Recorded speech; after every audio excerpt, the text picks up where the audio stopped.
7 years ago, on the day of the disaster, the city lived its own life. Noticing the red light, the girl turned around. Then the horror called the dungeon breakthrough began, after which monsters began to emerge from their portals, and as a result of the incident, many people died. Trying to escape from the monsters, they zealously called for help. Looking at the bloody photo of his family, the protagonist noted that his parents were also gone then, and that day he lost everything in an instant.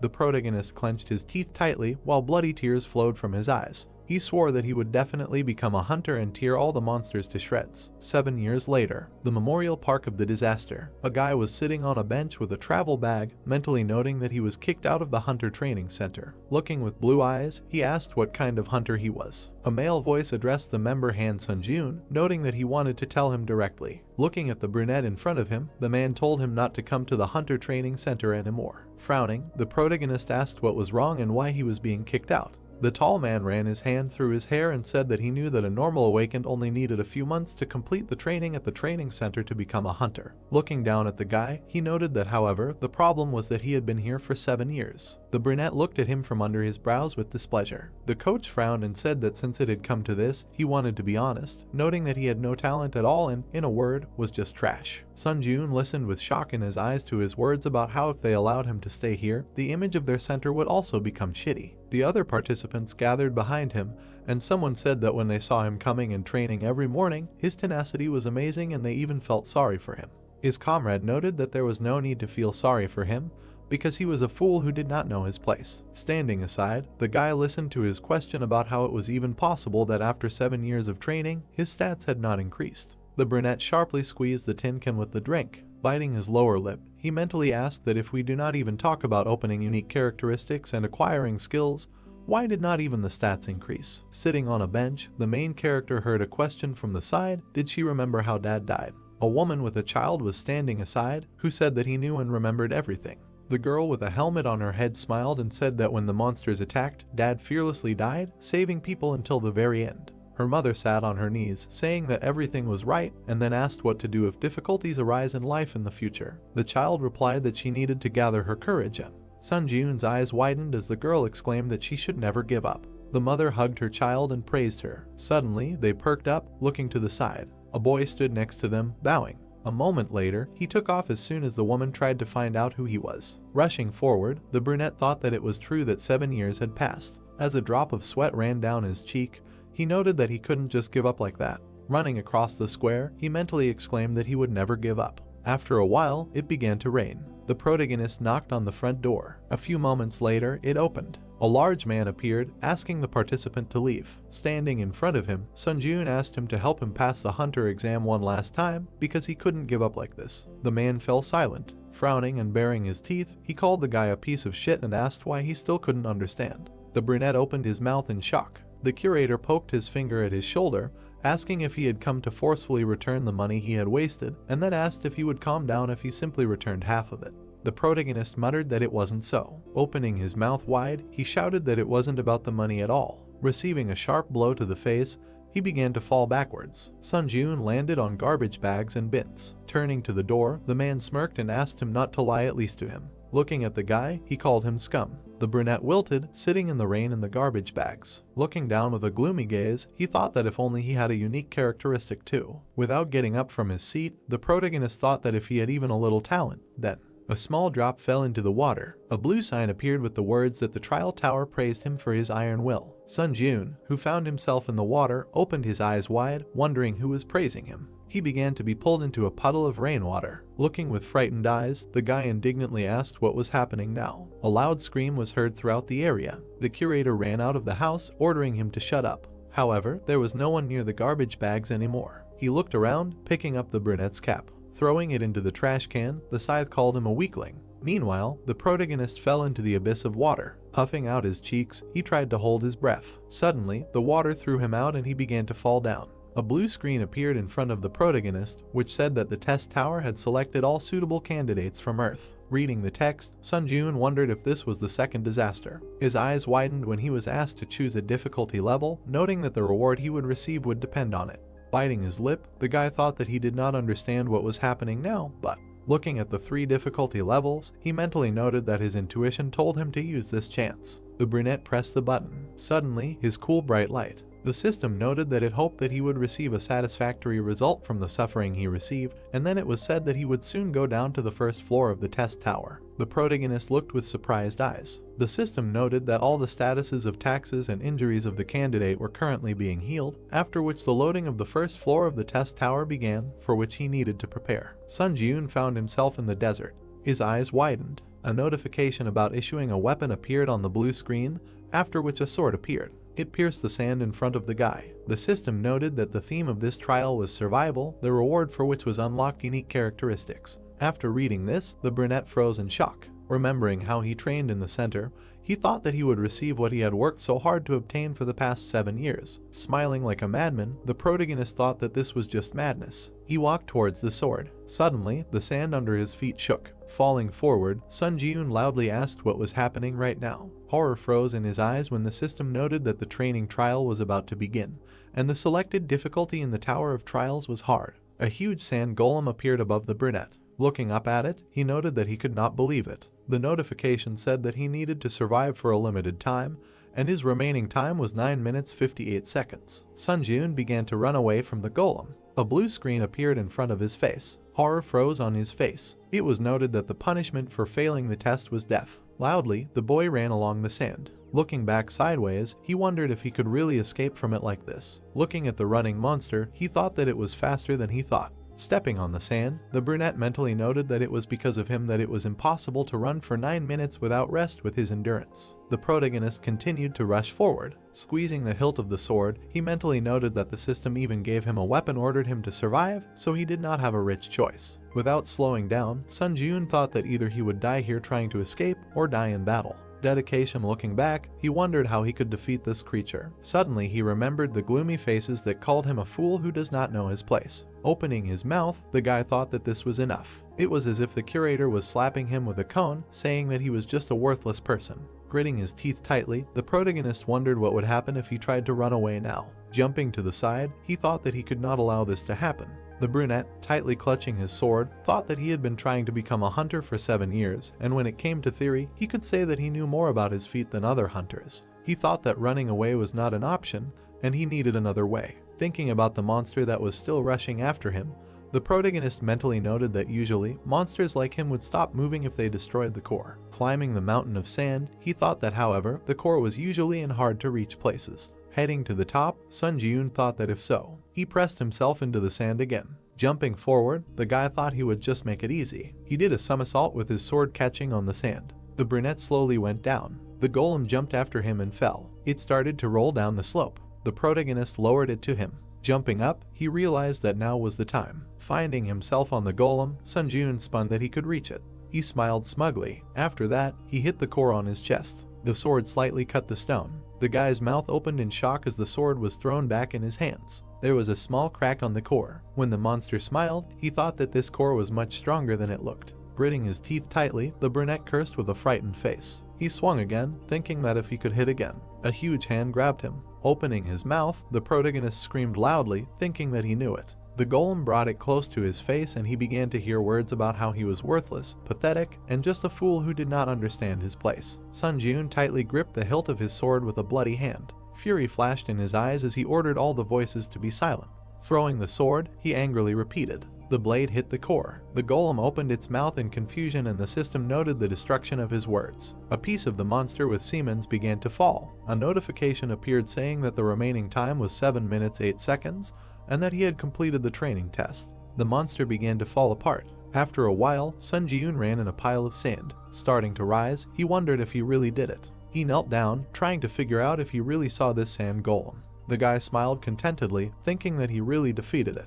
He stood up, and the system congratulated him on successfully spawning the first floor of the trial tower. The brunette noted that he was able to survive. The information on the blue screen said that as a reward for clearing, he would receive a unique characteristic. As a reward, he would receive 1,000 points, and as an additional reward, he would receive the skill Quick Recovery of rank E+ and 500 points. The protagonist's mouth fell open in surprise. Standing in front of the screen, he mentally said that he could not believe it. Looking at his hands and imagining many gloomy faces, he thought that he had put in a lot of effort over the past 7 years, and the only thing he received in return was disdain and ridicule. he was notified of the unlocking of the unique characteristic necromancy rank F. Sun Ji-eun froze, mentally noting that now he could become a hunter. However, sadly lowering his eyes, he thought that all this would only happen if he survived. Suddenly, his eyes widened. Seeing the red and black clot of energy in front of him, the brunette wondered what it was. Holding his injured shoulder, he asked if it was true that a black fog had appeared where the golem had died. He touched it.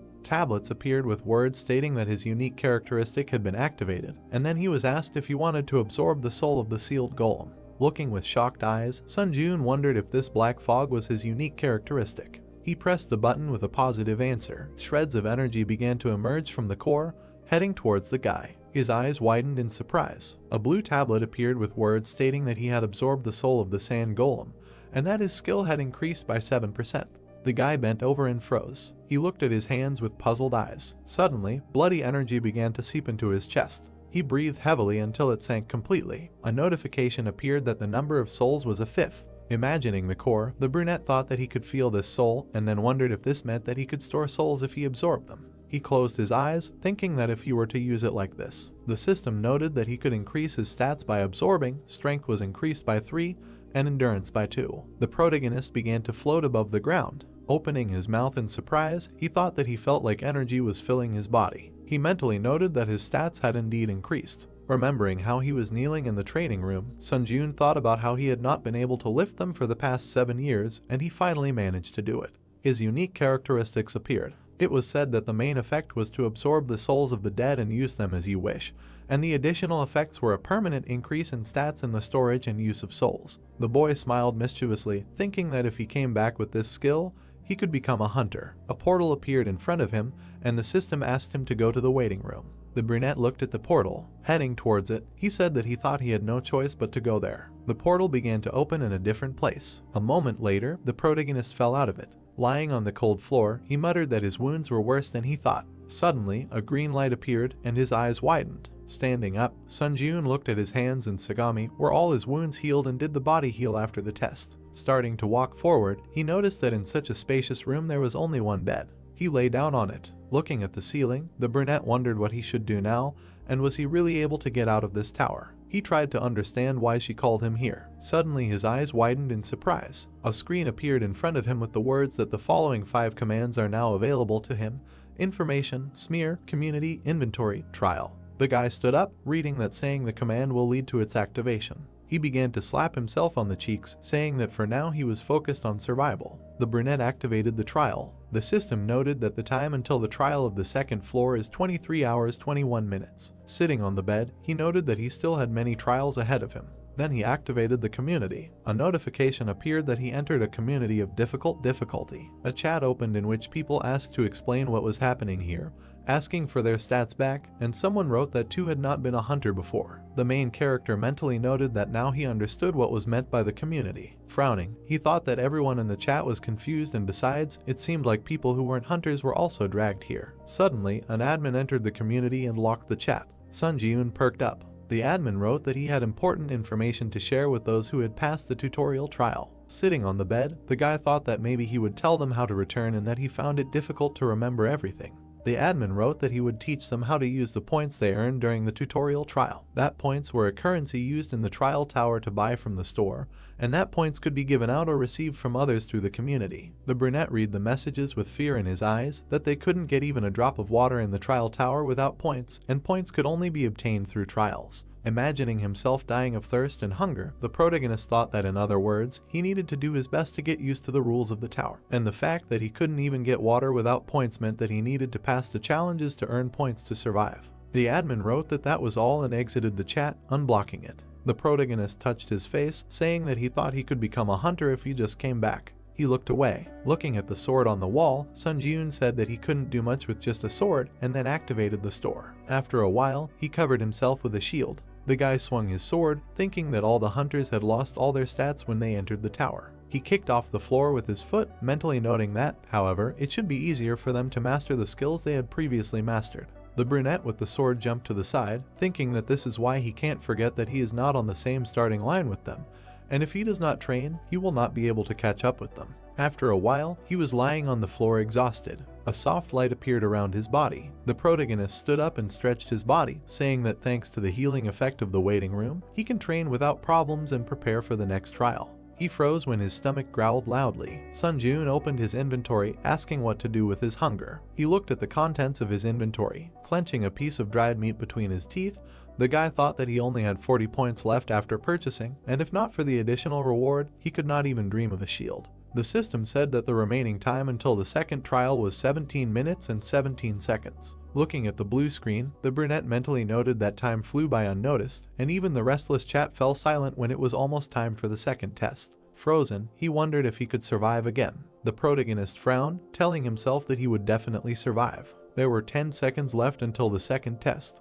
The countdown continued. The waiting time was up. The system asked Sunjun if he was ready for the second floor test, and he answered positively. After that, he began to dive into the portal. A moment later, the guy found himself in the forest, and notifications began to arrive that he had entered the second floor of the hard difficulty test tower. His eyes widened in surprise.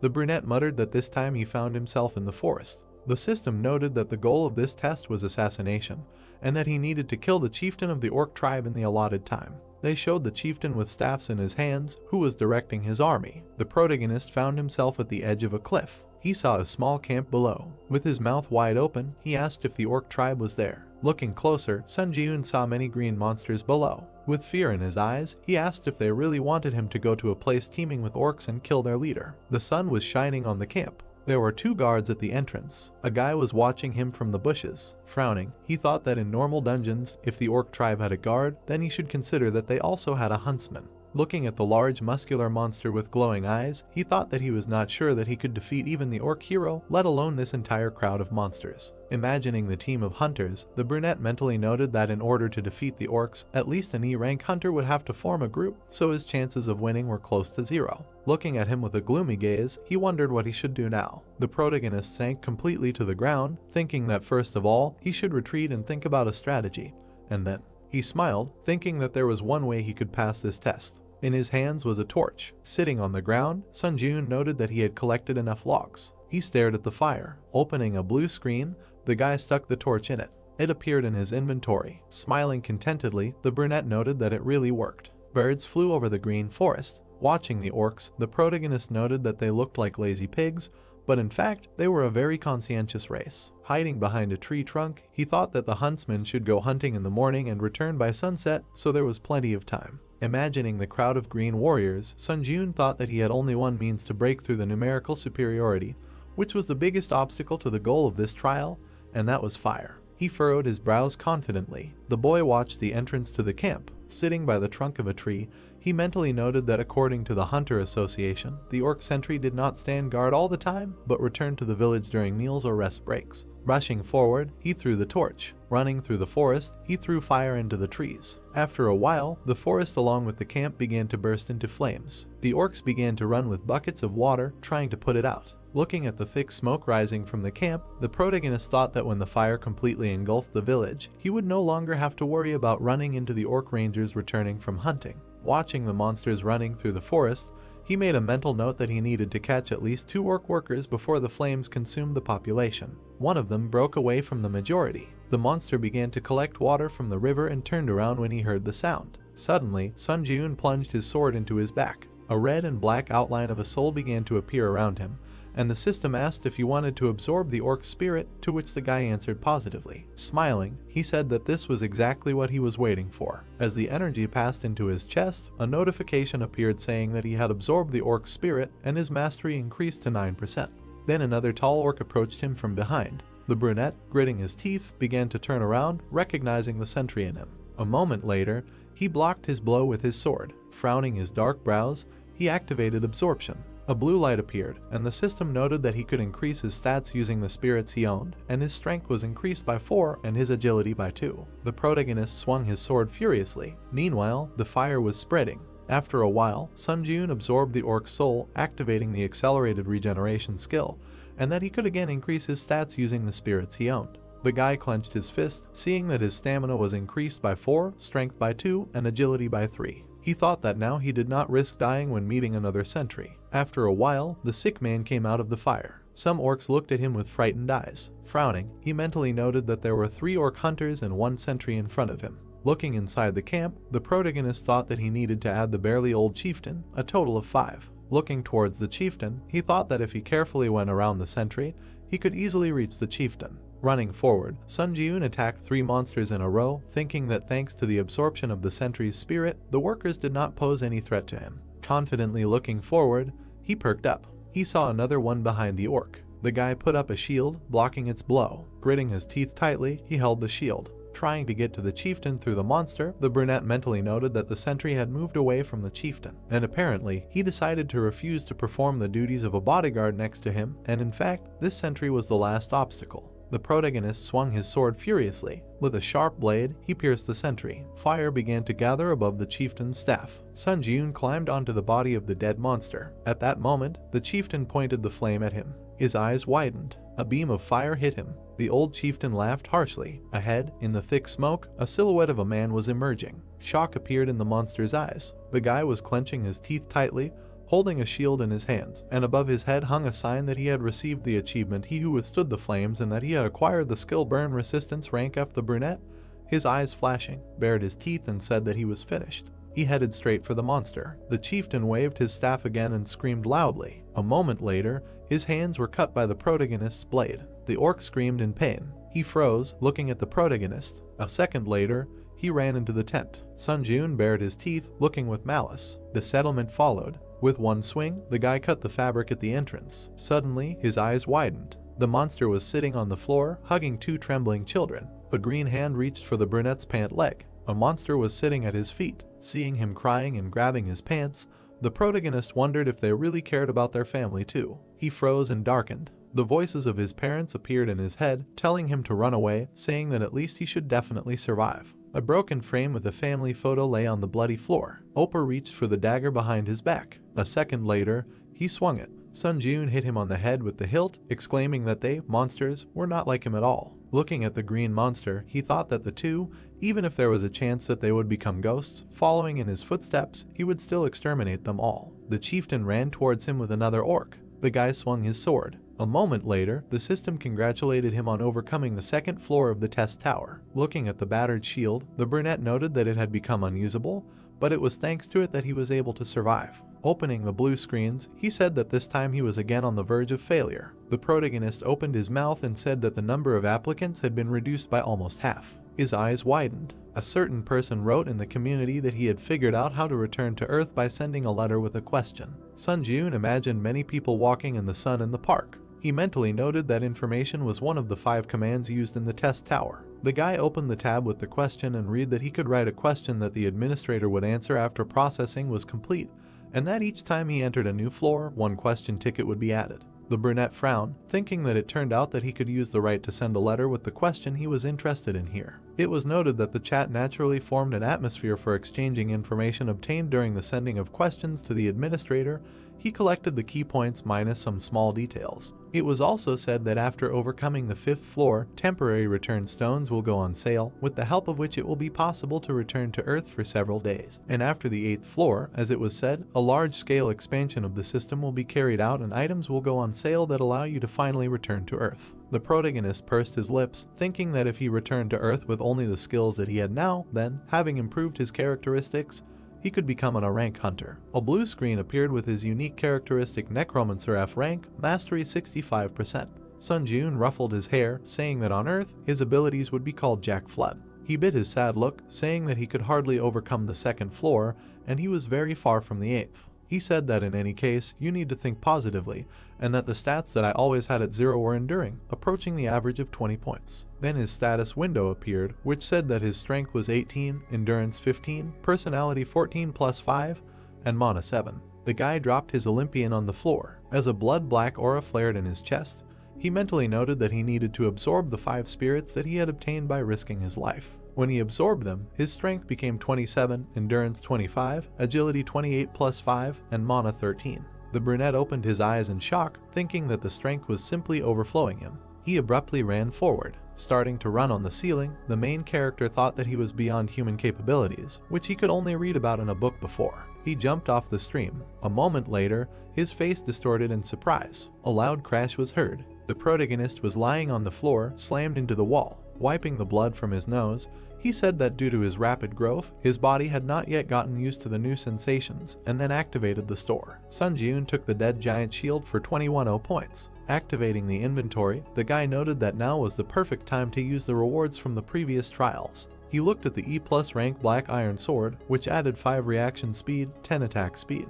He also had a D rank Assassin's Cloak, which reduced sensitivity by 10% and which increased movement speed by 15% for 1 minute when agility is below 50. The brunette put the items on himself. He sighed, thinking that he could get used to this equipment before the next trial. The protagonist rushed forward. He grabbed the hilt of the sword. Sun Ji-eun swung it, mentally noting that he would become so strong that no one would be able to catch up with him. Water flowed down the stalagmites in the cave. Inside it, a guy appeared through a portal. The system noted that the 3rd floor of the high difficulty trial tower had been entered, and the theme of this trial was a duel. The brunette opened his mouth in surprise, asking if he was in the cave. He raised his head, looking into the crevice above. The protagonist perked up when he was notified that a dark guardian would appear in 10 seconds. He got into a fighting stance, thinking that like the sand golem, it could appear from anywhere, so he had to be on guard. There were 5 seconds left until the dark guardian appeared, 3 seconds, 1 second.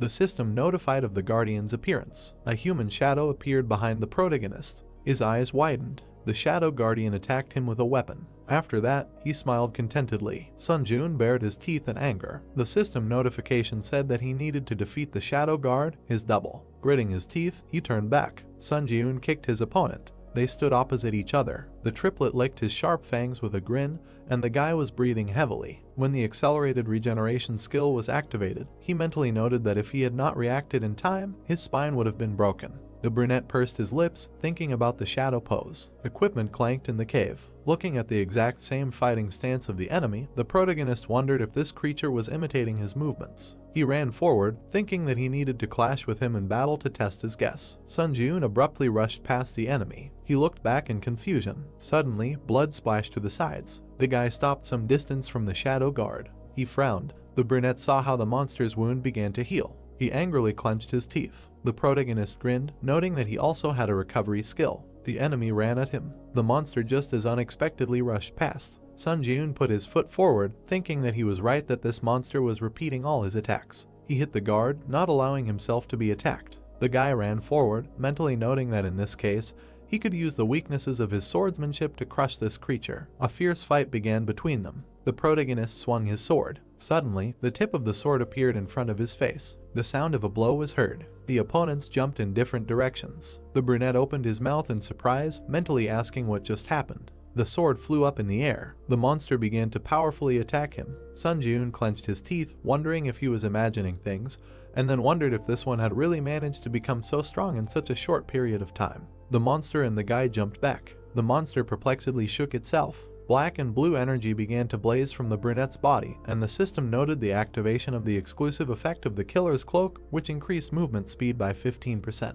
The protagonist frowned, thinking that if this fight dragged on, he would be in danger, so he needed to deal with it within 1 minute while the timer was active. The guard bared his teeth and growled. Sun Ji-eun rushed forward at great speed. He rushed straight at his opponent. A second later, he dodged the blow. Grouping himself, the guy hit the monster again. Then he put his sword to its throat. Then the enemy pierced it. The brunette smiled contentedly, thinking that he had succeeded. The guardian screamed in pain and began to fall backwards. Extending his arm, he cut off the protagonist's arm that held the sword. Sun Ji-eun looked at the splashes of blood in shock. A moment later, he screamed loudly. Squinting his eyes, the guy told himself to pull himself together since this was not the end. Looking at the monster, a question arose in his mind. The brunette frowned, wondering why he was not moving. He mentally noted that even though that creature had a good healing skill, it still took some time to recover. While his bloody hand with the sword lay to the side, the protagonist thought that he should kill the Dark Guardian right now, but it was unclear how he could do it without a sword. He breathed heavily, seeing that the remaining time of the skill was 11 seconds. Sun Ji-eun put a shield in front of himself, mentally noting that perhaps he was going to real madness now.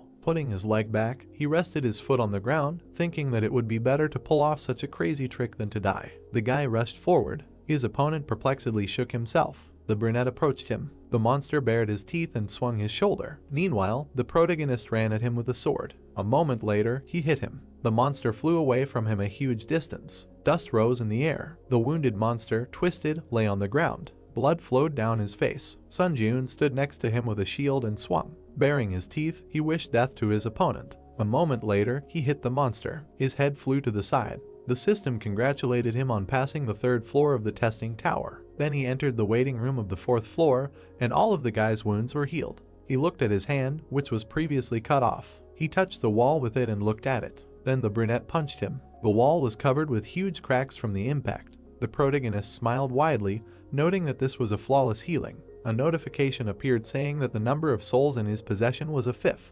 Remembering how he sucked in the Dark Guardian, Sun Jun mentally noted that this was the spirit of the double that he had lost his mind in the cave after passing the trial of the 3rd floor. Looking with surprised eyes at the bright light from his chest, the guy thought that the consistency of the spirit was so dense that it could not be compared with the monsters that he had absorbed earlier. A notification appeared saying that the mastery of the unique characteristic necromancy had reached 100%, and the rank of the unique characteristic necromancy was raised by 1 level to E rank. A 3rd additional effect appeared, which, when absorbing the spirit of a skillful person, gave a certain probability that one of the skills imprinted in the soul could be given.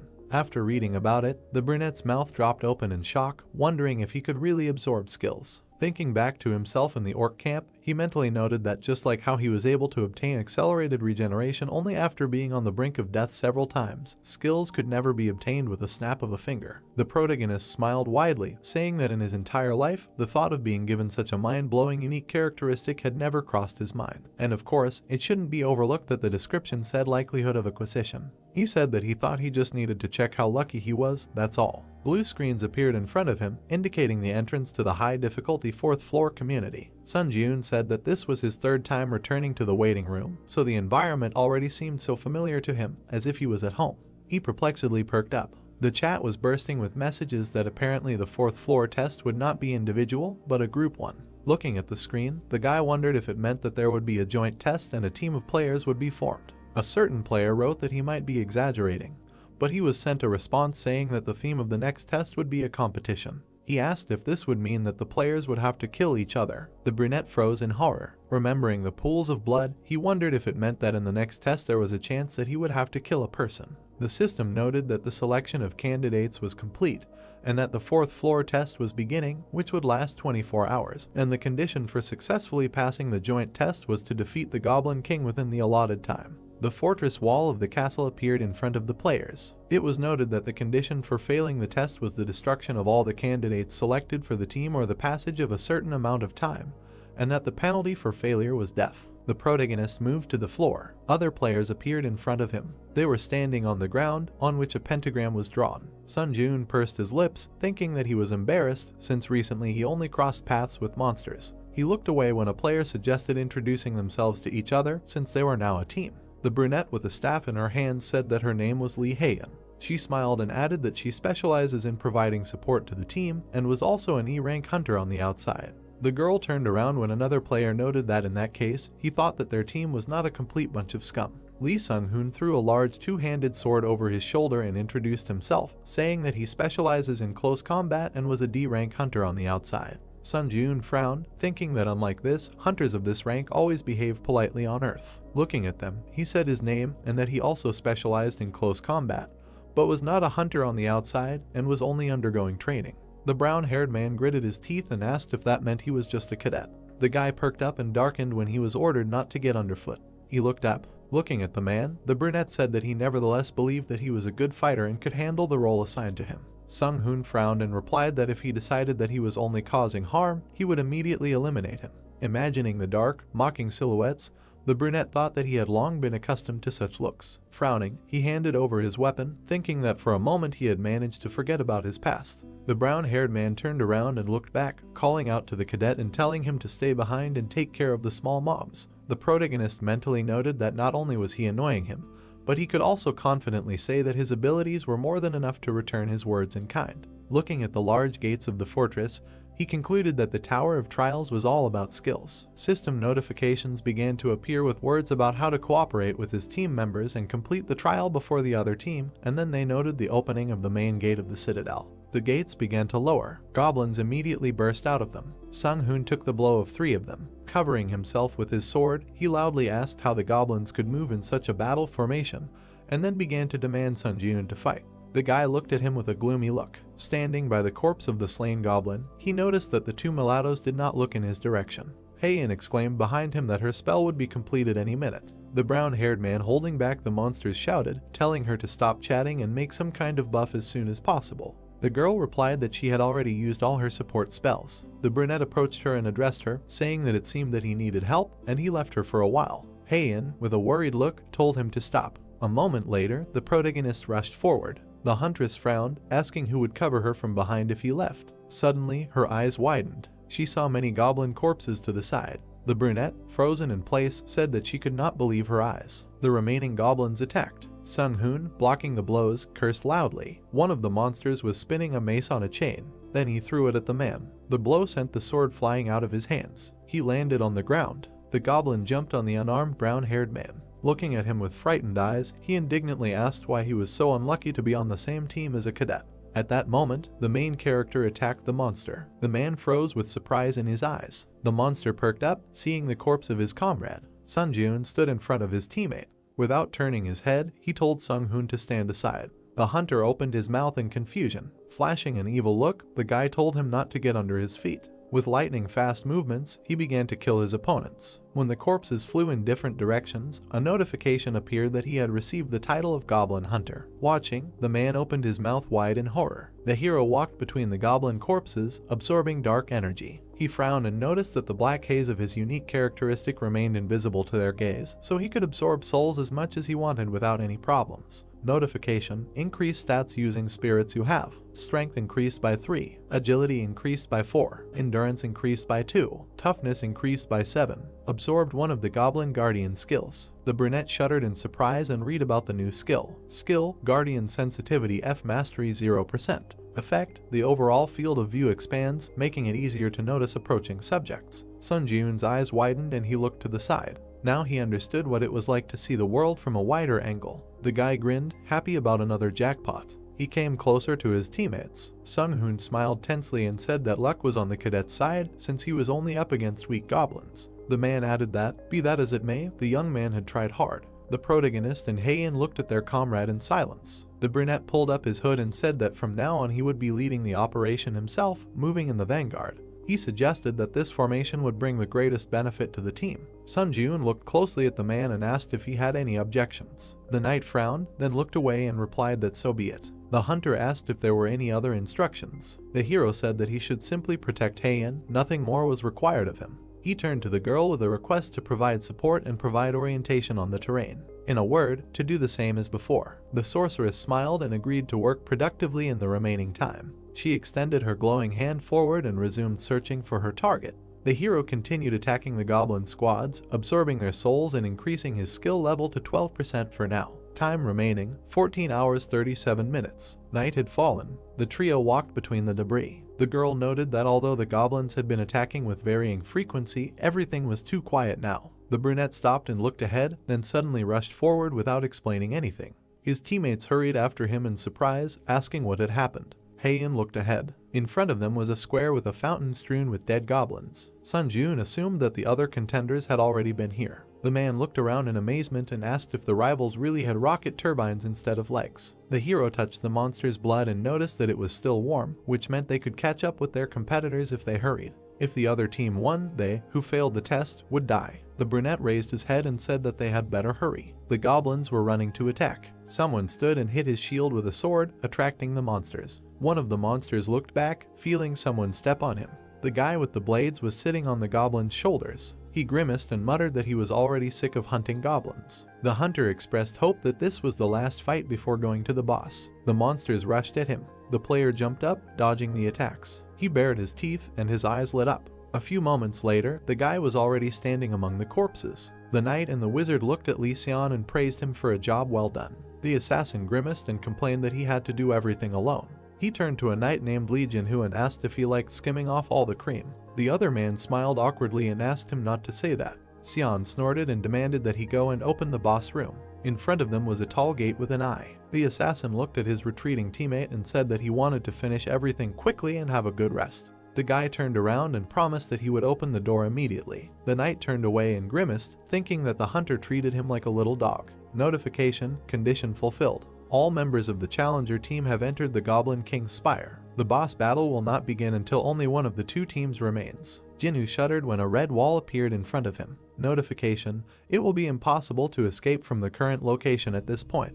All team members raised their heads. An energy cube covered the entire space around them. Sion frowned and asked what kind of nonsense this was. The wizard twitched and drew the assassin's attention to look away. The protagonist's team was approaching them. Sun Jun looked at his opponents grimly. The opponents looked at each other, and Sion cursed and muttered that he wanted to end it as soon as possible. The protagonist frowned and said that he would fight alone, and asked Heian to provide him with a buff that increased agility, and all the other buffs could be provided to the gladiator. The girl looked closely at her companion and said that she had seen with her own eyes how strong he was, but perhaps humans would be scarier than all of these monsters combined. The opponents looked at them menacingly. Sun Jun turned to his partner and replied that if he felt that he was in danger, he would immediately give a signal. Until then, he would count on her support. The sorceress held her staff out in front of her and said that she would do her best. Agility increased by 2. The agility boost effect lasts for 10 minutes. The hero moved forward, his body surrounded by a glow. The guy thought that he was convinced that he had already surpassed the skill level of the average hunter. In addition, he had just killed more than 30 goblins. Sion took a fighting stance and ordered the team to prepare for battle. Sun Jun rushed to attack, deciding that his current self was strong enough to cope with this test. The guy quickly approached the opponents. The assassin frowned and sweated. He suddenly jumped behind the knight and ordered him to immediately use his shield at full power. Jinwoo frowned and activated his defense. A golden energy field appeared in front of the three. The protagonist swung and hit the shield, cutting it into pieces. The enemy team shielded themselves with their hands from the gust of wind. Sun Jun immediately rushed forward, attacking each of the opponents. Heian and Sung Hoon looked at him in shock. The brunette exchanged glances with the enraged assassin. The guys entered the fight, exchanging blows. Sion gritted his teeth, parrying the blows. The brunette thought that his opponent's skills were clearly inferior to his, but, surprisingly, he easily repelled all the attacks. His eyes flashed and decided that he should act more decisively. The warrior appeared behind the enemy and cut the air with his sword, confident that now the opponent was finished. The assassin parried the attack with his blade. Sun Jun was stunned by his skills. The enemy gritted his teeth, and his eyes burned. The hero guessed that the assassin was able to see the trace of the blade aimed at him. Sion jumped back, but then a shield appeared in front of his face. The guy frowned, realizing that this limited his field of vision. The brunette appeared from under the shield and pierced the enemy in the chest. Sion coughed and was indignant. What bad luck. Notification: congratulations, you have completed the special task. Bonuses will be added to the reward for completing the 4th floor. The teammates approached the hero. The girl noticed that his hands were shaking. She looked at him worriedly and asked if everything was okay. The guy's face looked detached, but he answered that everything was fine. Heian looked closely at her comrade, guessing that he was in shock because of the murder he had just committed. It seemed to her that the hero was a strong and cold-blooded person. Sun Jun turned to them and asked if they were ready to go to the boss right now. The partners confidently agreed. Blood spurted from the Goblin King's mouth. The brunette pierced him with his sword, jumping from behind. Notification: the test target, the Goblin King, has been destroyed. The boy jumped to the floor and the body of a monster fell behind him. Sung Hoon looked at the hero in shock and thought that he must be a monster. Notification: congratulations, you have passed the 4th floor of the trial tower. As a reward for breaking through, all stats have been increased by 4. As a bonus reward, the skill instant acceleration was received. Teleported to the waiting room. The gladiator turned around and said that he would leave them first. The hero stood in front of the sorceress. He said that he hoped that she would return safely. The girl looked at him carefully and said that her words may have been out of place, but the boy only did what he had to do. The bodies of the defeated players lay behind them. Heian added that someone had to kill the enemy team anyway. If the hero had refused, she would have joined the fight. The brunette looked at his interlocutor in surprise. He smirked and replied that after her words, his soul felt better. The guy looked questioningly at his partner, who pointed her finger into the air. A notification window appeared in front of him. The challenger Heian sent you a friend request.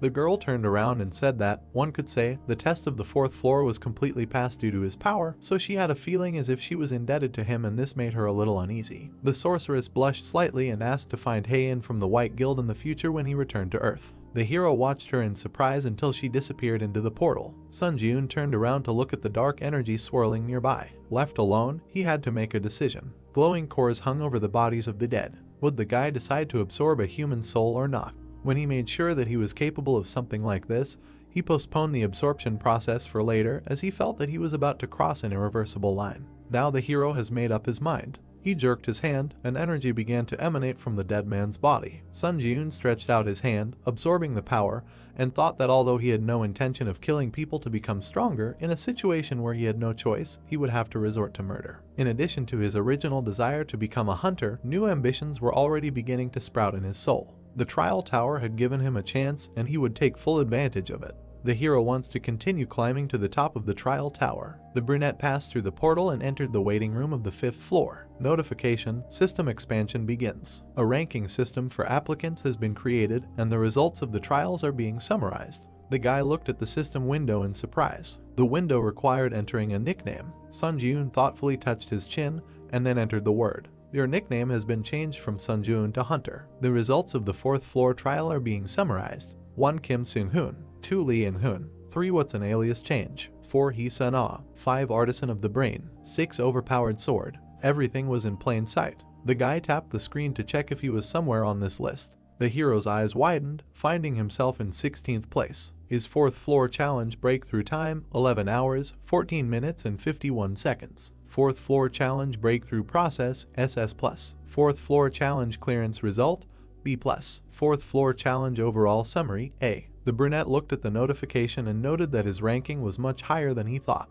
Applicants who made it into the top 50 would be designated as pioneers. Those who received pioneer status would receive an advantage on the 8th floor. Notice, if you maintain the pioneer status until the 8th floor, you will receive the Yahello privilege. The hero wondered what that could mean. He swiped the system menu, deciding that he would figure it out when the time came. Notice, please select a spirit to absorb from your existing souls. Number of souls in possession: 4/15.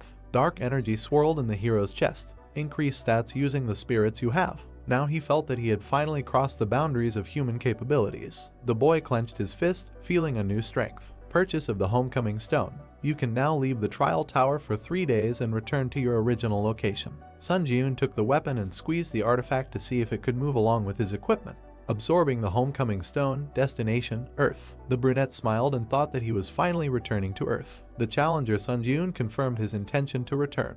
The young man began to fall down. The absorption process began. The final destination is Earth. The boy screamed when he saw his body being sucked into the funnel. Notification: you have safely returned to your original place of residence. In 3 days, you will be moved again to the trial tower. The curtains fluttered in the wind. The hero opened his eyes while lying on the bed. He stood up and looked around. The guy had indeed returned to his home. Sun Ji-eun leaned back on the pillow, deciding that he could get a good night's sleep, because compared to the bed in the waiting room, his sleeping place was a real heavenly bed. The brunette grimaced, feeling an unpleasant smell. The hero sat up, realizing that he had better wash himself first. He looked down and found a shield and sword on the floor. The hunter picked them up and was glad that he could take items from the trial tower with him to the ground. This meant that other challengers could do so too. The guy frowned and muttered that he needed to act as quickly as possible. Soon the number of those returning to the ground would increase, which would lead to a sharp increase in the number of items and a drop in the prices of hunter equipment on the market. Sun Ji-eun looked at the equipment, deciding that he needed to get rid of it as soon as possible. The problem is that only those with the hunter qualification can sell items on the market. Initially, the hero only planned to apply for the hunter exam and pass it during his next return. He looked at his phone and muttered that he had a lot more to do than he thought. The cadets were training on the training field. The supervisor watched them from above. The man turned around when he heard the phone ring. He picked up the phone and introduced himself as Hwang Manhwa, an instructor at the White Lotus Training Center. The hero gave his name and asked if he remembered it. The interlocutor bowed his head in annoyance and replied that he remembered. He added that the guy could apply for a refund online. Manhwa was surprised to hear that the young man did not ask for a refund of the tuition fee he had paid. The supervisor looked out the window and asked if he would regret his decision. The brunette answered in the negative and added that he would have one request. The man sighed tiredly and said that if he was going to ask for permission to resume training at the center again, he would be refused. Sun Ji-eun asked for help in passing the hunter exam. The instructor frowned and reminded him of how his midterm assessment went. He was given an F rank, and that was a stretch. The man began to say what would happen if a person without unique characteristics and skills took the exam, but the guy interrupted him. He asked if the supervisor couldn't help him, even though the young man refused to return the money. Manhwa shuddered and replied that he could calmly change his mind because money is never superfluous. The hero smirked when he heard such an answer. He looked forward decisively and offered the instructor to make a deal. All he had to do was arrange for the guy to pass the hunter qualification exam today. Sun Ji-yoon got out of the shower and dried his hair with a towel. He looked in the mirror at his body, his pumped up muscles. The brunette examined himself and concluded that, proportionally to his progress, his body had changed a lot too. The hero got dressed and muttered that now was not the time to admire his beloved self. He needed to hurry to take the exam. The guy went out into the hallway and met his neighbor. Sun Ji-yoon looked at her and thought that he really missed such a normal everyday life. He bowed and greeted the girl. She turned and greeted him back, thinking that this was the same neighbor who had been trying to become a hunter for 1,000 years. The brunette passed by, smiling and wishing her a good day. The woman blushed slightly and muttered if this guy had always been so tall. The hero waved his hand near the road, but no taxi stopped. He thoughtfully looked away. A few minutes later, the guy was already racing forward, jumping between the roofs of houses. Sun Ji-yoon grinned and muttered that running to the destination was also a good option. The guy pushed off and thought he would soon be there. Hunters Association. The brunette entered a tall building and stood in front of two men. The young man smiled and said that he had not seen the instructor for a long time. Manhwa chuckled and replied that not much time had passed since their last meeting. The hero looked at him confidently and said that he had been through so much in the last few days that it felt like 100 years had passed. The man looked at him in surprise and asked again. The young man confirmed that the days had not been easy. A man in a suit approached them and introduced himself as Kim In-hoo, the examiner who would be evaluating the test. He looked at the hero and said that he probably knew that, at the instructor's request, he would not have to take the theory test and interview. The examiner asked if the cadet had any questions about the exam. The brunette answered negatively, and the interlocutor invited him to follow him. Sun Ji-yoon stood in a large pavilion, holding a sword in his hand, and the man watched from above. Manhwa looked at the interlocutor and reminded him of his request to expel the guy as soon as possible. In-hoo replied that there was no need to worry because the monsters with the worst compatibility with the examinee were prepared for testing. The examiner looked at the guy and said loudly that he could choose the difficulty of the exam from 1 to 10 as soon as he was ready. The hero frowned and thought that he had always chosen the first difficulty level in this exam before and lost to the goblin every time. All because he was weak. The supervisor grinned and muttered that he would definitely choose the first difficulty level. He was interrupted by Sun Ji-yoon's voice, who chose the 10th difficulty level. The man shuddered in surprise and asked again. The brunette looked at him with a smirk. The instructor grimaced and said that he was a sick bastard. Notification, exam begins. Firebird hunt. A flaming monster appeared in front of the guy and screamed. The hero twitched. The notification said that the movement was slowed down by 25% due to the skill predator's roar. The blade of the sword cracked. The instructor grinned and thought that the boy would never pass the exam because he had slightly adjusted his weapon. Manhwa looked down at the hero, expecting his humiliation. The firebird flew up, blowing heat on the boy. Sun Ji-yoon's eyes sparkled, looking at the approaching enemy. The instructor remembered the day he passed his exam. Having finally become a hunter, he thought that he was the best. However, gradually the gap with his peers began to widen, and in the end, the man gave up trying to fill this gap. The world of hunters is based on innate talent. He accepted this fact and stopped trying to change anything. People are forced to give up when they feel a wall in front of them that they cannot overcome. The man was sure that everyone did this, not just him. Therefore, the instructor believed that it was time for the main character to give up too. Sun Ji-yoon put out his sword to parry the blow, but suddenly the blade cracked. The brunette looked at the blade in surprise and jumped back. The boy thought that even if it was a low-level weapon, there was no way it could crack so easily. The hero frowned and glanced sideways at Manhwa, guessing his plan. The curator smiled ominously and wondered what the boy would do with the broken sword now. The monster rose higher with a scream and attacked with a fireball. Sun Ji-yoon frowned and decided that he was even glad that things turned out this way. The perfect situation to test the skills he managed to get on the 4th floor of the test tower. Instant acceleration. The brunette crouched, then pushed off and landed on the ceiling above the bird.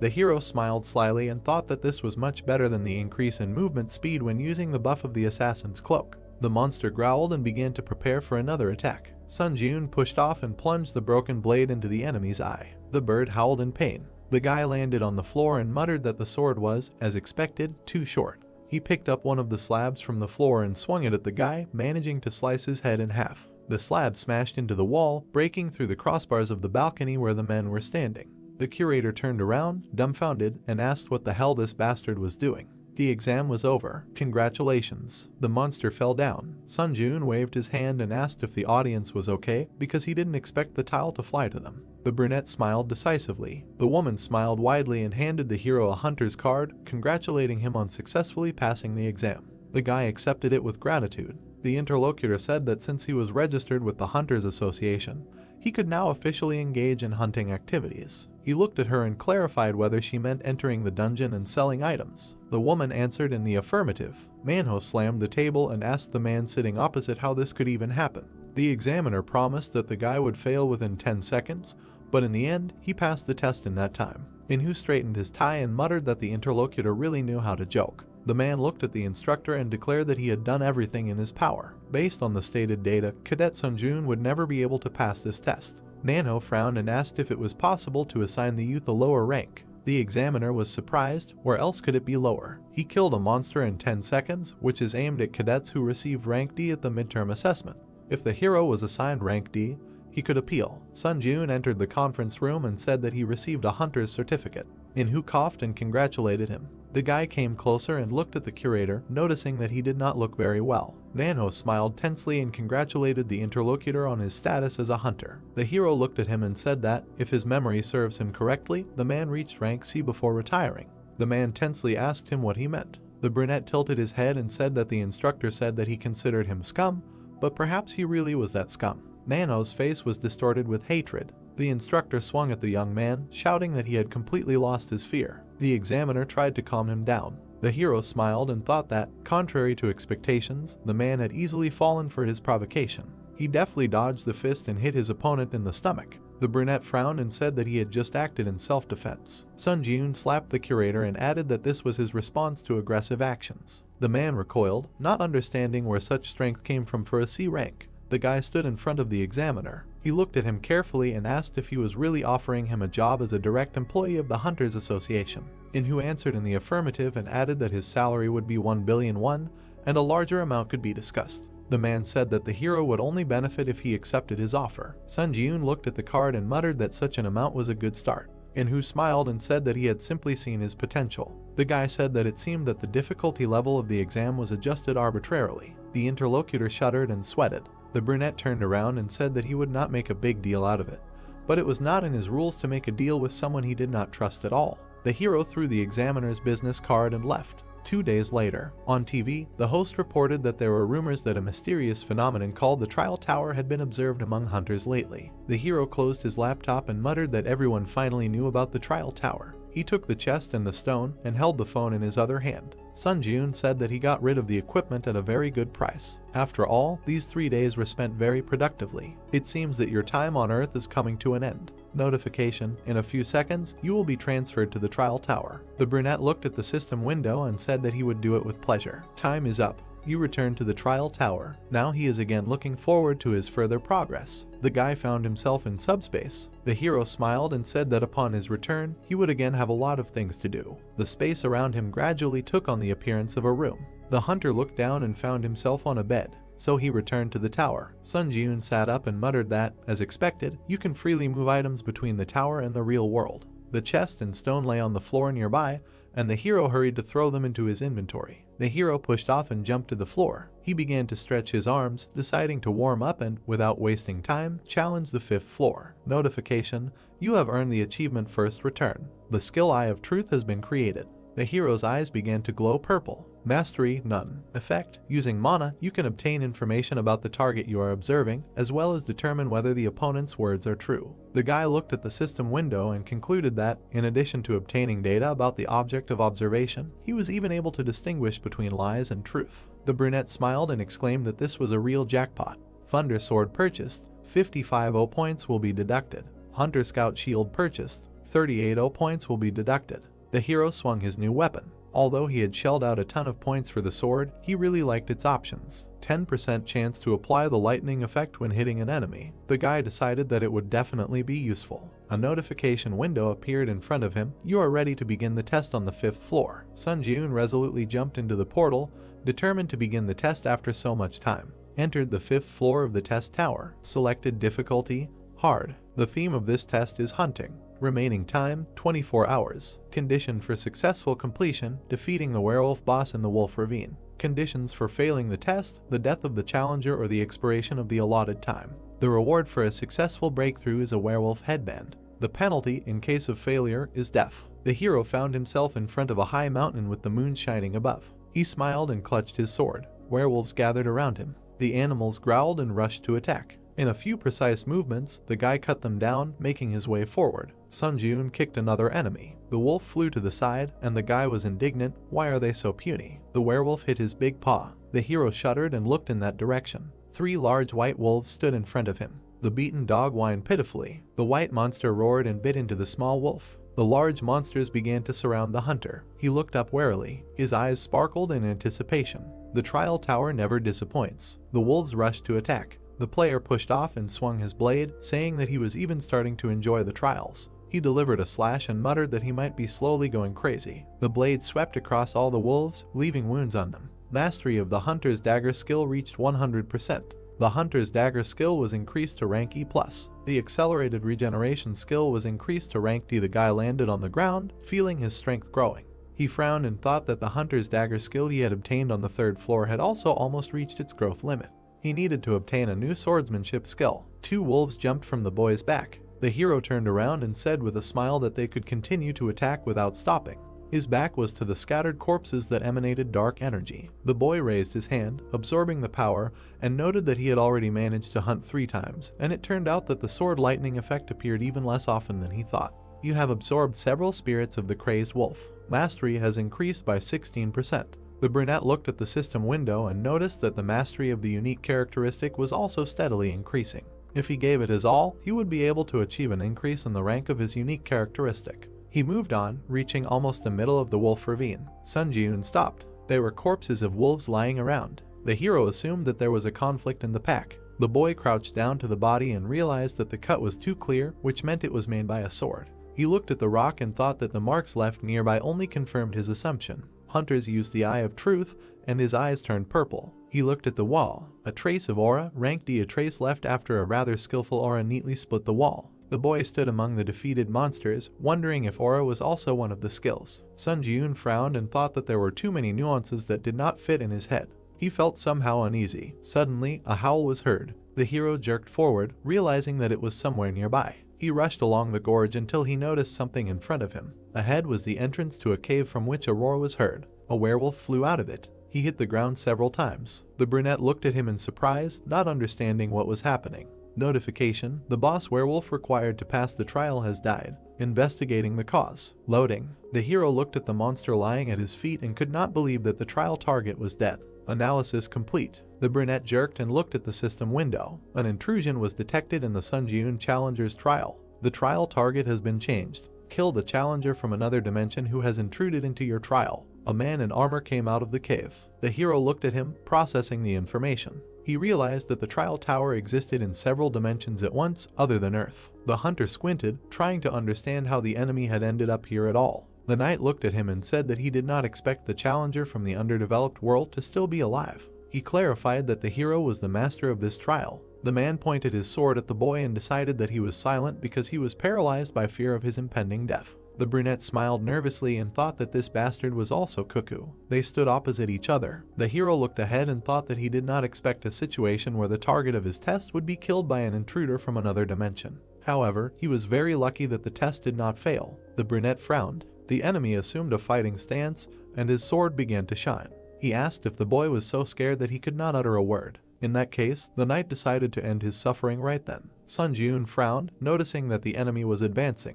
The enemy quickly ran forward. The hero kicked the werewolf's corpse, throwing it towards the intruder. The wolf flew at the knight, but he cut it with his sword. He looked away. The brunette ran around him and swung his sword, saying that he was caught. The guy jabbed his sword at the armor, but then his eyes widened in surprise. The blade slipped, although the hero was going to cut the enemy in half. The enemy swung his sword and said that the young man was caught here. He brought down a blow on the hunter, who barely managed to cover himself with a shield. The defense split into pieces. The guy was thrown back and slammed into a rock. Sun Jun coughed in pain. The brunette grabbed his broken arm and clenched his teeth. The enemy came closer and was surprised that the young man blocked the aura. If he allowed himself to be cut in half, he would have met a quick and painless death. The hero frowned and shouted that he had never heard of any invaders. The knight came closer and replied that the barbarian had no way of knowing what a floor infiltration was. The boy sweated and muttered in horror why something like this had happened in his trial. The enemy looked at him menacingly, radiating an aura, and told him not to hold a grudge since the tower was originally such an unpredictable place. He would rather leave long conversations and end everything. The brunette put out his hand and asked the enemy to stop. The hero frowned and asked him to tell about the floor invasion. The knight silently looked at the boy, but still decided to tell since the boy was dead anyway. Sun Jun looked closely at his interlocutor. The man said that among the options of the system, the expansion of which occurs from the 8th floor, there is the so-called floor invasion. If you buy a ticket for it in the store, you get the opportunity to interfere with other people's trials. The hero sat opposite the enemy, asking if he really came from another dimension. The knight clarified whether the boy thought that he came from some other world. Sun Jun stood up and muttered something like that.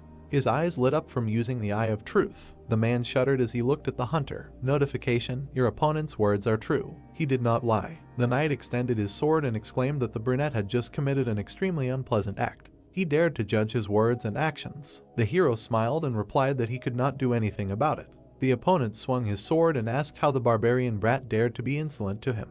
The brunette straightened up and said that he had obtained information, so he could also share one funny fact. The interlocutor stopped and looked at him questioningly. The young man was holding his injured hand and said that due to his pain tolerance, the injured limb was practically in his way. In other words, he was holding it not because it was unbearably painful. The hero let go of his hand and the accelerated regeneration skill was immediately activated. The boy healed himself and said that he thought the enemy would only share information if the boy looked pathetic. The knight's eyes widened in surprise. He swung his sword and asked if the hunter was testing his healing skills. The man added that if his strength was only what he had demonstrated earlier, then he would not escape death. Sun Jun threw the sword from the ground and smiled. The boy grabbed the handle and said that his strength continued to grow rapidly. Notification: increase stats using the spirits you have. Strength increased by 2, agility increased by 3, endurance increased by 3, mana increased by 5, durability increased by 7. Blue energy emanated from the hero. The enemy shuddered and was surprised that the boy had a unique characteristic in addition to the healing skill. The exclusive effect of the assassin's cloak is activated. Movement speed plus 15%.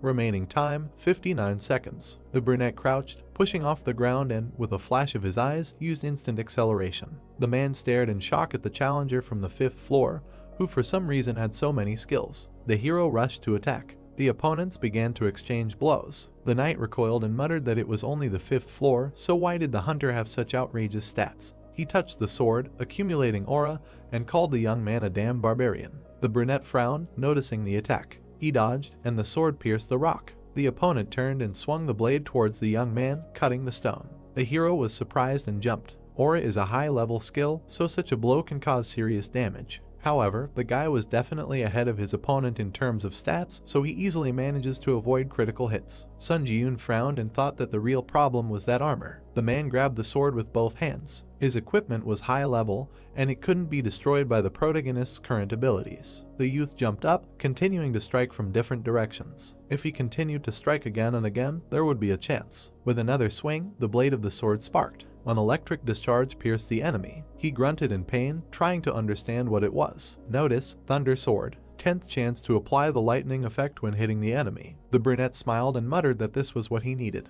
The knight fell on his back. The hero approached the enemy. He looked at him carefully and thought that if the armor had a lightning rod function, it would have been more troublesome, but fortunately, his risk was worth it.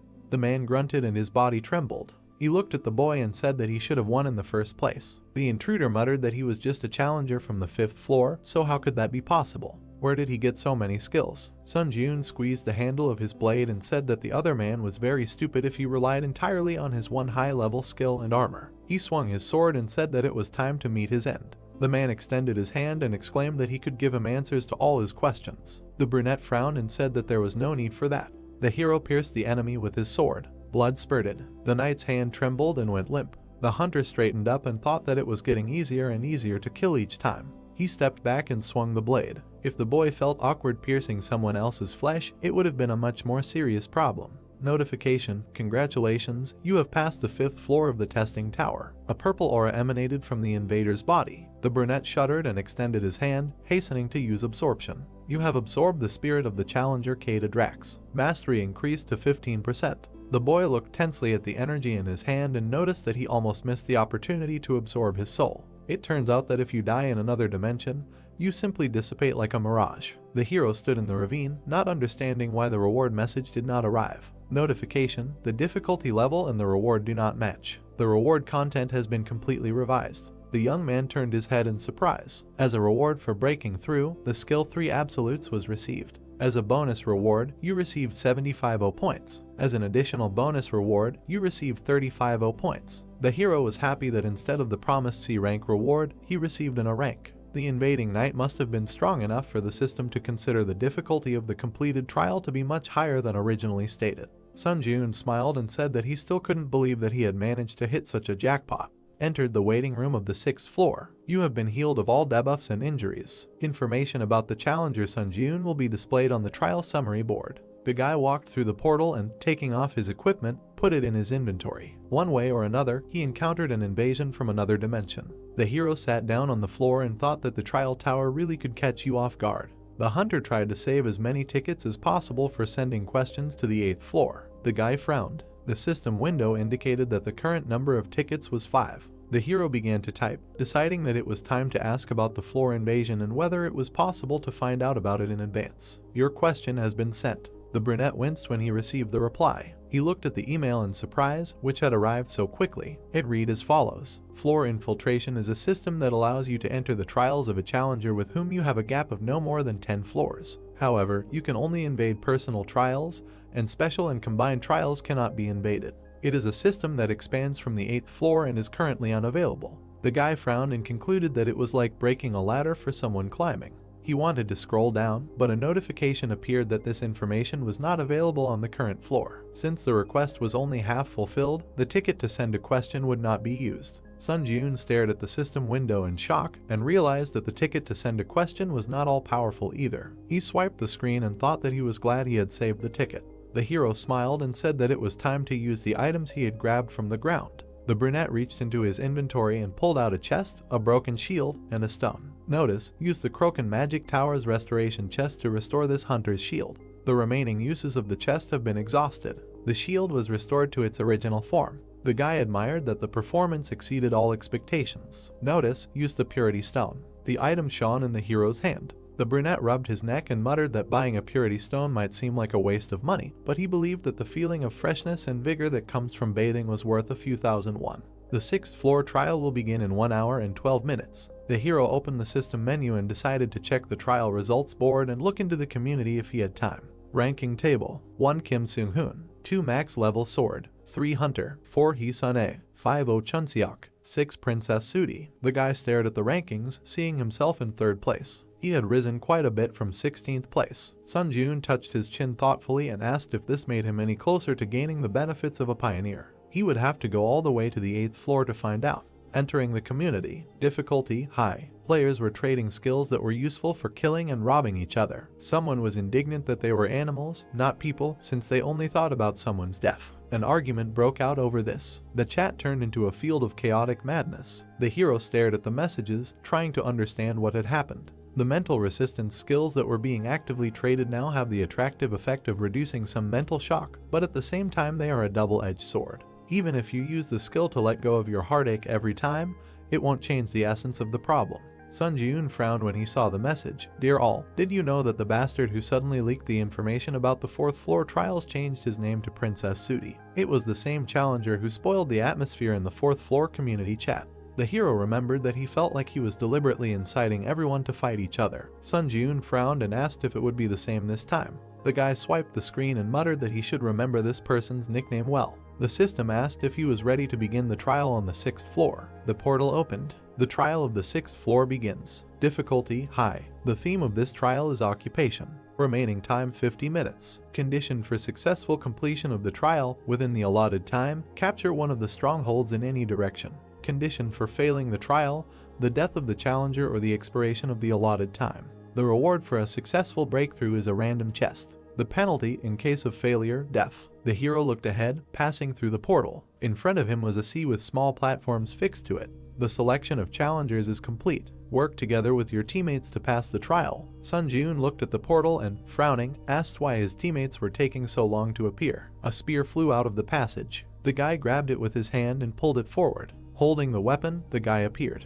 He looked at the brunette with fear and fell to the floor. The hero approached him and said that attacking his own team is unacceptable. The player frowned and said that if the guy entered the community, he should already know what's what. Murder is the easiest way to get achievements. The brunette looked at him in surprise. He squeezed his weapon and asked if the main thing for them was to earn as many achievements as possible, no matter at whose expense. The interlocutor bared his teeth and exclaimed that the hero's hypocrisy was beyond all bounds. He suggested looking around before playing the role of a conscientious and honest person. Screams were heard everywhere. Players were killing team members, shouting that only the tower should be blamed, not them. Someone did not even hide their greed in an effort to earn a new achievement. Sun Ji-yoon stood and listened to the cries for help. The interlocutor asked if he now understood what was what, calling him a hypocritical bastard. Someone swung a sword and pierced his comrade. Many were fighting to the death. Someone shook hands, deciding to join forces in such a difficult situation. The girl and the plump guy looked around at those around them. He smiled, glad that he met a person who thought the same as him. She noted that many were committing disgusting betrayal. The interlocutor nodded and said that they should come to their senses. The girl, smiling, plunged the blade into his chest and agreed that they needed to assess the situation with a sober mind. She grinned ominously and smirked that the guy, without really understanding, was shaking his opponent's hand without a drop of doubt. Notification: you have earned the Vile Killer achievement. Durability increased by 1. The young man fell backwards in front of her. The protagonist looked in her direction, and his supposed partner, smirking, said that he, too, was eager to get achievements. He suggested that the brunette stop acting like a saint. The hero silently looked away. The interlocutor grabbed the blade, deciding that his opponent was distracted. He cursed and rushed into the attack, aiming for the eye. Sun Ji-yoon did not even flinch. The guy quickly appeared behind the player and pierced him with that very spear. The enemy coughed and desperately wondered what kind of lightning-fast movement that was. Notification: you have earned the traitor achievement. Strength increased by 1. The hero frowned and thought that this was weak. Special and combined trials are just big words. Sun Ji-yoon turned around and thought that this trial could safely be called a kind of event especially for him. Here he would be able to improve the mastery of his unique characteristic, and, if he was lucky, maybe even add a couple of new skills to his piggy bank. However, the guy was not going to specifically attack to kill other challengers. The brunette resolutely looked ahead, deciding to simply fulfill the conditions of the trial and fight those who decided to attack him first. The man raised his hand and used Iron Dome, protecting himself with a shield. The sphere expanded. The man smiled and said that this was the perfect trial for him, who had learned water magic. He turned around at the sound and saw the main character running towards him. The guy jumped up and looked carefully at the other player. The man looked up in confusion, wondering who was in front of him. Sun Ji-yoon kicked the dome. The magician laughed and exclaimed that it couldn't be penetrated. However, the defense didn't want to confirm his words, breaking under the hero's blow. The guy flew into the candidate's face with his foot. The magician was thrown to the side and fell on his back. The brunette landed in front of him and thought that although his actions were a little cruel, the main thing was the end result. The other candidates glanced at Sun Ji-yoon in fear, assuming that he was a ranker who looked like a monster and ran in other directions. The hero sat down on the platform and thought that with his actions he could instill fear in his opponents. The other players ran away from him. To be honest, even though he wanted to earn achievements, he didn't want to make unnecessary kills. Notification: stronghold captured. The capture will be interrupted if someone from the other team enters your territory. Don't let the opponent capture your stronghold. Remaining time: 9 minutes 59 seconds. The brunette crossed his legs and concluded that he only needed to hold out for 10 minutes. He put his hands on his knees and thought that the high-ranked challengers who had immediately confirmed their participation in the next trial without using heartstones on the 5th floor should already be outside the 6th floor. Most of the people around him were low-ranked challengers, so maybe breaking through the trial would be easier than he thought. The trial on the 6th floor makes you think about a lot of things. Mistrust of others. This is the reality of a low-ranked challenger. The darkness and gloom that the trial tower has nurtured. The guy frowned and thought that the fake sympathy was the real hypocrisy. Even if he managed to distract the opponents by switching their attention to another stronghold, eventually someone would die. Notification: an enemy has entered your stronghold, capture has been suspended. The hero looked back questioningly. A group of 4 people was approaching him. The blonde grinned and noted the confused expression on the hunter's face. He said that in this test, a team consists of 2 people, and 4 people suddenly appeared on his territory. The intruder assumed that the guy probably wanted to know what was going on. The brunette looked at them and said that everything was obvious without his explanation. Sun Ji-yoon smiled and concluded that 4 notorious bastards got together and formed a squad of killers to earn more achievements. The blonde grinned and noted that the guy immediately got the gist of it.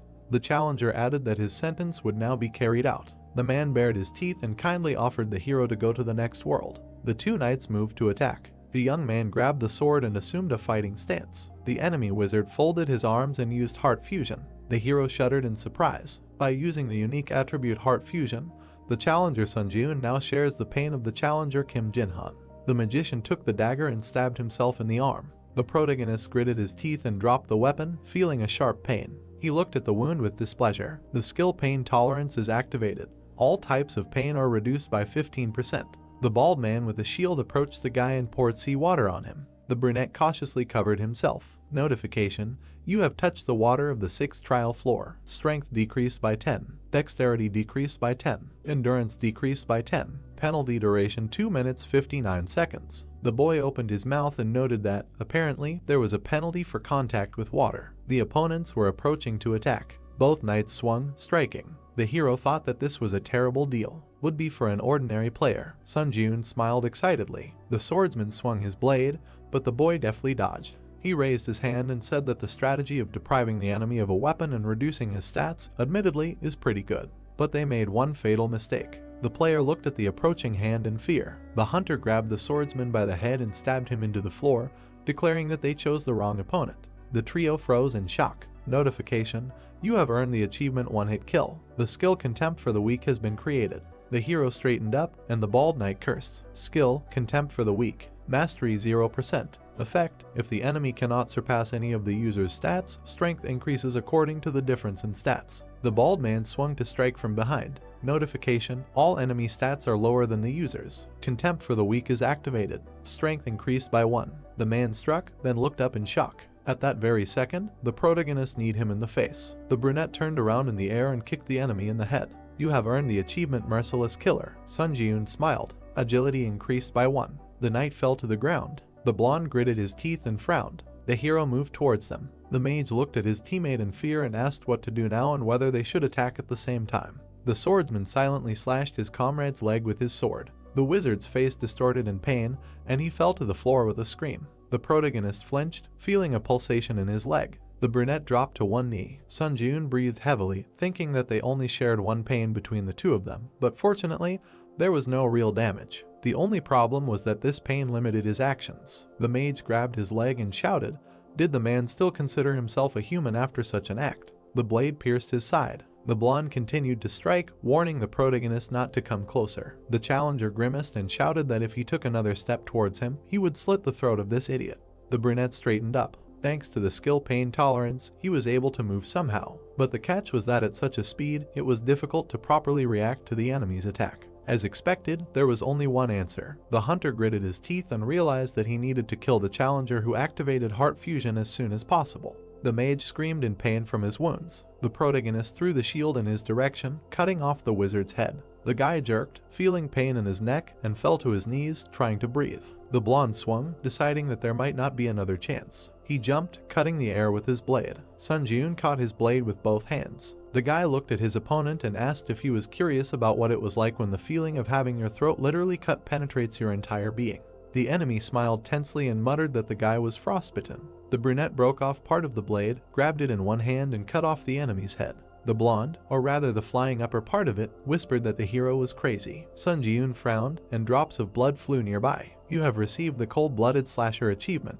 You earned 15 points. Time is up. The stronghold has been captured. The other users began to shout joyfully that they survived. Someone who managed to maintain camaraderie hugged each other. Was it someone's instigation that many people were delighted with the murder at the beginning of the challenge? But in the end, the final winners were those who kept the team together. The hero turned around and noted that there were exceptions. He looked at the guy who was standing there covered in blood and muttering that he did nothing wrong, and that the bastard who couldn't dodge his blow was to blame. The brunette looked at his hand and wondered if he looked like such a monster in the eyes of others. Notification: congratulations, you have passed the 6th floor of the challenge tower. A random draw box will be sent to your inventory as a breakthrough reward. You have received 8,000 points as a reward. Moving to the waiting room. Dark energy emanated from the bodies of the challengers. You have absorbed the spirit of players Lee Sung-jun, Kim Jin-han, Song Jinuk, Han Sik-jun. The guy put out his hand, absorbing the energy. Mastery of the unique attribute necromancy has reached 100%. The rank increases by 1 level. Necromancy, rank D, entered the waiting room of the 7th floor. The hero exited the portal and noticed that the achievement viewing function was activated. List of achievements: Class S First Return, Class A None, Class B None, Class C One Hit Kill, Class D Cold-Blooded Slasher, Rank E the One Who Endured the Flames, Ruthless Killer, Goblin Hunter, Traitor, Class F None. The guy carefully looked at the system window and said that, as he thought, the first return was not a simple achievement. He poked the screen, deciding to take a closer look. One Hit Kill, Class C. The achievement is awarded for killing an enemy with 1 hit. As a reward, the player receives the disdain for the weak skill. Merciless Killer, Class E. This achievement is awarded to those who consistently kill challengers without hesitation.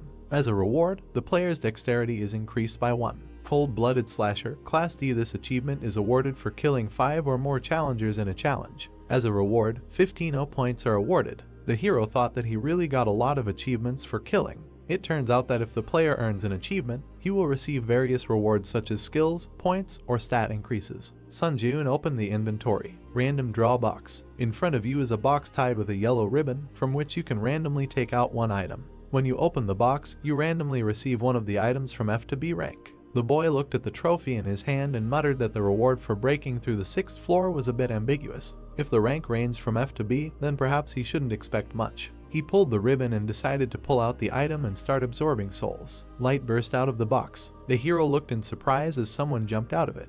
The small green goblin did a somersault and landed on the floor. The boy looked at it in shock. Sun Ji-yoon smiled and muttered what kind of Pokemon this was and whether it needed to be caught.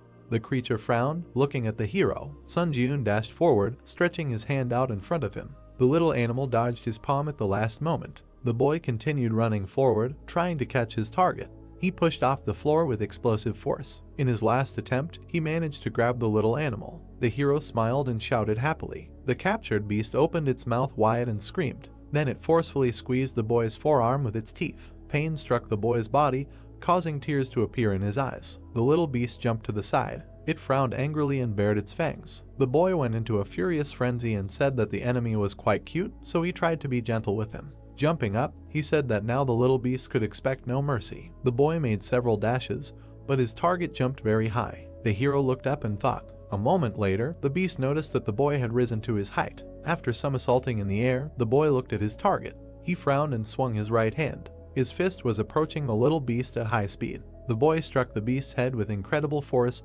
dealing a critical blow. The place where it hit turned red. The little animal crumbled into pieces, revealing a necklace. The system congratulated the boy and said that he had drawn an item corresponding to the highest class in the random draw box. He looked at the prize and said that if it said the highest class, it meant that his item was Class B. The necklace emitted a blue glow. The system said that it was a pendant made of forged iron, which increased the effects of metallurgy skills and swordsmanship by 7%. And when mana was introduced, an exclusive effect of steel defense was activated, but temporary recovery was stopped since man was spent to activate. The young man took the pendant in his hand. He looked at it and thought about its description. He poured energy into it and decided to check the effects. The next second, energy enveloped him. The system reported that the pendant activated an exclusive effect, as a result of which the skin began to absorb 10% of all physical damage. He exclaimed in surprise. The beams of light glinted on the surface of the pendant. The guy thought that this pendant had much better parameters than most class items, because it was equipped with both attack and defense, so it was truly a scam item. Putting it on his neck, he happily said that he did not expect anything from this prank, but ended up hitting the jackpot. Suddenly, he froze in place, noticing the messages there that all his mana was depleted, as a result of which the exclusive effect was disabled. He was confused but frowned and said that this exclusive skill absorbs mana at the speed of light. He tucked the pendant under his shirt and thought that he should save mana to use the pendant at a critical moment. He looked back at the system window and decided to check the status window of the unique characteristic that was recently assigned to rank D. The system asked him if he was ready to begin the trial on the 7th floor. The heroes looked up, not understanding what this was and whether there was usually a waiting period before the next challenge was issued. Standing in the middle of the room, he said that if it was possible to start the challenge a little faster, he didn't see anything wrong with it, and he wondered if the others' waiting time had disappeared. The system reported entering a community whose difficulty was high. The tower ghost asked if they knew that the waiting time had disappeared. Reading other people's comments, he decided that as he thought, everyone could now immediately begin the challenge. He pointed his finger at the system window and thought that no one cared about the waiting time having disappeared. After all, no one was particularly interested in the advantage of being the first mover, and the atmosphere in the community was one of desperately wanting to return home. He lowered his head and wondered if this was because most of them were low-ranking hunters. Looking closely at the comments, he thought that compared to the 6th floor, the manner of communication had changed a lot. He imagined the evil faces of people and thought that all these maniacs have now become quiet, and the next one is a personal test, so, by entering into a dialogue, no one will gain anything. With a calm expression on his face, he decided that he should also be wary of the murderous maniacs who use the lives of their comrades as simple tools for gaining profit, and most importantly, he hit his fist into his palm and said that he needed to develop skills that would not be shaken by any variables. Opening the system window, he looked at the description of the unique characteristic and looked at it in surprise. Raising his eyebrows, he noticed that even more specifics were added to the description of the basic effect. Schematically imagining how souls turn into enhancement, magical power, and a protective shell, he thought that before, the main emphasis was on enhancing skills, but now souls can be used both as magical power and as a protective shell. He waved his hand, opening another window, and said that he hoped that something like an increase in the probability of obtaining a skill would appear, because anything can happen, so the ability to protect the body will never be superfluous. He pulled the sword out of the inventory. Throwing it into the air, he decided to check how effective the spiritual shield was. The hero put his hand to the side and said that he should risk it, because even if he cut off his hand, the waiting room was equipped with a healing buff anyway. The sword quickly spun, approaching him. At high speed, it approached the guy's wrist. The next second, a bright red flash lit up the space. The system reported that the spirit absorbed the damage inflicted on the user. The sword rose into the air again, energy swirled around it. The system also added that the player's soul had disappeared, and the number of souls in possession was 3 out of 30 positions. The young man looked at the hit site in surprise. Smiling, he decided that the effectiveness exceeded all his expectations. Heroes looked at the number of souls in his possession and said that it was better for him not to absorb all the souls, but to always have a couple in reserve to ensure his own protection. Heroes opened the board summing up the results of the trial. The system opened the player ranking table, on which Sunjun was in 4th place. Frowning slightly, he said that he had slipped to 4th place, and we want but it was a bit of a pity, but it was not so critical, because in order to receive the title of Pioneer, he only needed to enter the top 50. He warmed up and said that he was already tired while checking this and that, but he did not have time to delay further advancement. A portal opened in space. Heroes decided that it was time for him to challenge the next trial. In the darkness in front of him, system windows began to appear, informing him that the 7th floor high difficulty test was beginning, the theme of which would be proof, and 40 minutes were given for completion. The condition of the test was to pass 3 tests within the allotted time, and the conditions for failure, the death of the applicant or the expiration of the allotted time. As a reward for a successful breakthrough, he was guaranteed the skill of Grace of the Wind, and the penalty for failure was equal to death. The young man found himself in the middle of a dark corridor. He raised his eyebrows in surprise, not understanding what kind of place this was, because the atmosphere was completely different from the previous tests. Walking straight, he thought there that he literally did not feel anyone's presence, and this irritated him greatly. His hair began to flutter in the wind. A bright light flashed at the end of the corridor. A wave of glow quickly overtook the young man, transferring him to the first test zone. The hero found himself in the middle of the desert. The system demanded that he prove that he had overcome all his fears. Looking around, he recognized the surroundings. An endless sand landscape stretched out before him. Suddenly, the ground beneath his feet shook violently. The young man thought that everything was as he expected. In an instant, a giant sand wall rose up in front of him. The young man looked up and realized that it was a sand golem. He remembered that in order to successfully pass, he had to break through 3 trials in the remaining time, and he thought that this space was now a reproduction of the training trial, and this meant that during this trial, the 3 trials that he had already passed would be recreated. He frowned angrily, thinking that he could defeat the sand golem with his eyes closed, and wondered if that meant he would be on the 8th floor very soon. He noticed that a large amount of sand was falling down from the golem's shoulders. The monster was getting taller and taller, leaving the boy at the bottom. The boy looked up, noticing the giant monster, and said that he didn't remember the golem being this big to begin with. A bright light was shining in the monster's eye sockets. The boy smirked and thought that he felt like he had been enlarged 3 times. The golem raised its arm. It swung its right hand, slightly leaning towards the boy. The boy took out the sword and shield from his inventory, deciding to try and hit the empty head of the opponent. He rushed straight towards the golem's strike. Deviating from the trajectory, it ran up the arm. The hero frowned confidently. He quickly climbed up the sand, straight towards the monster's head. Finally, he made a dash and jumped away from the enemy's head. He thought that this was all very strange while he was upside down.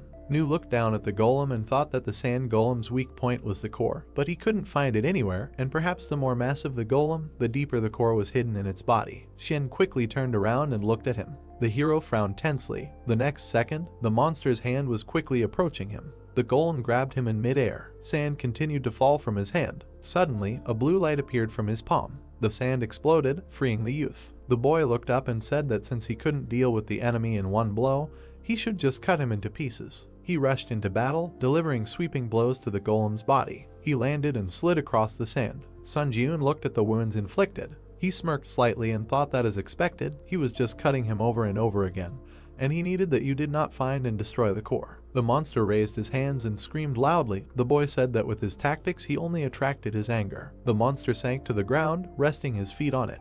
His ankles sank into the sand. The hero opened his mouth in surprise, looking ahead. Quickly straightening up, the monster raised his foot to trample the hero. The boy rushed from the spot, surprised at what was happening. He looked back in fear and said that dodging the blow is not a problem, but if that sand wave falls. The monster's foot quickly approached the sand. The boy quickly ran away from the resulting sand wave. He lost his balance when the shock wave caught up with him. A huge sand explosion thundered in the middle of the desert. Dust and sand began to settle. A golem appeared from behind the curtain. The young man was half buried in the sand. He smiled evilly and said that he was furious. Rising from the ground, he looked at the golem. The young man held his sword in front of him. The golem walked towards him, holding his hands in front of him. The young man began to emit streams of aura using 3 absolutes. The system opened the description of the skill. The hero flew past the golem at incredible speed, cutting off its arm. The monster looked back at the lost limb in surprise. Landing, the guy dealt a few more blows. He cut off its arm with just one attack. He immediately remembered the Dark Night and thought that when he encountered the so-called floor implantation,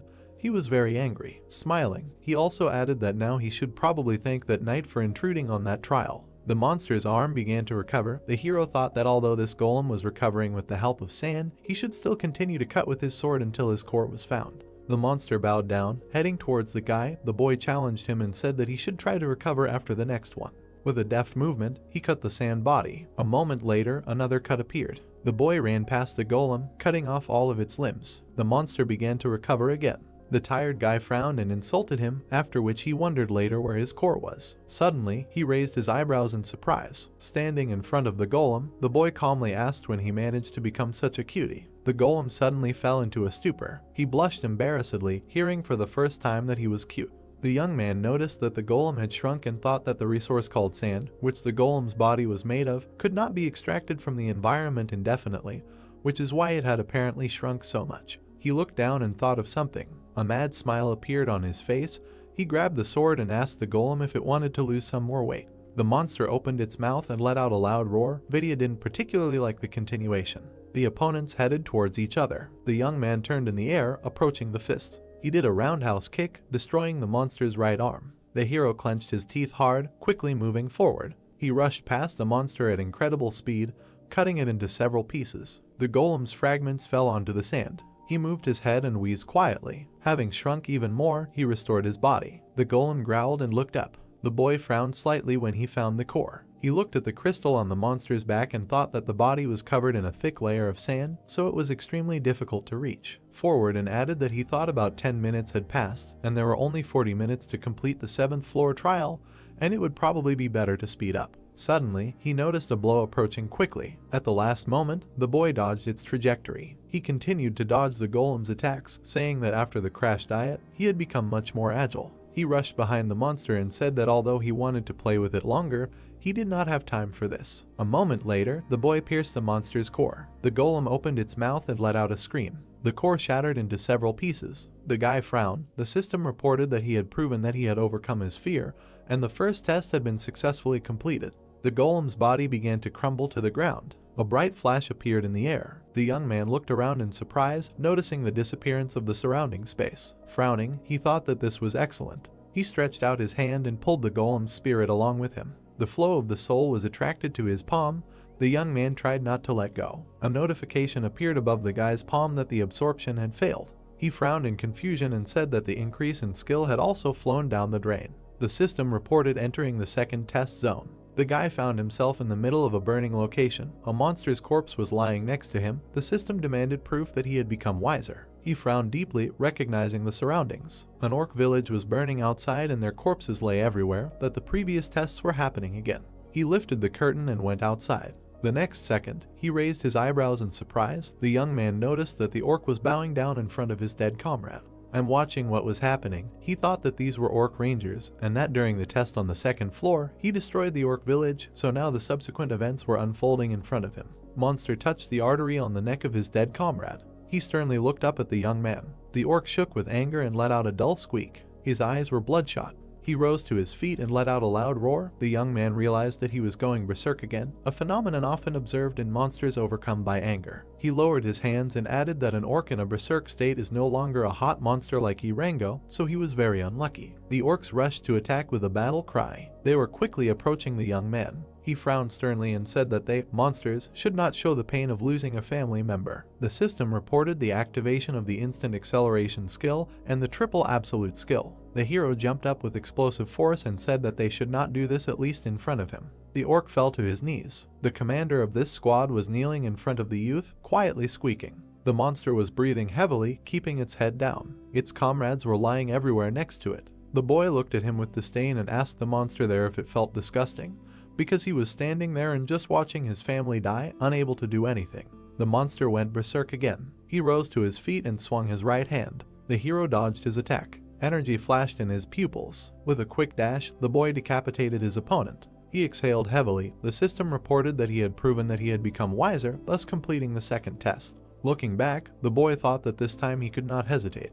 He extended his hand and began to collect souls. He was pulled into the portal again. The system reported the successful absorption of all the orc spirits, as a result of which the mastery was increased by 6% and the number of souls rose to 19 units. The hero clenched his fist with a smile. The system issued a notification that the mastery of the hunter's dagger skill had reached 100%, so the skill had increased to the next rank. Also, the instant acceleration skill had risen one sub-rank higher. The system notified him of entering the third test zone, where he must prove that he had overcome his doubts. The guy looked ahead and said that this time his brain would definitely be blown away. He found himself on a long path in the middle of the water. Greatly surprised, he realized that this was the battle platform of the 6th floor. She looked back and said that since the previous zones were reconstructions of the 1st and 2nd floors, he thought there would be a double from the 3rd floor. He remembered the previous test and said that he was not surprised if such an ignorant test was labeled as wisdom, and he was really going if he hoped to see at least some common sense in the test tower. The young man opened his inventory and took a life potion from there. With a slight movement, he opened the bottle.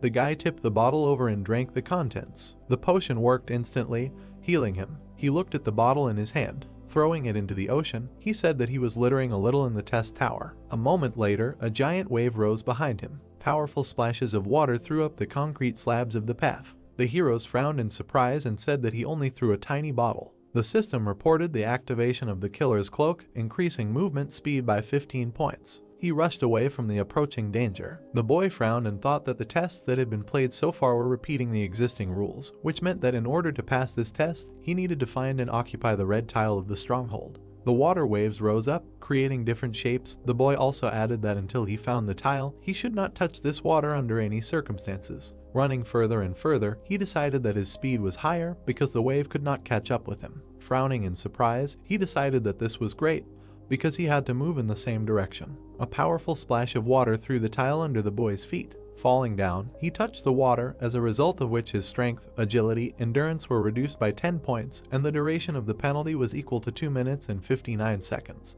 The water continued to throw up concrete slabs. The guy thought that he even had an idea that the tiles would remain in the same order. Being in the air, he added that it was a kind of hope that there was at least some common sense in the testing tower. He gritted his teeth and used instant acceleration. Leaning against the slab, he made a powerful jerk. With quick movements, he bounced off the next 2 slabs. The guy gritted his teeth and said that he never expected that he could die in such a place. He continued to push off the slabs on his way, running further and further. Noticing a red pad, he headed towards it. Looking at his target, he thought it was the red slab of the stronghold. The guy gritted his teeth and thought that soon, finally, this annoying test would end. The introductory surface swirled into a whirlpool. Several streams of liquid rose into the air at once in order to hinder him. The water spun like a corkscrew and flew over him, The boy said that now the testing tower decided to go completely crazy. He made 2 jerks and headed towards the red plate. Smiling slightly, he realized that there was very little left. The spinning liquid was quickly heading after him. The hero noticed the danger from behind.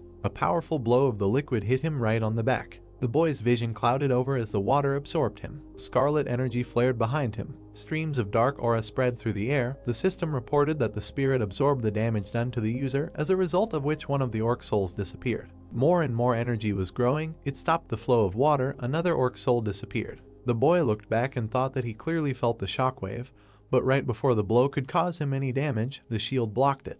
The hero did a somersault in the air and flew to the side. Having landed, he quickly ran away. The streams of water went after him, when suddenly the remaining time was over. The water froze. The exclusive effect of the killer cloak was turned off. The guy frowned in confusion and thought that now he already had no mana, and if the instant acceleration failed, then it would be the end for him. He gathered scarlet energy in his palm. The hero threw the ball into his mouth. Having pushed it into his mouth, he frowned slightly. An aura began to emanate from his chest into the dark. The system reported that he needed to replenish his mana using the spirit of the orc. The guy thought that this was great, and that his strength had returned. The streams of water, swirling, continued to move. The guy quickly ran away from them. He looked at the red tile and thought that there was very little left. Suddenly, a column of water appeared in front of his face. He opened his mouth in surprise and cursed. The streams of water quickly caught up with him. While he stood in a stupor with his arms crossed, he made a dash forward, wanting to take a risk. The guy entered the liquid. His silhouette began to blur under the streams of water. He broke free from the other side, exhaling heavily. The system reported that the orc spirit had disappeared. The guy was in the air right above the waves of water. Flying down upside down, he bent down heavily. The guy tried to group himself and screamed loudly. He looked at the floor in fear, screaming shrilly. The floor was quickly approaching him. After a little while, the guy hit the concrete with incredible force. 2 orc souls disappeared. He had 12 units left. A large amount of dust rose in the air. The dust cleared. The young man lay in a mark on the surface. He opened his eyes in surprise, noticing something. Swirling waves hung right above him. Their tips twitched, confusing the guy. The system reported that he had proven that he had overcome his doubts. As a result of something, these tests were successfully completed. The water appendage began to lose its shape. A huge amount of water fell on the guy. Being wet, he squinted his eyes and thought that this was a damn test, and that it was completed, but for some reason he had to suffer until the last second. Suddenly, system notifications appeared, reporting that he had overcome the 7th floor of the test tower, and as a reward for breaking through, the skill of the Grace of the Wind was received. 15,000 points were awarded and speed boots were sent to his inventory, after which the system reported that he was going to the waiting room. The hero headed into the portal. The spatial gate emitted a light blue light.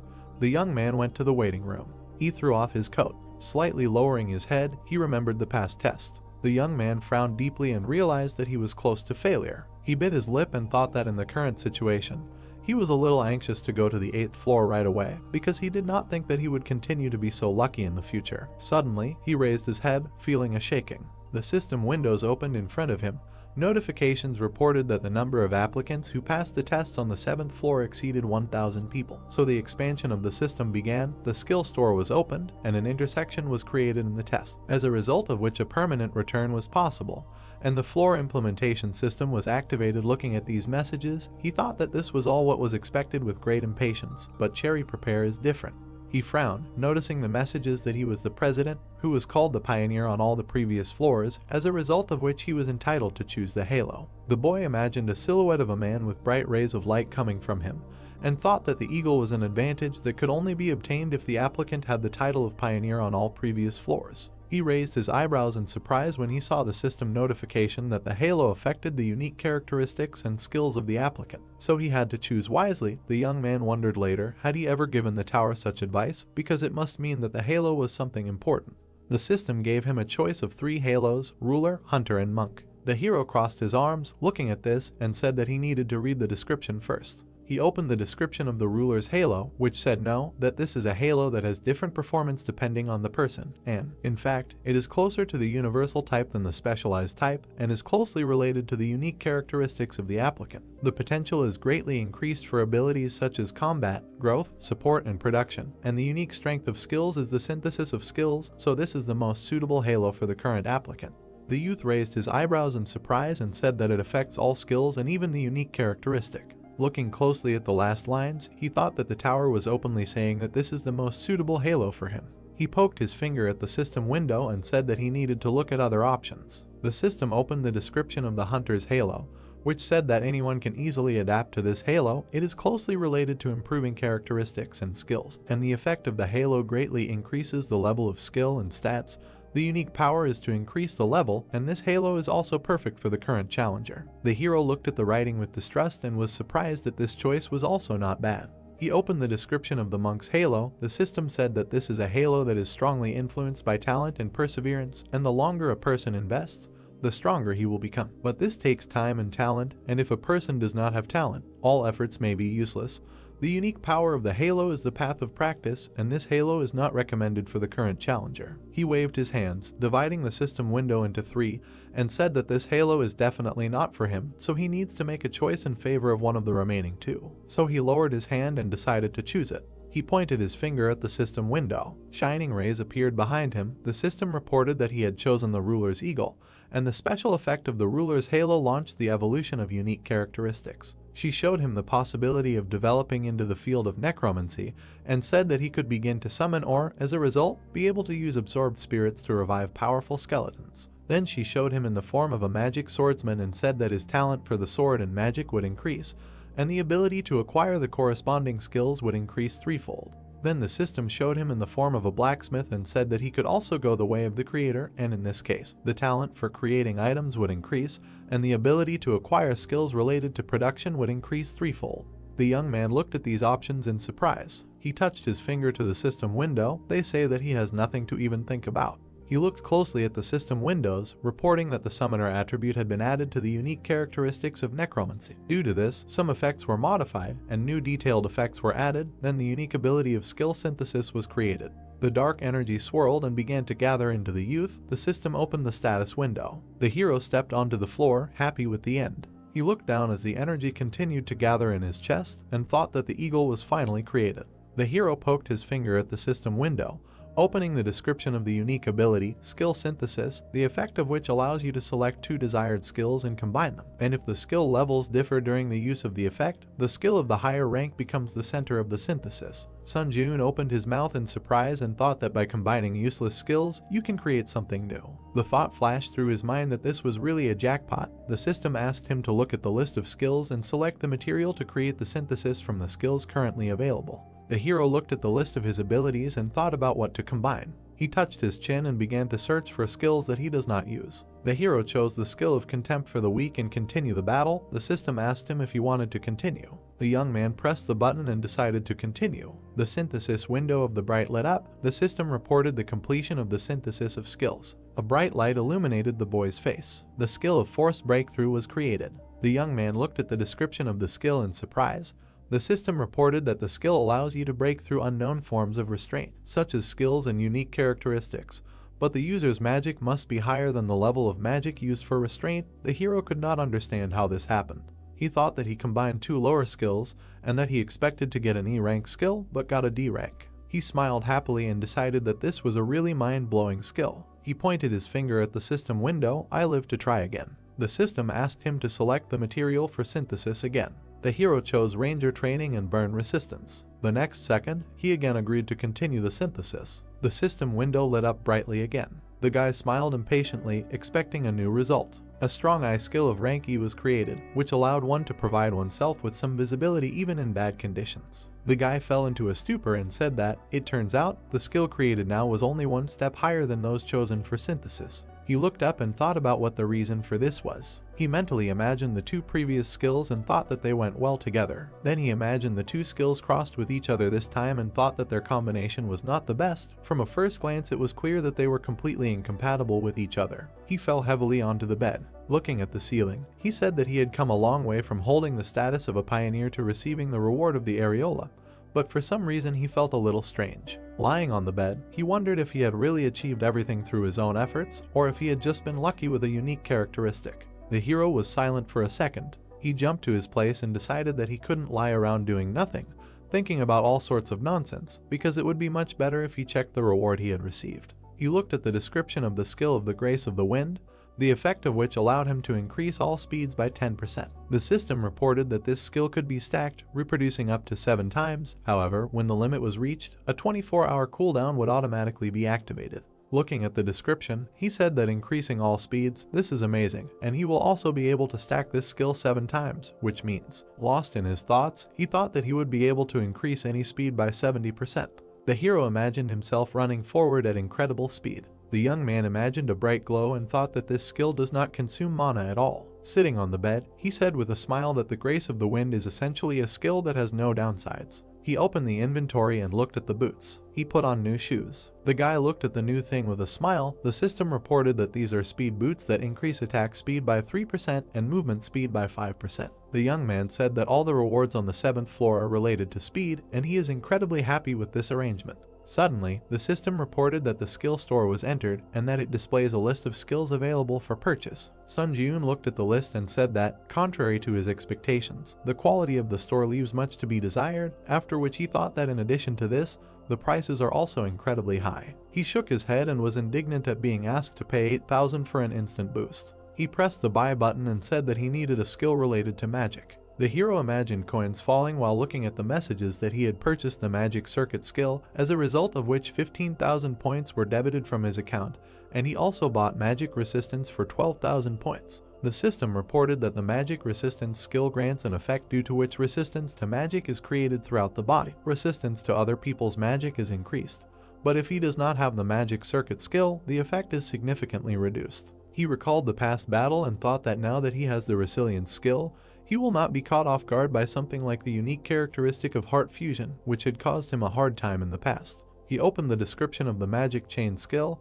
His body began to release mana. The magic chain was engraved on his body. The guy gritted his teeth, feeling the heat throughout his body. He began to glow brighter and brighter, emitting powerful streams. The sheet swayed strongly in the air. After a while, it sagged. The guy lowered his legs to the floor. Getting up from the bed, he said that he felt a strong lightness. He took a few steps forward. Sun Ji-yoon stopped in the middle of the room. He lowered his gaze. The youth raised his leg, which was covered in mana. A moment later, he slammed it onto the ground, creating a powerful shockwave. Without taking his eyes off what was happening, he was very surprised. The floor under his foot was shattered. The guy thought that the mana used randomly formed a chain and strengthened his physical abilities. He smiled, clenched his fist, and was glad that he made a good purchase. The hero opened the system window. The system reported that he could use the spirit of the deceased to resurrect the dead nearby, and that at the time of resurrection, the level of the dead would be proportional to the quality and quantity of souls absorbed. The youth said that he was curious about this new ability to summon the dead. He waved off the notification and said that it would be better for him to familiarize himself with it in practice. He placed his hands on his waist and exhaled heavily. He pressed his lips together and considered what decision he should make. The hero frowned sternly and said that he should think about whether to challenge the next floor right now or return to the ground. The dark-haired man was looking at his phone, nervously shaking his leg, and was indignant at the fact that there was no response. Suddenly, he noticed that someone had approached him. A plump man with his team approached him and asked the guy if he was able to gather a team. They were sitting next to a giant gate. The man also said that he should hand over the permission to enter the portal to them. He smiled evilly and added that if the raid in the dungeon did not begin after the specified time, the right to enter would be automatically revoked, so he could just take the appropriate fee and hand the pass over to them. The guy frowned tensely, recognizing the guys who had approached him. He raised his head excitedly and said that he had no intention of handing over his pass to anyone. The men immediately insulted him. The interlocutor grabbed his head and said with a smile that there were a lot of hunters in the park, but no one was eager to join his team. Smiling widely, he mockingly said that he was only an E-rank hunter. The young man was stunned when he heard the question of whether he thought anyone would want to be on the same team with trash like him. The man, along with his team, looked at the guy ominously. The surrounding people discussed how he was being too cheeky, but telling the honest truth. Suddenly, everyone froze in place when someone asked if the team was still recruiting. Sun Ji-yoon walked through the crowd. He held out his ID and introduced himself. Frowning, the guy asked if this was enough to join the team. The saddened man stood up from the bench and said that he completely satisfied all the requirements. The evil man put his hand on his shoulder and asked if he didn't see the line of people waiting or if he didn't understand what was going on at all. The boy let out a sigh and smiled. The man got angry when he heard the words that if he was unhappy with something, he should also apply for the Chiaowan team. The man was very indignant about this. Suddenly, the guy became completely serious and threateningly told the man to remove his hand from his shoulder before it was broken. The guy immediately released his aura, surprising everyone around him. The man turned pale and immediately removed his hand from his shoulder. He frowned in surprise, wondering what kind of energy this was and if he was really a C-rank hunter like himself. The man's allies admired this energy with a smile, thinking that it was released by their captain. The man smiled nervously and thought that this was not his doing. He put his hand to his mouth, awkwardly saying that since there were representatives from the Hunters Association around, he would tolerate such a prank this time. As he walked away, he said that the boy was just lucky. Xiaolin grabbed his head and wondered why everything was going wrong from the start. He looked up at the boy in surprise. The boy called him by name. The boys were standing opposite each other. The hero said that judging by the situation, he felt like he wouldn't be able to find anyone else to join his team, so they shouldn't drag it out and just enter the portal. Xiaolin pointed at himself and the boy with a shocked face and asked if he wanted to go in a two-man team. The boys entered. Xiaolin grabbed the sword and quickly looked back, saying that they actually entered. The hero looked back at him and said that he didn't need to worry about anything so much since he could deal with most of the D-rank monsters. The other man looked at him in surprise. He raised his hand, looked at the boy and asked if the boy had said before that it was his first time in a dungeon. The boy confirmed this and thought that in essence, the trial tower and dungeons were the same thing. The man frowned and said that at first glance his words might seem tactless to him, but their lives were at stake, so he should listen to him carefully. The boy looked at him silently while the man asked him who he thought had the highest mortality rate in the dungeon, an E-rank hunter or a C-rank hunter. The man frowned and said that at first glance it might seem like the E-rank hunter would be the one most likely to die, but in reality, C-rank hunters had a higher mortality rate. He imagined two fighters and said that E-rank hunters were extremely cautious because they knew they were weak, while hunters of a higher rank were overconfident in their strength. He then imagined the spears killing the second hunter and said that the fatality rate was extremely high for that rank. The man then imagined them getting into an accident in a car and said that the same could be said about driving, since the more confident the driver was, the higher the chance of getting into an accident. He lowered his head and said that a place called a dungeon was much more dangerous than the boy thought. He raised his hand and added that since the boy had risked entering the dungeon without a tank and a healer, he became even more worried about this overconfidence. The hero replied that there was logic in those words. The man looked at his face and added that although he was an E-rank hunter, he had a lot of experience visiting dungeons, so he could take on the role of leader of this group. Sun Jun frowned slightly and thought that he also wanted to be the leader. The man bowed after hearing the agreement and thanked the boy for understanding, then said that he was doing this for everyone's safety, so he hoped his offer did not spoil anyone's mood. Words echoed throughout the cave that they needed to continue on their way. The young man decided to trust him. Suddenly, a lizardman appeared in front of them. The man tensely clenched his teeth and said that these monsters are known for skillfully using various types of weapons, so they were unlucky that he was their opponent. He took the lizardman with both hands and said that for starters, he would draw all the attention of this creature to himself, and the hero would attack him immediately on signal as soon as the lizard opened its back. He watched what was happening, thinking that he needed to see how an experienced hunter would deal with such a situation. He opened his mouth and rushed into battle. The man frowned tensely and ran towards him. Suddenly, they stopped a few meters away from each other. The man began to swing the blade in different directions. He continued to strike the air. The guy suddenly realized what was happening. Watching the captain, he thought that they were now measuring strength. He frowned and added that a temporary return to Earth takes only 3 days, and now he has to lose precious time because of some insignificant lizard. The man suddenly looked back at him. The guy stepped forward and apologized. Because he was forced to intervene, the man tried to stop him, saying that it could be dangerous. The hero jumped up, using instant acceleration. A moment later, he cut the lizard into many pieces. Xiao and Balshok, seeing what happened. The young man looked at the parts of the monster and said that he intervened because he was in a hurry. The man looked down at the corpse and said that he understood everything perfectly, because he could have his own reasons for this. The hero also said that he would like to make one suggestion, after which he asked if he could voice his thought. The man immediately nodded and asked to tell everything as it is. The boy pointed at himself and asked him to take the lead. The crowd of lizardmen rushed forward, shouting loudly. The boy rushed past them, cutting down several. The monsters looked back, noticing this. They rushed to attack, but the boy rose into the air, dodging it. Sun Jiun pierced one of them from behind. The man watched in surprise. He looked at the concentrated face of the boy and thought that this was just a one-sided massacre. The lizardman struck again, but missed and cut off the head of his comrade. The hero struck again. With a deft movement of his hand, he decapitated the lizard. The man watched everything with his mouth open, thinking that he probably got to witness the battle of a super rookie who would shake up the hunting industry in the future. The hero plunged his blade into the body of one of the lizards. He took out a green D-rank mana crystal. He threw it into the man's bag with the others. Xiaolin looked back and said that other than acting as a porter, he was of no use and then apologized for that. One of the lizards approached the guy from behind at incredible speed while he was discussing with the man how much profit each would get. The hero slightly tilted his head, letting the sword pass by. He turned around and swung his left hand. With a single blow, he threw the beast up. He smashed its head against the ceiling of the cave. Rock fragments fell next to the guy. The man grabbed his head, watching in horror. The entire cave was covered in blood. The young man said that they needed to discuss this outside, because if they let their guard down, they could end up in a dangerous situation. He brushed the blood away. The man apologized to him. He began to absorb the souls of the lizards, and thought that he needed to pretend to yawn and absorb all the souls at this time. There was an increase of 0.07%, and that with D-class monsters, he would be increasing the mastery of his unique characteristic for a very long time. Suddenly, a scarlet portal opened. The guys looked back at it. The man thought that being only the two of them, they were able to reach the portal leading to the boss room. He smiled and thought that he did not even have a thought about completing the raid on the boss, or to be more precise, from the very beginning he thought that it would be a great success if they overcome at least half of the dungeon. He looked at the guy from behind and added that he thought the man in front of him was quite capable of clearing the dungeon completely. The hero looked back and asked if the man was okay with this arrangement if they were to invade the boss's room now. The man answered in the affirmative and said that the guy should take a break for a while. The young man reassured him, saying that there was no need for that because he was perfectly fine. A man's voice was heard near the portal and he agreed to enter the portal. They found themselves in front of a giant lizard sitting on a throne. The monster rested his hands on the throne. The young man said that as he had predicted, the king of the lizards was waiting for them in this place. The ally looked at him and asked what he was going to do.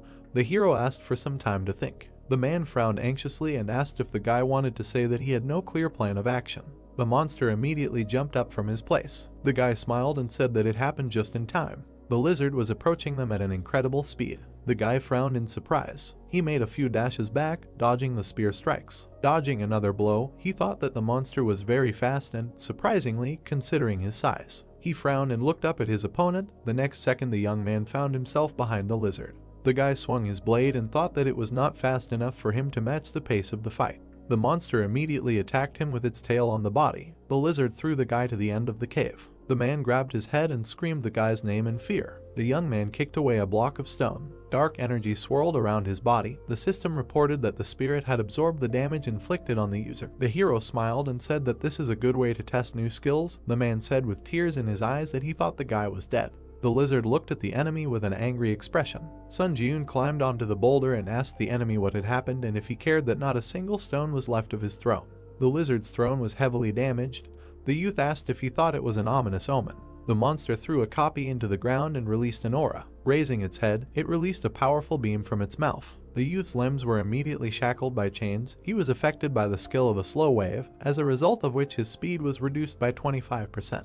A green sphere cut off the chain. The youth activated a force breakthrough. A pleasant colored energy swirled around his body. The system announced the removal of the slow. The lizard opened its mouth in surprise, noticing this. The guy exhaled heavily and thought that the skill was the result of synthesis, so he had some doubts about it, but the effectiveness was high. Suddenly, the monster turned his gaze to the side. A quiet groan was heard in the cave. The man, bound with chains, fell to the ground and said that his body did not obey. He was scared, but looked at his ally and asked for help. The monster looked at him and growled. The guy frowned in surprise, realizing what was about to happen. The monster turned around and ran towards the man. The hero gritted his teeth, rushed after him and shouted that he was the lizard's rival. Moving at high speed, he tried to catch up with the lizard. Looking at the monster from behind, he thought that the distance was too great. The guy raised his eyebrows in surprise. His pupils turned scarlet, and he used the summoning of the dead. Two skeletons appeared right in front of the monster. They opened their mouths and rushed to attack. The lizard defeated them without much trouble. The guy watched the bones fall and thought that they were not strong enough to stop such a giant, but nevertheless, he was able to win a second with their help. Having summed up the skill of the Grace of the Wind by 60%, he chopped the monster into several pieces and thought that this second saved a human life. The lizard's face froze with an open mouth. The system announced his death. Streams of dark energy gathered in one point. The system reported that the guy used the absorption of the spirit of the Lizard King to permanently increase stats, as a result of which his strength, agility, endurance, mana and durability were increased by different amounts of points. The hero looked at his chest in surprise. The system also reported the absorption of one of the Lizard King's skills, the Spiritual Eye. The man yawned widely. He looked in front of him and said that except for the fact that all three portals appeared at the same time for power, nothing special happened. He looked back at his subordinate and asked if they noticed anything unusual. The interlocutor answered negatively. The leader, looking at the portal, thought that everything was as usual, because after the hunters of the first squad made a partial raid in the open portal and went outside, the attacking team of the Hunter Association would have to break into the dungeon and finish off the boss. He sat down on the back of the bench and said that it seemed like everyone was in the same Hunter Association, but he did not understand why only their team did not have a commission fee. After which he insulted the members of the attacking team and said that he was very jealous. Suddenly his eyes sparkled with anticipation of monetary payment. The man said that if the advanced squad completely cleared the portals in the first quarter, then their control team would be able to get their share. Suddenly, he sadly lowered his eyebrows. Smiling slightly, he thought that this would only be possible within a rank hunter and wondered if there was even one high-class hunter who would pull off such a crazy stunt. Suddenly, Xiaolwen and Sunjun appeared from the portal. The leader looked back. Hearing the shout that the advance party of the third portal had finished clearing, the leader was surprised that it was so fast. The subordinate tried to accompany the guy. The leader was surprised that they went to raid the dungeon with only the two of them, meaning that this group couldn't even get halfway there. Suddenly, he raised his eyebrows in surprise, noticing something. The portal behind them began to disappear. He opened his mouth in shock, thinking that the portal that had become colorless meant that. The man smiled widely and finished his thought by saying that the boss's room had been completely cleared. Stumbling, he ran towards the guy. The man, breathing heavily, asked the young man if they had really cleared the dungeon completely. The hero asked him who he was to ask such questions. The interlocutor adjusted his suit and said with a smile that he forgot to introduce himself, after which he gave his name and said that he was the leader of the portal control group from the Hunters Association, who had arrived in this place to monitor the portals that had suddenly appeared in this park. Xiaolwen intervened in the conversation and asked if they had arrived later, that they wanted to buy the rights to occupy the portal. The man confirmed this and said that he wanted to make an offer to the two of them to sell. He raised his eyebrows in surprise when he heard the words that Xiaolwen was not the one who had the right to make decisions in this matter. The leader was very surprised when he was told that the young man had captured this dungeon alone. He recoiled and asked in shock if he really did the cleanup alone, since that meant he was in a rank hunter. The guy interrupted him and said that he was a C rank hunter, and that he thought that was not the most important thing right now, after which he asked him to get closer to the point. He frowned and asked how much he wanted to buy the right to occupy the portal for, after which he thought that if it became known that he came from the test tower, then it would add unnecessary problems. The leader coughed and said that if we return to the main thread of the conversation, then their team wants to propose something. The hero frowned in surprise. Hearing the words, he said that they wanted to buy the right to occupy the portal from them for 1,200,000,000 won. A huge stack of papers fell on the table. The girl sat down heavily on them and said that it was very hard for her, because after returning from the tower, all she did was work like a horse. Suddenly, she noticed something. She picked up the phone and wondered who was calling her at such a late hour. The girl looked at the phone screen in surprise. A little earlier, she looked over her left shoulder. The girl looked at the nameplate with the manager's name. She remembered standing in front of three men who said that without a doubt, this incident would lead to revolutionary changes, and then she thought that everyone at the top was really worried. She held her head and said that even if the applicants were hiding their identities, she still didn't think it would be so difficult to win them over. She looked down sadly. She added that she hadn't even managed to recruit 10 people, and all of these applicants were low level, so it was not enough to satisfy the top management. She looked out the window and said that if she thought about it, she had no idea what that person was doing. She remembered how the boy cut down the goblins one by one and thought that the boy was so strong that it would not be an exaggeration to say that he cleared the 4th floor alone.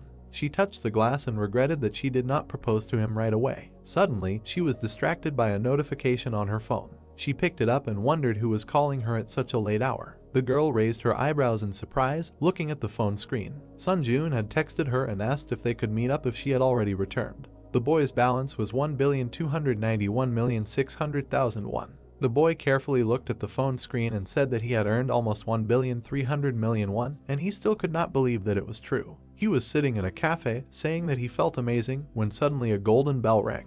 The tired girl flew inside. She noticed her hours waving his hand at her. The girl grabbed her head, approaching the table. The guy thought that she ran with all her might and said that she did not have to hurry so much. Sitting opposite him, she said that he did not even answer her message. The guy blushed, hearing the words that she waited for his answer for a very long time. He sweated nervously and apologized, after which he said that he never read it because he was in a hurry. Smiling, she pointed at him with her fingers and said that then he should treat her to a cup of coffee and cheesecake. The hero replied that she could order whatever she wanted. A little while later, a cup of coffee appeared on the table. The guys sat opposite each other. The girl asked if the guy was going to climb to the top floors of the test tower. The hero replied that he was going to continue his climb in the tower. To be honest, he contacted her because he had a request. He looked her in the eye and said that he needed to join a guild so that he could attack a dungeon during his short return from the trial tower, but he had some conditions. He imagined various hunters and said that the first condition was the right to refuse a summons to the guild. He then imagined the trial tower and added that the second condition was not to interfere with his personal affairs related to the tower, and the third was permission to use the guild's dungeons at any time. The young man also asked if there was a guild that would be willing to satisfy all of these conditions. The young man frowned slightly and wondered if the atmosphere was strange and if he had overdone it. He suddenly flinched when he heard his name. The girl tilted her head and said that the conditions he proposed were absolutely impossible to fulfill, since from the guild's point of view, they did not get anything. She touched his hand, interrupting his words about how he had probably asked for too much. She stood up at her place and looked him in the eyes. Their fingers intertwined. The girl said that he could join her guild. He raised his eyebrows in surprise, hearing the words that she would make these impossible conditions feasible. The young man was lying on the roof of the bus, recalling the past conversation. His hair was fluttering in the wind. The young man said that from raiding the dungeon to selling the right to occupy, and plus joining the guild, yesterday he lived an extremely productive day. Looking up at the sky, he said that anyway, to join the ranks of the guild, there was one task left to complete. He suddenly plunged into the memories of the past conversation. The girl said that he should clear a C-rank dungeon alone, because he should demonstrate his abilities, so that it would be easier for her to convince the higher management, because the privilege of free use of the guild dungeons is not available to everyone. The boy looked into her eyes and thought that her words meant that not everyone could bathe in cream using the White Guild dungeon. It had to be at least a rising star or a hunter who had high hopes. He frowned and said that they could prepare everything necessary for the cleanup. They shook hands. The girl added that she would make sure that he would never regret his decision. Standing up, he said that as a warm-up, he thought it would be worthwhile to start jogging from this place. He rested his hand on the roof of the bus. Rising to his feet, he bowed his head. The boy looked up and made a powerful dash forward. People noticed something flying above them at high speed. The girl came to the open gate. She smiled and said that she came to confirm the reservation for the assault on the portal, which would take place in an hour. The interlocutor looked at the tablet and glanced at the girl's ID, after which he said that the attendance was confirmed. He pointed to the resting place and said that there was still a lot of time, so she could sit under this canopy. The girl thanked him. A moment later, she looked back, noticing the guy running up, and in our surprise that she was already there. He looked around. After a little while, the lagging airflow caught up with him. A strong wind began to blow away people and standing furniture. The guy awkwardly adjusted the fallen chairs and apologized, saying that he ran too fast, so it seemed like a shockwave arose. The girl smiled awkwardly and thought about whether he wanted to say that the wind rose simply because of fast running, after which he said that he came quite early. The young man looked at the gate, while the girl wondered what kind of person he was there. She pointed to the portal and said that she had already passed all the checks, so he could let her know when he was ready. The boy replied that he could start the raid right now, because he didn't care. They entered the portal and found themselves in the middle of a wheat field. The guys looked around. The boy was surprised that they were in a field. He turned to the girl and said that if she was in danger, she should immediately let him know this. She replied that she would be completely fine. She touched her chest and presented her necklace, after which she said that she was wearing an artifact that was given to her by the guild because it was an item that had a shield function and a weak invisibility effect. Heian looked at it and said that if she attracted the attention of monsters, she would help him to some extent, so she would try to stay as far away from the battlefield as possible. The hero walked forward, telling her that now he could fight without worrying about anything. He was enveloped in dark energy. The spiritual eye skill was activated. The young man remembered that this was the skill that he received from the Lizard King. He noticed 3 objects approaching. Frowning tensely, he thought that he felt the presence of enemies invisible to the eyes, and added that this is what gives him the spiritual eye. The opponents quickly approached him through the wheat field. The young man watched as they approached very closely. He rose into the air, dodging 3 lizard-like monsters. The monster opened its mouth, looking at him. The girl frowned in surprise, seeing the poisonous fisherman. She took a step forward and shouted at the boy to be careful, because this violated the rules of the dungeon. The young man made several dashes, destroying each of the opponents. The monsters' bodies fell next to him. The girl's mouth opened in surprise, thinking about what she had just seen, because it was some kind of madness. She smiled happily and noted that she had always known that she had made the right choice. The young man continued to fight the monsters running out of the portal. He cut one of them, making a dash to the second. His sword began to emit golden energy. The hero looked away and thought that the appearance of the lightning effect was so rare that he had completely forgotten about its existence. One of the monsters was quickly approaching him from behind. The young man dodged at the last moment, noticing the clenched jaws of the enemy. He grabbed the lizard by the tail. Swinging, he sent the monsters to the ground. The young man hit the floor with the lizard. Straightening up, the guy looked at the monster's body. He waved to the girl and said that he had more or less restored order nearby, so she could calmly approach. The girl thought with her mouth open that he had reached the portal leading to the boss room in less than an hour, and alone at that, but the most surprising thing was that they were now in a dungeon that violated the rules. She remembered the appearance of the monsters and thought that the poisonous fisher was a monster that should not be taken lightly. She looked at the corpses of the monsters and added that one of the monsters recommended for group attacks, even for those same C-rank hunters, is the poisonous fisher, so she still can't believe that he dealt with such a monster so playfully, as if there was a helpless baby standing in front of him. She looked at the guy's back and said that this was far from the limit of his growth. The young man headed towards the portal. The girl added that it was impossible to even imagine what he would show in the future. The hero began to collect the souls of the killed opponents, increasing his stats. He raised his head and thought that with this level, even the boss would not pose much of a threat to him. He looked at the portal and said that they would go to the boss's room. After going inside, they found themselves in a dark and foggy place. A slight light was breaking through the gap between the rocks. The woman called it a little strange. A magic projectile was approaching them from above at high speed, while she was talking about how they had already gone far, but the presence of the monster was still not felt. Suddenly, they raised their heads, noticing the danger. The guy frowned nervously. The monster struck. The guy thought that it was very dangerous. He pulled the girl out from under the monster's attack and ran away. Heian looked at his face in surprise. The beast opened its mouth and began to collect mana. He released a powerful beam of energy. Heian pointed her hand at the danger and told the boy about it. Suddenly, a powerful explosion thundered. The hero, along with the girl, jumped out of the smoke. The boy stepped onto the stone floor. He crouched down and said that he had moved her there without her consent because the monster looked extremely dangerous, so he hoped for her understanding. The girl got off his hands and said that it was the other way around, because now she was in his debt. They looked at the monster that was looking for them. The boy said that he would leave her to deal with the beast. The girl turned around worriedly and asked him to stop so that she could use the enhancement skill on him because they could test his personal skills later. He stepped into the abyss and said that he would not agree to that. Frowning slightly, he also added that he would be back soon. The boy fell down like a soldier. He landed right in front of the monster, breaking through the stone floor. The monster opened its mouth and bared its teeth. Sun Jiun ducked, frowned, and activated instant acceleration. The beast planted its foot on the floor. The hero also used the exclusive effect of the speed boots. The opponents prepared for battle. The beast once again accumulated energy in its mouth. The guy raised all speed by 70%.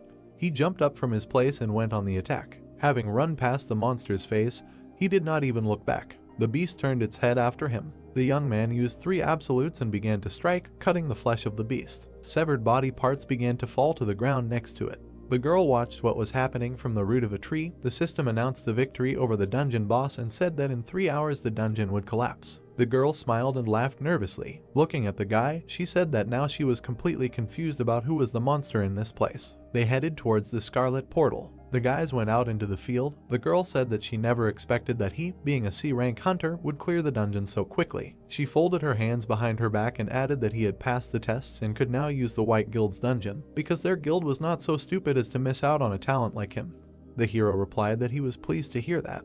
The woman turned around and said that she would digress a little from the main topic of the conversation. She presented 3 levels of difficulty and said that when he was summoned to the tower in a trial, the difficulty he initially chose did not matter much, because even at low difficulty, those who showed good progress in passing the trials would face increasingly difficult tasks as the number of trials increased. She schematically presented the exchange of difficulty between high and low levels, after which she added that there was also a reverse process, because even at high difficulty, if the result was lame, the applicant could gradually slide down to low difficulty. She looked to the side and said that based on this principle, the fact that he had achieved such an impressive growth could only mean one thing: his difficulty level in climbing to the top of the tower. The 3 past trials flashed through the boy's memories. The girl finished the sentence by saying that his level was deadly among the top 50 participants on the summary board. She lowered her head and said that therefore she hoped that he would try to be a little more careful. The hero was very surprised to hear her say that she would like to accompany him for as long as possible or to mature his amazing growth with her own eyes. Sun Jiun was sitting on the roof of a building in the middle of the night.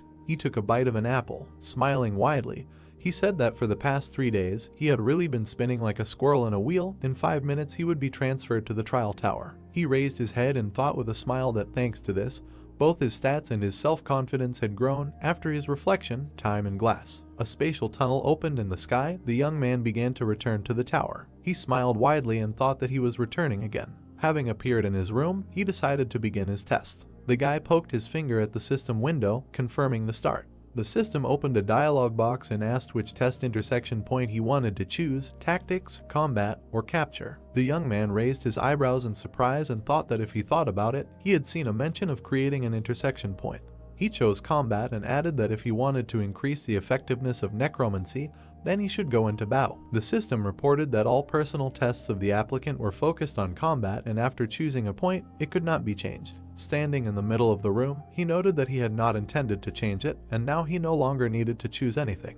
The system reported that the applicant had the qualification of a pioneer. The young man raised his eyebrows in surprise. He silently looked at the message that the administrator's private chat was about to open, and the search for an administrator specializing in combat introduction was currently in progress. After a short while, the system completed the search. The boy's body was engulfed in system energy. It reported that a consultation with the Steel Blood Lord, the manager of the combat intersection point, had begun. The hero was transported to a snowy field full of lonely swords. Looking up, he wondered where he was. The system reported that he had entered the Steel Blood world. The system message notified that the search was complete. Consultation with the Steel Blood Lord, the manager of the combat intersection point, is beginning. Sun Jiun looked surprised, after which he landed on the field among the swords. Raising his head, the hero wondered where he was. The message notified that he had entered the Steel Blood world. Many blades were stuck in front of him. The pupil changed after using the Eye of Truth. The system message notified that the skill was activated. The Iron Blood world. Ranking unknown. A space created specifically for her, the administrator of the Iron Blood Lord, a place where uninvited guests cannot look in. The hero smiled and thought, such a place also exists. Sun Jiun began to walk forward, reading that the administrator of the Iron Blood Lord was unhappy with someone making inquiries. Looking closely at this message, he thought, does this mean that administrators can communicate their intentions through direct messages? One of the swords nearby burst into flames, after which he went forward. The system message notified that the administrator Lord Ironblood said to stop wasting time and asked to follow the sword. Sun Jiun looked at this in surprise, so he continued to follow the blade, after which he left this field. Steam came out of his mouth when he breathed. He found himself at the entrance of the house. Coming closer, he opened the door slightly. Looking inside, the hero saw something in front of him. Administrator Lord Ironblood was looking at him. Inside, there was a girl who told him that he had finally come, and she greeted the pioneer. She looked at the hero with a smile, saying that she was the administrator who was assigned to conduct a consultation with him. That same Lord Ironblood. She sat with her legs crossed. Sun Jiun looked at her carefully, thinking that in appearance she looked like a foreign beauty. But he saw her bright aura, realizing that in fact, in front of him was the creature that controls the trial tower. Suddenly, the girl appeared in front of his face, after which she reached for the bottle on the shelf, saying that she was curious about what this monster looked like, and she would say that it was pretty good. The hero thought in surprise, when did she manage to get here? He was staring at her non-stop. The hostess of the house went to the fireplace. Sun Jiun asked if she knew him, and she answered of course. The trial on the 4th floor was quite impressive. The drink was filling the glass when the guy asked if she had been watching his trials all this time, to which the girl said that she only knew about what happened from the data of the final report, because it is impossible to watch the trials of candidates below the 8th floor. Sun Jiun's eyes grew bigger from surprise. He thought about the fact that she is an administrator but cannot watch the trial. While stirring the contents of the glass, the girl also said that judging by his expression, she thought he had misunderstood something. Administrators are not omnipotent beings like the gods, and they do not control the tower at all. The blonde took a sip from the glass, saying that he should not be too nervous in her presence. Sun Jiun silently looked at the interlocutor, who also said that as long as she obeyed the tower, she could not harm him. But, glancing at him, the girl decided to close this topic and said that this personal consultation was an advantage he had earned. If he had any questions, he should not hesitate to ask. Sun Jiun frowned. He thought that he definitely did not feel any hostility. There was a blizzard outside. The hero asked if she could explain what this personal consultation was, and the interlocutor said that as mentioned earlier, a personal consultation was an advantage that a pioneer would receive. Sun Jiun recalled the armored enemy, saying that on the 5th floor, he almost died at the hands of a challenger from another dimension. Why did he come to him? Looking at her glass, the girl said with a smile that there was no special reason. Looking at the interlocutor again, she also said that it was because when entering a certain floor in another world, an intruder could not only steal the reward for the challenge of that floor, but also gain more favorable advantages. The fireplace was burning brightly in the room. The interlocutor also said that challengers from other worlds come from where the tower had existed for decades. They are well aware that the reward for harming a challenger from another world is incredibly large. The hero was surprised to hear that they also knew that the tower of this world would one day be united with the towers of other worlds, and asked her again what she meant. But she only said that everything is as it is. She presented a scale where the progress of the Earth dimension trials rose, while the invasions of other dimensions remained below. The fair-haired girl explained that starting from the 20th floor, the main focus was on combined trials, not personal ones, and then he would have to meet with candidates from other worlds. Looking at his interlocutor, the hero thought why this looked like an attempt to eliminate and advance a competitor whom he would have to meet one day. But, putting down the glass, she asked if she had satisfied his curiosity. Opening his mouth, the hero noted that if you do not take into account the last question, then you can say so. Then he lowered his head and asked about the trial tower, what kind of structure it was. Then the girl lowered her head and remained silent. Walking away from the table, she nevertheless answered that she herself would like to know the answer to this question. She looked thoughtful, hearing that she was the administrator of the tower, but did not know the answer to this question. Her own silhouette was visible in her eyes. The girl said that originally, the so-called administrators were just like him. The applicants who died after passing the 40th floor were given the right to be reborn as administrators. She had once climbed the tower to see the end. However, she could not reach the top of the tower. No, she remembered herself covered in blood, saying that it would be more correct to say that all the administrators died before reaching the end. That was how she became an administrator. Sun Ji-eun clenched his fist and asked if she wanted to say that the administrators were just former applicants. He looked at the floor, saying that he hoped that she knew something about the top of the tower after all. Hearing this, the girl frowned and looked at him. Then she grabbed him and lifted him off the floor. Holding him with one hand, she said that the words about the top of the tower were not something that could be said so frivolously and carelessly. Sun Ji-eun looked confused and just kept silent. But she noticed with a smile that he was not particularly puzzled, and asked again if he was scared. In response, the hero simply lowered his head, saying that it was because she herself said that a personal consultation was his advantage. In addition, he did not feel hostility from her. After which, his fingers dug into the wall, and the next moment, he broke it and found himself on the street. At that moment, a blade appeared in his hand, and he said that he did not intend to let her harm him so easily. The girl was very surprised. Meanwhile, snow was falling on the roof of the house. She began to go outside with a smile, saying that she had been living for many years, and for the first time she saw the one who destroyed the administrator's residence. But his actions convinced her. The hero only looked at the interlocutor with incomprehension. Then the girl looked closely at Sun Ji-eun, calling his name. But he was confused when he heard that she was offering him a patronage contract. A new system message appeared about entering the waiting room on the 8th floor, after which the hero found himself on the bed. He was still surprised, after which he stood up and opened the window of the exclusive store. A screen appeared in front of him, which wrote the skill category, strength category, item category, contracts Lord of Iron Blood. He was surprised, telling himself that he really made a contract with the administrator. The girl with blonde hair held a scroll in her hand, saying that she could not pass up a candidate who was both talented and brave. The system message asked if he wanted to sign a patronage contract. The hero clicked yes, and the contract was concluded. An exclusive contractor store will be opened, where special points will be available to him. As a special benefit provided by the contractor, all stats will be increased by 1. With a wide smile, the girl said that it was fun, and said goodbye until we meet again soon.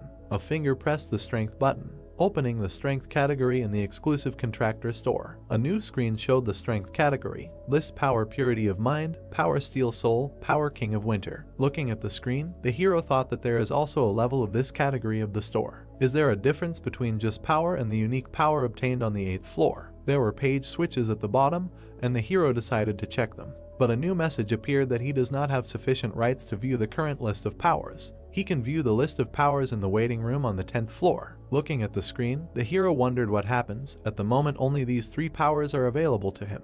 Information about the power of purity of mind appeared in a new window. Price 1000 SP. Description: in any situation, there will be the ability to think rationally. Status anomalies such as anger and confusion are halved during the fight, and combat immersion increases. Power Steel Soul. Price 6500 SP. Description: This is the soul that some lords were born with, who are said to have neither blood nor tears. Increases the mastery of all weapons by 2.32 times. All newly learned combat skills start with 10% mastery. The power of the King of Winter. Price 800 SP. Description: this is the power that the rulers of the North often receive. In cold conditions, stats are temporarily increased. There is no suffering from the cold. Puzzled, Sun Ji-yoon thought about how ambiguous it was. Somehow, perhaps it would be better to save up a little SP.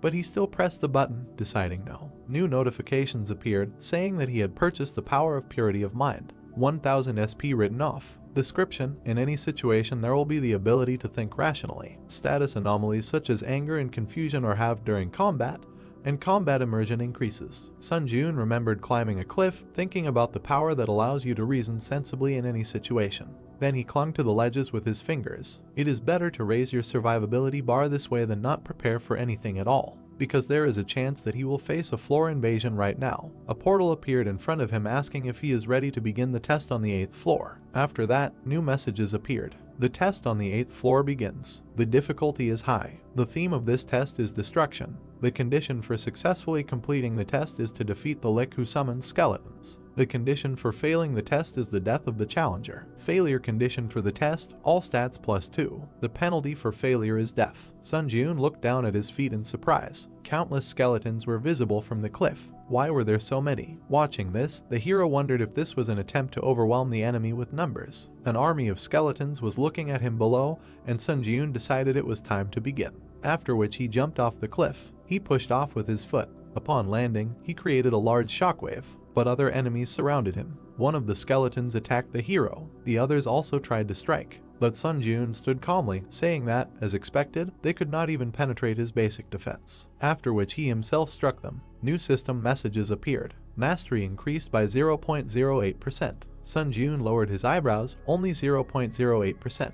How annoying. Each swing hit multiple skeletons, increasing his proficiency. Holding his fists to his face, he decided that there was no point in increasing his proficiency during this trial. Standing on the battlefield, the hero suddenly heard a voice asking who he was. What kind of bastard dared to cause trouble in the shrine? Sun Ji-yoon turned around. Looking into the distance, he wondered if the voice was coming from there, and, raising 2 fingers, he used Summon Dead. The fallen skeletons rose again. He absorbed the souls to summon skeleton soldiers. In possession, 1/30. One of them took a stone in his hand. Then he struck a similar skeleton. Sun Ji-yoon looked at this in surprise, saying that he did not know before that skeleton soldiers were also quite usable. Rubbing the back of his head, he decided to let them deal with these weaklings, and he will go for the boss's head for now. The skeletons watched as the hero rushed forward. New messages notified that the skill Grace of the Wind had been activated. All speed increased by 60%. Current stacking progress is 6/7. The exclusive effect Speed Boost C+ was applied, instantly increasing speed. Sun Ji-yoon flew over the countless army of the dead. Landing behind them, he continued on his way. A building was visible in the distance. Looking at it, the hero realized that the voice was coming from there, after which he rushed forward again. There stood a skeleton wearing a crown. Having caught up with him, the hero stopped in front of him. Smiling, Sun Ji-yoon was glad that he found him. Eyes glowed from the sockets. The enemy told him that an insignificant human dared to cross the threshold of the sanctuary. Opening his book, he declared that he would make him pay in full for his impudence. Several large monsters appeared near him. Raising his head, the hero thought, is he even capable of commanding sand golems? Looking at the hero, the skeleton asked, did he now realize whose sanctuary he dared to enter? The large monsters were standing near the main enemy, but Sun Ji-yoon asked again, could he not summon someone stronger? Taking out his blade, he also said that if he simply did not have stronger exhibits in his arsenal, he would be disappointed. These words angered the enemy, and pointing at the hero, he said that these guardians would be quite enough to tear him to shreds. After which, the monsters rushed to attack. A new message notified that the instant acceleration skill was activated. The hero suddenly moved forward. With lightning-fast movements, he cut off the giants' heads and appeared near the main enemy. Pulling his hand back, Sun Ji-yoon swung and struck. A new message notified that proficiency had increased by 1.2%. Pleased with this, Sun Ji-yoon placed his hand on his chest, thinking that the undead definitely greatly increased his proficiency. The legless skeleton sat on the floor, wondering where the hell this monster came from. In his eyes, the hero was tall and had bright red eyes. Walking up to him, Sun Ji-yoon raised his blade again, thinking that it was time to end. But at that moment, something caught his eye. He noticed a book lying on the floor, thinking that if he looked at the situation, the lick was freely summoning various monsters. With a wide smile, he thought that maybe he could master this skill too. Then, he threw the book to his enemy. Standing in front of him, he asked if he could summon the guardians again. The skeleton asked why he was asking him such a question. Then the hero approached again, saying that if he couldn't, then they would end on this note, but the frightened necromancer said that he could do it. The skeleton, looking scared, heard the question when he would finally be able to summon them and replied that he would be able to summon them again a few minutes after the guards died. A monster was lying nearby with its head cut off, the hero clarified, so he could already start summoning. The skeleton answered yes and asked again why he needed it.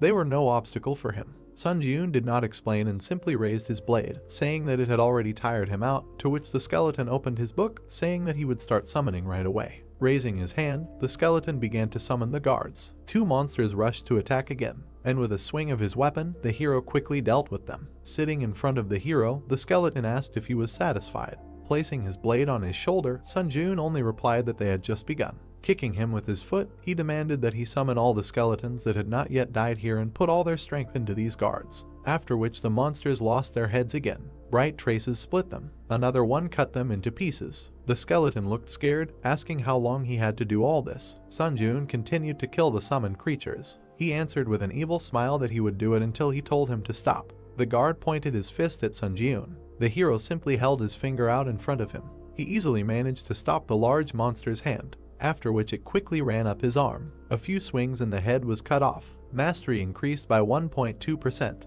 The giant's body fell to the ground. The system reported that the mastery of the unique attribute necromancy had reached 100%. Sun Jiun looked at the glowing light in surprise. The rank of the unique attribute necromancy had increased by 1 level. Smiling, he thought that necromancy was now also C rank. Suddenly, his attention was drawn to the words that he was crazy. The skeleton lay on the floor, saying that the hero was a scumbag who would make even the devil tremble. He would curse him even after death, and then he let out a wheeze. The hero approached his captive, thinking that the fact that he had more and more cracks with each summoning indicated his imminent death. Taking the sword back behind his head, he told him that it was a pity he wanted to use it a little longer. From the swing, the skeleton's head flew off. His last words were that meeting him was the most disgusting thing that happened to him. System messages appeared. The hero received the achievement A Person Who Surpassed the Devil. Dexterity increased by 1. Absorbed the spirit of the lick. Mastery increased by 17.4%. At this moment, the hero extended his hand, absorbing the red energy. More messages appeared. Passed the 8th floor of the Tower of Trials. As a breakthrough reward, all stats increased by 2. Received 30,000 points as a breakthrough reward. Received 700 SP as a breakthrough reward. Received 300 SP as an additional breakthrough reward. A blue portal appeared, moving to the waiting room. New messages notified, entering the waiting room of the 9th floor. The system expansion begins. Admins will be able to observe the trials. The restrictions on answering questions have been removed. It becomes possible to purchase C-rank skills in the skill store. The status window opened. Strength 67, Agility 66, Tenacity 63, Endurance 66, Mana 53. Unique characteristic Necromancy C, Unique Power Skill Synthesis, Power Purity of Mind. See, the hero stood in front of the screens. One of them had a description of the unique characteristic. Necromancy C Mastery 0%. Basic effect is the ability to absorb the souls of the dead to strengthen and supplement either stats or mana. Additional effects 3. When absorbing the spirit of the deceased, there is a 20% chance that one of the skills imprinted in the soul will be acquired. Additional effect 4 is the ability to use the souls of the dead to protect the body. However, at this time, the amount of energy consumed by the protective shell will be proportional to the strength of the blow. Additional effect 5 Skill absorption of the soul of the dead. The ability to completely inherit its mastery. Sun Jiun smiled and pointed out that skill absorption itself is cheating, so now you don't have to level up the skill mastery from scratch. The screen said that when absorbing the spirit of the dead, there is a 20% chance that one of the skills imprinted in the soul will be acquired, and he realized that the probability of skill absorption was open. Swiping the screens, the hero reasoned that the trial of the 8th floor ended quite smoothly, but there is no guarantee that the trial of the 9th floor will be the same. He should clearly prepare thoroughly for the next trial on the 9th floor. Afterwards, he examined his blade, deciding that he thought the sword could still be used, but the problem was in the shield and skills. The blue screen showed the following description: Skill, Hunter's Dagger O Mastery Max. Description: a practical technique created by hunters for effective hunting. The effect when using a dagger is that the cutting power of the weapon increases by 1.5 times and knowledge of dagger techniques increases. Looking at this, our hero thought that since he had brought the skill to the maximum, he had reached the point where he needed a replacement sword skill. After that, new windows opened and the skill store was entered. Displays a list of skills available for purchase. Sun Jun ran his finger across the screen. Scrolling through the contents, he realized that his hopes were not justified, there was nothing worthwhile here. After which, frowning, he said that if there was no skill, then he would have to create it. Gold coins rained down when he bought the basic fencing skill. 25,000 points would be deducted from his account. A new window reported the skill basic swordsmanship mastery 0%.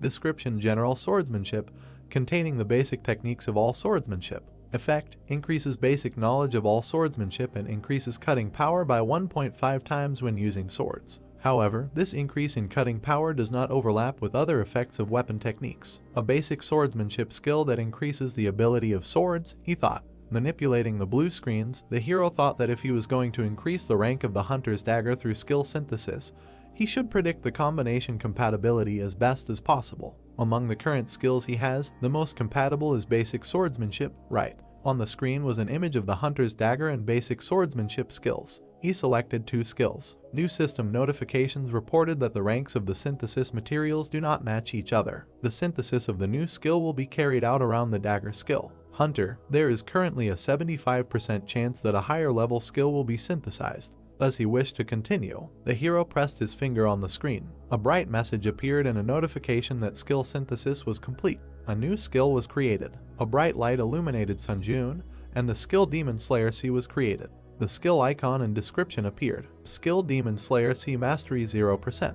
Description: a hunting swordsmanship art designed to kill demons. The main effect increases the basic knowledge of all types of fencing and increases the cutting power by 3 times when using swords. However, the increase in cutting power does not stack with the effects of other weapon techniques. An additional effect: when fighting non-humans, your attack speed is doubled. Looking at this, the hero thought that this adds attack speed when fighting non-human creatures. It seems that this skill is simply made for hunting monsters. He smiled, because, as expected, skill synthesis is a good ability. There were several ability cards in his hand, and he thought about trying to synthesize the remaining skills. Continuing to tap the screen, Sun Jun said that he checked the skill compatibility and the probability of synthesis. Several new windows appeared. Accelerated regeneration plus resistance to the laws of nature gave iron blood regeneration.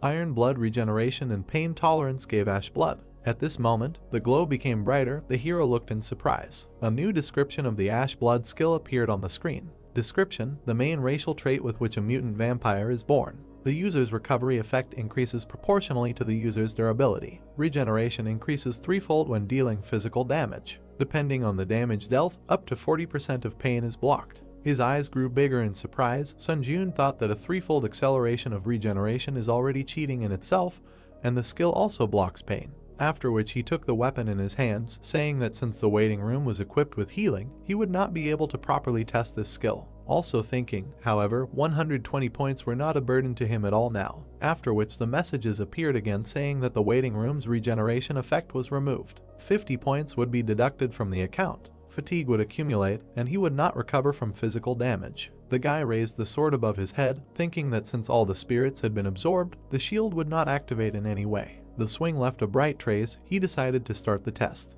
Drops of blood flew to the sides, but his hand looked whole. He injured himself again and again, but after raising his hand, it was unharmed. Looking at the green glow, he realized that this was an amazing ability. Even being outside the waiting room, he essentially seemed to be under eternal healing. Adjusting his sleeve, he also thought that in addition to this level of regeneration, he also had a spiritual shield. To be honest, he no longer needed this tin can called a shield. Facing the wall, he still realized that he had to use it until it broke. Then he opened the community tab. Scrolling through the screen, Sun Jun said that it seemed that there was nothing worthy of his attention.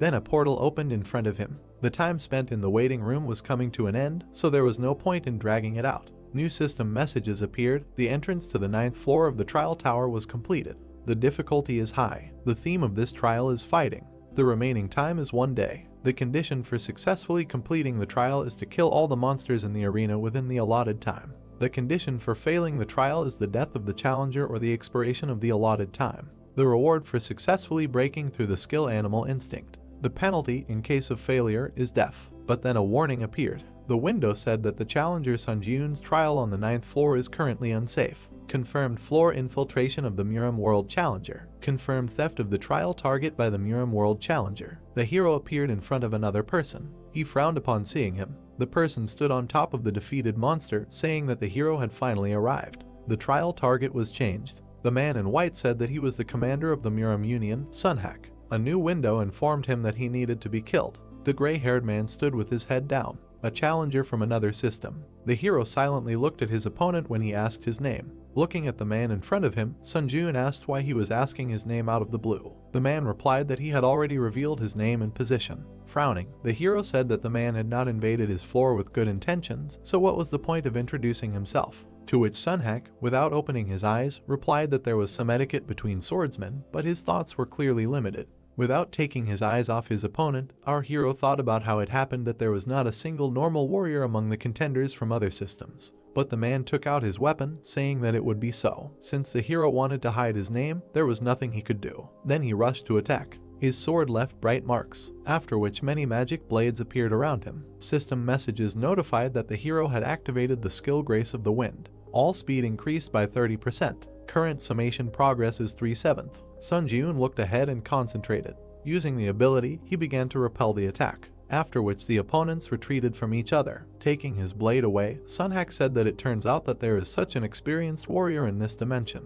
Our hero looked at him and heard an apology for looking down on him, after which Sun Jiun just exhaled. The old man was surprised when he heard him stop being hypocritical. Thick smoke gathered around them, and Sun Jiun said that he was here to kill him and steal his reward. He came here with such an intention, after which Sun Jiun's eyes turned red and he asked why he had to act polite. Sunhak stared at the protagonist, saying that perhaps because they were from different worlds, they could not understand each other, after which the old man raised his weapon and dispersed the smoke around him. His blade glowed, causing a storm. The man only said, "Let the earth rest in peace," a swordsman whose name he does not know. A message appeared, notifying that due to the unique characteristic sword light, he was blinded for 5 seconds. The hero was confused when he saw this, after which he stood in the darkness, thinking that he could not see anything. A new window notified that the magic resistance skill was activated. Sun Jiun held the sword at arm's length. A sound was heard behind him. The spiritual eye skill was activated. Suddenly, the enemy's blade approached the back of the hero's head.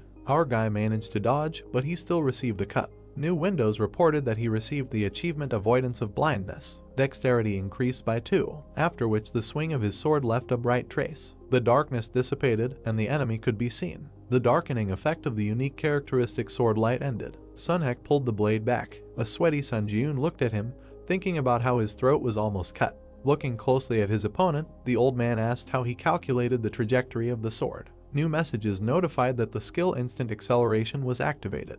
The skill Grace of the Wind was activated. Agility increased by 50%. The current stacking progress is 5/7. Sun Jiun touched the ground with his hand, then rushed forward. Sunhak prepared to attack. Their blades crossed, causing a release of energy. The touch occurred with the tips of the blades. After that, Sun Jiun turned his back to the enemy, so he tried to kick, but the old man stepped back. After that, he tried to strike with the sword. At that moment, Sunhak stopped the hero's hand, but the hero kicked the man's hand. It turned out that they blocked each other's weapons. Frowning, Sunhak noted that he saw that he was using some strange techniques. Looking at the enemy, the hero thought that despite his incredible height, their characteristics were essentially on the same level. Suddenly, the ground opened up beneath them. The man's eyes lit up, and he said that he would be serious from now on. The swing of his sword left a bright trace. Due to the unique characteristic of the sword light, Sun Jiun was blinded for 5 seconds. He found himself in the darkness again. The blue windows reported that the magic resistance skill was activated. The duration of vision loss was reduced to 2.5 seconds. The spiritual eye skill was activated. Bright traces were heading towards him from the darkness. Pulling the sword back, the hero thought that the speed of his strikes had increased. One of the traces passed very close. The system notified that the exclusive effect of the forged iron pendant, Steel Defense, was activated. The protective layer absorbs 10% of all physical damage. He was able to block another blow, but he still lost his arm. The pain resistance skill was activated. Looking at the wound, the hero thought about whether the steel defense was not enough to block his blow. Another notification that the darkening effect of the unique characteristic sword light has ended. Sunhak was opposite, swinging his blade. Rocks flew from under the hero's feet. Retreating, he turned around. Having destroyed one of the rocks, he threw it at the enemy, but the man noticed it. A swing of his blade split it in half. The hero moved, holding the severed limb in his teeth. This is how he managed to get behind the enemy. He turned around and noticed Sunjun. Already at this moment, the hero managed to restore the limb. Looking away, Sunhak said that regarding his recent techniques, he had already thought that he was a good martial artist, but all his techniques were simply borrowed from somewhere. Clenching his restored hand into a fist, the guy replied that the unique characteristic he used was also an ability obtained from the tower. Afterwards, new messages appeared. The skill Grace of the Wind has been activated. All speed has increased by 70%. The current stacking progress is 7/7. While using the ability, Sunjun asked the enemy with a smile, does he criticize others, but does not notice any sins in himself. He held the blade in front of himself, answering that he was using his tricks again.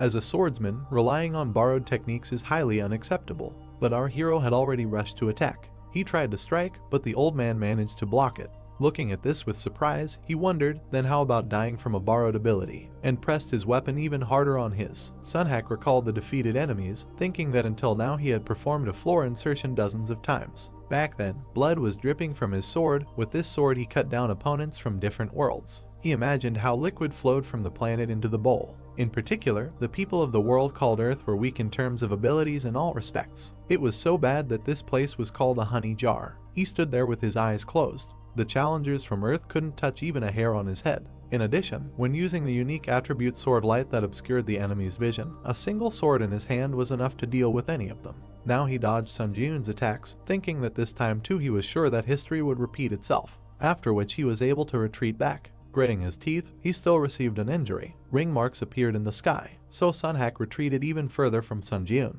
The hero took a deep breath. The old man was breathing heavily. More messages appeared above his head as he stood with his head down. Administrator White Crane Sword admires the young challenger. Administrator Beast of the North predicts his imminent defeat. Administrator Late Night Lords is interested in the young challenger. Administrator the Hero of the Black Islands was amazed by the skill of the young challenger. He looked up and glared at the boy. As his sword flared up, new messages appeared. The skill 1 strike, 2 skins activated. Attack speed doubles. The skill Lightning Sword Kai is activated. Lightning energy fills the sword. The skill 1 strike is activated. The cutting power of the sword is doubled for the next attack. The skill Nymph Walk is activated. Increases the user's movement speed by 2 times for 1 minute. Sunjun smiled widely, noting that just a moment ago, the same one Ankini techniques. The windows that appeared notified that the second floor implementation penalty was applied. All stats were reduced by 8. He cannot use some skills. The old man looked angry about this. The skill 1 strike, 2 skins was forcibly deactivated.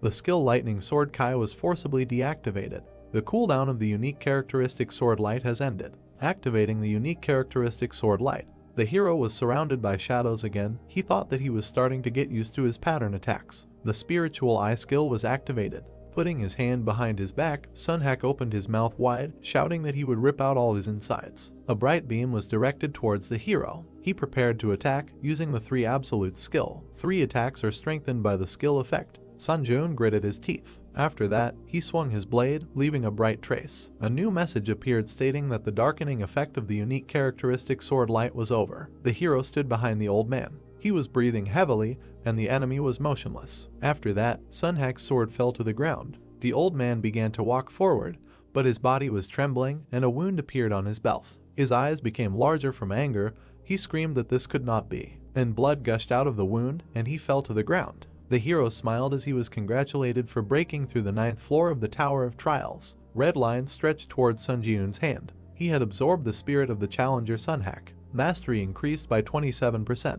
The hero looked at his hand, noting the increase in stats. Afterwards, new system messages appeared about breaking through the 9th floor of the Tower of Trials. The difficulty level and reward did not match. The reward content was completely revised. He thought that there was definitely something like this last time too. I wonder what kind of reward he would get this time. New messages notified that the revision was complete. Rewards would be issued sequentially. The skill 6th Sense C+ was created as a breakthrough reward. 30,000 points were received as a breakthrough reward. He received 1,000 SP as a bonus reward. Moved to the waiting room. Looking at the screen in front of him, the hero thought that the rank was much higher than the skill Beast Instinct, which was originally a reward. Afterwards, he headed to the portal, saying that he would look at the details in the waiting room. Before entering it, he saw new messages that Administrator White Crane Sword was impressed by his battle. Administrator Beast of the North was delighted by his battle. Administrator Late Night Devourer was watching his actions with interest. Administrator Hero of the Black Islands applauded his combat instinct. Sun Jiun looked at them in surprise. There were more messages that the system expansion was starting and administrators would be able to watch the tests. He thought that if his memory served him correctly, there was a notification of this kind. So a smile appeared on his face when he decided that one way or another, many administrators were delighted with his fight. He felt a little satisfied that he had received at least some recognition. Sun Jiun looked at the blue screens again. It said that Administrator Lord of Steel Blood condemned the excessive interest in the contractor. Administrator Lord of Steel Blood said that the contractor should not become obsessed with the increased attention. After that, there were more messages that Administrator White Crane's Sword wanted to add power to the contractor's exclusive store and asked if he was willing to accept the offer. Sun Jiun widened his eyes in surprise and wondered what this meant. The administrator was simply giving power. The hero looked at the screen again, and a notification appeared that Administrator Lord of Steel Blood said in a dissatisfied tone that he could accept the power. Then the hero wondered if he could just accept. Then a new message informed that Administrator Lord of Steel Blood said that there are cases where power is sponsored to gain the favor of contractors. Looking at the screen, Sun Jiun wondered if there was any benefit to the favor of a candidate who had already made a contract. He wondered if there would be situations where they would have to face each other. Standing silently, the hero saw a message that Administrator White Crane's Sword laughingly said that there would be many such situations in the future. The sun shone on the rocks. A notification appeared that Administrator Lord of Steel Blood said that the power provided would be so excellent that he would feel a certain burden. Then the hero thought again that the power was not that good, but at the same time they were trying to buy his favor with it. So this power was given to him because they expected something from him. After which, he tapped the screen, deciding that there was no need to doubt, and replied that he gratefully accepted the gift. You have accepted the power added by Administrator White Crane's Sword. Another screen notified that the administrator of the White Crane's Sword asked him to remember this kindness with a smile on his lips, and Sun Jiun replied that yes, of course, he would be happy to use their gift. After exiting the portal, the system messages notified that the waiting room of the 10th floor had been entered. The system expansion is beginning. Access to the common areas is now possible. The light reflected from the hero's eye, he wondered about the common areas. Looking down, he wondered if the administrators could watch him here too. Then he opened his mouth and asked if they were still watching him, but only the walls and silence surrounded him. Then he brought his fist to his mouth and cleared his throat. Blue messages immediately appeared about the opening of the Strength category in the contractor's exclusive store. Strength category, list a third. Strength Purity of Mind C, acquired. Strength Steel Sola Plus. Strength King of Winter D Plus. Strength Sword Master Kai C Plus. Our hero was surprised by what he saw, after which he clicked on the screen. Then the description of the power of the Kai Sword Master C Plus opened. Price 1500 SP. Description: the Kai Sword is the result of converting the released Kai energy, which can only be used by first-class warriors, converting it into power. The Kai Sword is slightly more powerful than a normal sword, and when he receives this power, he will be able to strengthen the sword with energy such as mana or internal Kai energy. However, the mana consumption will increase proportionally to the duration of activation. Looking at the screen with interest, he realized that he can pour mana into the weapon and use the Kai Sword, saying that he was told that the power is so-so, but it looks very good. After that, he moved to the second page, saying that now he can check the second page. A new window opened their categories power, list 2/3, power bone reconstruction C+, power steel blood sword a power hand of death B. Looking at the new blue messages, the hero saw the description of the power bone reconstruction C+.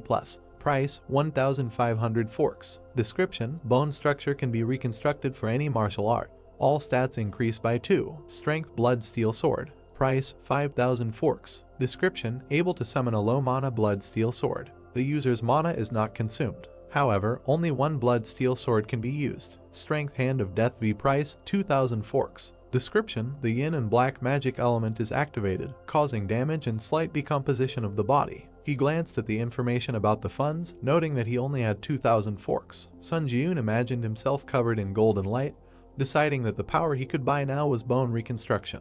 His weapon was surrounded by the blue glow of the Kai Sword Master ability. This was one of the two. Looking at the screen, he wondered what to do. Maybe he should save up a little more forks. After which he raised his hand, thinking that the old man Sunhack he had just met on the 9th floor was also a crazy monster. So, tapping the screen, he thought that in order not to die at the hands of such bastards, it was important to buy more powers first. A new notification appeared, saying that he had bought the power of Sword Master Kai. 1500 forge points would be deducted. The sword in his hand shone brightly. He had obtained the power of Sword Master Kai. After swinging it a few times, the hero said that the triple absolute skill also uses mana, but the feeling was completely different.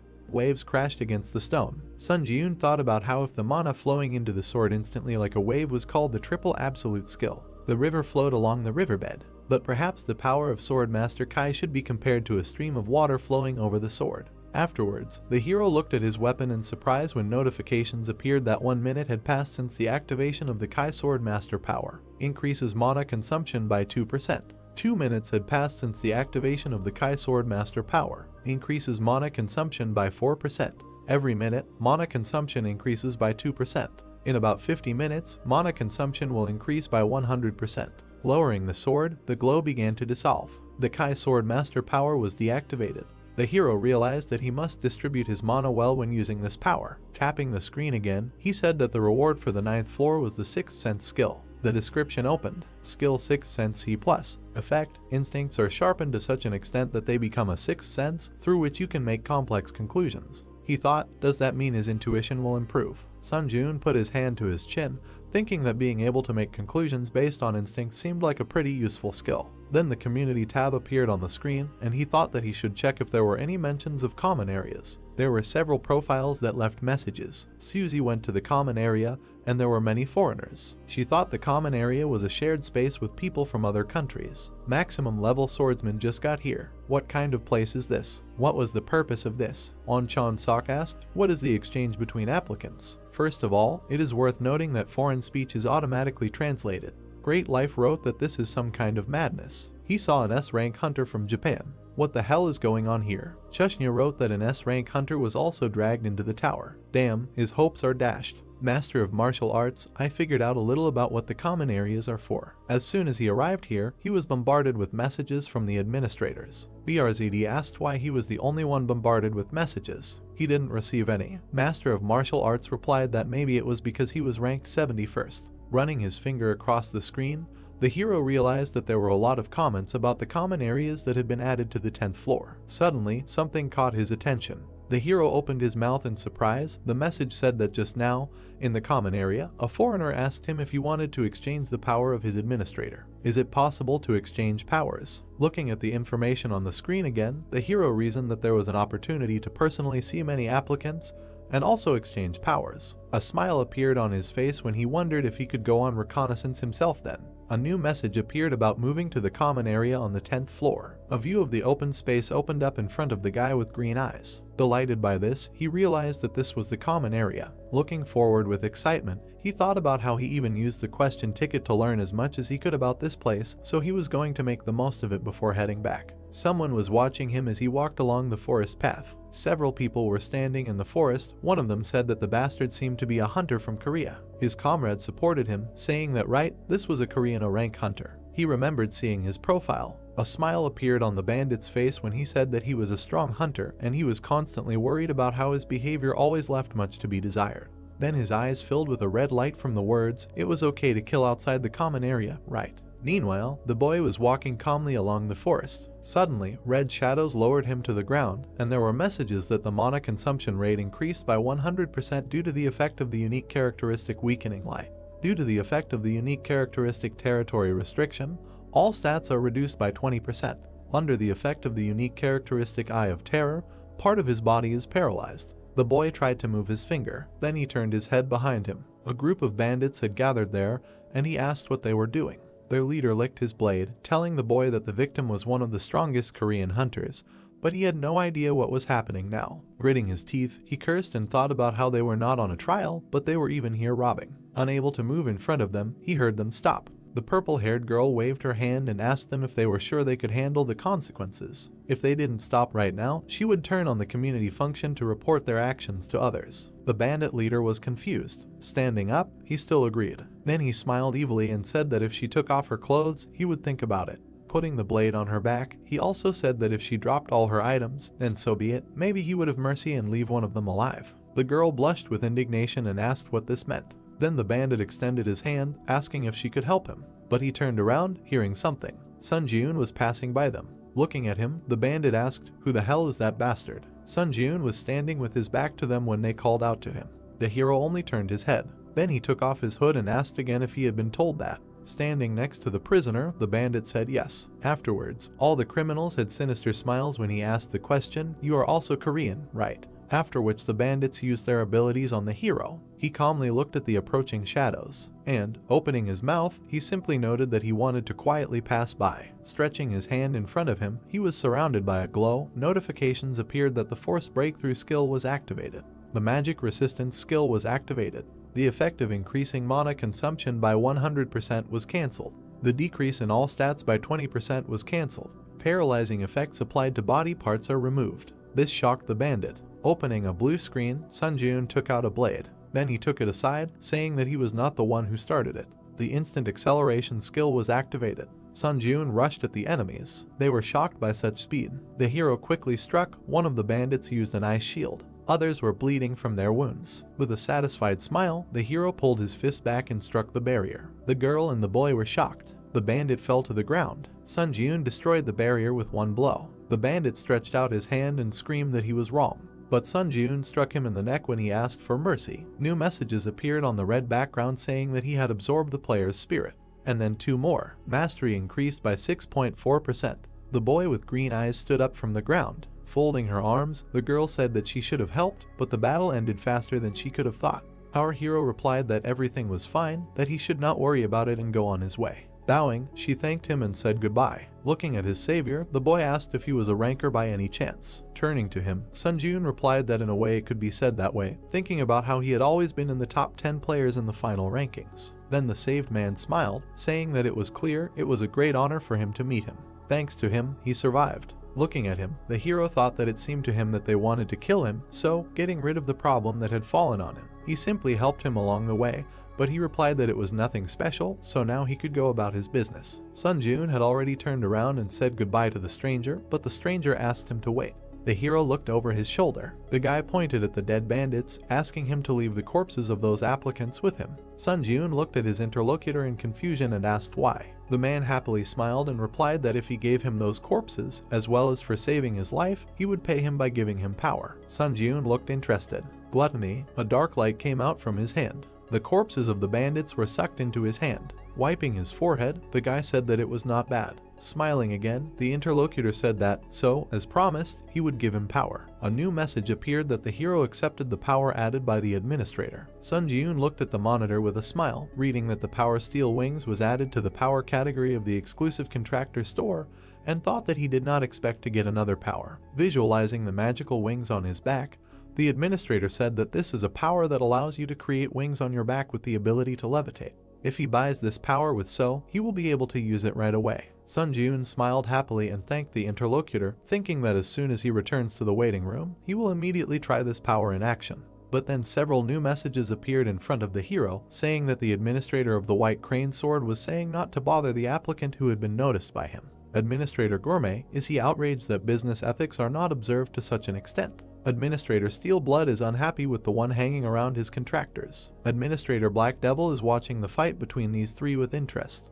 He did not understand what the administrators had started among themselves. Looking at this, the hero thought that seeing how the competition between the administrators flares up, one can confidently say that they clearly want to get something from the applicants. Well, he will just get to the bottom of the truth step by step. The two guys continued on their way through the forest. Turning to his companion, the administrator said that the common area is divided into an arena, an auction zone, and a game zone. And in addition to these well-known facts, he can share much more interesting information. The hero looked at him as he continued to explain that the other dimensional worlds that had been revealed so far through the floor embedding process were Ares, Murim, and Kelyan, so they could only encounter these 3 dimensions when it came to floor embedding. He imagined a warrior kneeling before another. The challengers from the Ares world placed great importance on chivalry. The samurai held his sword. The Murim challengers were similar to them, but a little more aggressive. Sunjun narrowed his eyes and thought about what it meant that the Black Knight was from the Ares world and Sunhak was from Murim. He also introduced the representatives of the other races, saying that he had heard that Kelyan was a world of races such as elves, fairies,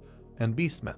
Looking at his interlocutor, Sunjun noted that he was well informed. The administrator smiled, replying that he had found out about everything in advance, using his right to ask questions. Stopping in front of the city gate, the guy in the green jacket was glad that they had finally reached the common area. He extended his hand to the hero, saying that although he was not a ranker, let the hero take his business card. Taking it in his hands, Sunjun noted that he was the leader of the candidate control team from the Hunters Association, to which the interlocutor clarified that if Sunjun had any questions, He could contact him at any time. Another candidate passed through the gate and messages appeared that the common area had been entered. All abnormal statuses were removed, and battles between candidates became impossible. The guy slyly rubbed his hands, saying that now he needed to slowly move towards the auction zone, to which Sunjun replied that he also just happened to have a place where he should definitely visit. Looking into the hero's eyes, the interlocutor asked where he intended to go. With a confident smile, the hero answered that he was going to the arena. A welcome message appeared about arriving at the arena. Sunjun walked among the blue chairs. Indignant people stood in front of the screens, not understanding why they lost again.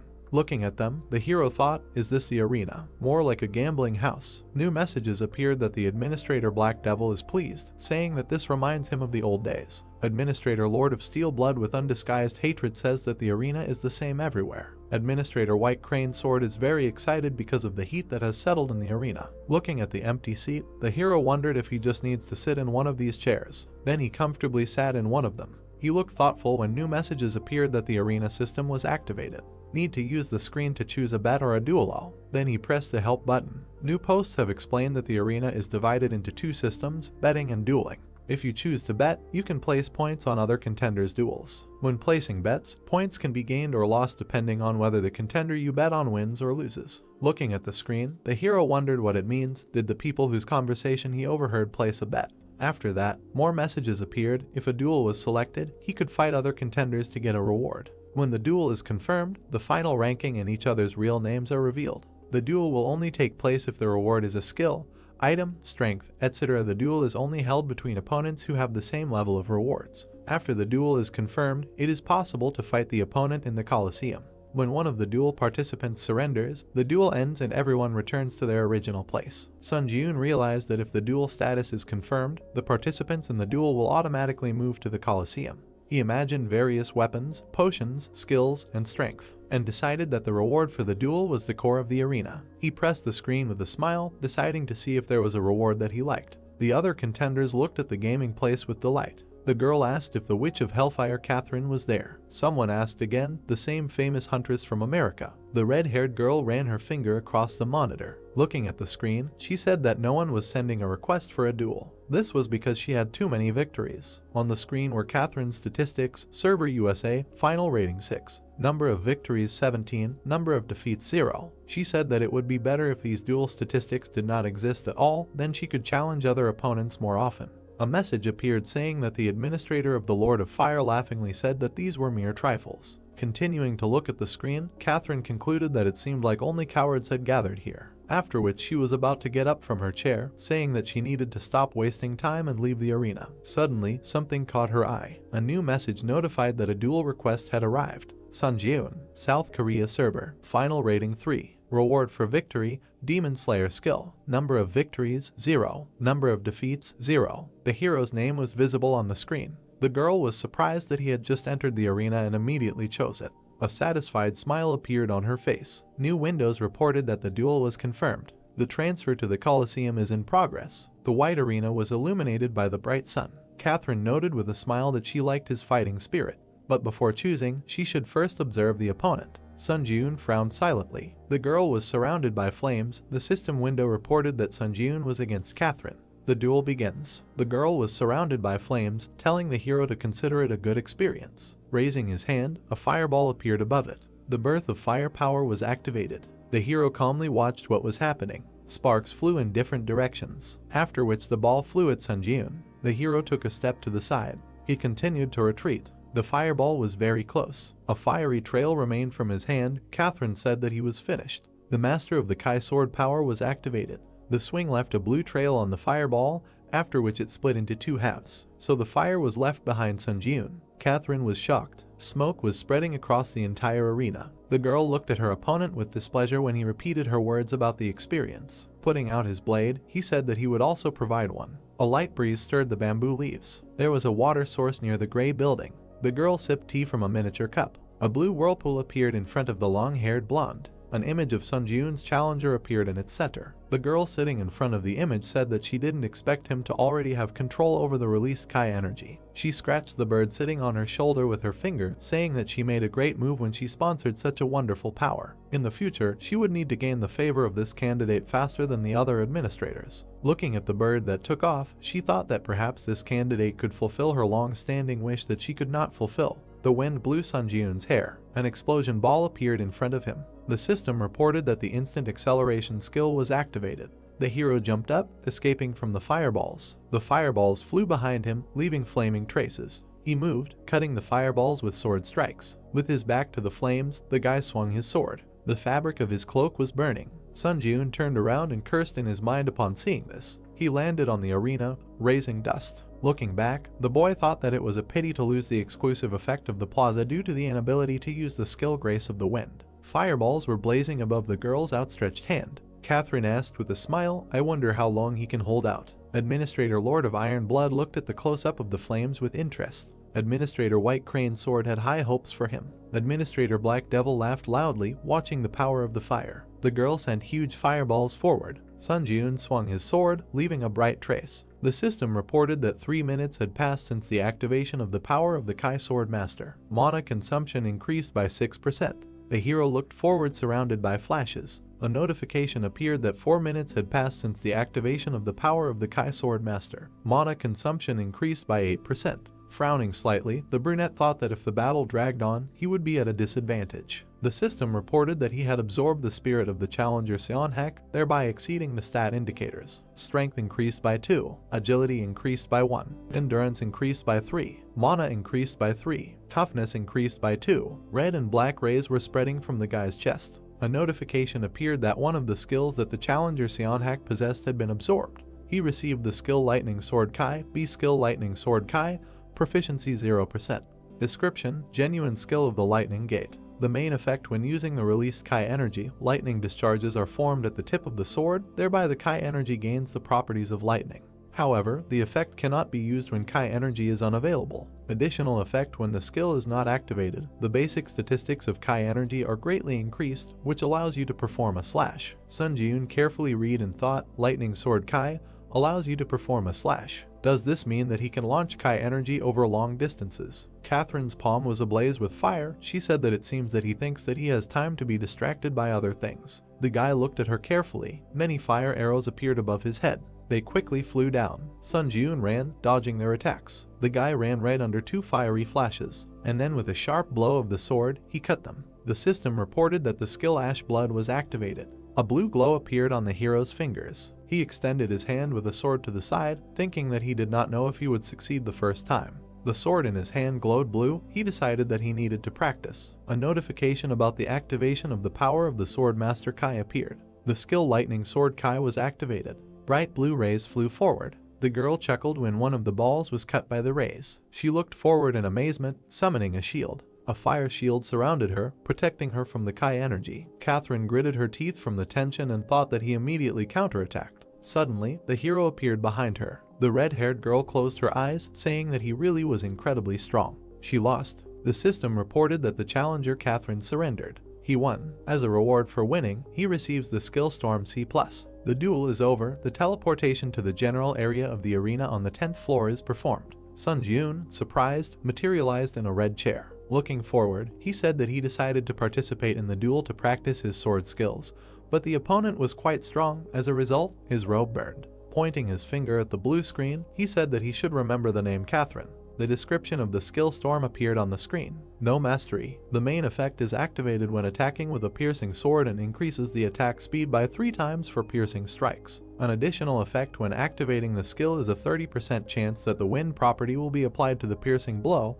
and the movement speed will increase significantly. Seeing this, the brunette said in disappointment that he thought it was some kind of fencing art, but it was about the skill of piercing blows. An information window appeared in front of him, which said the server was South Korea, the final rating was 3, the number of victories was 1, the number of losses was 0. He thought, just 1 victory. He needs to start growing actively. The system reported confirmation of the duel. The hero is moving to the Colosseum. The hero saw a semicircular gray structure of the arena. Sunjun versus Owaki Yuji. The duel begins. The opponents stood opposite each other. The hero thought that he was ranked 11th on the Japanese server. The long-haired man with a spear said that he was ranked 3rd on the Korean server, so he was really looking forward to their duel. But the one who appeared before him looked like a beggar, nothing to even look at. The guy's lips stretched into a smile. Owaki sullenly asked why he was laughing. In response, he heard that he found it funny that they had the same thoughts. Veins bulged from anger on the Japanese man's face. He swung his spear, shouting insults. Sunjun dodged his blow. Looking at the blade in front of him, he thought that this was all that the 11th ranked player in the Japanese server could do. The boy smiled, thinking that he must have become too strong, if this level seemed like child's play to him. The long-haired man fell, spitting out blood. The system reported that the challenger Owaki had taken serious damage. Sunjun had won. The brunette smiled contentedly, saying that this was a cornucopia of skills. He struck the man in the green coat with his sword. The system reported victory. The man screamed as he flew back. The hero had won. Sunjun gripped the sword resolutely. He had won. The system reported that he had obtained the Duel Master achievement. Strength increased by 2. Mist swirled among the mountains in the central lands of Murim. A man was meditating in front of a bamboo grove. His eyes were closed. Then he opened them and asked the one who had come up to him, "What?" The one sitting on the stone asked again. He said, "Master Seonhak is dead." The boy confirmed it. Bowing, he said that according to the latest news he had received about Master Seonhak, it had recently become possible to connect to the earthly dimension, and it was said that he had attempted a floor-by-floor penetration there. The man opened his eyes, listened, and thought that he seemed to have arrived. A dark figure appeared among the bamboo thickets. A roaring white beast emerged from there. The long-haired boy chuckled. The huge beast was approaching him from behind as he said that it had been 5 years since he had stopped climbing to the top of the tower. He extended his palm, surrounded by flames. The sword thrust into the stone began to glow, trembling. The beast jumped back when the man caught the weapon. He jumped up, breaking the rock beneath him with energy. The huge monster saw him fly over his head. The man approached, his brows furrowed in determination, and then he plunged the sword straight into the monster's forehead. Red lightning surrounded the beast. The boy looked at it, thinking that he had dealt with such a powerful spiritual creature with such ease. The martial arts of a martial artist are so strong that contemplating his power gives goosebumps. The man pulled out the sword from the head of the defeated monster and asked, "Earthly dimension, I wonder." Smiling, he ordered to find out by any means who exactly killed Master Seonhak. Sunjun came out of the blue portal. The system reported that the entrance to the waiting room of the 10th floor was made. The hero fell onto the bed. Lying on the pillow, he said that there was no trace of fatigue left, which was to be expected from the waiting room. The boy touched the blue information window with his finger. He looked at it with a slight smile, thinking that in such an unexpected place he was able to access some other powers. On the screen was a description of the power Steel Wings C+. Price 15.0. The power that allows you to create steel wings with mana. They are able to provide high flight speed. To keep the wings active, you need to constantly fill them with mana. When there is not enough mana to maintain them, the wings will automatically disappear. The hero imagined himself hovering with pink wings on his back and thought that the power with which you can fly. Just thinking about it fills his heart with happiness. The screen said exclusive contract store, so 500. The guy thought that, but he can't buy it right now because he doesn't have enough. So Sunjun sat surrounded by blue information windows and said that he would now begin synthesis. The screen said that the unique power of skill synthesis was activated. Skill synthesis is complete. The system repeatedly notified that a new skill was created. Shining windows appeared in front of the hero. Sunjun looked at them with interest. A short list of skills that he managed to create after an hour of deep thought. The logo depicted a red shield. This is defense, counterattack shield. Be the image of a purple footprint near the foot spoke of the speed of movement, secret shadow step, C+. The red glowing blade indicated attack speed, frantic swordplay, C+.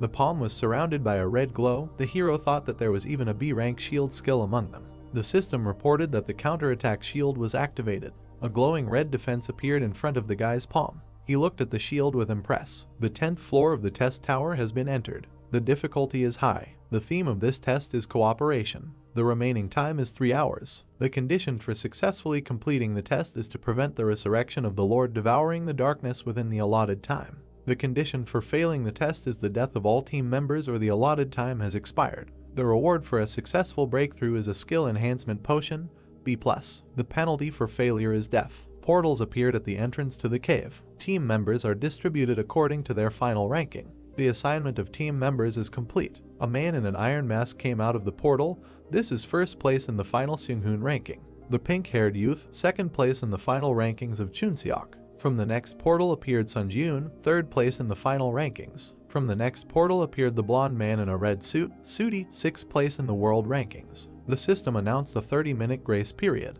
During the grace period, the remaining time will not be spent. We must try to unite as much as possible during this time to defeat the monster boss. The masked man asked, "Is this a team trial again?" The pink-haired man ran up, asking if he had also climbed the trial tower. Sunjun watched carefully, thinking that the two of them were 1st and 2nd place in the final rankings, and it seemed like they had met before. The red-suited man stood behind them, looking at them. The heroes suddenly looked up, hearing a scream. Sudi pointed angrily, shouting that he was the one he met on the 4th floor. Sunjun looked at him questioningly. Seung-hoon in a mask asked, "Did the two of them cross paths during the trial?" Judging by his reaction, it was not a pleasant meeting. The blonde hugged himself, trembling, and said gloomily that he was absolutely right. They met on the 4th floor during the combined trial in this hunter. Sudi trembled in front of the hero, saying that he was someone who strives to grow by accumulating achievements for killing. The red figure of a man smiled wickedly. Sudi, the blonde, touched his chin. For Seung-jun, deceiving others was an everyday matter. The participants fought in the crowd.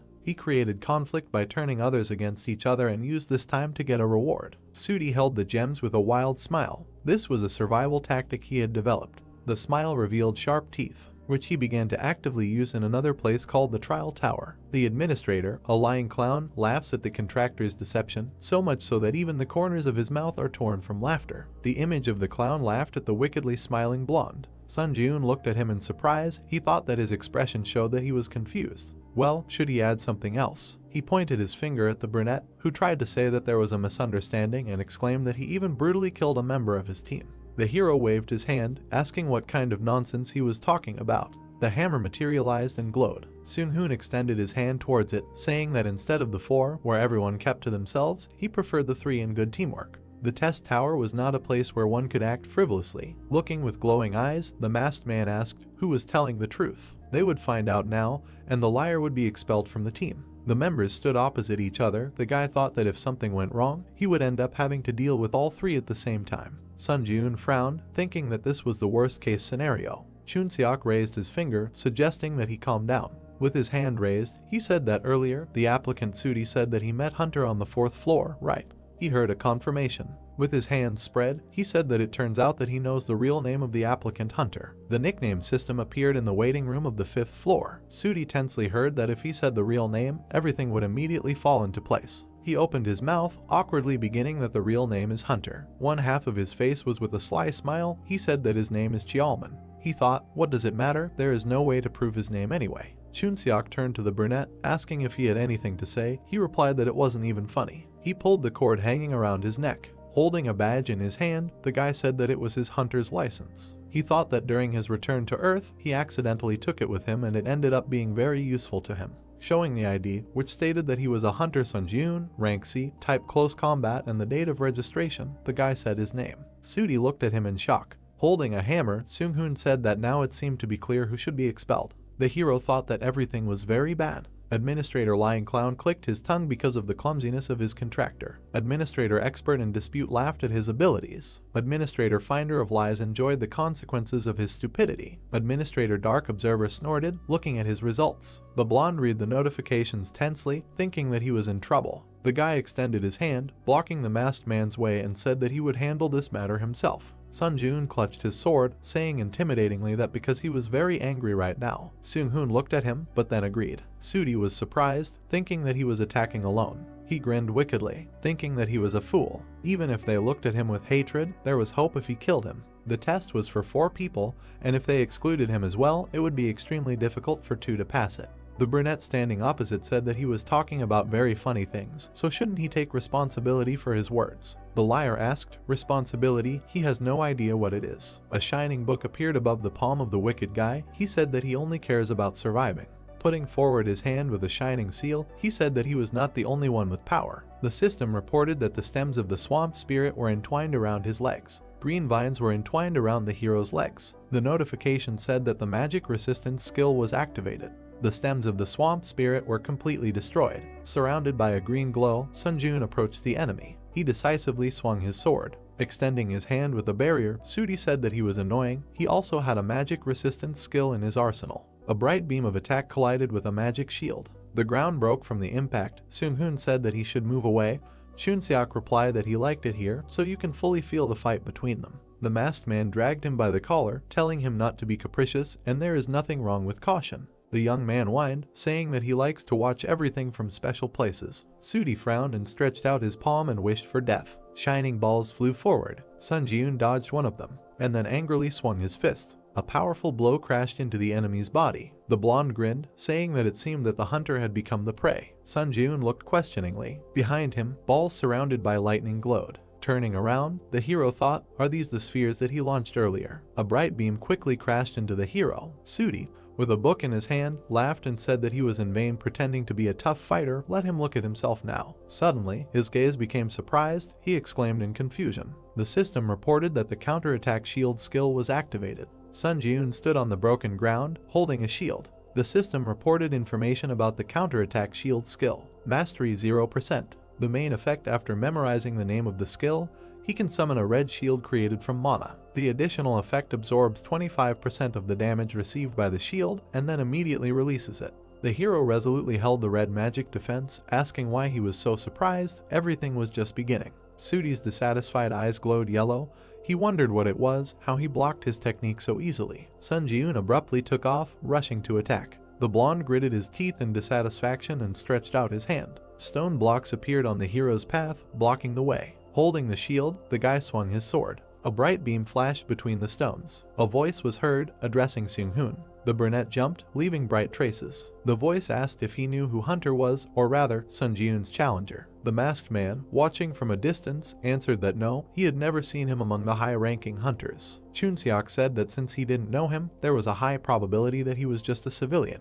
But was it really possible to become that strong? The masked man replied that unless he was a high-ranking hunter like them, it would be hard to achieve such results. Sun Ji-eun held the barrier, defending himself from the enemy's attacks. Seung-hoon said that the most surprising thing was that he wasn't fighting the enemy with all his strength right now. A glow could be seen through the slit of his mask. He continued that for some reason he felt like his level was comparable to his. Chunseok turned to the man, saying that he was so strong. After all, he was 2 steps lower in the final ranking. Although this was just a guess. Introducing the orcs who rushed to attack, he said that if the team's luck had passed him by in all the combined tests so far, there was a high probability that he would have been underestimated compared to his original skills. He imagined Sun Ji-eun standing with his back in the blue light. The real Sun Ji-eun swung his sword. It attacked the blonde's hand, cutting the book. Sudi grabbed his injured hand with a scream. Falling to his knees, he saw the tip of the sword. Looking at it carefully, Seung-hoon thought that he was surprised. He did not kill the enemy, but suppressed him with his superiority and did it as if it cost him nothing. Sudi stretched out his hand and begged for him to stop. The hero towering over him heard that if he killed him, then perhaps no one would be able to survive this trial. Let him think carefully. This trial involves the top 4 players, right? With tears on his face, he opened his mouth, saying that in this situation, he was thinking of the trial tower. The guy silently watched, hearing that she was giving such an easy task that it could be easily completed even if one of the team members died. Instead of answering, Sun Ji-eun turned to the others. The man standing on the rock said that they would not interfere. Let him choose what he thought was right. Gritting his teeth, the blonde pulled his hand back, and then extended it with a shining pink sword. Sun Ji-eun swung his own in displeasure, insulting him. A bright trace of his blow cut the head of the surprised blonde. However, instead of his body, a white haze remained, and the blonde himself jumped back. The system reported that the unique characteristic deception was activated. All stats instantly increased by 10. The wounded Sudi stood surrounded by pink swirls, and thought that he wanted to hide his last trump card until the very end. Extending a blade with red inscriptions, he shouted that he would finish him off. Sun Ji-eun calmly extended his palm with a shield. Pink chains brightly collided with the barrier, and then flew apart, but only to attack the guy again. The system reported the activation of the skill Grace of the Wind. All speed increased by 40%. Current summation progress is 4 out of 7.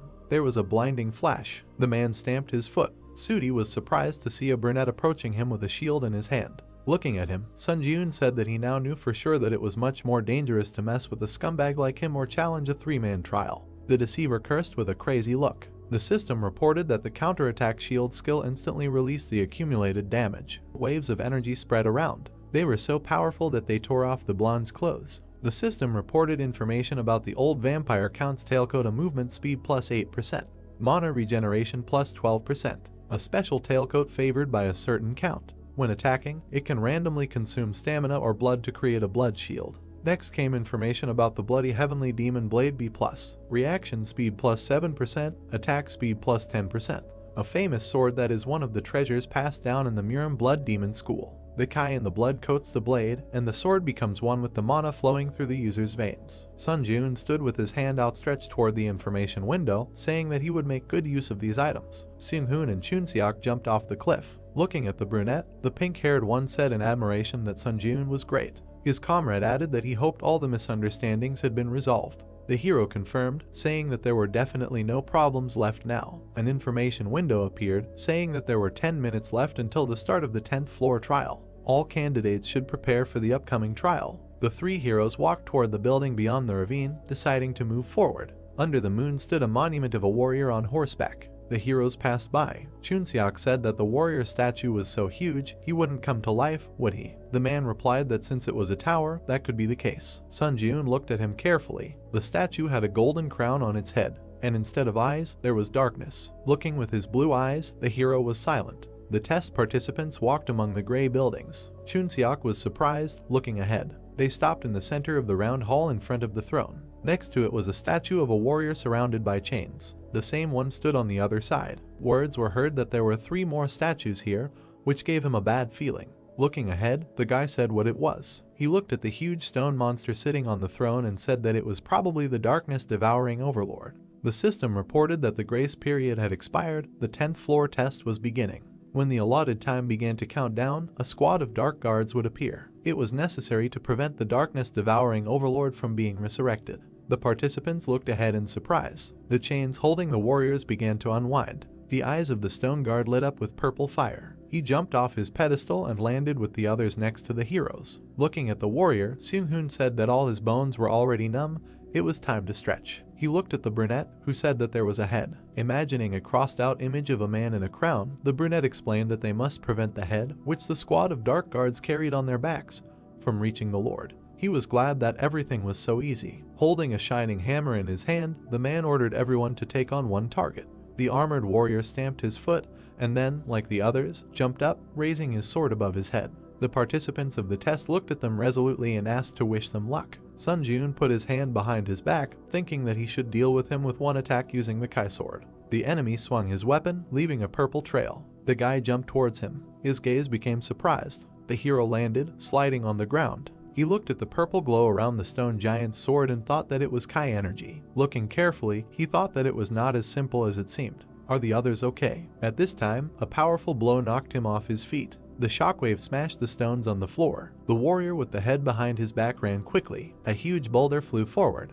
He looked at it in surprise. The warrior chopped the stone with an axe, but was still knocked off his feet. Seung-hoon's hand was surrounded by blue glove energy. An eye glowed in the slit of the mask. He said that each of them was of a level that matched the boss. Holding a blue glowing hammer, he told everyone to be careful. A chuckle was heard. He seemed to have let his guard down a moment ago. A pointed hat materialized. Chunseok put the hat on his head, saying that it doesn't suit him, so he can't stand to use it. He stood in front of the warrior running towards him and said that for this, that he made him wear this clown hat.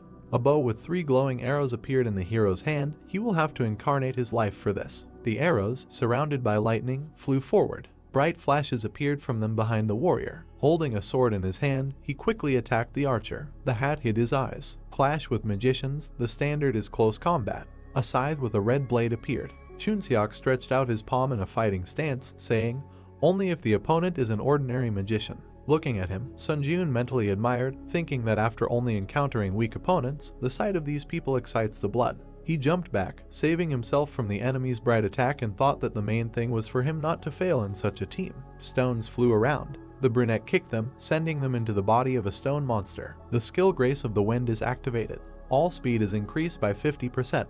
Current summation progress is 5 out of 7.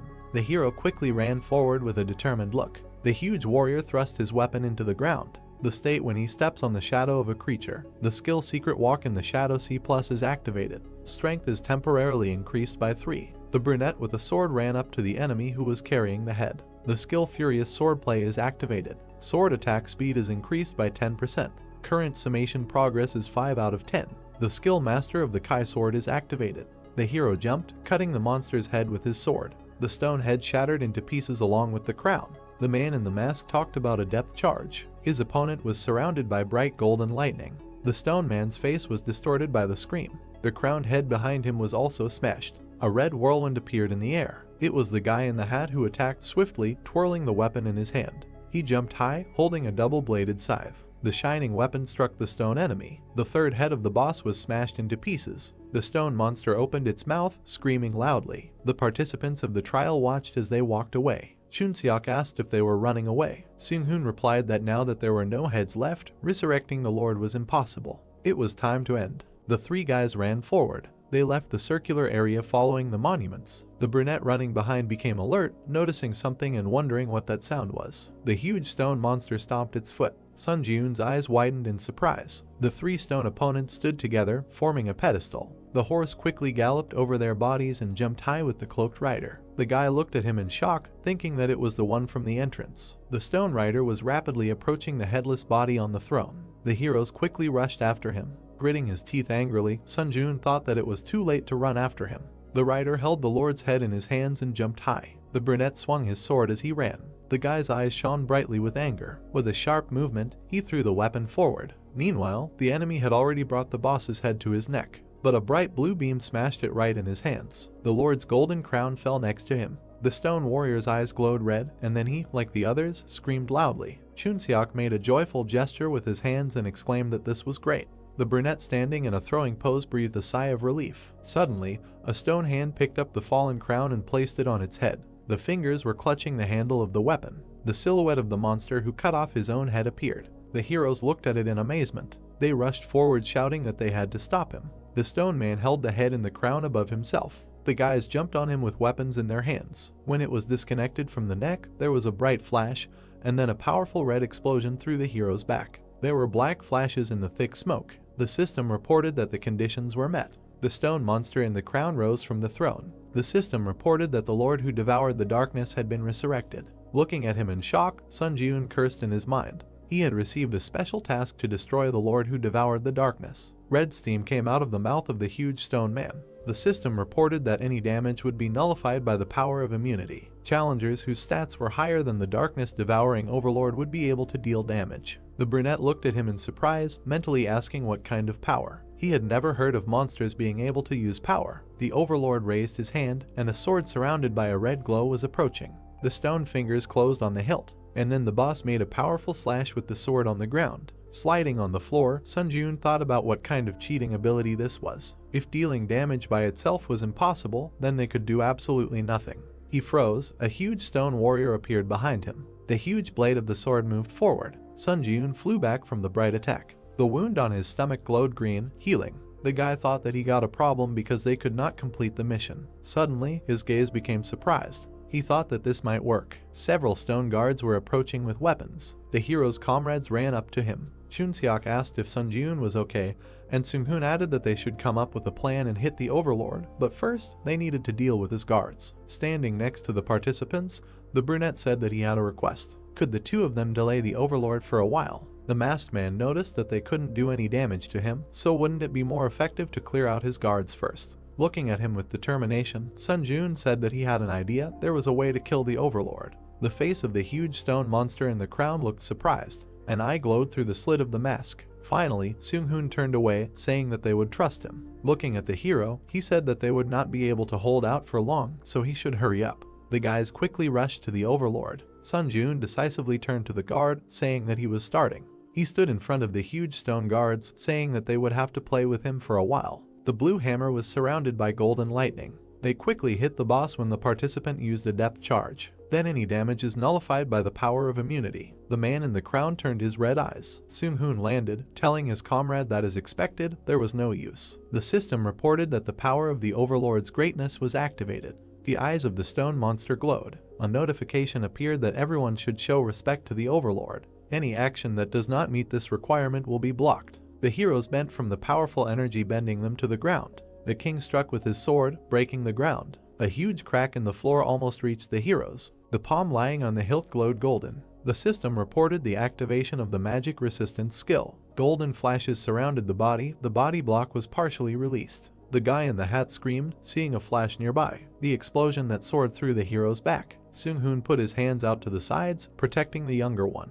A powerful force hit him in the back. Blood dripped from under the mask. Chunseok grabbed his comrade by the arm and asked if he was okay. Then he turned around, covered in shadow. The huge stone boss pointed his sword at them. The guy closed his eyes as the tip quickly approached him. His foot slid along the ground. Sun Jun managed to protect his comrades with a red impenetrable shield. Chunseok looked at him in surprise, hearing an apology for being a little late. A red barrier was spreading from the shield on the guy's arm. He calmly said absorption. The system offered to increase stats using the spirits he had. Black and red swirls appeared in the air. The system reported that strength increased by 4, agility increased by 3, endurance increased by 3, mana increased by 6, tenacity increased by 4. Sun Jun clenched his fist, holding the red barrier. A notification appeared that the shield counterattack skill instantly released the accumulated damage. A bright beam threw the Overlord's sword away from the shield. The system reported that the power of the Kai Sword Master had been activated. The blade in the boy's hand glowed blue, and a notification appeared about the activation of the Lightning Sword Kai skill. A bright blue beam rushed forward from the sword strike. Sun Jun gritted his teeth resolutely, thinking that the boss would receive it. The bright energy crashed into the stone monster's body. Deep furrows were left on it. The hero thought that it worked. The Overlord with red eyes opened his mouth, screaming.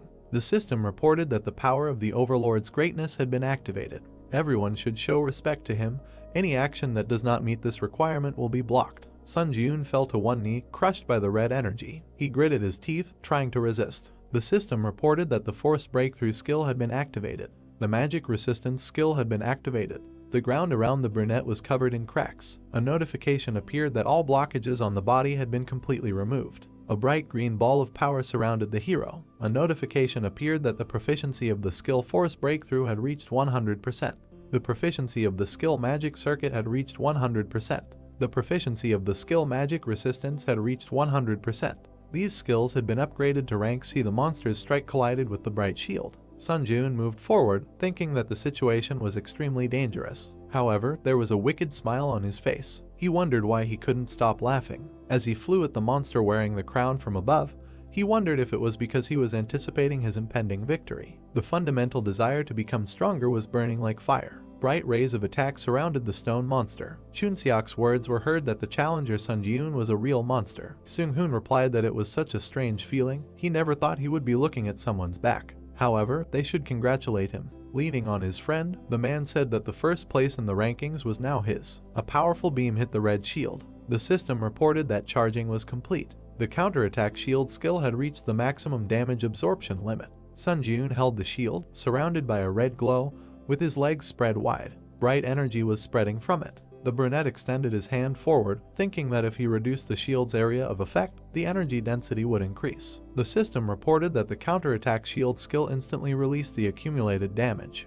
A bright red beam was rapidly approaching the boss, cutting off his sword arm. The Overlord looked at it in surprise. Gritting his teeth, the hero quickly approached him. The system reported that the Wind's Grace skill was activated. All speed increased by 70%. The current stacking progress is 7 of 7. Due to the maximum stacking, a 1-day cooldown was applied. The Furious Swordplay skill was activated. Sword attack speed increased by 10%. The current progress of the summation is 10 out of 10. With a swift strike of his sword, he cut off the monster's huge head. The system reported that the darkness-devouring Overlord had been defeated. The white-haired girl looked at the image of the fighting hero. She smiled, holding her hand to her face, and said that this challenger who showed crazy growth was her contractor. She imagined a man walking with a torch in his hand. The ordinary challengers who climbed the tower carefully prepared themselves so as not to take risks, and only climbed the tower one floor at a time after tirelessly spending a lot of time training. In the shining window was the face of a smiling brunette. She said that Sun Jun was a valuable talent that was not easy to see in other dimensions. She thought it could be said that he represented the desire to grow. The white-haired girl imagined the images of people, thinking that the problem was that as time went on, other administrators would also become more and more interested in him. Many swords were stabbed into the white ground. She decided that she needed to establish a closer relationship with this challenger before other administrators did. The battlefield she stood on was engulfed in bright flames. She thought that it was for the sake of achieving her wish. The head of the stone monster fell to the ground with its crown shattered. Notifications began to pop up that the darkness-devouring Overlord had been defeated, and the guys were congratulated for breaking through the first floor of the trial tower. As a reward for breaking through, a mastery enhancement item would be sent to their inventory, as well as 60,000 points, and 1,000 forge points would be added as a reward for breaking through. Then the protagonist grinned sarcastically, because he was a challenger who contributed to the completion of special tasks. 10,000 points and 1,500 SP were awarded as a reward, and such a reward completely compensated for the difficulty of the test. Chunseok, with an excited look through his bangs, asked Sunjun how he managed to pull all this off. The protagonist stood in front of the players on the destroyed floor and said that he had a skill that was perfect for the current situation, and it seemed that luck was on his side. Soonhoon and his friend extended their index finger and said that today he was able to surprise them greatly and offered to talk in more detail in a private chat, adding each other as friends. Notifications popped up that the challenger Chunseok and Soonhoon sent him a friend request. Then a portal appeared, and the protagonist said goodbye to the guys. Notifications popped up that over 1,000 applicants had successfully broken through the 10th floor and the system expansion was beginning. It was a place that looked like a stone tunnel and a message that the shop had created a category called Dimensional Travel, which was now available to the guys. The brunette stared at what was happening and thought that it meant moving to other dimensions like Ares or Murim, but he wondered if that was the same as signing his own death warrant. Messages started popping up that the Earth Dimension Administrator's observation area had been expanded and it was possible to communicate with the administrator even in the waiting room. A message that the Earth Dimension Administrator's intervention area had been expanded and an additional contract with the administrator was available and moving to his personal domain. However, an additional contract could only be concluded once, after which additional contracts would be limited and the additional contract could be terminated at any time. Sunjun raised his eyebrows in mild surprise. He imagined his silhouette holding hands with the administrator girl under an official contract, and he didn't need an additional contract. It turned out that the additional contract was something like a similar scheme, but if the contract can be terminated, then the only loser is not the administrator. Then he went to the inventory window and assumed that right now he could not know for sure and first he should figure out what he managed to get on the 10th floor. It was a card with an item, Mastery Upgrade, which was specially created by the tower for creatures with skills and upon receiving which they could arbitrarily increase the level of mastery of one of their skills by 20%.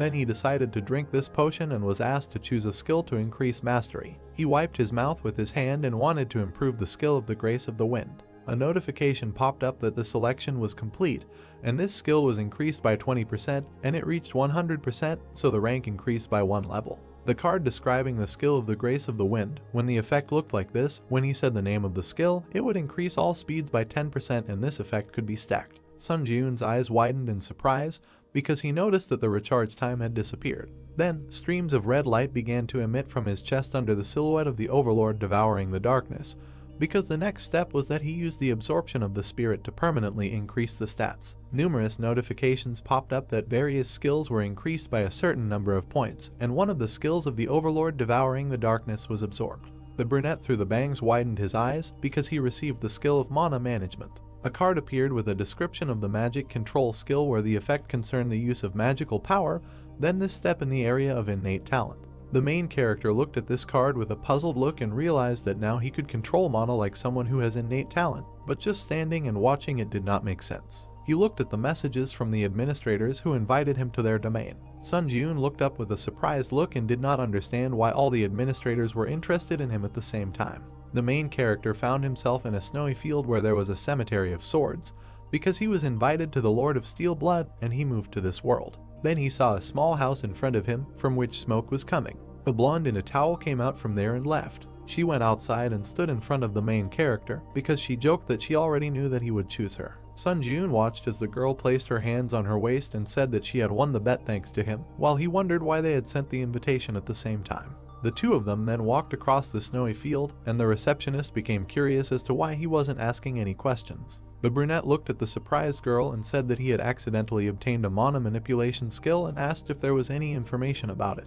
The girl replied that he had obtained a very powerful skill. She placed her hand on her waist and stated that it was very fortunate, because before they returned to the hut, she would briefly explain everything to him. She said that he needed to use the newly acquired mana manipulation skill to maximize the magical power in his body. The protagonist placed his hands in front of him and began to emit glowing magic. He then frowned angrily and bared his teeth. He immediately spread his arms and began to emit powerful streams of discharges and aura from himself because he activated a skill that greatly affected the magic circuit in his body. He bent down and looked furious with his arms outstretched, because this skill was forcibly increased with the help of the mana management skill. He lowered his head in sweat and looked at his hand because he had a feeling that his physical data had increased several times. Then he hit the ground with his hand and a powerful stream of wind rose around. The girl covered herself with her hands from such a powerful stream. Suddenly, the towel flew off her. The brunette looked in amazement at the girl's naked body. Then after a while they were sitting at home and having tea because the administrator did not believe that he looked like a person who was capable of pulling such a trick. The main character sipped tea and choked on such a statement and said that it was just a misunderstanding. The girl placed her hand on the table with a malicious smile, saying that he was at a loss, and in any case, he should try this skill from time to time later, namely activating skills that use manas with the mana management skill. She imagined how thin branches of skills were emitted from the bright sphere of energy. She said that no matter how the understanding of mana management changed, the skill would be able to stimulate the growth of each skill. Sun Ji-eun inquired about why he was called. The girl sat at the table opposite the guy and said that when he entered the waiting room on the 11th floor, he received a notification about the expansion of the system. He replied that thanks to this, he was able to come here without going through the tower. At this time, he was chewing on a cookie when the girl explained that only the expansion was not limited to such a function as the interference zone, and the real purpose was to convince that the administrator could seriously cultivate applicants. He became curious about what this meant. The girl immediately raised her hand, snapped her fingers in the discharge of aura. A message popped up that the administrator of the Blood Iron Lord was transferring power to the contractor using the interference zone, and the new power was engraved on the soul. Light began to emanate from the protagonist's chest and he was tense all over because it was the power of the Blood Iron Sword imprinted on the soul. He asked if she couldn't just give power before, to which he received a refusal. They sat opposite each other at the table, and the girl said that she had already paid the corresponding price of the tower. Sun Ji-eun, looking at her in surprise, realized that the additional contract function was also open, so maybe it would be better to find another applicant, and did not understand why him. He inquired about why she was so actively helping him. The girl sat opposite the protagonist and said that she saw a huge opportunity in him. Through her long hair, sitting on a chair, she said that administrators are rewarded by developing applicants, but this is by no means the end goal. Sun Ji-eun's eyes widened in surprise through his bangs when he heard that everyone was investing in one or another precedent to fulfill a long-standing wish. While Sun Ji-eun sat at the table with a confused look, notifications from various administrators began to pop up. The girl at this time smiled maliciously, leaning on the back of the chair, and said for those too impatient, she will end her story here. Then the protagonist found himself in a bamboo forest because he received an invitation to the administrator's domain. He walked along a green meadow and realized that it was ideal for training because he was just curious about his training method that the Steel Blood Lord taught him. He immediately swung his glowing blade and wanted to use mana control and hone his mastery of the skill 3 absolutes. He put out his magic shield with his hand and swung his sword again because he used several skills such as instant acceleration, and the skill rank was forcibly changed. He pulled out his magic blade to match the color of the rays and realized that now he needed to increase the power of the sword master. He stood in a fighting pose and looked at the magic blade in surprise. He looked at the blade with an angry grin and did not understand why this sword could not be activated by mana control, because he wanted to raise the rank of the lightning sword skill through the power of the sword master. He bared his teeth angrily in the sweat of his brow, and for him it was strange, because he assumed that this was all because the sword master is power. Notification that the administrator, the White Crane Sword, is waiting for his visit. He walked along a forest path among the bamboos, and messages popped up in front of him because he decided to postpone the issue of skill growth with energy for now. The administrator, the White Crane Sword, puffed out his cheeks and spoke well. It was the bamboo trees in the forest, and he realized that judging by the title of the administrator, he must be an old man like Beek Sunhak. He looked ahead in surprise. He saw a man on the Chinese veranda meditating and eagerly awaited. It was a white-haired girl, the administrator, the White Crane Sword, and she was eagerly awaiting the arrival of a challenger like him. The protagonist's eyes widened in surprise and he realized that the girl in front of him was actually a teenager. He was standing next to the girl, who asked if there was a problem. He replied that it was surprising to see the administrator in front of him, with whom he only corresponded. He was about to come closer when the girl extended her hand and said that she understood everything perfectly, but it was not very convenient to talk while standing, so she suggested that he go somewhere else. The protagonist looked dumbfounded with his hair disheveled, and he found this conversation very refreshing. He was meditating next to the receptionist girl who was smiling at him, and he thought he knew why she had abandoned the chairs and sat on this floor. The girl looked ahead with awe and said that she had always been watching the protagonist from here, and from the moment he had entered into a life or death fight with Sunhak on the 9th floor until now. The two of them were meditating on the platform, and the guy said that she had been watching him since the observation of the candidates was allowed, and asked if it wasn't a waste to sponsor a candidate she had only seen once. The girl said that she would not answer at all, he should be more aware of his own value. She recalled the image of the old man with the ball and said that he could not reach the highest rank of possession of energy release and he was still considered a fairly strong warrior of Murim, although he lost some of the strength he had after entering the tower, but maintaining victory over such a contender could rightfully be called a feat. The main character opened his mouth in amazement when the girl said that he should believe her, who was bound to this old man by a contract. Sun Ji-yoon looked at her with alarm and sweat on his brow and realized that in this case, she could harbor a grudge against him. At this time, it was a watermill under the sun's rays, and the girl said that there was no need to escalate the situation because he was simply a good contender for points. The girl extended her finger, and a butterfly was about to land on it because she had managed to sign a contract with many applicants in her life but had never invited anyone into her domain. Sun Ji-yoon stared at this butterfly, and the girl said that everything was until she saw him thanks to her previous applicant.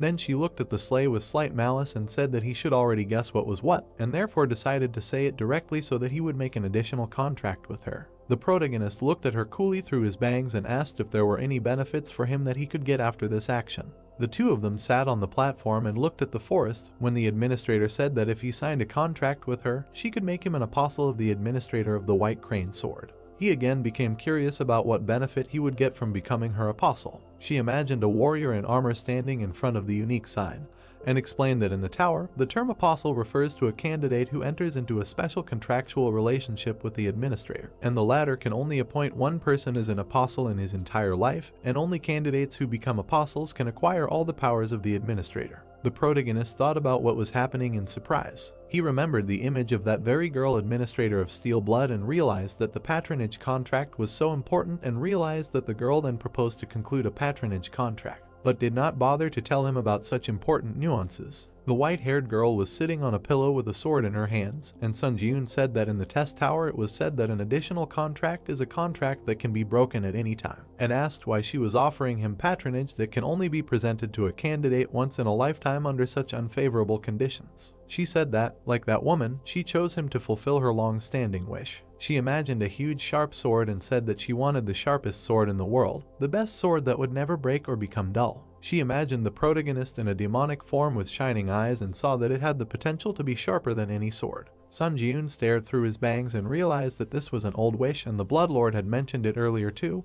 but it didn't seem like a simple wish. Then the protagonist looked at her and asked about the old wish. The white-haired girl looked ahead with trepidation and was about to tell him about it. Sun Ji-yoon stared at the puzzled girl, who said that the administrator's old wish was a memory that came from regrets in the past. She imagined a group of different administrators and said that the old wish was a right given to the administrator by the tower. The main character in this image found himself in a dark space, and such a test of the tower of an old wish is also a kind of test that the administrator can give to the applicant with whom the contract was signed. When the old wish is fulfilled, the applicant receives a reward. The girl slightly closed her lips and said, if suddenly it is possible to fulfill an old wish, then it will even be possible to change an event in the past. The main character's eyes bulged in amazement from such a statement. Sun Ji-yoon looked closely at the girl and asked how it is possible to change some event in the past, because such a thing is absolutely impossible. The girl lowered her head and explained with trepidation, since he had already gone through the test of the tower so many times before today, he should know perfectly well whether she is telling the truth or lying.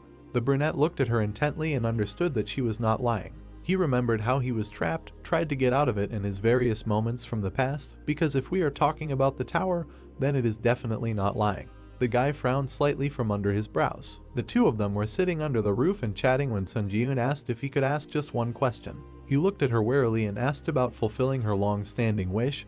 How high should he go up in the test tower? The girl immediately timidly scratched her cheek and looked away. Sun Ji-yoon looked at her with sweat and slight anxiety when he heard that it had to be at least the last floor. The message that the contract had been concluded. This administrator, nicknamed White Crane, began to jump happily because she said that he would make an excellent choice and would not regret it under any circumstances. Sun Ji-yoon immediately stretched out his arms to hug the girl and realized that he had made a contract with her after all. He imagined a huge gloomy tower and realized that it was the last floor, because he learned that the top of the tower was the goal that needed to be reached in order to fulfill the administrator's long-standing wish. The main character looked ahead with a surprised expression when the notification that he had been recognized as the true apostle of the administrator, the White Crane Sword, popped up. As an apostle's privilege, the effectiveness of the powers and skills of the dimension increased by 10% and also mana increased by 3. Currently, the challenger Sun Ji-yoon was recognized as the apostle of 2 administrators, and as a privilege, his agility increased by 3, but he knew that he could not pass up this kind of advantage that allows him to immediately become stronger. He remembered that the girl showed her sharp blade and received an unexpected gift.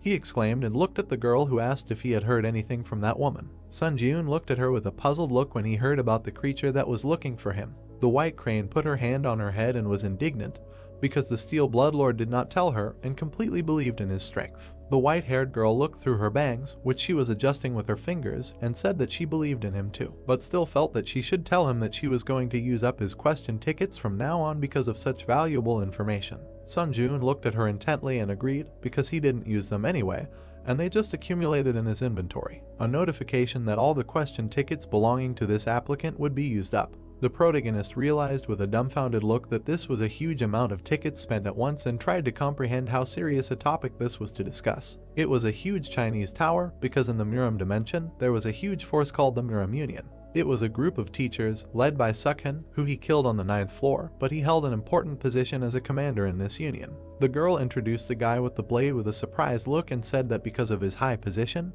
there were people from that dimension who were looking for Sun Jiun. The main character stood in front of the girl under the shadow and assumed that she meant that the Muram Union would pursue him to kill him. Bruce stared at her when she refused and corrected him that the Muram Union was currently in disarray due to the fight for the vacant position of commander. Our hero became curious about who wanted to take revenge on him then. She answered that it was the sword, the dragon of the Namgun family, when suddenly a magical portal appeared in the city of Tokyo. It was the heavenly dragon sword, Namgun Hayek, who flew out of the portal. This heavenly dragon looked at everything around him arrogantly, because he was a creature that in the Muram dimension, where everyone was obsessed with martial arts, was called a genius. All the fighters immediately flew with swords to attack Namgun, because he was looking for Sun Jiun, using revenge as an excuse, but in reality, he was driven by simple curiosity. Namgun stuck his glowing blade into the ground when a whole crowd was flying at him, and the girl said that she did not know when this would happen, but if he encountered them, he should be ready to risk his life. These fighters were immediately bloodied and killed by the blade of the heavenly dragon. The message that there was a transfer to the waiting room. Through the magic portal, the protagonist found himself in a room and was about to take off his jacket. He then looked away warily and thought about Namgun. He opened the inventory window again and realized that he was being sought by a psychopathic killer from the Muram dimension and realized that he needed to go to that dimension himself. A notification that he had purchased the powers of the steel wings and spent 15 forge points and purchased the homecoming stone. He held a magic stone that emitted an aura in his hands, and now he had learned something new. But it was little that I had no choice but to level up like crazy before he met Namgun. A notification that the absorption of the homecoming stone, the destination, the Earth. The protagonist immediately found himself in his room and was looking at his phone.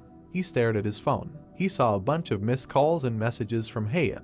It was a brunette in a white shirt who was worried because once he read the message, he should immediately head to the Hunter Association. Sun Jiun stared at the phone and guessed that something might have happened. He activated the power of steel wings. Suddenly, magical wings appeared behind him. He immediately rushed to fly at high speed to the association. They were transported to the Hunter Association, where people were crowded. The hunters walked in a crowd and looked at each other when one of them said that he was glad that this was not a forced mobilization. And judging by the video, he really is ruthless and bloodthirsty. They were trying to figure out what will happen to Japan from Namgun now. Then the hunters began to look up in surprise. They saw the protagonist quickly land on the ground. He waved his hand at the guys, apologized for such an appearance. Then he ran inside while being watched. A crowd of people looked at the guy who had left in surprise and realized that he had just flown. The protagonist was met by Heian and her boss, who were happy to see him and assumed that he had gone through a lot of trouble in the tower. The protagonist stood in front of the guys and extended his hand, saying that they hadn't seen each other for a long time and asked why he was urgently ordered to come.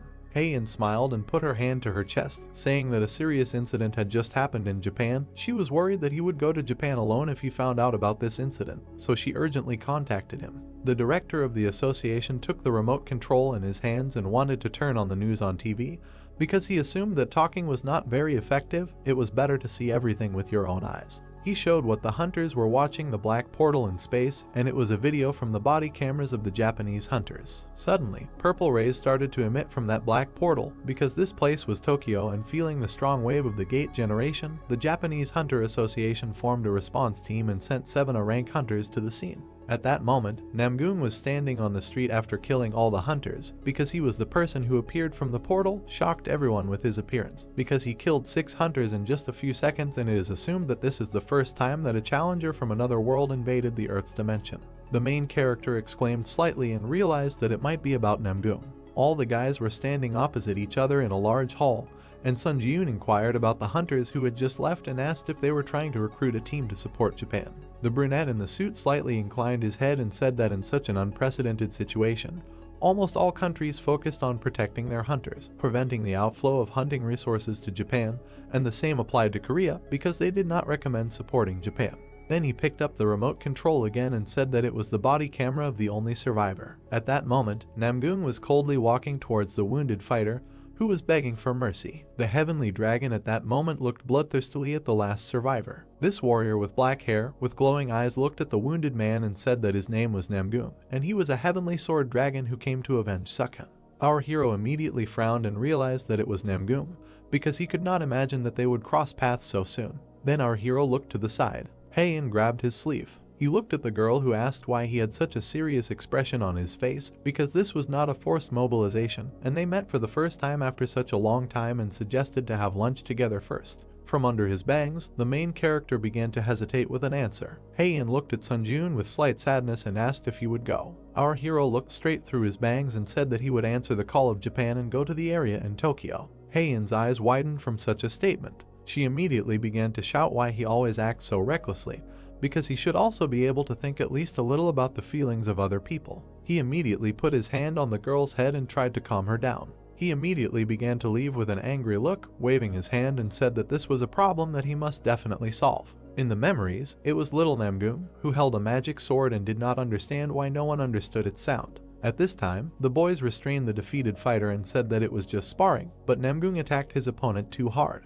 When the boys were standing on the platform for duels, an old man walked up to them and said that at 13 years old, to master the released energy is strong, and his achievements exceeded even his own expectations. Sanok, that I was in a yellow cape, greeted the sword master. Under the setting sun, this old man stroked the young fighter's head and said that martial arts are not intended to harm people, but as a path to excellence. At that moment, little Namgung looked puzzled at the hand of the old man, who told him that it is impossible to hurt people without reason. The message that the test tower selects the strongest from the Murim dimension. He remembered how the crowd of guys rejoiced, because their young master had already reached the 20th floor of the tower. At that moment, Namgung clenched his fists in anger, because as he thought, he was missing something and climbing the tower on his own did not satisfy his desire. At that moment, he stood far away in the shadows and realized that such an incredible feat was accomplished in just 17 years, but for him, it was not enough. Through his lips, he apologized to his mentor because, as expected, he used his skills in killing people. He bloodthirstily thrust his sword into the enemy's head and used the rite of spatial invasion. His silhouette stood on the ruined remains of the city burning in flames and declared that he was no longer satisfied with death from fools, and in Murim, he could not kill whenever he wanted. He frowned maliciously and realized that he thought that this scoundrel named Sun Ji-yoon would be able to dispel his boredom. At this time, the main character walked out of the airport under the rays of the sun. He was met by a girl in a suit and pointed to the car. He was driving a black car under a police motorcade. Then the protagonist followed a girl in a suit, who pointed him inside, because other hunters were waiting for him there. Seung-hoon and Chun-seok at this time noticed the presence of the protagonist and looked at him sarcastically, because after the test on the 10th floor, fate brought them together again. The protagonist entered the room where his former friends were sitting and heard in the Hunter Association about their possible participation, but they really came, but asked if these were all the hunters who responded to the call of Japan. Seung-hoon answered that another candidate from America should arrive soon. Our hero stood in front of the grinning guys and understood that it was safe to say that each of their guys has the skills of an S-rank hunter. The brunette stared ahead and understood that the challenger from the other world that appeared in the Tokyo area was a real monster that even the three of them might not be able to defeat, and he hoped that the challenger that was supposed to come from America would be just as strong. Suddenly, the door to their office opened. Sun Ji-yoon tried to look to the side. Then his eyes widened. A red-haired girl named Catherine entered the room and recognized him as well. The brunette in a suit looked at the protagonist and was surprised that the guys could know each other. Sun Ji-yoon replied that they had crossed paths in the tower once. Catherine scratched her head in embarrassment and looked away, saying that she really didn't want to meet him under such circumstances. The guy replied that they could hardly meet differently. The brunette looked at the indignant Catherine, who wanted their meeting to take place in a more normal setting. He explained that they had initially met in a less than normal setting and asked how she planned to make the meeting a normal life. She pointed out that he was right about this and asked if he couldn't have said the same thing in a softer way. Seung-hoon watched through his mask and realized that it looked like a lover's quarrel. All the guys looked at the couple who were talking to each other, and Sun Ji-yoon replied that it was not like that. The girl in the suit put her hand on her chest and was glad that all the candidates had finally gathered and apologized for the late introduction because she was the president of the Japanese Hunters Association named Eri Chika. The protagonist's eyes widened in surprise because this was the president of the Japanese Hunters Association, and when she came to meet him at the airport, he thought that this was a staff member, and this must mean that Japan is currently in despair. Alina spread her arms out to the hunters and said that no other support was expected and the situation was more serious than expected, so other countries carefully monitor the dispatch of their hunters. Chunseok and Catherine looked around in confusion and realized that even if it was a strict control, how could only 4 people come from all over the world when the situation was even worse than they thought? Alina's hand shook convulsively, clenching her fists, and said that no one wanted to help them at the moment. Alina immediately bowed to the hunters and said that they were all who came to the situation. She was sincerely grateful to them. Catherine watched as the protagonist helped Eri stand up and said that now was not the time to bend her back. Catherine continued to look at the protagonist in surprise, who was about to help the president, and realized that he looked so emotionless on the outside, but there was still something in him. The protagonist at this time replied that instead of bending her back, Eri should better give them a higher reward. Sun Ji-yoon put his hand to his chest and cried out that he asked for the promised reward to be double, and then they would actively support Japan to solve the problem that had arisen. The main character smiled maliciously through his bangs and realized that growth was waiting for him, because he was not here to be a hero or to show humanism, because he was only interested in the rewards and growth that he would receive by killing Namgung. The brunette looked at the player and said that in such a crisis situation, she acted too emotionally, and the creature that appeared in the Tokyo area was definitely an unusual monster, so she would have to risk her life, and they promised to double the reward. Then Eri stretched out her hand towards Ka and said that it was not only that the situation was hopeless, because they also had chances. She imagined the image of Catherine, who emitted fire and sparks of light from herself because her abilities could change the situation in this battle. It was a fiery core that was controlled, because she has the power to suppress flames. All the hunters looked at the American girl in surprise as she said that if she could touch an opponent stronger than herself with her flames, all of the opponent's stats would drop by 10 and some of their skills would be randomly sealed. Catherine clenched her fire fist and looked away, noting that with this power, they could seize the initiative, and of course, if only she could touch Namgung.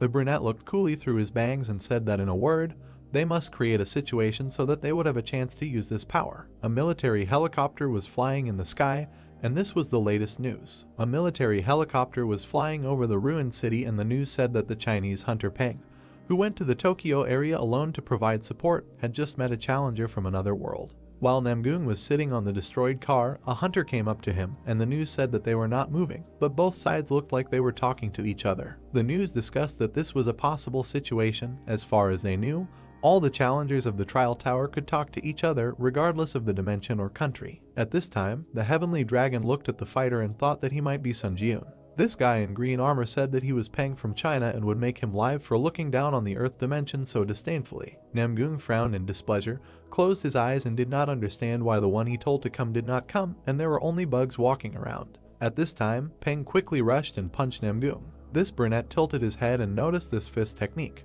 With slight bruises on his face, he looked at the fighter arrogantly and found it interesting. Then Peng suddenly froze and his eyes widened. There was a powerful explosion that threw everything around. The hunters watched the helicopters for this explosion and realized that the Chinese hunter had started acting alone and the situation was starting to take a turn for the worse. Catherine looked at the protagonist in the red suit, who turned to her and said that if she ended up in the air, she should land correctly. The brunette looked through his bangs and said that he had a very good idea. Catherine looked closely at the protagonist and said that there was a skill called the Purity Jump, which makes her immune to all damage from falling, and that would be enough. Sun Ji-yoon looked at the girl and said, if the plan is from work, then he will be able to deal a strong blow to the enemy, and at that moment it will be necessary to immediately activate his power. He immediately grabbed the girl by the waist, who was scared, and said that they needed to get out. They immediately quickly jumped off the helicopter and the power of steel wings was activated. At this time, Chunseok along with Seung-hoon grabbed onto the side of the helicopter and were about to jump when the magician suggested that Sun Ji-yoon was doing his best to do it himself.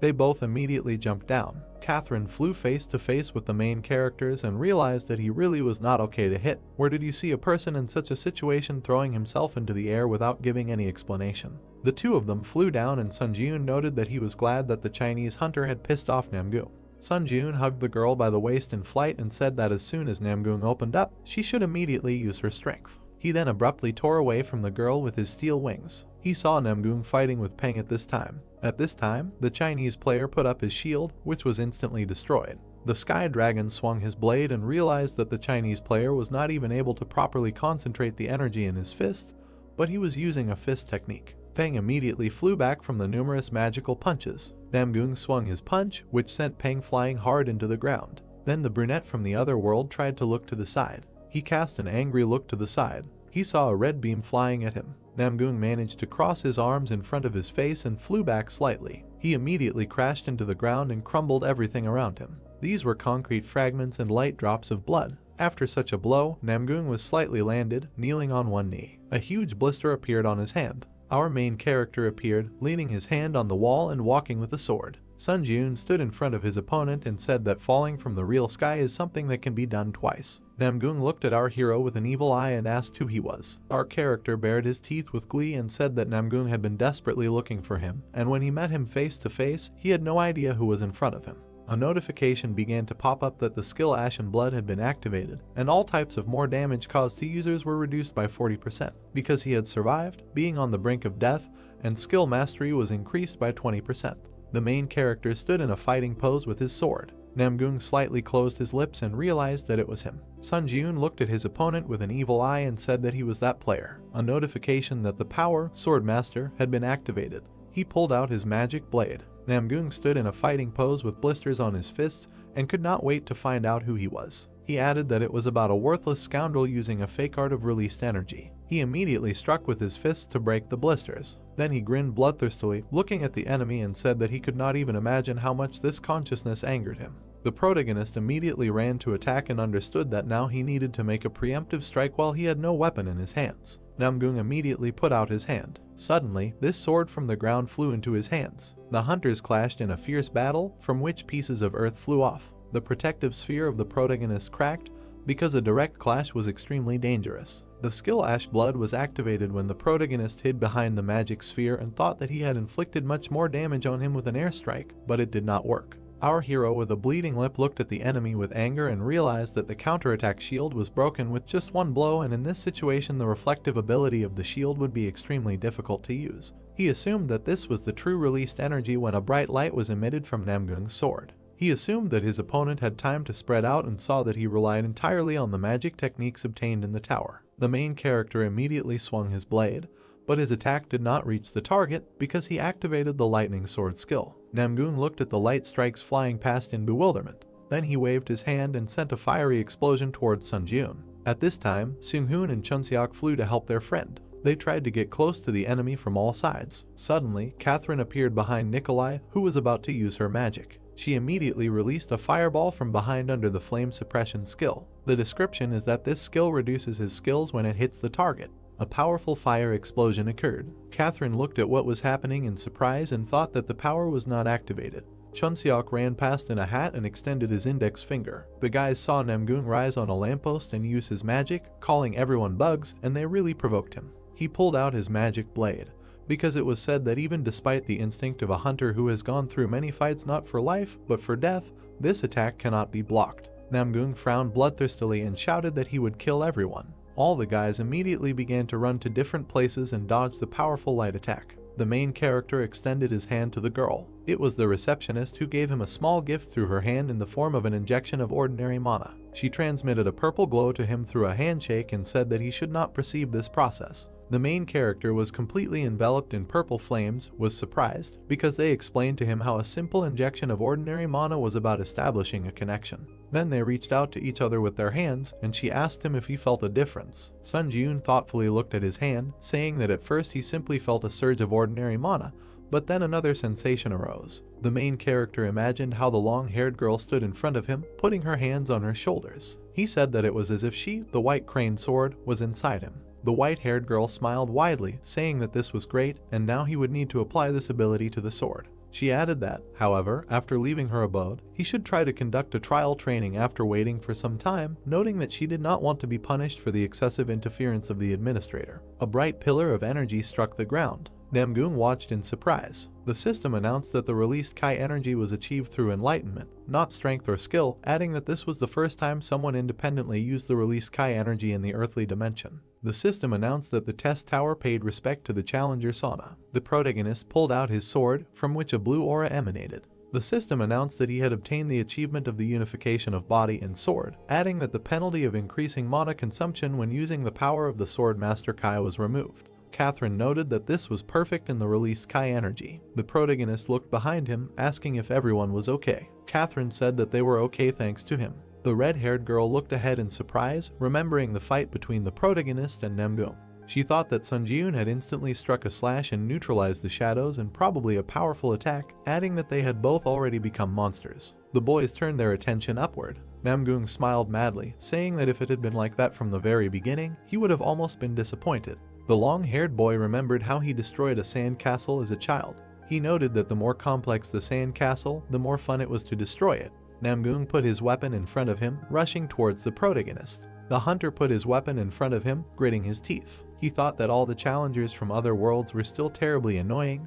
This scoundrel was a real psychopath. The hunter was thrown aside. He furrowed his brows, asking the boys if they could all wait in a safer place, adding that if he had to protect them again, he would lose all concentration. Seung-hoon put his hand in front of the red-haired girl, saying that although it was a shame, he was right. Seung-hoon thought that in the last test, that this time, he could not help him. Seung-hoon stared at the protagonist from under his mask. He said that when he saw an opportunity and was confident in success, he would give the go-ahead to carry out Operation Fireworks. The boys ran away from the protagonist. Seung-hoon told him to be careful. Slashing blows met each other. The protagonist and Namgung fought in the air. The windows of the building cracked from the powerful energy. The car was thrown to the side due to the strong flow of energy. The boys fought each other fiercely. Sunbeams were visible from under the gray clouds. Explosions could be seen in the air. The boys stood behind the wall, watching the scene. Chunseok said that he now understood why he told them to leave. Catherine noted that he was still fighting equally with that monster. Seung-hoon narrowed his eyes, stating that it was not so and it felt like he was one step behind the enemy. Blood sprayed in the air. Seung-hoon added that at this rate, he would miss the attack sooner or later. The hunter blocked Namgung's attack. He thought that he would be able to resist if his Kai skills improved.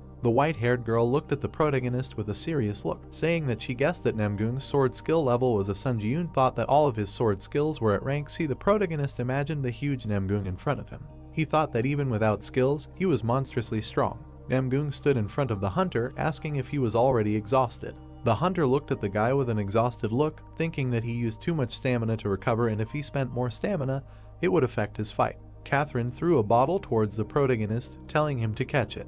The protagonist grabbed the bottle and said that it was great. He removed the cap from the bottle, looking away. Namgung kicked the protagonist with his foot. The long-haired guy grabbed the bottle, pouring it into his mouth. He said that he would enjoy drinking it. The guys looked at what was happening in bewilderment. Chunseok asked what kind of a thorn he was. The hunter looked at the guy with annoyance, clutching his stomach. Namgung smiled maliciously, saying that people always have something called hope, and he is no different from others in this regard. The system announced that a small amount of stamina had been restored. Namgung asked that perhaps he could gain the upper hand in this fight. If he tried his best, he would eventually be able to defeat the opponent somehow and maybe he would survive. The long-haired boy held his head with his hand. He smiled maliciously, looking at the protagonist. Namgung said that when these thoughts were torn to shreds, a seal appeared on his face, despair instead of hope, and only this expression gave him pleasure. Namgung drove the protagonist to the wall. He looked at the hunter with displeasure, wondering how this scoundrel dared, adding that he still saw a glimmer of hope in his gaze. The protagonist bared his teeth, his gaze flashing. Namgung gritted his teeth in displeasure. He struck the protagonist. The attack sent the protagonist flying backwards. He fell onto the broken rocks. Sun Ji-eun looked up. Namgung looked at the protagonist furiously. He thought that he didn't even have the strength to move now, wondering why he kept looking at him like that. The long-haired guy swung his blade in front of the hunter's face. He told him to taste despair as much as possible. Blood gushed out from the protagonist's eyes. The hunter gritted his teeth, noting that the stamina that was the fuel for recovery had also reached its limit, and if he gathered all his strength, he would only be able to attack once. Namgung exuded a malicious aura. The protagonist thought that he couldn't see a thing, so even attacking him just once wouldn't work. The protagonist bared his teeth in annoyance, wondering what he should do. The guys ran towards the protagonist. The red-haired girl called out to the hunter. The protagonist sat with his eyes closed, his mouth slightly open. He thought that if they came closer now, they would just die a miserable death. The hunter put his hand in front of him, telling them not to come closer. Namgung slightly opened his mouth. He looked at the guys with a bloodthirsty smile, saying that these were his comrades, and that was why he had this annoying expression on his face. Catherine shot a fireball towards the enemy. Suddenly, Namgung unexpectedly appeared in front of the girl. The long-haired guy attacked the girl with his sword, drawing it across her back. Seung-hoon looked to the side, calling out to Catherine.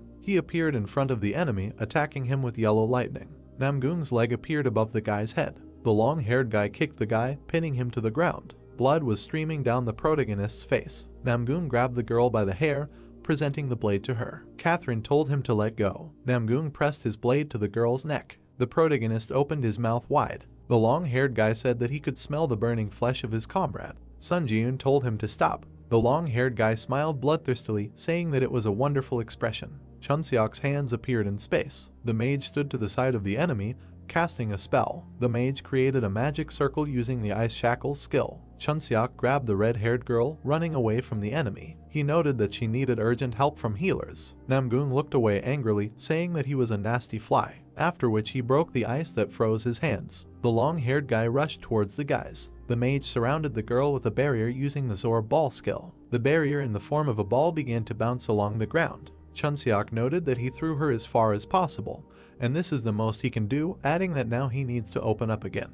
Chun Seok looked behind him, using the concealment skill. Suddenly, Namgoong grabbed the mage by the head. The long-haired boy attacked the mage with his blade. Seung-hoon was lying on the ground. The protagonist thought that everything was exactly the same as that day 7 years ago, and now he was also unable to protect anyone. The protagonist gritted his teeth, raising his hand to his face. A rat with red eyes was running along the ground. Not far from the protagonist, a crowd of rats was visible. The rats were shining with their red eyes. Sun Ji-eun noted that this was a disaster and acknowledged his battle of disaster, and tens of thousands of rats ran out to the surface to survive, and he reproduced the only attack he had left. A blue pillar of energy appeared from the protagonist as the rats flew into the air. A red aura was gathering in the protagonist's chest. The system announced that he had recovered his stamina by using up all the souls in his possession. Namgoong held Seung-hoon's severed arm, looking behind him. Sun Ji-eun told him to know when to stop. The main character was emitting a dark aura. He said that he was a Miram-crazy scoundrel. The long-haired guy smiled bloodthirstily, saying that he did not want it and he liked to watch his reaction, as it amused him.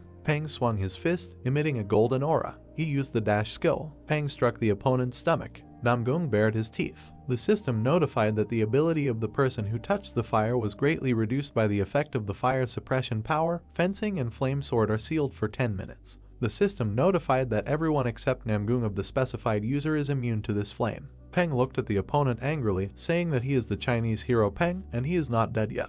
After which the brown-haired man abruptly ran to the side, saying that he delivered the flame to Catherine and now dares to take his leave. Namgoong looked ahead with displeasure, saying that this little fly was trying to do something until the very end. The system announced that he couldn't use swordsmanship because the fire suppression skill had been sealed. The long-haired boy bared his teeth in anger. He raised his blade above his head when swords appeared in the air. He used the skill battle of the strongest. The swords began to fall to the ground around the guys. The protagonist and Namgoong were in the center of the barrier. The system announced that a duel zone was formed within a radius of 30 meters by the unique characteristic battle of the strongest.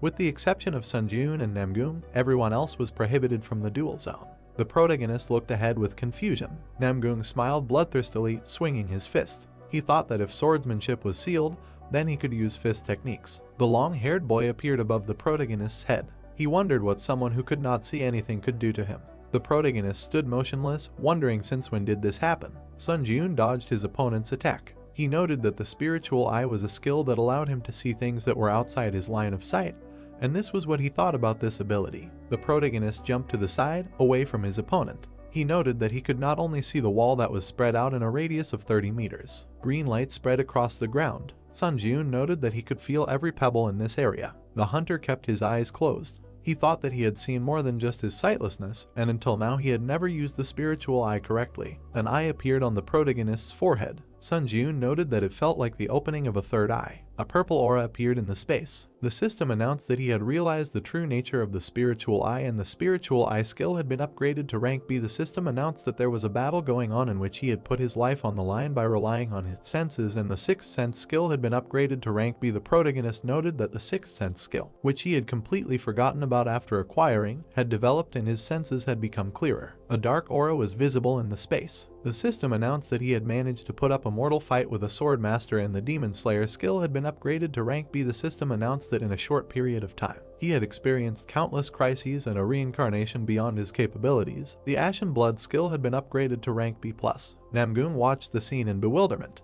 The protagonist swung his blade as Namgung jumped aside. The protagonist opened his eyes, flashing a red light. He noted that he could now fight equally with the weakened Namgung. The protagonist ran towards his opponent. Namgung wondered what kind of situation this was. He looked at the protagonist with annoyance, wondering why he was moving better and better with each step and why each subsequent thrust of his sword, or rather the previous one. The protagonist moved his hand with the blade to the side. The system notified that the skill Secret Walk in the Shadow was activated, and he was moving by stepping on the shadowed space, adding that the user's movement speed was increased by 30%. The protagonist bounced off the ground. The system notified that the skill Instant Acceleration and Grace of the Wind was activated. All speed increased by 70%. The current stacking progress is 7 out of 7. The hunter collided with his opponent. The system notified that the skill Furious Swordplay was activated. The sword attack speed was increased by 20%. The current stacking progress is 10 out of 10. Sun Jun tilted his head to the side, dodging the attack. He noted that even with everything in his arsenal, he was barely close to the point of fighting on equal terms, and he was in a high-risk zone. Namgung clenched his fists. Sun Jun noted that his stamina would soon drop to 0, and Namgung's reduced abilities would return to their previous state in 10 minutes, adding that he should deal with him while the flames were active. The protagonist raised his hand with the blade, thinking that it was the only thing that could turn the tide of close combat. The hunter threw his blade towards his opponent. He noted that this was a sudden change. Namgung dodged the blade with a malicious smile, saying that he made a stupid choice because he was cornered. The long-haired guy swung his fist, saying that he was a fool. The hunter leaned to the side, dodging the attack. He looked ahead with a cold gaze, using the blood steel sword skill. A blade appeared in front of the protagonist's foot. The system announced that the power, the Sword of Steel Blood, had been activated. The hunter stabbed the blade into his opponent's body with his foot. Blood flowed from the mouth of the long-haired guy. A red blade was sticking out of his body. Namgung gritted his teeth, thinking that he had touched the core of Kai energy and he needed to act quickly if he wanted to fully recover later. The long-haired guy looked down in bewilderment. The system announced that the effect of the power, flame suppression, had ended. The purple barrier gradually began to disappear. The system announced that the action of the unique characteristic, the Battle of the Strongest, had ended and the dual zone within a radius of 30 meters was unlocked and outside interference became possible. Chunseok said that the barrier had disappeared. Namgung began to sheath his blade, saying that he had played too much and would finish this battle next time. The long-haired guy took out a stone with a mark. A blue portal appeared in space. The guys looked at what was happening in bewilderment. Chunseok asked what the portal was. Pang noted that he was going to return to the Muram dimension. Namgung was moving towards the portal. At that moment, everyone instinctively felt that if they couldn't kill Namgung here and now, the guys looked at the enemy with an angry look. The author noted that one day he would become a real disaster for the earthly dimension. The guys moved from their place, heading towards Namgung. Pang said that they couldn't let him go. The guy said that they shouldn't let him escape. The long-haired guy looked behind him. He narrowed his eyes, asking what they said about escaping. Namgung raised his blade, declaring it on fire. He used the flaming sword skill. Namgung directed a fire attack towards the guys. Catherine looked at what was happening in bewilderment. A bright flash occurred on the ground. The debris of buildings lay on the ground. The protagonist stood in front of the boys, protecting them from the attack. Sun Jun looked away when his arm was torn off. The system notified that the counterattack shield skill was disabled, making it impossible to reflect the accumulated damage. Catherine looked at the protagonist in fear, saying that his arm. The protagonist looked behind him, telling her not to pay attention to her since the enemy was still in front of them. The hunter gritted his teeth, looking away. Namgung called out to the protagonist. The long-haired guy looked at the hunter with a menacing look. He noted that he could kill him with one hit from the very beginning, asking that he really wants him to go to the very end. The protagonist looked at the guy furiously, thinking that this was terribly angry, but he could not answer him. Namgung looked behind him with narrowed eyes, saying that he would be back soon. The long-haired boy entered the blue portal. The protagonist fell to the ground. The long-haired boy was welcomed into his world, the Muram dimension. The boy said that he had returned. Namgung rested his knee on the ground, coughing up blood. The boy asked the young master if he was okay. Namgung shouted for them to quickly call a doctor. The long-haired boy looked ahead angrily, wiping the blood from his mouth. He thought that no matter what, he would drive him to despair. A white light was visible in the addition. A hospital near Tokyo. The protagonist slightly opened his eyes. Eri looked at the protagonist worriedly, asking that he had regained consciousness. The protagonist slightly raised himself, asking where he was. Eri noted that he was in the hospital and was not allowed to make any sudden movements yet. The protagonist looked away as his body was bandaged. Eri told Sun Jun that he was badly hurt. The association president leaned down in front of the protagonist, noting that she didn't even know what to say in response to his great sacrifice. The brunette looked at the protagonist's arm in surprise as it recovered. The system announced that the ash blood skill had been activated. The protagonist looked at his arm, saying that he was fine, asking where the others were. The protagonist pulled back the curtains, asking Catherine how she was. Catherine looked at the hunter in confusion. The dim light illuminated the hospital room. Chunseok was moving along the corridor on crutches, after which he smiled widely, calling out to the protagonist. On the protagonist's cheek, there was a mark marked by hand. Chunseok asked what was wrong with his face. Sunjun said that it was because he looked into Catherine's tent and saw that she was full of energy, concluding that she was fine. The boys stood opposite each other. The protagonist said that Seung-hoon was not in the room, asking if he knew where he was now. Chunseok noted that he himself had only seen him briefly early in the morning. The guy looked sadly in front of him, saying that he thought he was in a depressed state now because he had lost his right arm. Seung-hoon stood on the balcony, looking into the distance. The hunter came up to the guy from behind, saying that this is where he was. Seung-hoon said that the ghost of the sword had come here. The white-haired guy looked at the protagonist's arm, asking if he had restored his left arm with a skill. Sunjun said that he had. Seung-hoon noted that it was an unimaginable skill, and it never ceases to amaze people. The white-haired guy lifted his sleeve, saying that, as he had probably already heard, his arm could not be saved. The white-haired guy looked at the protagonist in surprise when he apologized. The hunter slightly opened his mouth, saying that if he was just a little stronger, then perhaps such consequences could have been avoided. Seung-hoon created a magic hand, telling him not to worry too much about it, since, fortunately, he has the skill, so this disadvantage does not hinder his activities much. The hunter lowered his head, saying that he climbed the tower like a madman only for his own height. Seung-hoon held a cigarette in his fingers. He said that it was not so bad, because this thought alone makes him much stronger. The white-haired guy looked ahead, saying that however, the strong should always help the weak, at least this is his life credo. The protagonist looked sadly ahead. He said that he also realized a lot in this fight, and it turns out that he forgot something very important. Seung-hoon began to remove the mask from his face. He stated that however, in one, he can be calm, although he is strong, but at the same time he is not a psychopath who abuses power. The protagonist looked at the white-haired guy. Seung-hoon said that when they first met in the tower, he had no idea what was on his mind, asking if he should give him a light. The protagonist looked at the guy dumbfounded, saying that he does not drink alcohol or smoke. After which Sun Ji-eun asked what he was. The protagonist looked sadly in front of him, saying that he also realized a lot in this fight, and it turns out that he forgot something very important. Seung-hoon began to take off his mask, saying that however, in one, he can be calm, although he is strong, but at the same time he is not a psychopath who abuses power, adding that when they first met in the tower, he had no idea what was on his mind.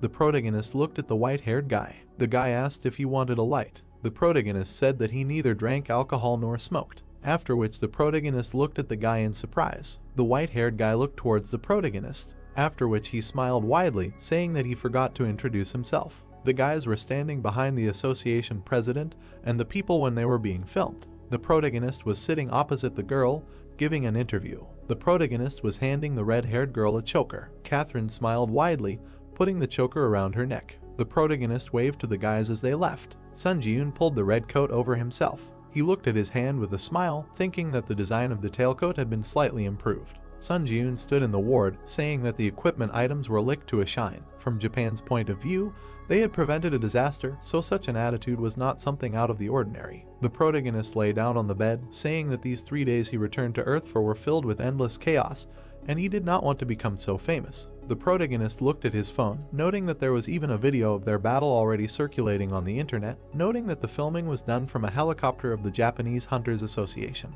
Comments from viewers were visible on the phone. People were talking about how strong the protagonist was. The protagonist noted that this is why Seung-hoon called him a sword ghost. The hunter looked at the ceiling with a serious look. He thought that he never expected Gennady to be the Lightning Emperor. The white-haired guy crossed his arms over his chest. The protagonist noted that the Lightning Emperor, even among 30s rank hunters, he was rightfully considered the strongest. The Lightning Emperor stood on a cliff in front of the people. The hunter noted that he cleared portals at a speed that other S-rank hunters could not even dream of, and he was a true hero of Korea. Seung-hoon handed his business card to the protagonist. He said that if he needed his help in the future, he could call him anytime, noting that he would be honest and he would not mind recruiting him, adding that he could contact him for any personal matter or for any other reason. The protagonist thought about recruiting. The system announced that the time was up. The protagonist rose from the bed, saying that he needed to become stronger to deserve the nickname of the Ghost of the Sword. The hunter grinned maliciously, saying that it was time to return to the tower. The system announced that he was returning to the test tower. The protagonist sat on the bed.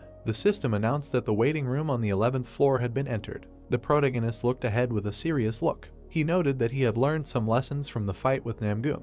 The protagonist opened a store. He imagined himself running fast on the ground. Sun Jiun noted that it was about endurance. He remembered his arm being torn off. Sun Jiun noted that Ashen Blood is a recovery skill that boasts excellent efficiency among his current skills, but it will not activate if his stamina is at 0. The protagonist looked ahead with a serious look. He noted that it was time to acquire a new skill that would instantly restore stamina. The protagonist browsed the store, saying that all the skills looked pretty good and the best way to deal with doubts while shopping was to buy everything that was available. A huge number of system notifications appeared. The system notified that he had purchased the skill Automatic Stamina Recovery, Moonlight Absorption, Sunlight Absorption, Excessive Growth, and Blood Call. The protagonist looked at the system notification with a smirk, noting that he had accumulated enough points to afford all the necessary skills. System notifications appeared. Skill Synthesis Power activated. The system notified that he should look at the list of skills and select a material for synthesis from the currently available skills. 2 yellow plates were reunited into one. The protagonist noted that he would first synthesize the most compatible skills. The system notified that the synthesis of skills was complete and the photosynthesis skill was created. A card appeared with a description of the photosynthesis skill, which, when exposed to moonlight or sunlight, the basic ability to restore health increases by 200%. The protagonist thought that this was an excellent rank, grew, and the strengths of the two skills were well intertwined into a single whole. The photosynthesis and Call of Blood skill plates appeared, merging together. The protagonist noted that now he needed to add Call of Blood there for a greater effect. The system notified that the synthesis of skills was complete and the Blood Contract skill was created. An image with a red sphere appeared. A system window appeared with a description of the skill. Vitality, stamina, and mana can be extracted from the blood of a creature, and this only applies to creatures and directly killed users. The protagonist looked at the window in confusion. He said that this time he failed, the rank did not increase, and the benefits of photosynthesis disappeared. The protagonist looked at the system window. The system notified that he bought the skill Blood Call and 20,000 points would be deducted from his account. Sun Jiun said that he would buy another skill of the same kind and that would be the end of it. The skill plates began to connect. The protagonist noted that he would now try to combine the Blood Contract with the Call of Blood. The system notified that the synthesis of skills was complete and a new skill was created. The protagonist looked in front of him in surprise. The system notified that the skill Blood Seekers was created. The protagonist was surprised that he was ranked B. A red hand card appeared with a description of the skill. Life Force Stamina magical energy can be extracted from the blood of a living being and gain a powerful blood manipulation ability. All the blood that flows out of the user's body is automatically restored little by little at regular intervals. The protagonist imagined how he sucked the energy out of a person. He asked that he could now extract health, stamina, and mana from the blood, as well as manipulate the blood. Sun Jiun cut his hand with a blade. He stretched his hand out in front of him as the blood began to rise. The hunter grinned maliciously, thinking that he was able to literally manipulate blood. A small ball with spikes was created from the blood. The protagonist created a blade from the blood. He noted that he could give it any shape. The protagonist raised a finger, noting that he would try something like that. The protagonist grinned at the finger from which the blood rose. He noted that now it is not even necessary to make a cut to draw blood out, although he will still have to make a cut if he suddenly needs a lot of blood. The protagonist grinned contentedly, thinking that Blood Seekers would be very useful. The skill plates began to shine. The hunter noted that now all that was left was to improve the Eye of Truth. The system notified that the synthesis of skills was complete and a new skill was created. A new Eye of the Fire Dragon was created. A picture with an eye of the dragon and a description of the skill appeared. The power of the fire dragon lives in the eyes, allowing one to see invisible things. It can see information about things and it becomes possible to determine the lie of another person. Blue light began to emanate from the eyes of the protagonist. The system notified that the skill of the Eye of the Fire Dragon was activated. The protagonist looked at his tailcoat. The system notified that this was an old frag of the vampire count and the user can temporarily create a blood shield by consuming stamina or blood. The protagonist looked at his black boots. The system announced that these were speed boots and that the acceleration period would be increased when filled with mana. The protagonist stared ahead, noting that this was a phrase he had not seen before. The protagonist turned his attention to his weapon. The system announced that this was a bloody heavenly demon blade and that when a user who had reached the flame sword stage fully activated, the blade's exclusive ability would be unlocked. The protagonist recalled the huge flash on the battlefield. He noted that the flame sword was what Namgoon had used to destroy the entire Shinjuku district. The protagonist imagined an image of a sword emitting a blue aura. He noted that only those who had reached the flame sword stage could awaken the bloody heavenly demon blade's true ability, and he simply thought that it was a pretty good sword, but he could not even imagine that such an ability was locked in it. The protagonist extended his finger to the system window, saying that he would continue conquering the tower. There were many system notifications. The system notified that the 11th floor of the testing tower had been entered, the difficulty was high, and the theme of this test was a mentality test. The time was 7 days. The system notified that the condition for successfully passing the test was to break through all 7 gates within the allotted time. The conditions for failing the test were the death of the applicant or the expiration of the allotted time. The reward for successfully breaking through was an ancient testing mirror. The protagonist looked ahead with a serious look. A man appeared in front of the protagonist and greeted him in the testing temple. Sun Jiun asked what kind of testing temple this was. The man crossed his arms over his chest and crossed his legs. He said that from now on, he would go through the tests given by the testing god, and these tests would continue until his death. The man added that since he, despite being a simple adventurer, had decided to go through the testing god, he would have to bear full responsibility for the consequences. The protagonist stood opposite the man. He asked what he should do to pass through the first gate. The man asked that he didn't know the rules of the Ares family of Supreme God's trials. Sun Jiun said that he didn't know, thinking that this must be the same dimension from which the Black Knight came, invading his trial on the 5th floor. The man sighed heavily, saying that he had no idea what kind of wind had brought such a stupid adventurer there and nothing could be done. He would have to explain. The man imagined 3 images of men. He said that the trial and the temple of the tests are simple. It is a test of the body, faith, and spirit. The protagonist stood with his back, looking at the man. The long-haired man said that at the beginning there is the body, and at the very end they reach the most difficult one, the test of mentality, and breaking through the gate is very easy. The protagonist looked at the man with a serious look. The man said that in each test room, a high priest would be waiting for him, and he had to convince them or kill them. All he had to do was move on to the next room. The man grinned wickedly, saying that he had given him enough information, so he thought he could draw his own conclusions. The protagonist slightly opened his mouth and said that in one word, he just needed to break through the gate, no matter what. The man planted his foot on the ground, saying that they would begin the first test. The long-haired man bounced off the ground, heading towards the protagonist. The long-haired man and the protagonist began to grapple. The hunter slightly narrowed his eyes, thinking that such strength was enough to become a contender who had received the qualification of a pioneer who had passed all the tests in high difficulty. The protagonist pulled his hand back, releasing blood from his finger. The system notified that the blood seeker skill had been activated. The protagonist shot blood towards the man. The blood bullet hit the long-haired man's forehead. The man fell to the ground. The protagonist thought that, as expected, this was a mind-blowing skill. Sun Jiun thanked the man for explaining what was going on. The red aura was directed towards the protagonist. The system notified that he had absorbed the spirit of the priest Johann, mastery increased by 5.8%. Many system notifications appeared in front of the protagonist. The administrator priest of the 7 gods was shocked and outrageous by his behavior when he accidentally saw this scene. The administrator godslayer swordsman nods approvingly at his inhumane and cruel actions. The administrator hero of the ruined world looks at him and praises him for demonstrating an interesting spectacle. The administrator seeker of divinity says that he has nothing to worry about because he is flawlessly coping with the test. The protagonist frowned, looking at the notification. He thought that if he took into account the nicknames of the administrators, he believes that he attracted their attention because these tests are related to the god. The protagonist looked ahead in bewilderment. The system notified that the administrator of the Steel Blood Lord was shocked by his actions. The administrator of the White Crane Sword was upset that he went to the test without saying a word about it. The protagonist said that he did not even know how to contact the administrators. The protagonist approached the priest lying on the floor. The protagonist picked up the mirror, saying that there was an item here. System notifications appeared. The administrator of the priest of the 7 gods is watching his actions. The administrator of the hero of the ruined world admires his greed. The administrator of the godslayer swordsman nods as if he completely understands him. The eyes of the protagonist began to emit a blue aura. The system notified that the fire dragon's eye was activated. System windows appeared. Divine mirror of the high priest.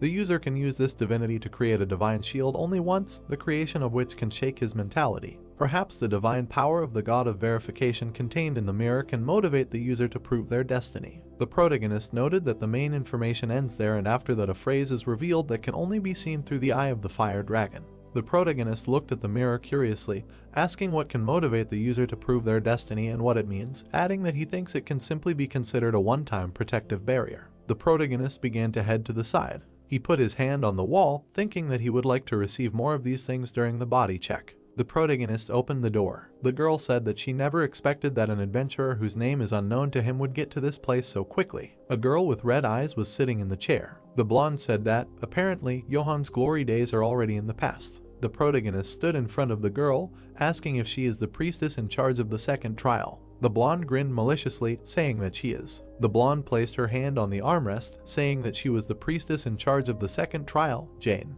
Jane threw the chair towards the protagonist, saying that it was nice to meet him. The protagonist stopped the chair with his hand, saying that since she was using violence, it was indeed a body test. Sun Ji-eun glared at the blonde. Jane jumped off the ground. She swung her weapon at the protagonist, saying that he hit the bullseye. The blonde threw a chair at him and said that it was nice to meet him, and the young man caught it and replied that since he was using violence, it really was a body check. Then he raised his eyes and looked straight at her. At that moment, the girl jumped up and ran towards him. She swung and shouted that she had hit the bullseye. Then she struck with her sword. The guy managed to bend over and said that this energy was familiar to him, similar to the one he had used earlier. Then he turned around and saw something else. Notifications appeared in front of him. The power of the sword master was activated and the lightning sword skill. The girl saw this and was very surprised. Then blood began to flow. After some time, she leaned against the wall and said that she knew this aura more than an ordinary adventurer and owned a complete aura. And the brunette came closer and replied that since he was able to use it, then what prevents him from doing the same? Then the blonde frowned and explained that the divine power granted by the god of verification belongs only to the priests who receive this power and use it. However, she was just a little surprised that the guy who does not even have a hint of divine power owns such a powerful fencing technique. At that moment, he was wondering what is meant by divine power, and the priestess extended her hand and activated her energy. Then the woman ran towards him, trying to attack, and the young man thought that perhaps it should have been a fatal blow, because divine power always reaches its target. Their swords were zero, when the young man extended his hand and said that according to the first priest, in order to break through the gate, there is no need to kill the priest. Do you think it is enough to convince in your actions? The priestess smiled at him and said that she did not even know. Most likely it would be possible if she acted as if she was not inferior to God in anything. And the log turned around and answered that after checking the body, how much more time will remain to pass? The woman's eyes lit up with a bright light. She once said that the more she listens, the more impudent this man seems to her, quite relaxed, even too much. Do they really think that she has already won? Then she jumped up and shouted that it is better to ask such questions after defeating her. However, the young man did not even move from the spot. He threw her sword back with one blow, activated the skill instant acceleration, and a moment later grabbed her hand and pressed it to the wall. Then he came closer and said that now he has definitely won. And the girl looked up and answered that this is not so. How did he manage to do it so quickly? And the young man replied that as promised, now we need to talk about the verification process. At that moment, the priest had no choice but to tell and ask if he is really going to take her powers or something like that. Then notifications began to appear. Administrator Hero of the Ruined World patiently waits for his answer, and Lord of Steel Blood looks at them, squints his eyes, and Sword of the White Crane worries because of the unexpected question. The young man looked at her again and said that he is not fond of something so vile. For her it was a relief. New notifications immediately appeared. Administrator Lord of Steel Blood completely agrees with the words of the priestess. Administrator Sword of the White Crane believes in him and trusts him, and Administrator Seeker of Divinity watches his choice with interest. Then the guy raised his head and asked if there is anyone who would take such a step, who managed to get here. The answer was surprise and the question whether he really thinks so. For a lawyer too naive, one way or another, she will have to fulfill her promise and share information about the check. After the girl introduced several players, said that now there are 2 body checks left. The faith check will begin at the 5th gate and end with the eared ones. It turns out that the mentality check is carried out only at the 7th gate. Then she folded her hands and said that before challenging the 7th brother, she would advise him to think once about giving up. Then she smiled sarcastically and said that no one had ever managed to pass the 7th gate. Everyone who entered there went crazy or died in agony, bleeding. The guy's eyes lit up after that. The Fire Dragon Eye skill determined that there was no lie in the enemy's words. Then the blonde smiled and said that her end had come. As a last word they would say that for the first time in a long time she enjoyed the battle. And most importantly, the hero answered that if there was a way to pass the gate without killing her, it would be better to tell him about it. But in response he only heard that with his current abilities this was impossible and decided to ask her if she was afraid of death. The woman began to laugh and replied that she was not afraid at all. In any case, even if she died, she would only end up next to God. The young man immediately struck with his sword and thought the longer he delayed it, the more disgusting he would feel. Then he absorbed the priestess's soul and his skill was increased by 8.8%. While the guy was leaving there, he thought about what to do. His mood was now spoiled. After some time, he reached his brother and opened them. A man with a sword appeared in front of him. A huge muscular man raised his weapon and looked straight at him. Then he came closer and said that his name was Lucilian, the man who would become the sword that the god of testing would wield. He pointed the sword at the young man and said that from now on he would test his martial arts. He had to prove that he was worthy of entering the next gate. Then he raised it above himself and the sword began to blaze with fire. It was an aura blade. The guy saw this and was very surprised, although the stage was unstable, but it was clearly a flaming sword. He frowned and thought that things were not very good. Right in front of him was a blade blazing with fire. Then he took out his weapon and thought that already on the third test he should deal with the flaming sword. Here finally the guys clashed in a duel. Most likely, now the main character will have to risk his life. Although the young man dodged, something still seemed strange to him. When he looked up, he thought that not only the statistics associated with his physical abilities, but also the strength emanating from the sword was clearly inferior to his own power. The enemy was already approaching him at that moment. The young man was able to reflect this blow as well while he was thinking about the fact that it was his energy that was losing now. At that moment, it was as if another person was in front of his eyes. Seeing how Namgung Hayek used the flaming sword earlier, of course he thought that this was about high-level sword skills. Perhaps the whole point is that that person, a crazy bastard, was simply too strong, and the so-called flame skill may not be easy high-level sword skill. Suddenly it dawned on him. At the same moment, the man struck again. But the blade remained intact. It was expected for him. The guy frowned and thought that no matter how much he attacked, only his energy suffered. The fight continued for some time. The brunette actively dodged the blows. Then the man came closer and said that no matter how strong his aura, it would not be able to break his sword, only the one who could break it. He looked up and explained that this could be done by the one who could cope with what is invisible to the eye. After that, the young man lowered his head and thought that this man was weaker than him, but owned a flame sword. It was like that. Then he smiled and said how when the one who studies worse than him passes the exam with a much better result. Then he took the sword more firmly and thought if he really said that he needed to cope with what is invisible to the eye, in that case he would certainly break his sword, and immediately ran to his opponent. Their swords clashed again in a duel. The man continued to fight and shouted that only the one who knows how to handle the invisible creates a sword that pierces all existence. The brunette at that moment continued to think that no matter what he could break him, and continued to listen that in this way a magic blade called aura with absolute powers is born. And finally the young man swung and again thought that the only goal was to break it. He managed to cut the sword in half. This greatly surprised his opponent. And the guy landed on the ground and thought that now he understood what the difference was between released energy and a flaming sword. The principle of activating a flaming sword is willpower, dense enough to be expressed in real physical strength. At that moment, his sword blazed brighter than ever, and blood dripped onto the ground. The man lowered his head and began to laugh. He realized that he was defeated. Afterwards he raised his hand and laughed even louder, saying that it was not that imperfect flaming sword borrowed from the god of verification, but the real thing, and this guy really did it. The main character couldn't understand whether this man was really happy now. He turned to him and thought that he was more interested in the achievements of others than his own death, like he had his own mission, but he did not understand whether it was time or madness. Finally, Lucilian raised a trembling hand and said that this man had learned the whole essence at once. This fact makes his heart ache 3 times from bliss, passed the test of his martial arts. Then he smiled and with tears in his eyes said that it was better to continue in the same spirit, to go forward, like this. Literally a moment later, this man lost his head, and the young man said that now he would not feel pain. And while the guy was accumulating energy, he received a notification that he had absorbed the spirit of the priest Lucilian and his skill was increased by 14%. A bright light also appeared. The skill of the unique characteristic necromancy reached 100%.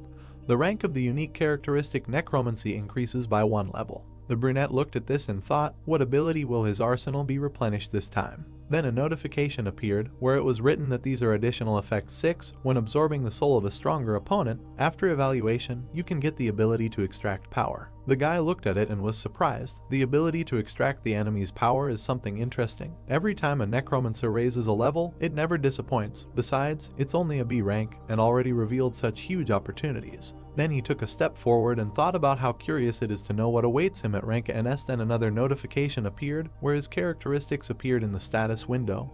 Ruler area, strength 86, agility 85, stamina 81, endurance 84, mana 79, unique characteristic, necromancy, unique power, synthesis of skills, strength, more details, skills, more details. The young man raised his head and thought that even the statuses have already come close to 3-star numbers. When he studied, wanting to become a hunter, he considered it something unattainable. Then he tilted his head and began to receive notifications that he had absorbed the spirit of a priest, thereby increasing his stats, absorbed the spirit of a priestess, thereby increasing his stats, absorbed the spirit of another priest, thereby increasing his stats. Strength was increased by 8, agility was increased by 6, endurance by 7, mana was increased by 8, and stamina was increased by 9. Several more notifications also appeared that one of the skills that the last priest had was absorbed. He received the skill Indomitable Will Mastery 27%. Description: a symbol of those who challenge the impossible to the end without giving in to despair. The main effect: when faced with an opponent stronger than the user, physical ability and concentration are significantly increased. Additional effects: when activating the skill, it becomes easier to achieve enlightenment, and the ability to mental defense is enhanced.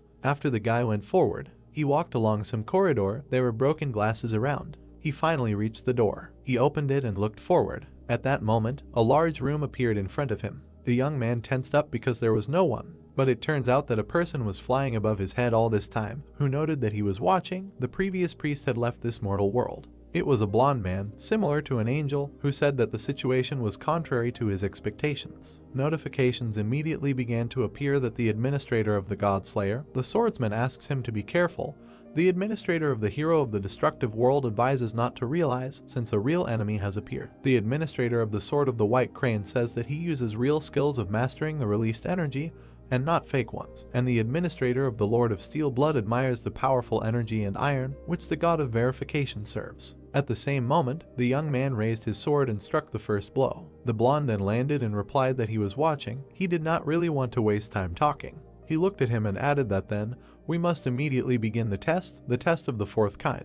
Then the boy walked towards him and introduced himself, said that his name was Chiron, a candidate for the apostle, serving the god of verification, and you, following the law and verification, will begin to check his body. Comments immediately flew that he had encountered a strong opponent, with whom he, as a user, would be difficult to compare, and the skill of Indomitable Will was activated. The brunette raised his head and thought that he had enormous energy that could not be compared with that of the previous priests. Immediately, some kind of fragment appeared in front of him. The brunette pulled it out and was going to attack. From this small object came incredible energy and a blow that flew straight towards him. Miraculously, the main character managed to dodge, but nevertheless, the blow ricocheted off the glass walls and flew into his back. Nevertheless, the young man managed to pull out his sword and again reflect the projectile thanks to the skill of the Eye of the Fire Dragon. He turned and thought that these rays, reflected in the mirrors, were very annoying and were flying towards him again. Then he tried to attack and thought that he should attack him before he started attacking him endlessly with these beams. After that, the guy swung and flew straight towards the enemy. He did not lose his head and immediately took off into the air. At the same time, he threw the boy back with his wings. Literally a moment later, the candidate for apostles raised his mini dagger and began to accumulate energy. Immediately, he flew up to the main character and tried to attack, and then he thought that now he could feel the flaming sword. After some time, the blonde flew up again, and the brunette looked at him and thought that this was most likely his guaranteed method of detection by victory. If he thinks like that, then they attack with a beam from a distance. Even if he penetrates and dodges the beam, mirrors installed around the perimeter reflect the beam at an angle where the enemy has a blind spot. In close combat, he uses his wings to create a gust of wind to disrupt the opponent's sense of balance, after which he counterattacks with a flaming sword. Because of this, the young man flew down. As soon as he landed, he thought that this was a very shitty template, and immediately after that, he flew away again because of the wingspan. The protagonist decided to act, so he took out his sword and thought that despite the stupidity of the scheme, it would also be quite difficult to deal with the mirrors in a hurry. He stood in the middle of the hall and thought that by breaking into smaller fragments, the mirrors would split that beam even more, so it would be simply impossible to dodge all of them, although maybe the fire dragon's evil eye would succeed. Then the guy smiled and began to receive notifications that the administrator king was not starting to doubt the difficulty level and the test on the 11th floor. And another administrator priest of the generation was surprised if this was really just an apostle candidate, and the Black Devil wondered how the protagonist would die. Then 2 more notifications appeared. The administrator Lord of Steel Blood considers the apostle candidate an annoying fly who is wasting his time. The eyes of the administrator Sword of the White Crane light up in anticipation of his actions. Afterwards, the brunette raised his sword and thought that it seemed that his administrators were not worried about something like this at all. The blonde stood opposite him all this time and watched his actions. He looked up and said that this time it would not be easy, he had to try hard. And then he aimed his blow at him. A bright light illuminated the entire room and several beams were directed towards the main character. A moment later, a serious explosion occurred. A notification appeared that the charging was complete. The blonde was surprised by what he saw. In front of him stood an opponent, completely intact, who activated the counterattack shield skill and reached the maximum damage absorption limit. The young man raised his head and said that he had used release. He immediately struck, released the accumulated damage and reflected it back. This beam immediately pierced his opponent. The apostle candidate began to bleed and did not understand what had happened. Then he bit his teeth and said, "What the hell was this?" There were clearly no traces of magic training on him. And she added, "Do they really use the power of a god?" The brunette was surprised again and said that he had no idea what the power of a god is. At this moment, the apostle candidate flew closer, said that he did not flee the battlefield and did not lose the battle. In accordance with the law of verification, they announced that all physical checks are complete. Then he flew to the ground and added that he acknowledged that this person passed the check. Notifications began to pop up that the young man absorbed the spirit of the same person. The skill was increased by 8.8%. When absorbing a spirit stronger than the user, an assessment is made for the disappearance of power. The guy was surprised when he saw after the completion of the assessment that it was confirmed that the spirit of the person has power, and this power will be extracted. A bright light appeared in front of him, and information that the divine power is now engraved on his soul. The protagonist watched this and thought that it turns out that it is about the power that the local priests use like him. Then he raised his hand and thought that he felt some energy penetrated his heart, but did not circulate at all, said that the methods of managing divine power in mana apparently are very different. Notifications appeared that the administrator between the white crane asks why the divine power penetrated his core and energy, and the administrator Lord of Steel Blood is perplexed when he feels that in the divine power of his heart there is no trace of battle. The young man alive at that moment only thought about the possession of divine power and something extremely significant, and received information that he absorbed the spirit of the priest, thereby increasing his statistics. Strength was increased by 4, agility increased by 3, endurance increased by 3, mana increased by 4, stamina increased by 5. Suddenly, the next door opened in front of him. The guy raised his head and heard someone greet him. An old man stood there who said that this was the one who was overcome by the madness of martial arts. These people stood opposite each other. At first the heroes did not understand what his words meant and asked what they meant. And the old man lowered his head and said that victories, victories, more victories, isn't his goal to grow endlessly to become the strongest. At that moment, it dawned on the brunette that it was true that he wanted to become stronger, continued to grow, but wasn't this man exaggerating too much when he said that he wanted to become the strongest? Suddenly the elder appeared behind him and added that he was not exaggerating, but simply voicing the conclusion that the young man would come to in the end. This surprised him very much. The guy immediately turned around and tried to strike, but there was no one in front, and the old man immediately appeared on his head and said that he shouldn't talk like that and get excited. While he was trying to find him, the elder moved from place to place and said that these gates do not check his body. Here is a test of faith. However, the main character continued to swing his sword and did not understand what was happening. He clenched his teeth and thought that his movements were beyond imagination. Then several elders appeared behind him at once. How did this man penetrate his mind? At that moment, hands reached out to him from all sides. These hands grabbed the guy, while here he thought that the strength left his body. He raised his head and tried to get out, but nothing worked. Suddenly, a huge face appeared in front of him. It was an old man who literally began to suck in all his clones. And then he looked at him and said, "This is what this taste means." Finally, the guy turned around and realized that there was no one around him. He heard that he passed from the old man. After that, he turned and asked again, also asked what they were talking about. In response, he heard that he said that the 5th gate was passed by him. Then the elder came closer and said that he could go to the next gate. The young man said that he did not agree. How did this happen at all? The man explained that initially the 5th gate begins with the contemplation of mental images. In other words, only those who have an unshakable will have the right to look into their own world of images. Then he raised his head and added that he felt this unshakable will in him. Oh, this frantic will to cut the throat of anyone to become stronger. He raised his hand and said that he very clearly feels the desire to kill anyone and become even stronger. All these feelings are hidden in the depths of his consciousness. The protagonist listened attentively while he said that if he wants to kill him, a feeble old man, then he must do it faster. Fortunately, he will be able to and learn a little in the arms of God before his parasite senile dementia. But then the old man heard something that surprised him. The young man said that he will not do this. Then he raised his head and asked why. And the guy came closer to him and explained that they had already said that the tests had been passed, so he saw no point in killing a person without any reason. Why ask about something so obvious? The elder listened to him and thought about it, said that this was indeed an unexpected turn for him. Then he came even closer and said that he thought he would have coped, even if he had officially given him the tests of the 5th to lie, but he repeated again, the tests had already been passed. Then he patted him on the shoulder and added that his friend could go further, wished him to successfully pass all the stages of the test. The guy looked at him and did so, went forward, but suddenly it dawned on him. It was as if the main character found himself in some kind of emptiness. There was darkness around him, and the surface of the mirror was swallowed by the darkness, and soon he found himself in a void where there was not a glimmer of light. Then a woman appeared near his ear, who greeted him. The young man did not hesitate and immediately took out his weapon, but there was no one around. He looked around and wondered if this was happening again. Then he gritted his teeth when he heard that everything was right. He was already in the world of mental images. It turned out as he thought. And when a sprout grew on his back, the woman added that the previous priest had planted a family so that he could penetrate the world of mental images. Suddenly it dawned on the brunette that when the old man patted him on the shoulder, he did this, and the woman continued to answer his thoughts. A moment later, the young man seemed to be in a huge web, and the priestess said that he should not worry too much. Then she looked at him and said that it was because she would take good care of his physical shell. The brunette looked up and thought that her words, on the contrary, made him more nervous. And the girl took out her dagger and said why people are so cruel, that for rude comments addressed to a girl, she only has to want and his neck will be pierced through, but he will not be satisfied with such an arrangement, will he? Here the main character looked ahead and wondered if he could ask how he should now pass the test of his faith. And the woman began to smile and noted how polite this man had suddenly become. How sweet. Okay, she would explain everything now. Then she pointed to the valley and said that the space he was in now was the world of his mental images. Here he just needed to be able to see his own world of mental images. As soon as he completed the task, the sixth gate would be passed. Here he thought that he did not understand what it meant to be able to see his own world of mental images.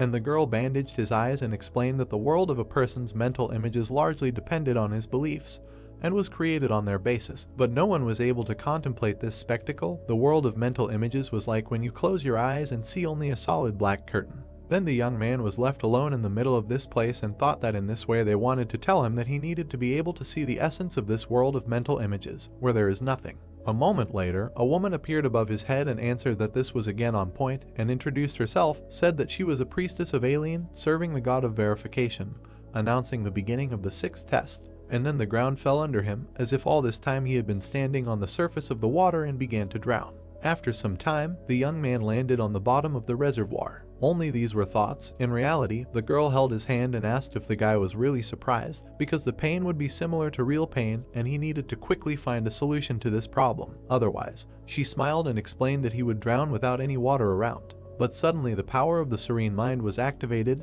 This surprised her. At the same time, the guy was underwater, and thanks to the power of a serene mind, he did not lose his composure, and the limitation of mental images weakened. He also thought that this was great. It was much better until he was subject to panic, able to hold his breath underwater. Then the wasp looked there and thought that much more importantly, that for a moment he seemed to feel a tingling in his fingertips. The young man frowned when he heard that his willpower was really impressive. She did not expect that not only would he break out of mental images, but he would also be able to move his body. The woman raised her hand and thought that this guy was able to protect himself even at an unconscious level.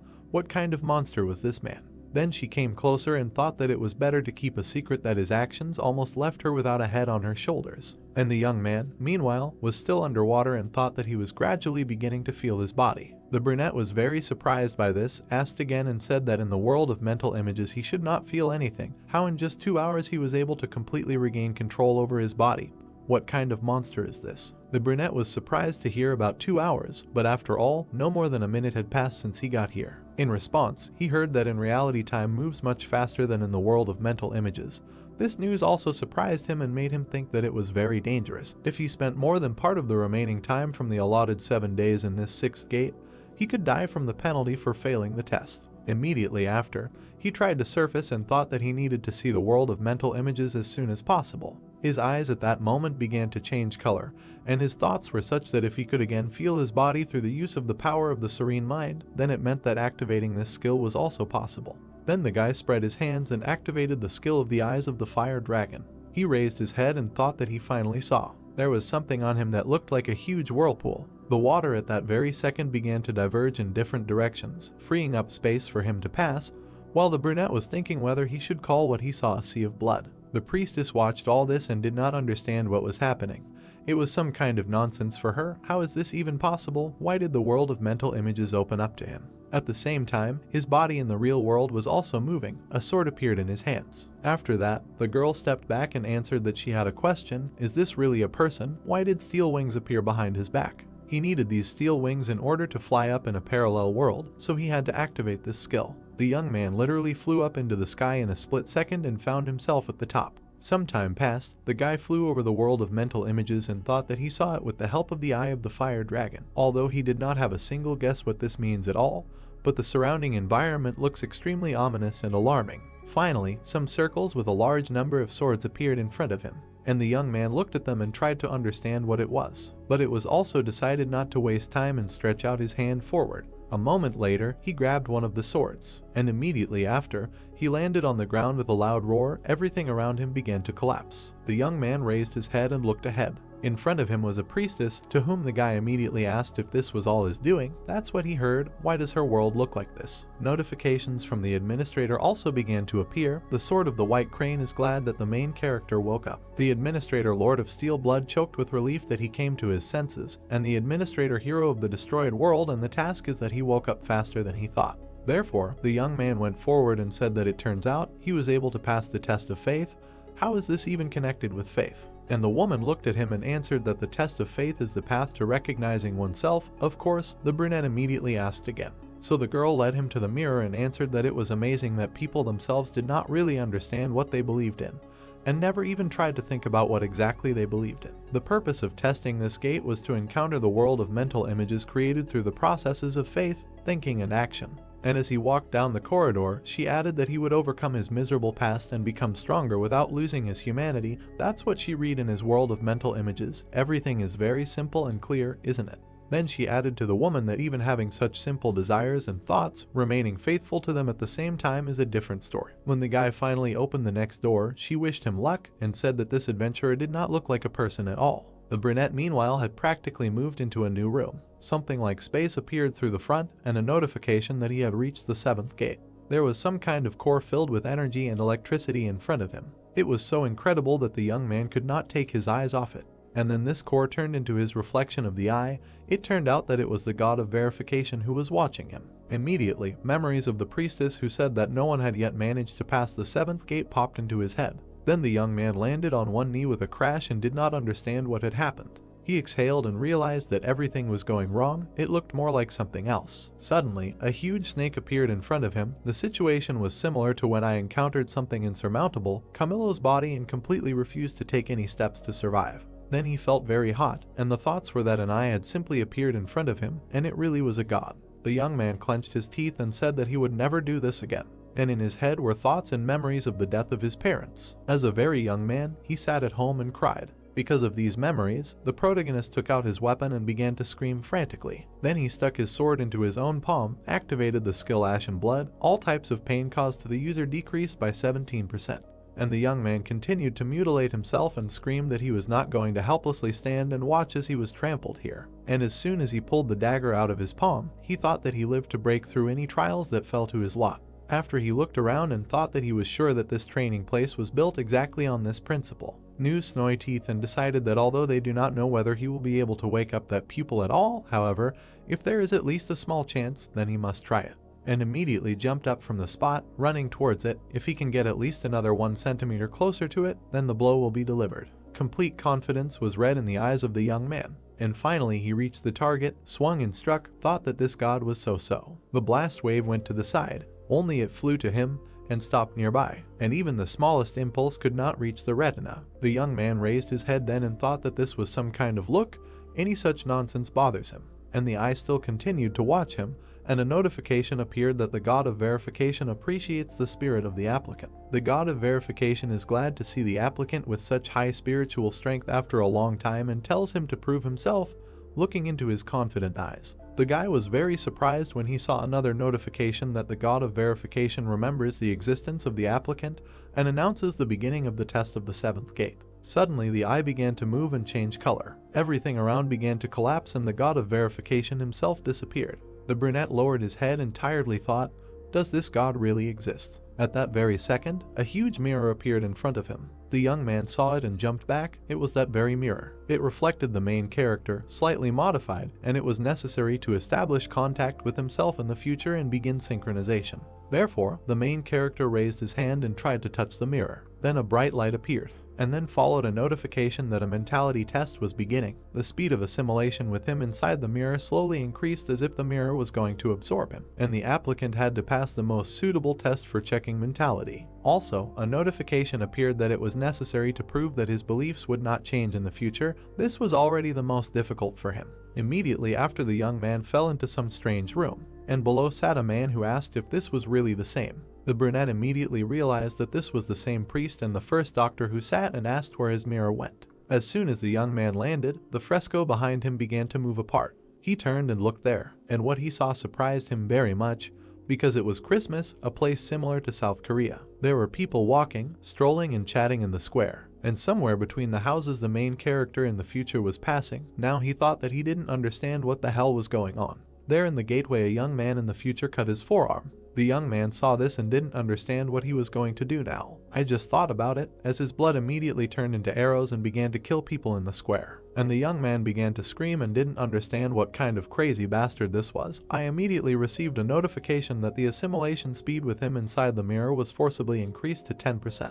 As if it caused him great pain, his chest literally burst with pain, as if someone was tearing off pieces of flesh from him alive. The boy clenched his teeth and thought that this disgusting whirlwind of mixed hair irritated him. The feeling of guilt grew into madness and anger. Then a priest appeared behind him, who recognized him, and asked if this man really took his mirror. Immediately after this, the man grabbed him by the head and began to cause incredible pain. Strange energy fetters appeared around the protagonist's head, accompanied by a notification that from now on all skills and powers that interfere with the applicant's spirit would be sealed. Of course, the protagonist tried to attack the tenant and almost immediately deprived him of his head. But he seemed to be mad. He was only worried about the mirror. The guy then grabbed his head and thought that during the mentality check, where the psychic defense was released, the power of the serene mind was blocked. Then he looked around and saw that the magic was still working. His future incarnation smiled and said that if he had known about this, he would have crossed the line from the very beginning, and the simulation speed with him inside the mirror suddenly increased forcibly by 20%.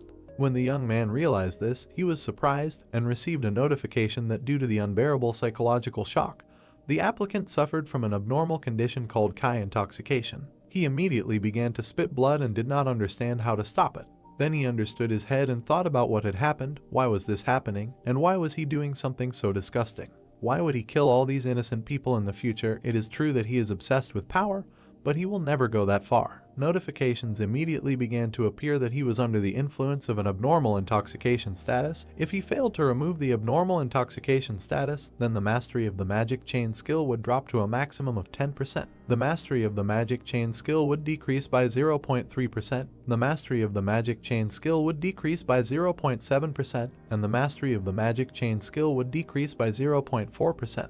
The young man saw this and thought that the magic chain was now working at its limit. Then another person appeared before his eyes. It turned out that this was the world of Muram, where the man approached the soldiers and ordered them to immediately bring the head of the Union here. After that, the brunette looked at them and said that in this case, at least he would save the lives of those who were here now. But a man came out to meet him and said that he had heard that a madman called the Sword Ghost had recently appeared there, and now that he had seen him in person, he could say that he was worthy of his nickname.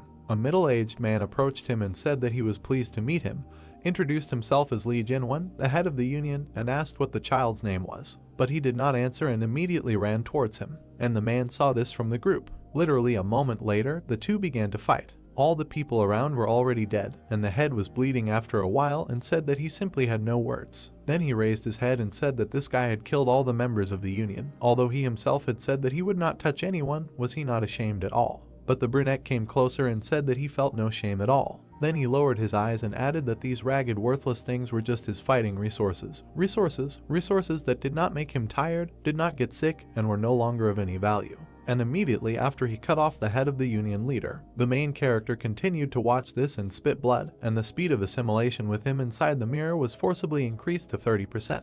Some time passed, and the location in the mirror changed dozens of times. The future incarnation of the hero, who became infinitely stronger, destroyed 1,000 enemies, was in the state of a monster, imbued with madness and seeking only growth. Finally, he even got to the priest, who cursed him before his death and said that he prayed to all the gods for his death. Then he killed the king of animals, who asked him to stop and asked if he hadn't said that it was better to kill only him to visit his subjects, but in the end they all died. Crazy monsters who never lost, That's who this man was. Then the guy got to the next opponent, who looked at him and said that this was some kind of nonsense. Why did the one who conquered the dimension come to such a wretched place? The young man felt all this and literally screamed in pain. The assimilation rate had already increased to 40%, then to 50%, it did not stop. Then the young man raised his head and thought that if the assimilation level continued to grow like this, then eventually the worst would happen. He smiled and said that it was a feeling, it turns out, pleasure and not a joke. The location changed again.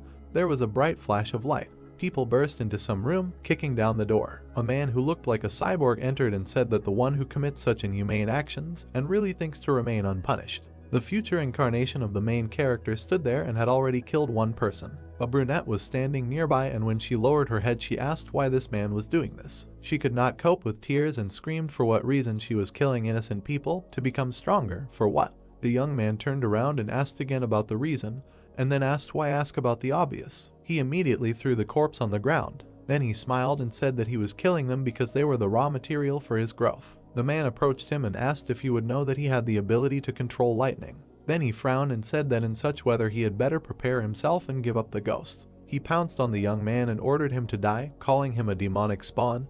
In response he heard that it was true, even he should reckon with him. After that, the brunette smiled and said that it was more accurate to say that it was like that when he was a previous incarnation of himself. And a moment later he cut this man in half. The girl who was sitting next to him continued to cry and began to beg him to stop. Then she screamed that she was asking him to come to his senses. Song-yoon himself continued to fight, although it was very difficult for him. The guy gritted his teeth and thought that one wrong move and this crazy entity would simply absorb him. It felt like even 50% assimilation was capable of completely destroying his mind. Before it was too late, he needed to find a solution. Then notifications began to appear that the simulation speed had been forcibly increased to 60%. The mastery of the magic chain skill had decreased by 0.1%. The mastery of the magic chain skill had decreased by another 0.5%, and then by another 0.2%.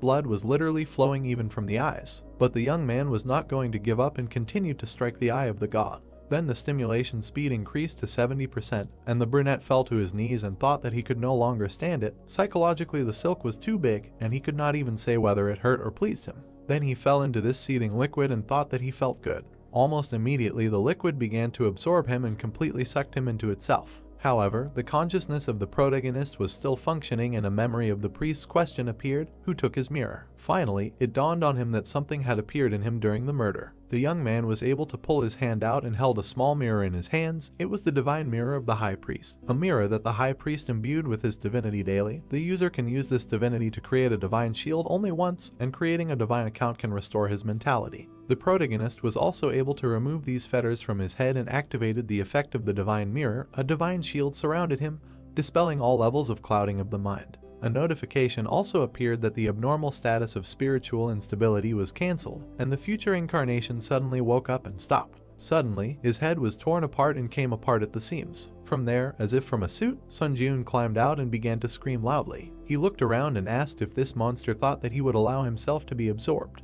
The light was so bright that it was visible even from below the building. Then the protagonist received the achievement of Steel Spirit and endurance was increased by 1. Finally, the mirror broke and shattered into pieces. The young man proved that his beliefs remained unchanged. The mentality check was completed. He was surprised and thought that he had been standing here all this time. Comments from the administrator began to appear. For example, the Lord of Steel Blood felt a sense of relief that the contractor had overcome a critical obstacle. The administrator of the hero of the destroyed world laughed. They say that he could not even think of the method he used, and the administrator of the White Crane Sword was very glad that the guy's condition had stabilized. And while the brunette was falling down, the god of verification was satisfied with the results of the applicant's check. The god wanted to see him personally and forcibly summoned him to his land. The adventurer raised his head and thought, "What kind of holy land is this?" and a forced summoning. Then there were notifications that the god of verification temporarily concentrated power in his hands. Using divine power in the test tower, all administrators associated with the applicant will be forced to stop monitoring the tests. And also, while the main character continued to climb up, the test tower allowed him to be called on the condition that his personal safety would be ensured. Then he entered the sacred abode of the god of verification. For some time, the brunette did not understand what was happening and just screamed. Finally, he found himself in some strange place and did not understand what it was. A bright light appeared ahead, and from there a human silhouette flew out. This image approached him and asked who it was, why divine power was felt from him. Apparently it was the god of verification. The man flew even closer and said that it was not necessary to drill him with a look. In any case, now he will not see anything except foggy outlines. Now that they met him in person, he sees that this person is extremely heterogeneous. It turns out this pseudo deity was created by the tower. The brunette looked at him and said that he had no idea what the term pseudo deity meant.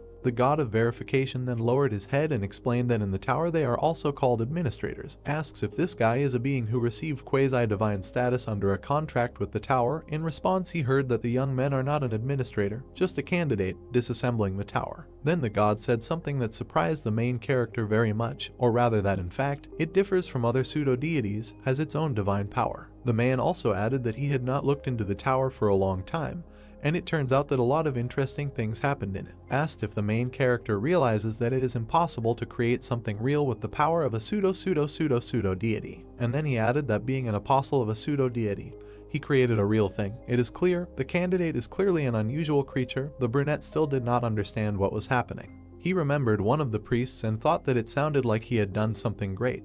But in reality he had just accidentally obtained divine power after killing that man, and asked if it was true or if divine power was that important. God told him that he had extracted divinity himself and didn't know it had he done the extraction process, completely removing the traces of God. Not because he knew everything. The man became wary and said that he could see from his face that he had no idea what divine power was. Finally, the boy raised his head and said that he had just accidentally obtained it. God continued to fly in the sky and replied that even if it was a fake, a reproduced tower, then such a result could only be obtained from the divine power given to the future apostle by God. But how did this boy manage to stroke this power, completely erase the traces of God? He also said that even if his actions were unconscious, it was not by chance that he extracted Chiron's divine power. I feel that there is a reason here, therefore a connection. Now the boy was very surprised. And when God added that it was absolutely clear that the testing tower expected a lot from him, he immediately understood everything and thought that the testing tower was pinning its hopes on the average president.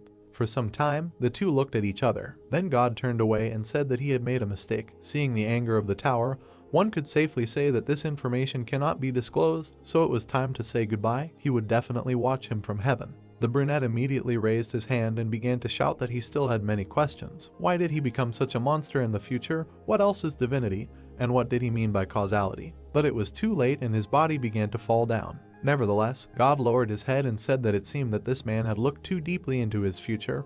When he peers into the void also peers into him. The same thing happened when the boy tore apart his future incarnation. The void is always looking for a gap through which it can penetrate his mind. This is what he should beware of. Immediately after what was said, the young man grabbed his head and heard that he would soon return to where he came from. Then he listened to him attentively and raised his head. Then he shouted if the god could talk to him a little more. But the man looked at him and replied that unfortunately, this was the end of their conversation. No matter what god was in front of him, the tower was a creature that was not easy to deal with, so nothing could be done about it. If he visited the temple of testing in the future, then perhaps he could shed light on his questions. But at parting he would give him one last piece of advice, not to trust other gods, now they would consider him an enemy. Congratulations, notifications immediately began to appear. They had overcome the 11th floor of the test tower. As a reward for breaking through, an ancient mirror about testing would be sent to his inventory. As a reward for breaking through, 70,000 points were awarded. As a reward for breaking through, 3,000 were awarded, and another 1,500. The movement to the waiting room was started. The young man landed there and for some time tried to comprehend what was happening. He thought about it, thought about God and about the creature that happened to her before him, told him more than everything he had heard so far, especially the words about how even if his actions were unconscious, that he had extracted divine power, not by chance. I feel that there is a reason here, therefore a connection. Then the protagonist imagined the tower and thought that it was by the will of the tower that divine power was extracted and acquired as power. He assumes that this is the reason. Besides, he said that the tower has high hopes for him, an ordinary applicant, and that he concluded a contract as an administrator in an apostolic agreement, and that divine power was extracted as power from the spirit. Let's assume that everything was done with the submission of the tower. Immediately, priests began to emerge in his memories, and the question is, what are the intentions of the tower that does all this? The guy frowned and began to list all this in his head: the apostolic agreement, divinity, and also the creation of the present, and the words of the god of verification that you should not trust other gods. He sat down on the bed and said that he didn't understand a thing. He lowered his head and thought that what consoled him a little was the fact that even if the gods were hostile,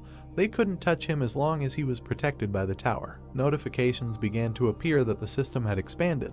The Earth dimension had been registered as an official dimension for ascending the test tower. Thanks to the formal registration of ascension in dimensions, the Earth was somewhat protected from interdimensional invasion. When applicants from other dimensions now face a penalty when moving to the Earth dimension, as an advantage of formal registration of ascension in the tower, applicants who are not pioneers can also earn ore. The restrictions on observing the applicants' tests were lifted. The guy raised his head and saw that the administrators were talking to him again. The first administrator, Lord of Steel Blood, was relieved to see that the youth had returned and was safe, and the administrator, White Crane Sword, looked at him with tears in his eyes. Only then did he immediately remember the phrase of the god that all pseudo-deities are also called administrators. The guy realized that the administrators were also deities, and then it dawned on him that he probably shouldn't trust them. The young man began to bite his lip and think that in this situation no one could be trusted, and the situation was pretty disgusting.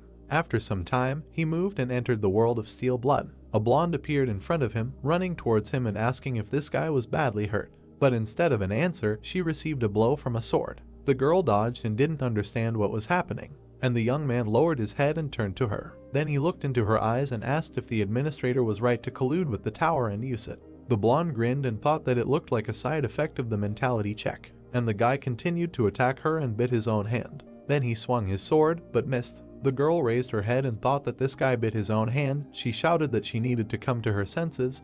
He was completely out of his mind right now. And the young man continued to attack and shouted that he connected the administrators and the tower. This was the only question that worried him. He looked up and said that they were trying to exploit the applicants in every possible way. The blonde jumped back and replied that what she was saying now was complete nonsense, so she swung and sent a counter blow, adding that she needed to regain her composure already. But the guy lowered his head and asked why he had been insisting for a while now that he should come to his senses. His eyes were filled with madness, and it was said that in fact now his brain is than ever. The administrator looked at him and understood what was happening, asked to stop. But it was too late. The brunette attacked her again. With one blow he cut the ground, when he heard that if you put all your strength into the blow. Only it was too late. The young man cut her house with one blow. The woman looked there and told him that he was big, and then he took out his sword. And in addition to it, a dozen other swords appeared, which were aimed at the young man. All of them flew sharply straight at him, but the guy managed to dodge and thought. Only then the blonde instantly appeared behind him and asked, "Where are you going?"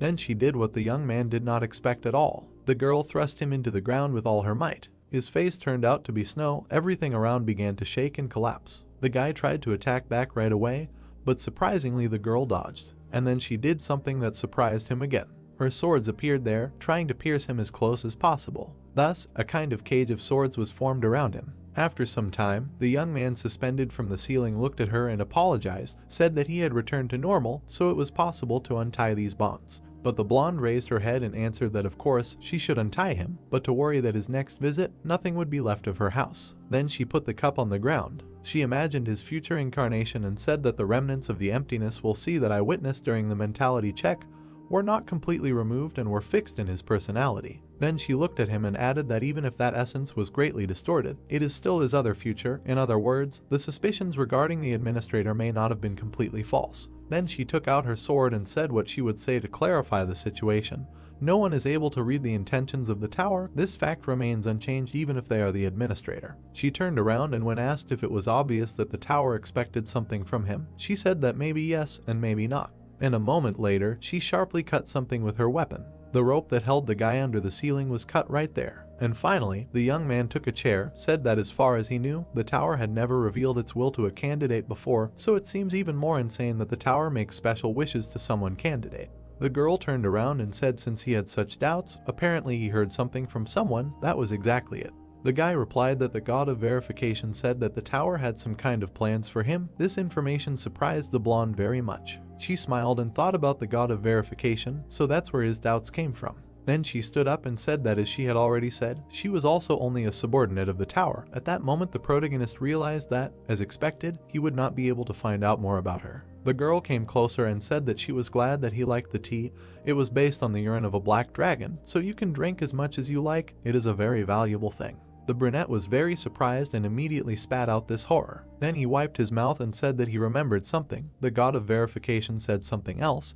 Having concluded a contract with the tower, the administrators received the status of a quasi-deity. Then the woman put the sweets on the table and answered that as for the status of a pseudo deity, she cannot answer him this question right now. But if we are talking about him, then even if he did not want to know this he will find out everything in the very near future. The young man looked at her and said that now he had one last question for her. Immediately a question came up, and the guy asked, didn't they say earlier that she had a long-standing wish that she wanted to fulfill? In fact, it was so. The protagonist came closer and said that the administrator of the White Crane Sword said that a long-standing wish is a right granted by the tower to the administrator, and that it is possible to achieve the fulfillment of this wish with the help of a candidate with whom an apostolic contract was signed. The girl immediately asked again and said that it seems that she has already told him everything about her long-standing wish. Sun Ji-eun looked at her and asked why she still hasn't told him about her long-standing wish. The girl thought about it. Then she stood up and said that it was all about the feeling of fear. Of course, the guy did not understand what was meant.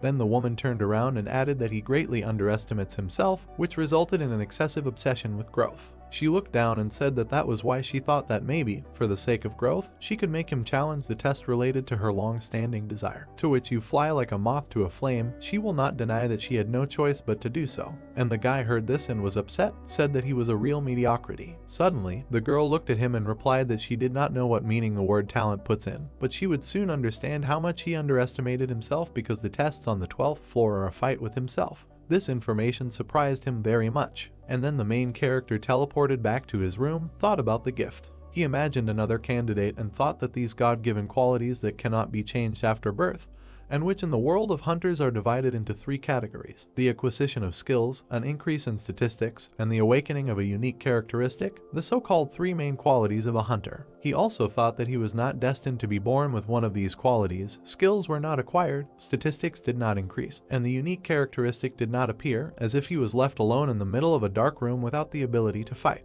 The guy also thought that many things in his life had changed since he entered the testing tower, but this fact does not change the fact that a talentless guy who demonstrated growth only thanks to unique characteristics. And when he imagined the sword, he thought that the Lord of Steel Blood was clearly mistaken, saying that he has talent. For some time, the young man sat on the bed and thought that if he had something like this, he would also be a famous hunter without entering the territory of the tower. Memories of her words floated up in his head that he would soon understand how much he did not underestimate himself, because the tests on the 12th floor are a fight with himself. It turns out that he will have to meet the other side of himself. The tests on the 12th floor are tests in which he will have to win a duel with his own clone created by the tower. The protagonist activated the status window and said, what's the point of sitting and thinking about it? This test is to look at yourself objectively. You can perceive it as an opportunity to improve your combat abilities. Then a potion appeared, and a characteristic for it. It was a potion to increase mastery of skills, a potion specially created by the tower for creatures with skills. When taken, you can arbitrarily increase the level of mastery of one of his skills by 10%. I thought that after that incident, this is one of the awards received from the Japanese government, potions that increase mastery. Now he had as many as 3 because the girl gave her potion. When the guy drank it, a notification appeared that he drank a potion to increase mastery, and you could choose a skill to increase mastery. His choice was mana management. The young man immediately imagined his energy and thought that the skill acquired during the hunt for the Lord, devouring asshole, during the test on the 10th floor, mana management, it is worth investing in, since this is the basis of all skills. At the same time, notifications appeared that the skill mastery of mana management increased by 10%, then by another 10% and by another 10%. The young man also decided to look at the reward received on the 11th floor. It was an ancient verification mirror, a mirror that can only be obtained by applicants who have successfully passed the test given by the god of verification.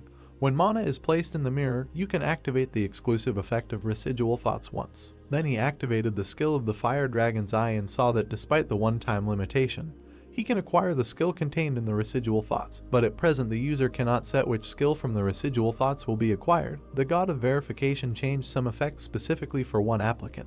And when the guy looked in the mirror, he thought about residual thoughts. Is it really about what he thought before? And the exclusive effect of the ancient verification mirror, residual thoughts, was activated. There was also a notification that residual thoughts and activated as an exclusive effect. Ancient mirror check, the skill contained in residual thoughts is acquired randomly. In front of him, a new icon appeared and information that the skill combat concentration was adopted, which is imbued with the combat experience of residual thoughts, but its mastery increases by 11%. The description is transcendental concentration, allowing you to concentrate to the limits of a combat situation. The effect is concentration can be increased arbitrarily. At present, concentration can be increased up to 20 times, but with peaceful use, this is accompanied by a corresponding amount of recoil. The young man smiled when he saw all this and said that this is a pretty useful skill. Immediately after this, several more notifications appeared that the theme of this test is overcoming boundaries. The 12th floor test begins. The remaining time is 48 hours. The condition for successfully completing the test will be kill your clown for a certain time. The condition of the right to pass the test is the death of the applicant or the expiration of a separate time. The reward for a successful breakthrough is the gray crown of the ancient emperor. The penalty in case of failure is death. A moment later, the main character found himself in some room. Immediately in front of him, energy began to accumulate, and information that the blessing granted by the god of darkness felt the evil minds of the nicknames in the ancient palace and creates warriors. Guards, now the attacker will have to think about how well he knows himself. His double appeared in front of him. The item the old tailcoat of the vampire count was duplicated. It was necessary to kill another self created by the god of darkness. Again, I remembered the blonde's words that the scale of self-reproduction does not end there, experience is also copied. In other words, his reproduced version will know all the strategies that he will use now, and his cloning even copies his talents. Opposite at that moment stood a clone of the main character. If he underestimates his talent, he will seriously suffer. Therefore, Sun Ji-eun decided not to languish and immediately attack, to check what will come of it and how gifted he is. The brunette looked at him again and thought, is it really the god of darkness again? Why so often encounters tasks called gods? His old enemy, should he call him his clone? And while the clone was approaching, I thought that he really looked so much like him that it turned his stomach inside out. And I also remembered the blonde's words and thought that on the recommendation of the ant of the rest of the blood, I spent a question ticket and received additional information. He continued to look at him and thought that he had specifically learned that there was only one item that a clone could duplicate. The old frock coat of the vampire count naturally chose what would become his armor. Then he swung and thought that if this was really his full-fledged clone, then this battle was a good opportunity to objectively assess his strength. While the young man was running towards him, the skill's instant acceleration, Grace of the Wind, began to activate, and the entire speed increased by 70%, the current progress summing up 7 out of 7. At the same moment, the skill Combat Concentration was activated, and the user's concentration increased twofold, as if the protagonist had split into two parts. He felt as if time around him had slowed down, and at the same time the movements were too fast. He smiled and thought that this was exactly what Combat Concentration was. Then he swung and activated the power of the Sword Master. Suddenly, a bright light appeared right above him. The clone jumped back from the blow. Then he took out his sword. The protagonist immediately realized that it was a sword of steel blood. He frowned and thought that the choice was obvious, and here by the concentration of mana in his left hand, this is a counterattack shield. Indeed, in the left hand of the slope there was a large red shield. The young man glanced around and thought that the combination of the sword of steel blood and the counterattack shield was the only working option for the clone. But suddenly something dawned on him. This sword seemed to begin to change its shape and began to glow even brighter. At that moment, his clone already had two weapons in his hands. It turns out that he managed to transform the counterattack shield into a sword. This was quite unexpected. For some time, the opponents stood opposite each other. The brunette looked at himself and thought that although he was the original, he had never used the dual sword technique before. It was not that he could not use this technique. It was just that when using a modified counterattack shield, it was used through an excessive amount of spiritual energy and mana. Then he imagined how this happens. The guy lowered his head and began to reason, why did the clone choose such an ineffective method? Afterwards he turned around and thought, of course, he also considered fencing with two swords, but is it right to use it in a real fight where his life is at stake? And when his clone finally attacked, he thought that they did not understand his train of thought. The guys had to act pretty quickly, while he thought that this was just a training fight. A moment later, the guys clashed in battle, moving from place to place. It was at this moment that the main character realized that, although barely perceptible, but in terms of pure skills, he was one step behind. But the clone continued to attack and seemed to be in the lead. Miraculously, the brunette managed to dodge and did not understand why this was happening. And while he was falling to the ground, he thought maybe it was all about his indomitable will. If we recall this skill, the mastery was 27%. The description is a symbol of those who challenge the impossible to the end. Do not give in to despair. The main effect is when facing an opponent stronger than the user. Physical and ability and concentration are significantly increased. Additional effects are when activating the skill, it becomes easier to achieve enlightenment, and the ability to mental defense is enhanced. The brunette continued to fight and thought that at present he was significantly ahead of him in terms of the number of items. Therefore, the skill called Indomitable Will, which he had absorbed before, was activated, so his physical abilities are higher than the original. He also provided information about Combat Concentration. Mastery 11%, the description is Transcendental Concentration, allowing you to concentrate to the limits of a combat situation. The effect is that concentration can be increased arbitrarily. At present, concentration can be increased up to 20 times, but with excessive use, this is accompanied by a corresponding amount of recoil. He thought that if the clone maximizes his combat concentration and demonstrates a concentration that goes beyond imagination, then he will have a good chance of winning.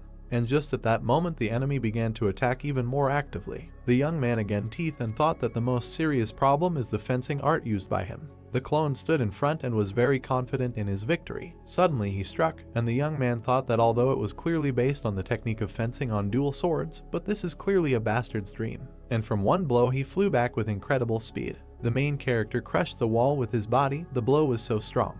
Then he got up and thought that he had no doubts, this sword was familiar to him. Behind the slope was the heavenly sword, the dragon Nemgun Hayek. He remembered their last battle, and thought that although I saw that sword in action only once, I still clearly remember every detail. He also imagined his opponent, and thought about his terrifying skill, like overpowering a god, before whom his skills turned into nothing, neither skills nor strength, but the most pure art. He also imagined a bright flash of light and thought that these techniques made him really think about whether they could exceed skills in general, as his teacher had told him before. Then he stood in a stance and thought since fencing and art are not skills, he believed that he would not be able to learn this. He also remembered the blonde's words that he would soon understand how much he underestimated himself. Then he lowered his head and thought that this was the very real talent that the steel-blooded lord had spoken of. While the clone was running towards him, a notification appeared that the user had encountered a strong opponent that he was having a hard time dealing with. So the indomitable will skill was activated. He thought that now the system determines that he is at a disadvantage, even though he is far ahead of him in terms of items.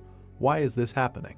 The young man thought and gritted his teeth. Then he looked at his opponent and thought what was going on.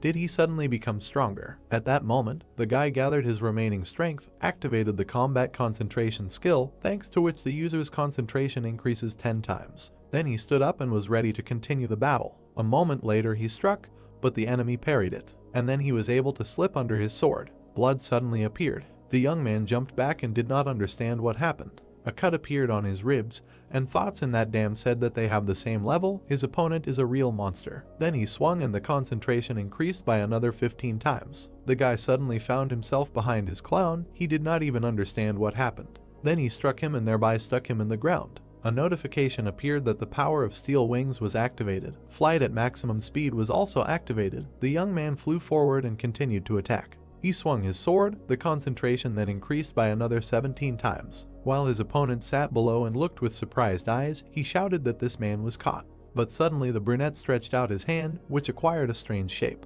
And then it exploded, as if it had specially soaked in blood before that. Sun Ji-eun frowned and thought that his vision was suffering now. Nevertheless, the guy flew to Paul and hit him with all his might. Only when he landed, he thought where the enemy had gone, he had escaped, while blowing up his own hand. Then a bright light appeared behind him. It was the enemy, who had directed a projectile of energy at him. This projectile was like a bright beam. When the brunette turned around, he thought that it was too late to change anything and that he was finished. Then there was a strong explosion. The beam literally hit him on the forehead and threw him back. The concentration at that moment increased by another 20 times, and he entered a state of concentration that exceeded his limit. Because of this, the main characters began to move very quickly, as if disintegrating into different particles. Then he grabbed his head and thought that things were bad. His opponent did not understand what was happening and looked at him questioningly, but the brunette came closer and began to laugh, said that he really almost died now. Then he looked up and began to insult his clown, said that he was in deep trouble. Then he entered a state of concentration that exceeded his limit. Side effects can lead to unpredictable psychological reactions. The clone also did not hesitate and ran towards him. Then he struck a blow, which the main character could not parry. Because of this, he flew back with incredible speed. From the force of the blow, he flew into the wall and broke it. The young man raised his hand and quickly collected bloody energy. Then he directed it straight at his opponent. The projectiles were so strong that they began to develop columns around. The clone turned around and was very surprised at what was happening, and everything behind him at that moment began to resolve. The young man smiled and asked if he liked this attack. Only he did not notice that the enemy at that moment was already behind him. A bright light immediately appeared, and the guys flew away from each other on different sides. There was a wound on the clown's hand. Sun Ji-eun looked at it and said how he got him. At that moment, the blonde was watching the battle. She abruptly put the mug on the table and said that everything turned out this way again. She grabbed her head and said that she was in a difficult situation. She couldn't help him directly, but she couldn't just watch silently from the side either. Then she turned around and said with a smile that she was worried about how the tower would react, but suddenly a notification appeared that a message had been sent to the challenger. Immediately after that, her portal was torn to pieces. The woman smiled when she saw that the administrator's messages were temporarily disabled to prevent the appearance of messages with recommendations. She said that she needed to be understanding. She just wanted to send her friend a cup of tea. The protagonist at that moment looked at his hand and didn't understand what was happening to it. Then the hand hit his own club. The clone watched this and didn't understand what was happening, and Sun Jiun smiled sharply and said that it was dangerous to lose control during a fight. Then he shouted and ordered them to stop interfering with this body and get the hell out of here. At that moment, a strange web began to form around him, as if he had been closed again, and the young man raised his head and began to shout if the confrontation with the shitty version of him from the future had not ended during the previous test. It also infuriated him. Opposite then some strange monster began to appear, and immediately the young man heard the words that he fought for him because he was on the verge of death, and in his eyes there was not a drop of gratitude. It was surprising for him to hear this. It turns out that then his future version appeared there. Sun Jiun tried to attack him and began to order him to quickly get out of his body, called him a damned creature. But he got even more angry when he heard that this stupid bastard still did not understand. It is better to look at what was happening. The future he came closer and said something you trained for so long, but even now having risen to the 12th floor of the tower, you are not able to objectively look at yourself. It is a pity for wretchedness. The main character was unpleasant to listen to all this, so he swung and asked what's wrong, immediately after he tried to hit. But the man raised his hand, and in a moment, bloody bars formed between them. Then the brunette turned around and just silently left. And the main character continued to beat this great and asked where he was going. They need to go back, but he heard in response that he was just an annoying bug. Sun Jiun was surprised when he offered to tell him something, said that if you do not get rid of the habit of relying on skills, then you will not be able to use true art, then asked did you get it. The man walked forward and said that you just need to continue to sit here until the end of his days and watch what is happening. And when he almost went underwater, he added that from that moment on he will take control of this body. For some time, the main character tried to break the grate and get out of there, but it was useless. But the battle continued on the surface at that moment. Now the new main character smiled and said that it seems that he is slowly beginning to understand what's what. He just caught the right wave. He was surprised when he saw that the administrator of the Lord of Steel Blood sent him an item, a product of the Black Dragon, a potion prepared by specially processing the bodily fluids of the Black Dragon. When consumed, mental strength and immunity are increased and the mind becomes clearer. And then something dawned on him. The soul of the real hero was then able to still spread his chest and get out of the shackles. Because of this, his body again stopped obeying the captured demon. Sun Jiun reached into the status window. Then he took out a potion from there and stretched it out to himself. Only something happened. The clone did not lose his head and immediately cut off his hand so that he could not drink the potion. The main character was not going to give up. With all his might he pushed off the liquid that did not allow him to get out, and he flew up. Then he opened his mouth well, and with his teeth on the fly he grabbed the potion, breaking the bottle. The enemy looked at all this and did not understand how this was possible. He could not do anything, he just watched what was happening. Sun Jiun himself drank the potion and spat out the rest of the glass. Then he wiped his mouth and smiled, saying that he had finally returned to his body. And while he was watching his clone, he thought that earlier, when another version of him was fighting, he had clearly felt this feeling of liberation from dependence and skills. So now he decided to do the same. He grabbed his sword and thought that if the clone was capable of this, then he would be able to do it too. Then he stood in a stance and increased his concentration by 20 times. The young man fell asleep with his teeth and thought that the flow of thoughts had accelerated, and his crazy ego was waking up again. Then he exhaled and thought that now he himself was finally able to feel how his thoughts had accelerated. Enlightenment had happened in an instant, which seemed to last forever. At that moment, his opponent was already running at him and was about to strike. Only when he was about to strike, with incredible speed, Sun Jiun was able to return and thought that he needed to abandon all his dependence on the skills he had accumulated so far. After dodging again and thought that the only thing he needed to do was empty everything and adapt to something new. When the guy stopped, he thought that he was giving up common sense, and thanks to self-enlightenment, the skill of mana management increased by 10%.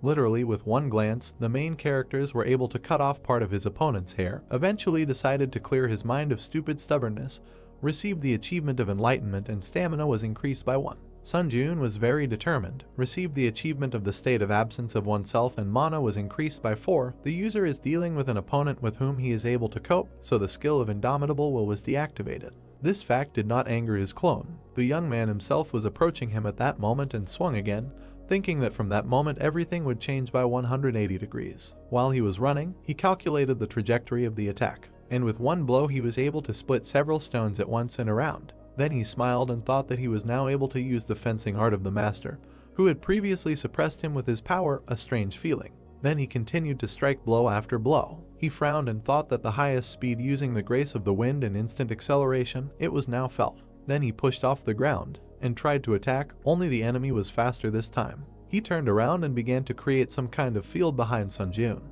The young man at that moment lost his balance and did not realize what was happening. But nevertheless, he quickly gathered his thoughts and landed on the ground. The clone saw this and tensed up even more. He did not understand why it did not work. The member broke off for a moment and tried to strike again. But again a miss. Sun Jun parried his blow and thought that as the battle continued on the slope, it was becoming easier and easier for him to understand what was happening. Now he looked at the fight from the point of view of skills and from the point of view of technique, and began to understand the principles of the technique itself. Besides, with this incredible speed it was much easier for him. Therefore, he smiled and continued to fight. He dealt blow after blow. The enemy was already having a hard time coping, but he continued to hold on with all his might. Some time passed, the brunette still tried to attack again. Only here he missed again. The main character thought that he had realized the principle of the technique itself, and thanks to this he felt safe using two swords. And this clone, instead of completely mastering the art of fencing, pays a lot of attention to imitating that master. Indeed, behind his back, as if a portrait of this man was emerging, Sun Jun decided to get another sword, activated the power of the Iron Blood sword, thought that in this situation, thoughts of mistrust can weaken the released energy of the flame sword, capable of cutting everything in the world. And when he took it in his hand, he thought what it means. Practicing the fencing of this master, I should focus even more on strengthening the flame sword. In his hands were two weapons that predicted success for him. The battle continued for some time. The clone, although actively dodging, began to receive earlier. The Bloodseeker skill was activated, and literally with one movement in his hands activated another skill. In front of his opponent in an instant, several bloody spears appeared at once. All of them flew straight towards him. He looked around and realized that something needed to be corrected. Therefore, he pulled out his sword and tried to reflect the blow, which literally slid under his feet. An explosion occurred immediately. Only this explosion occurred behind the enemy, so the brunette turned around and looked there in surprise. And due to his own carelessness, he immediately received a blow to the shoulder. He quickly got his bearings, activated his shield and threw the protagonist back. Then he looked at his shoulder and got angry. A second later, his wound healed. Sun Jun looked at this and thought that he instantly transformed the sword into a shield and avoided the crisis. Things were bad. Then the enemy decided to create a whirlwind of two swords, which surprised the protagonist very much. The young man struck again, tried to stop him. Their swords touched and a spark appeared. Then Sun Jun swung and thought what it was. Just a second ago it was about rough and aggressive swordplay, but now the clone switched to soft swordplay with smooth and measured movements. He stood opposite and seemed to be waiting for his next blow. At that moment, the boy raised his sword and thought about soft sword mastery. Also this sword mastery technique that the teacher demonstrated to him. I wonder how far the opponent can go in demonstrating techniques, although he understands that this is his talent, but still irritates. As expected, he will not be able to win easily without any risk. He immediately decided to get rid of the second weapon and fight with one sword. Then he activated the skill with the counter-attack shield, and another sword appeared in front of him. The enemy saw this and was surprised, and the young man raised his new weapon and asked what was so surprising. Then he smiled and added that if the clone is capable of this, then he can do it too. A second later, he jumped up and flew into the attack. The opponent's swords clashed again. The fight was so intense that sparks flew in different directions, and this continued for some time. The guys seemed to be floating in the air. Sun Jun looked at the enemy and thought that, as expected, the cop's sword charges before him, then should he go on a small adventure? He immediately turned around and tried to do something unexpected. The decision was to kick the brunette in the chest. He was so surprised that he couldn't block the blow and flew straight towards the ceiling. He got even more angry and ran off at incredible speed, trying to attack. Sun Jun was already waiting for him at that moment and thought that he had parried his attack with the counterattack sword, a modified version of the counterattack count.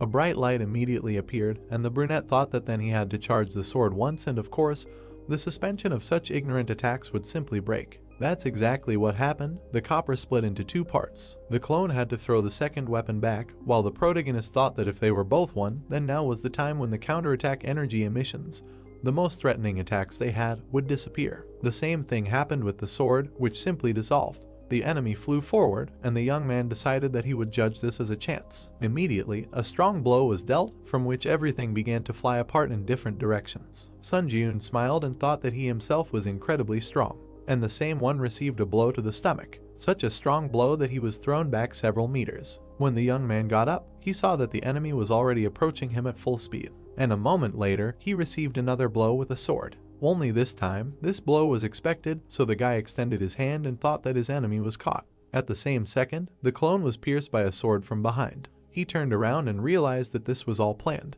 Another sword was lying nearby and was thrown out in advance. He also looked at it and thought that his impatience also played into his hands, and the use of these two components turned out to be extremely effective. Therefore, he smiled and waited for what would happen next. Then he swung and decided that it was time to finish. Only the one who penetrated was not going to give up, spread his arms and began to accumulate energy. Sun Ji-yoon did not understand what was happening. The clone immediately increased in size several times and began to turn into a huge monster. It was unclear what the hell it was. This huge monster began to move towards the main character and destroyed everything around it. A second later, it bit off its fingers and spat them straight towards the young man. These huge fingers with claws began to destroy everything around, and Sun Ji-yoon turned around and thought what kind of monster it was, a little confused by the fact that his attack tactics had changed dramatically. At that moment, a wall appeared in front of him. The young man had to destroy it to get out of there, and immediately behind his back, a huge enemy hand appeared. When the guy fell down, he realized that the monster could not get out of this ball,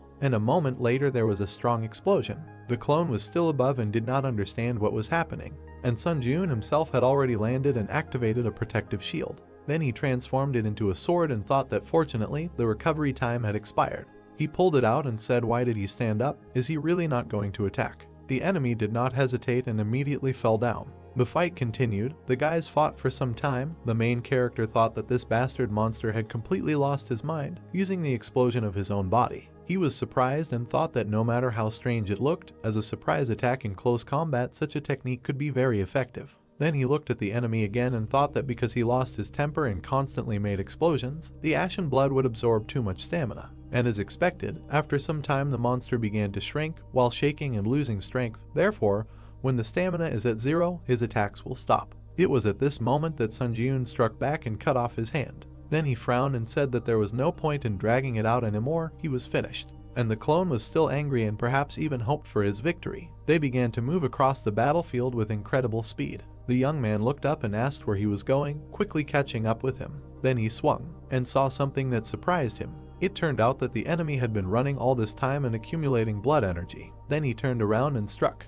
The projectile flew straight at Sun Ji-yoon, but he was able to activate the shield. Thanks to this, there was no damage, only the young man was thrown back strongly. He smiled and thought that he was still grateful to him for such an ignorant use of this power. The charging was complete. The counterattack shield skill reached the maximum damage absorption limit. At that moment, the young man stretched out his hand and collected all this energy in his palm, thought that the accumulated energy of the counterattack account was filled to the limit. Then he swung and wished the enemy a quick death. He was still screaming and running towards him.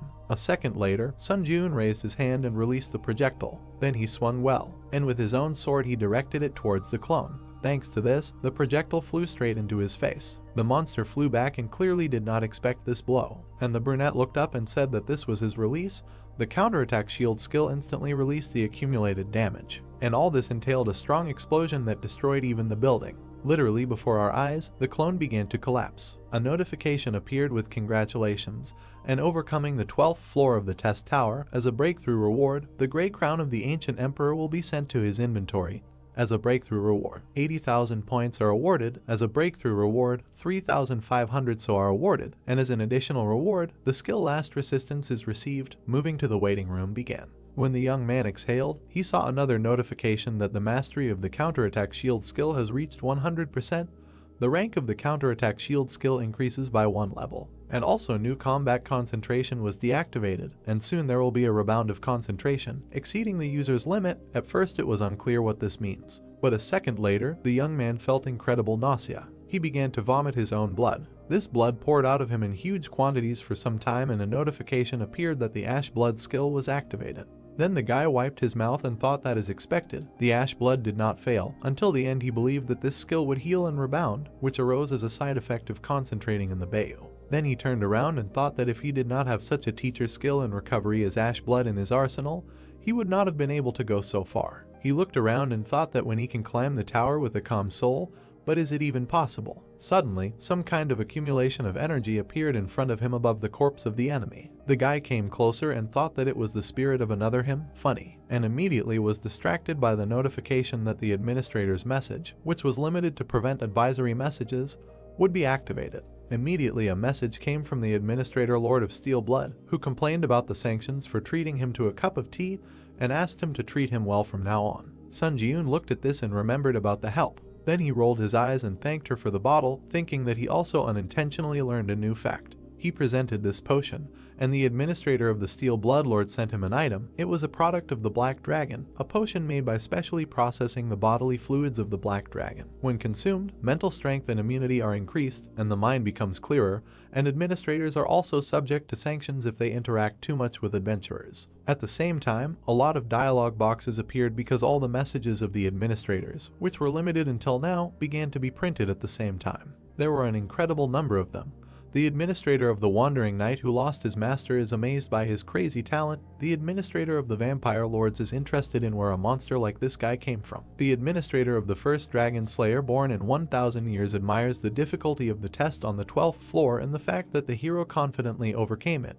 And many more messages. The boy read them and thought that there were so many administrators watching him, it was amazing. The messages kept coming and coming. The boy thought that some administrators were shocked by his talent and the difficulty level of the trial, saying that he looked like a monster, while others were reacting as if they were bored, asking if the challenger who was still only on the 12th floor was really there. Then something happened that surprised the protagonist. Notifications started appearing that the administrator servant of the Soul Holy Knight was looking at him. The administrator fallen heir of the Blood Demon Church was staring at you, and the administrator seeker of divinity was looking at him as if she was expecting something from him, but they began to dissolve. Sun Ji-eun came closer and thought that the administrator who only said what they wanted and then disappeared when they lost interest were sending messages without any purpose. Then he raised his head and asked why everyone was acting like this, what was the matter? He frowned and thought, of all people, why would there be so much interest in him? Besides, his contract was already concluded, but why were they trying to get his attention? Then he imagined this entire communication system and thought maybe there was an expansion of the system that gives administrators the opportunity to contact him with a request.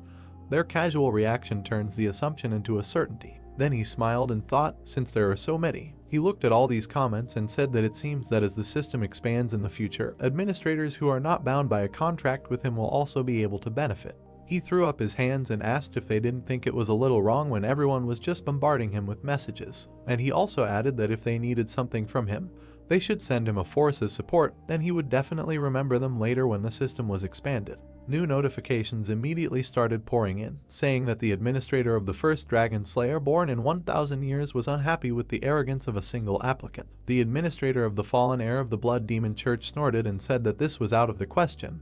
The administrator of the hero of the ruined world asked him to hold his horses, saying that perhaps this man was very vain. The brunette smiled and said that he was informing them that this offer was only valid for 3 people in order of priority. At that moment, there were even more notifications. Various administrators began to contact him. For example, the administrator of the heir of the Blood Demon Church would like to add power to a store intended only for his contractor. The administrator of the hero of the ruined world would like to add power to a store intended only for a contractor. And the administrator of the first Dragon Slayer born in 1,000 years would like to add power to a store intended only for a contractor. At that moment, the guy thought about it. Then he turned around and thought that what was really important now was that the enemy not only had the same statistics as him, but also skills and powers. The enemy's corpse was still emitting energy and was nearby. The guy looked at it and thought what he would get when he absorbed his soul. A moment later, he did just that, absorbed the spirit of the false challenger. The skill increased by 28%. Then a bright light appeared, and information that the composition of the soul was completely identical to the soul of the challenger Sun Ji-eun. The power of the divine power is activated when the conditions are met, and an attempt was made to extract divinity. The young man looked at this and was very surprised. What kind of extraction of divinity is this? A notification also appeared that the protagonist used spirit absorption to permanently increase his statistics. Strength increased by 10, agility increased by 10, endurance increased by 10, mana increased by 10, tenacity increased by 10. His body was still lying on the ground, and the spirit was still evaporating in energy. A notification began to appear that one of the enemy's skills had been absorbed. The young man had received the lightning sword skill, and errors also appeared that these were already acquired crushes. Skill mastery was being combined. Lightning sword skill mastery had reached 100%. The skill rank was increasing by 1 level. The brunette looked at this and smiled. He was clearly pleased with what was happening. But suddenly a bright light appeared. Something else happened. A status window appeared where it was written that the composition of the enemy's soul was completely identical to the composition of the protagonist's soul. The divine power was activated when the conditions were met. Another attempt to extract divinity had occurred. The young man was surprised. He did not understand what it was. And then a notification appeared that the extraction of divinity had been successfully completed. The divine power rank was increasing by 1 level. And thanks to this power, the transformation of divinity and the accumulation of altered divinity became possible. He looked up and thought what was happening. Some kind of transformation, accumulation, all these words were an empty sound for him, really. Immediately after, another notification appeared that the power of divinity was engraved on his soul. He did not know how to use it, so he just gave up, but it turns out that now he can use divine power. Some symbol appeared on his chest, and a bright light appeared. And immediately after, comments poured in that the waiting room of the 13th floor was entered. The expansion of the system was beginning. The community, which was divided by country at the global level, was fully integrated, and communities of different difficulty levels were now available. Team members assigned to combined trials were no longer tied to a specific country. Individual rankings by country at the county level would also be fully integrated. Now the young man would also be able to view the final rankings of other difficulty levels. He stretched out his hand and thought that it turns out that now he will encounter foreigners in combined trials, but this is a largely meaningless expansion of the system. Then he lowered his head and thought that if this goes on, the community will eventually be integrated with other dimensions, which will allow travel to different planets. Suddenly, another screen appeared. The young man raised his head and paid attention to it. It was written about the results of the 12th floor test. First place Hunter, second place Great Shaman, third place Kim Seung-hoon, fourth place Catherine Bennett, fifth place Bloodlight Sword, sixth place Clock Tower Wizard, and seventh place Tarkovsky. While the main character was walking to the tower, he thought that he was the strongest. This was the main reason why he was climbing the tower. This was exactly what he was striving for. Then he approached the stairs and thought that now he was one step closer to this goal, at least at the moment the strongest contender on Earth. He also imagined the others and thought that they say that the test tower has long existed in dimensions such as Ares, Callian, and Murim. He also imagined space and thought that compared to these dimensions, the Earth is an extremely weak dimension, which literally the other day was officially registered as a dimension for ascent.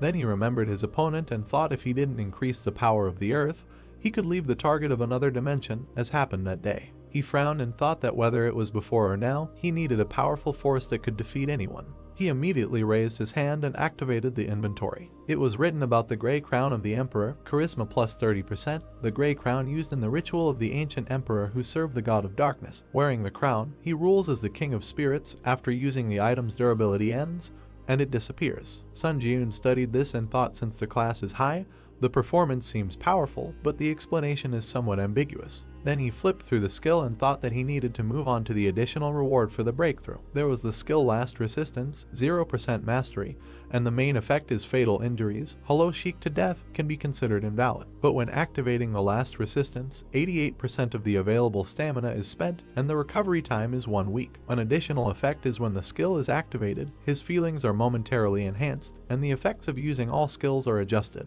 The guy was surprised when he saw this and thought that this is a skill that prevents one death. Then he lowered his head and thought that although the recovery time is a week, but given the effectiveness of the skill, this can't even be called a penalty. He smiled and said that during this test, in addition to receiving rewards, he managed to shake the administrators of the forces from the bins. A notification immediately appeared that he needed to select a list of forces that he wanted to see.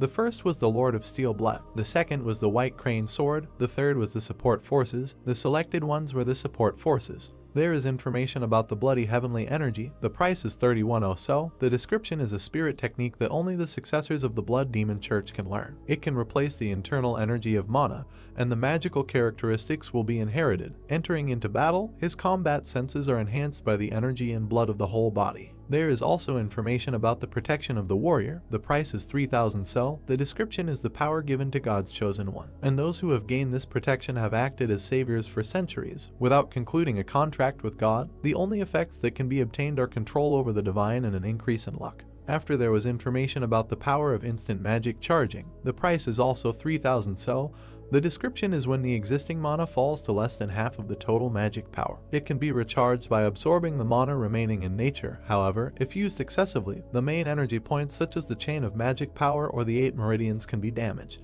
The guy looked at all of this and thought that all 3 were very effective for a C+ rank power. Then he tapped the screen and said to just buy them all. Notifications about purchases and expenses came.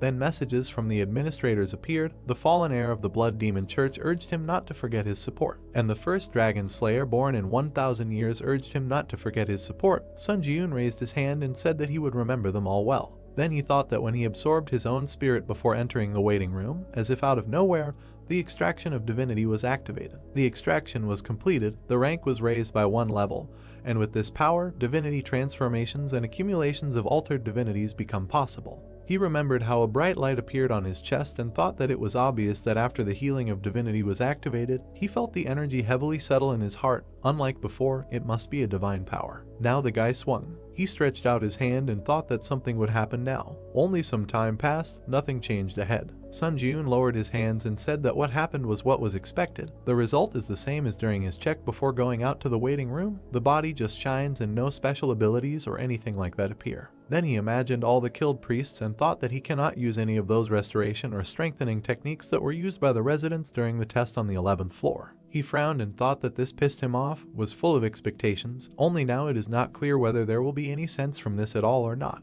Immediately after that, he sat down on the floor and thought that he needed to calm down, meditated and decided that otherwise this shitty person would crawl out again. Then the administrators started writing to him, saying that for example the Great Crane's sword said that it would teach him divine power, that it could teach him better than the Lord of Steel Blood, and invited him to its domain. The guy closed his eyes and said that he did not want to. But the White Crane administrator did not give up and began to cry because of the shock he received from refusing the invitation, and asked why he was refusing, saying that if he came and learned, he would be able to use divine power. The guy raised his head and said that he could learn later if necessary. Then he smiled and said that he wanted to do everything on his own without relying on others. A notification appeared that the White Crane administrator was lowering his shoulders and saying that so be it, if that was his will. Sun Ji-yoon raised his head and thought that right now it was not the divine power that was important, but something else. Immediately imagined his opponent, who said that he would return soon and thought that he needed to focus on what he could do to become stronger right now, at least until he killed this man.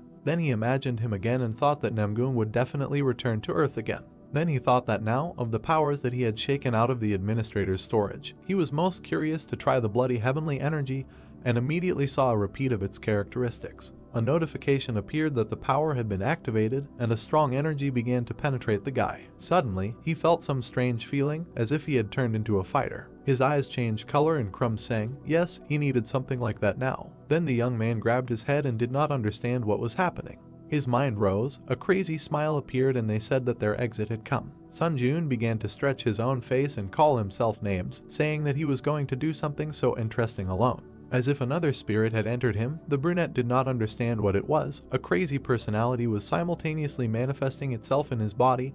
At least this had never happened before. Suddenly a sword appeared in his hands. The new personality looked at him and wished a pity on the offspring to die. At the same time, another weapon appeared in the other hand, and both of these swords began to fight each other. Sun Ji-yoon said to the spirit, does he not understand that if he dies, then this will also die? And the demon smiled and called him a fool, said that he was just going to get rid of what he could not get. At this moment, Sun Ji-yoon continued to resist and thought that this was a situation that he could not foresee. This fight between the two hands continued for some time. The young man looked at the sword and thought that it was absorbing blood energy generated by the blood heavenly energy. At the same time, a notification appeared that the heavenly demonic blood sword appeared. The guy looked there and read that when the user who has reached the level of the flame sword activates the exclusive effect to the maximum, the true ability is revealed. Then he grabbed the blades with his bare hand. Then he threw away the second weapon, and with all his strength, he thrust the sword into his shoulder. The blow was strong. Blood immediately flowed out of there. The young man thought that he was feeding this bastard energy and blood,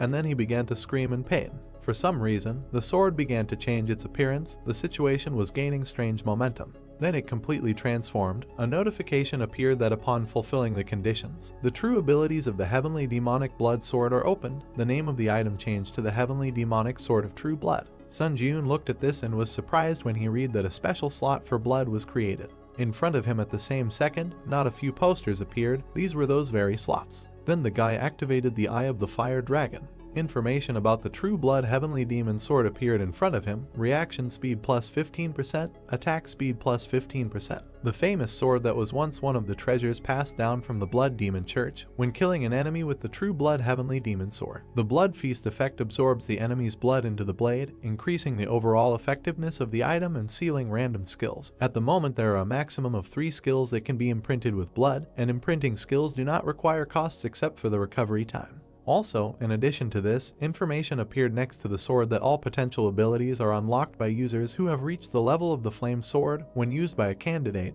you can activate the exclusive Blood Feast effect. Then he looked at the chips and thought that he can imprint skills in the sword, and even as many as 3 pieces. In addition, there are no costs except for the recovery time. Then he smiled and thought that it can be said that this is an awesome item of a growing type that this world has not seen before. Then notifications started appearing that the 13th floor trials were starting. The difficulty was high. The theme of this trial was a strategic battle. The allotted time was 14 days. The conditions for passing the trial were to work together with your comrades to kill the vampire count in a certain amount of time. The condition for failing to pass was the death of a team member or the allotted time had expired. The reward for a successful breakthrough was a random skill book, and the penalty for failure was death. And Anoshu was surprised. Was there really some kind of combined trial? He imagined other hunters and thought that combined trials were associated with his extra most pleasant memories. However, a random skill book was a good win. He imagined this book and thought that if it brought a plus-rated rewards, his mood improved slightly. There was also a notification that the map of the 13th floor is only available in trial mode, now open, showing cities occupied by vampires, showing hiding priests in cities occupied by vampires, marking the location of the vampire count in a city occupied by vampires, and the selection of team members begins. 4 portals suddenly appeared in the room. The main character came out of one of them, thought that instead of wasting time searching for priests, could he just invade the city and kill everyone there? He lowered his head and thought that with the abilities he now has, he is capable of destroying at least one city. He thinks he is capable of it. Suddenly another person appeared there, and information appeared that the selection of team members is complete. To create a smooth gameplay, the nicknames of the selected team members will be displayed. A man appeared who looked and said that he was wondering why the system is expanding. But it turns out that it is a combined test. It was a hunter with the nickname Tarkovsky. In the summer, a young man appears who greets everyone and says he is glad to see them all. This is the legendary ninja. And finally, an old man appears who says he is also pleased to meet them, the wizard of the clock tower. The brunette looked at them and thought that these nicknames we all belong to high-ranking players. Immediately, a table popped into his head that he saw earlier. He thinks he also saw a Japanese player in the top lines of the rating. At that moment, the old man turned around and said that this place was familiar to him. There were an incredible number of corpses, and the place completely reeked of blood. The guys looked around and said that this was probably a vampire refectory. Suddenly, 2 vampires appeared behind one of them and said that this was more true than ever. They immediately pounced on the old man and said that the dessert itself complained to them. He was ready to eat it with pleasure. Only they did not calculate that he was not alone, and the vampire grabbed another hunter by the head. And another player appeared behind the girl. Literally, with one blow the man deprived the vampire of his head, and the boy dealt several blows to the female vampire. Then he turned around and said that he had such an idea, but it turns out that the man really is the head of the best guilds in Russia. He turned around and replied that he was not going to hide it. That's right, his name is Andrei Tarkovsky, the head of the Karpdim Guild. The boy smiled in response and said that he was not mistaken then introduced himself. It was Sashio Michimoto, an S-class hunter, a member of the Japanese Hunters Association. The man smiled at him and said that his body is more expensive, because he is the only hunter of such a rank in Japan. The boy laughed and said that he can just call him by name. Then he came closer and asked if the others were ready for battle. Vampires can sense the death of their comrades, so they will soon come here in a crowd. Then the old man intervened in the conversation and said that there is no need to worry about this report. Since he set up a barrier in advance, they will not be able to sense anything. The brunette turned around and thought that this was a correct judgment. The old man picked up his pipe and said that his name was David Taylor, a humble wizard belonging to the clock tower. The boy raised his hand and said that this was the best of all the wizard towers in their world, and the man said that the archmage, who was on the verge of retirement but was pulled into this tower, was really unlucky. The elder simply smiled and said that on the contrary, he considered it luck that befell him in his old age. Mysterious entities such as towers are an interesting subject of study for wizards. And finally, the protagonist spoke to them. He came closer and said that he was a South Korean C-rank hunter, Sunjun. After a while, the group peeked out from the bar and said that he heard something from the receptionist about this test on the 13th floor. Even a weak vampire's skills can easily surpass those of a C-rank hunter. And if you imagine them speaking, then the vampire count has the highest level of skills, putting him on par with the highest rank hunters, and his special ability is physical regeneration, so it is not easy to deal with him. When the guys were in the main square, they said that as the tower was indicated, the key to this test is to save the clergy. These are the people who will be able to defeat them speaking, but they are hiding in different places, and then you can get their help. The whole team sat by the fireplace and discussed that vampires are all over the city.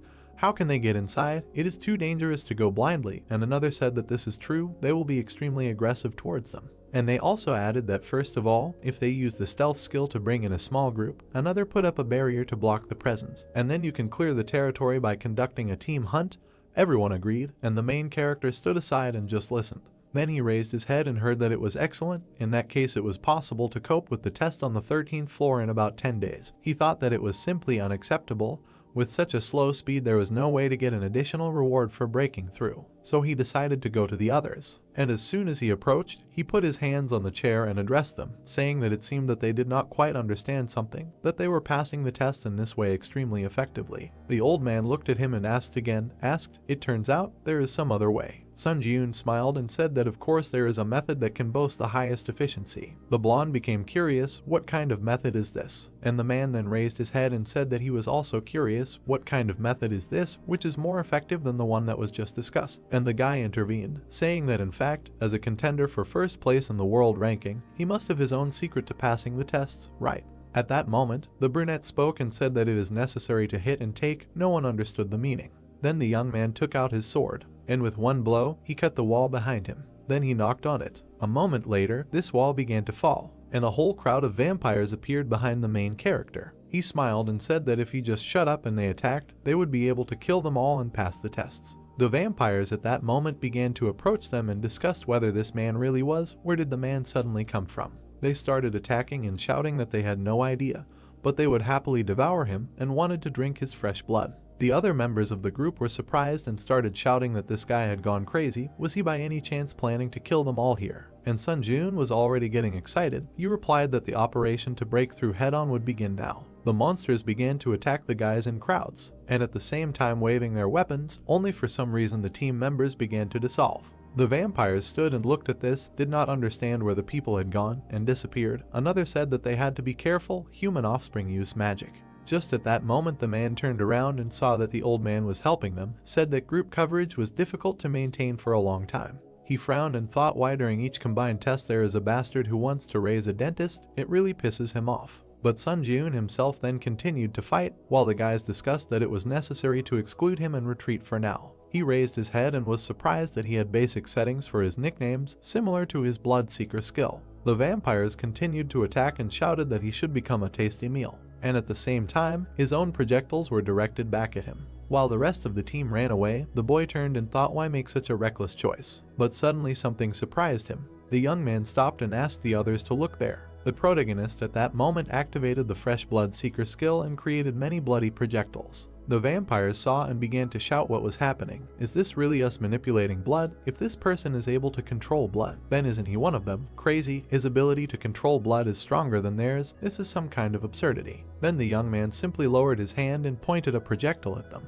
Immediately, the vampires began to die, and quite ironically from bloody projectiles. And the brunette continued to smile under the screams of the monsters and requests to help them. There was a wizard nearby who was thinking that when faced with such an extremely strong cancer, it makes sense to move according to the plan, since such an ignorant method simply cannot work. But how did he do it anyway? He was surprised, thinking that maybe he just doesn't have enough strength. If you remember the past of this old man, he is a high-level battle mage, fought on the front lines for a long time. In addition, he was very smart, smarter than other people. Even in the test tower, thanks to the strategy, he achieved high results, and was able to pass many floors, becoming a ranker and one of the strongest. And on the 13th floor, he came up with an excellent strategy. It would have been difficult to come up with something more effective when they were sitting in place and discussing it as a team. Only then the main character appeared and ruined his entire strategy. Now the wizard looked at this and thought, what kind of nonsense is this? He imagined a scheme and thought that to solve any problem you need a strategy, and his plan was good.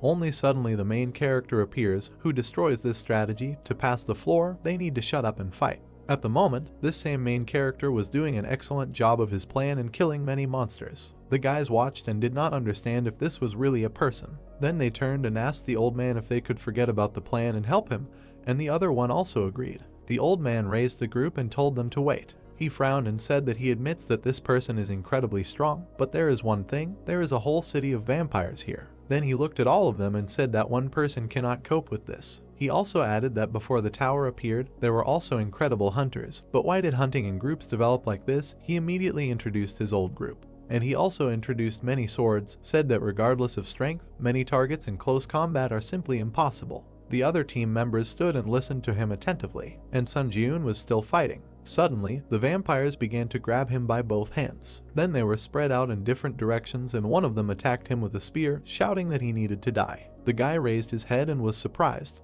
Then he began to inflate his hands, just like his clone did during the last battle. And a moment later, the hands broke, throwing the vampires in different directions. All of them were struck by blood and died on the spot. The skill Ashen's blood was activated. The young man turned around and thought that if he used this method, he would have to constantly heal. The explosion of the body is a good skill, but too expensive. Plus, there were surviving vampires who asked how a pathetic person could do this, use the power given to them by the god of war. Suddenly, one of them grabbed his head and began to shout that this was a disciple. The others were also scared and said that it was probably a disciple. The god protecting people sent a disciple. The gods are angry that they killed all the people in the city and began to ask the god of war to help their followers. The young man looked at them all this time and thought, what does a disciple of God mean? Is it their kind's thing to invent non-existent things? At that moment, one of the vampires hit another on the head and called him a weakling. Then he pointed at this guy and told him to look there. He noted the fact that the young man was standing there out of breath. The others also started laughing and said that this man was tired.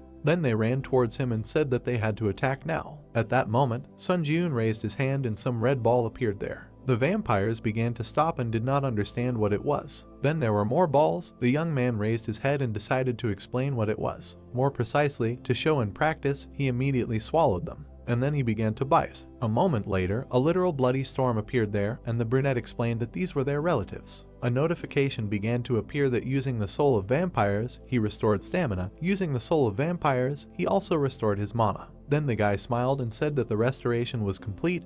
It was time to start the second round. All the city residents started running back. They were very scared of him, and the team was still watching this carnage from the side. The guy came closer to the edge and said that the main character was in first place for a reason.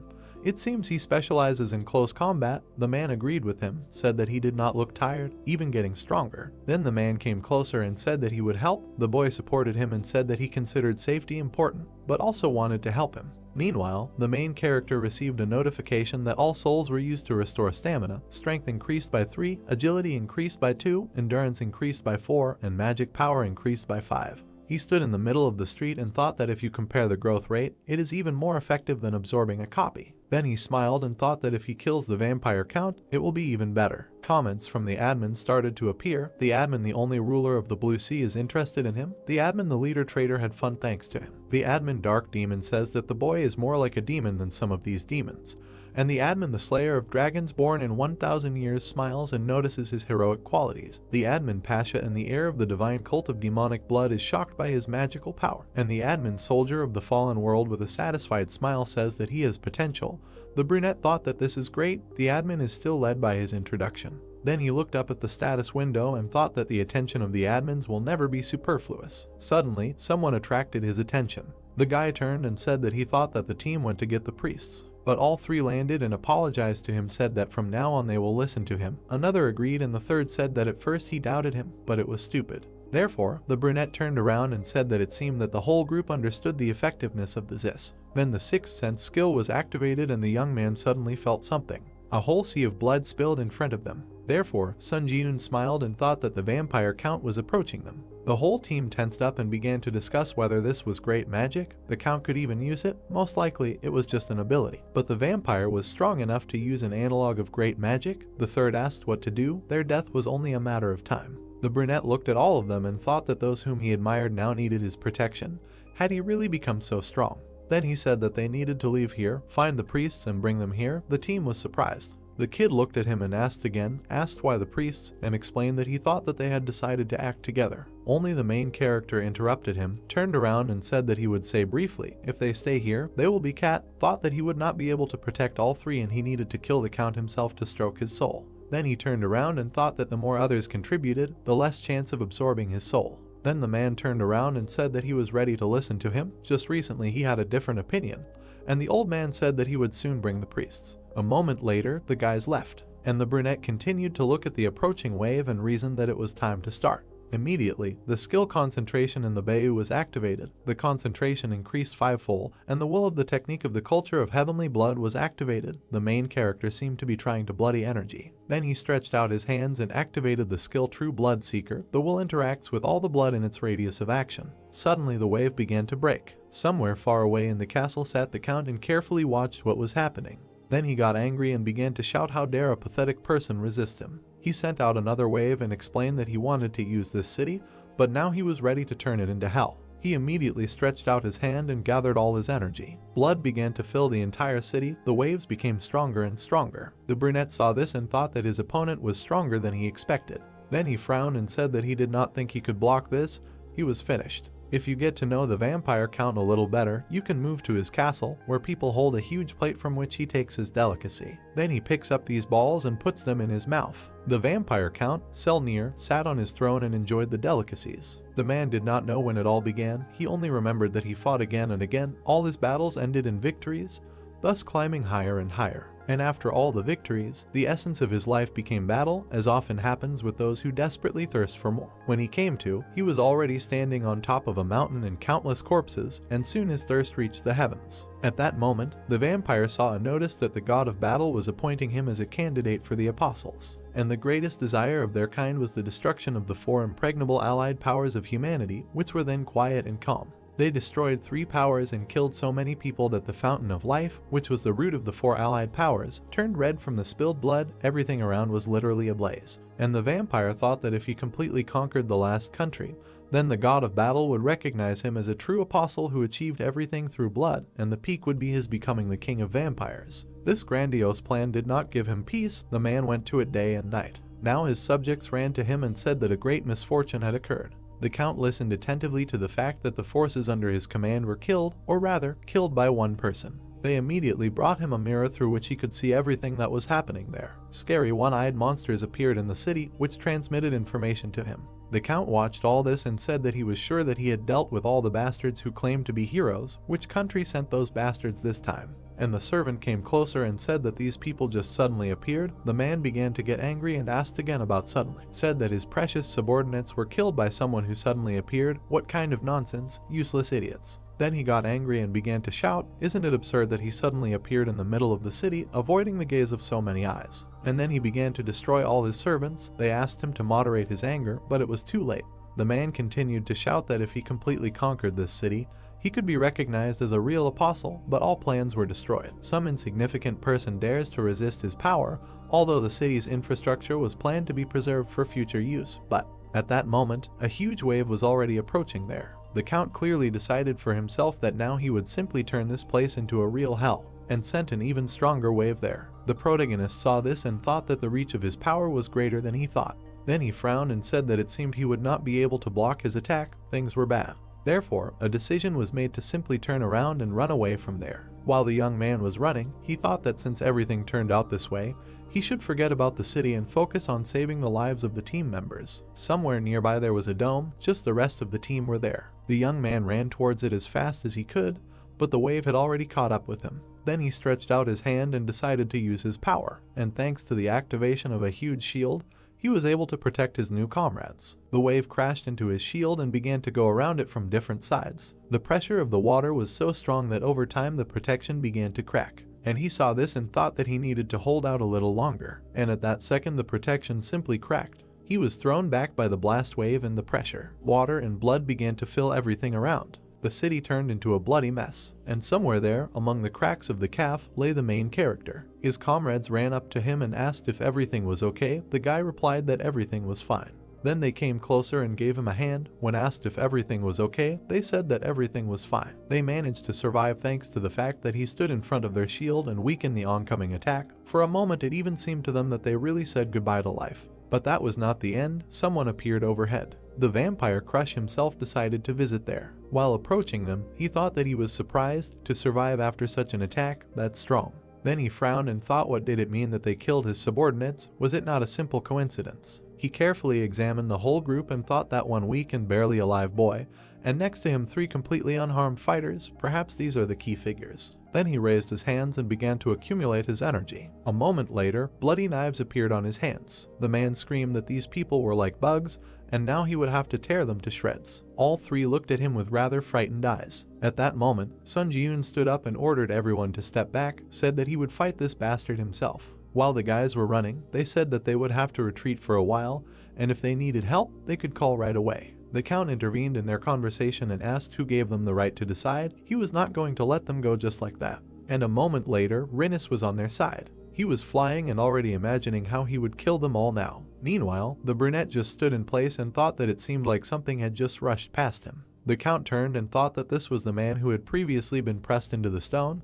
When did he manage to stand up here? The young man turned and asked if she had heard such a proverb, words become grains. He smiled and added that everything he said would be returned to him. So the Count turned around and called him crazy, said why did he even think of playing heroes? But Sun Ji-yoon didn't listen to him and said that firstly, they were sorry to die, being torn apart by the VLO, and now he did the same to him. With one blow, the guy literally tore the Count into pieces. The rest of the team saw this and couldn't believe their eyes. Meanwhile, the young man approached the enemy and said that his respected comrades should quickly go in search of priests. The boy raised his head and said that if the Count is vampire honey, is it necessary? And the brunette didn't turn around and said, doesn't anything seem strange to them? He looked at the Count's body and said that if everything was fine, a message about the end of the tests on the 13th floor should have appeared a long time ago, but for some reason it is not there. Then he activated the Fire Dragon Eye skill and looked at the enemy's remains, saw fragments of the vampire telegraph and that the body was currently being restored due to the power of regeneration. The guys were surprised, otherwise they started shouting, can he really regenerate even in such a state?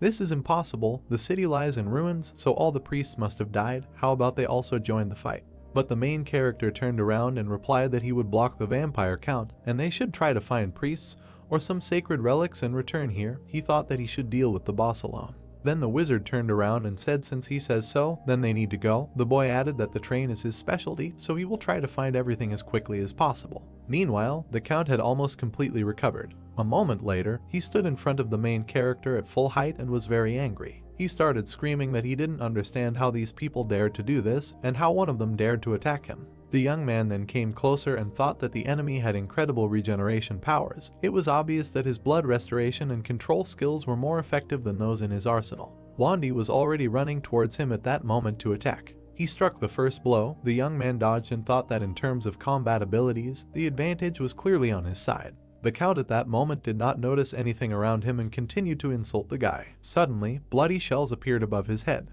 and a moment later, these shells were already flying towards the main character. He raised his head and tried to dodge. The only problem was that the shells changed their trajectory after him, so the young man covered his face and tried to hide from them. Everything around him began to explode as if they were time bombs, and the man asked Face, how could a person strike such a blow, and said that he was the best in blood control technique. Suddenly, Sun Ji-yoon appeared behind him. The young man smiled and said that he generally acknowledged this. Thanks to him, he had mastered another way to use this technique. The man turned around and did not understand how this happened, then began to scream furiously. A moment later, he was torn apart again. The guy looked at this and thought that despite the fact that this time he was cut into smaller pieces, he still regenerated, and such a sight gives goosebumps. Is it really impossible to kill him without priests? Suddenly his autumn, and what if the test was originally conceived as impossible? Then he looked around and thought that now that the city is in this state, it will be even stranger if at least one priest seems to be alive. The enemy, meanwhile, has almost completely recovered. And at the same time he became even more angry, even as if he increased in size. The brunette looked at him and thought that this is complete ass. The vampire then came closer and closer to him and said that he really thought that he could kill him. What absurd actions. And in response, the young man raised his head and said that it was not forbidden. Then he smiled and with the same burning eyes said that even you are interested in how many times he should cut him up so that he really dies. At that moment, a bloody sword was blazing in his hands. The Count raised his hand and wondered if he was really shaking with fear now. Then he clenched his teeth and tried to overcome this feeling. He swung and told the man not to underestimate him, because he was the one who would become the king of vampires. However, the main character did not pay much attention to this, again cut him up and absolutely without emotion, and said that this was the third time. This time, the Count regenerated even faster, grabbed his head and said that he should not think that he would win just because he was hurting him. Not a minute had passed, as Sun Ji-eun cut him into pieces again and said that this was the fourth time. The vampire regenerated again and said that it was useless, he could not be killed because he was immortal, and of course the fifth time happened, he was cut into many pieces again. The man continued to regenerate and said that since his opponent was a human, he would not be able to escape the laws of his own body and would soon simply pass out from exhaustion, and the guy meanwhile cut him for the sixth time. Then he deprived him of his face for the seventh time. The blonde stretched out his hand and assumed that he was the one who penetrated him. But he did not even receive an answer, he again flew into pieces, this was already the eighth time. The young man then received a notification that he had received the achievement of the artist of the battlefield, and the skill of the art of torture was created. Some time passed, the brunette looked at the enemy and thought how to cut him this time, slices or chop into mince. And the Count simply decided to escape from the battlefield and thought that this guy was just a monster. And while he was running away, he thought that he needed to get out of there urgently. Suddenly the main character appeared next to him, who said that he warned him in advance that he would return to him in full, every word he said. Then he grabbed the sword and added a new phrase, who gave them the right to decide, will not let them go so easily. The man looked at him and thought what kind of crazy person he was, some kind of devil. And then Sun Ji-eun cut him for the ninth time, while he asked to stop, offered to talk, negotiate, or make a deal, promised to do whatever he wanted here. Only the young man was not going to listen to him and cut him for the 10th time. The Count was still trying to negotiate and promised to do anything, give him wealth, fame, fulfill his every wish. Sun Ji-eun cut him for the 11th time, again the vampire's body flew into pieces. While the man was regenerating, he said that it was better to just kill him, he could not do this anymore. Then there was the 12th time. The Count screamed that this man was not a hero at all, just a brutal killer, rotten to the bones. Notifications appeared that the main character had received the achievements of the beginning of madness. The skill of pain enhancement was created. And all this time their battle continued. Like a butcher he chopped the vampire into pieces. And he could no longer stand it. He screamed that it was necessary to stop, just give up, he would give him everything. And then he heard the answer that it was better to stop jerking around and just die. What kind of endless recovery is this, damn it. And then it dawned on him. The guy smiled and realized something. He raised his head and beckoned the Count with his finger, told him to come closer to him. He agreed and immediately ran up to him. Then he bowed down, and the brunette said that he had a plan here. If he cooperates, he will give him the blessing of death. What does he think? And the exhausted vampire looked at him and agreed to everything, asked what he needed to do. Then the young man activated the counterattack shield skill and a pillar of energy appeared there, said that this is a modified version of the counterattack shield, the so-called counterattack scarecrow. In the summer, a large red cross appeared. The main character came closer to the vampire and said that now he needs to attack him until he says the word stop. The blonde looked at him and did not understand what this was all about. Sun Ji-eun came even closer and asked why they were not attacking. Did he really not want to live? The vampire suddenly jumped up and shouted that he was going to strike now. He was scared and thought that the series of events that happened today, everything from beginning to end, did not fit into his head. Then he continued to hit and thought that out of the blue, some madman appears and destroys the greatest force in the history of vampires. No matter how much he thought, something clearly does not fit here. Then he struck again and thought, is this really a test of God? And indeed, the cross in front of him was some kind of divine. Therefore, he continued to be and thought that from the very beginning it seemed strange to him that a person has the ability to control blood. This went on for some time, thinking that the savior of vampires, making real warriors out of his subordinates, teaches them to be on guard because he has long been weakened. Then a column of energy appeared above them and a notification that the counterattack shield skill had reached the state of reflecting accumulated damage. The protagonist came closer and said that now they could stop. Then he looked at the Count. He smiled maliciously and said that it was time for his death. At about this time it became clear that this was not a savior. Suddenly, some bloody energy began to appear around the Count. And a moment later he found himself imprisoned in a ball, and the brunette said since he was constantly regenerating, no matter how many times he was killed, there was another way. He immediately threw his sword at him. This sword crashed into the sphere and pierced it. And then there was an explosion. The counterattack shield skill instantly released the accumulated damage. The vampire inside screamed that he could finally die, and the protagonist thought that now he would split into atoms, to such an extent that not a single piece of flesh would remain. A moment later the explosion was repeated, even larger and more powerful. The young man stood nearby and carefully watched everything that was happening. A notification appeared with congratulations that he had overcome the 13th floor of the test tower. As a reward for breaking through, a random skill book would be added to his inventory. 90,000 points would be awarded, as well as 4,000 so, and as an additional reward, another 5,000 so would be awarded, and the movement to the waiting room began.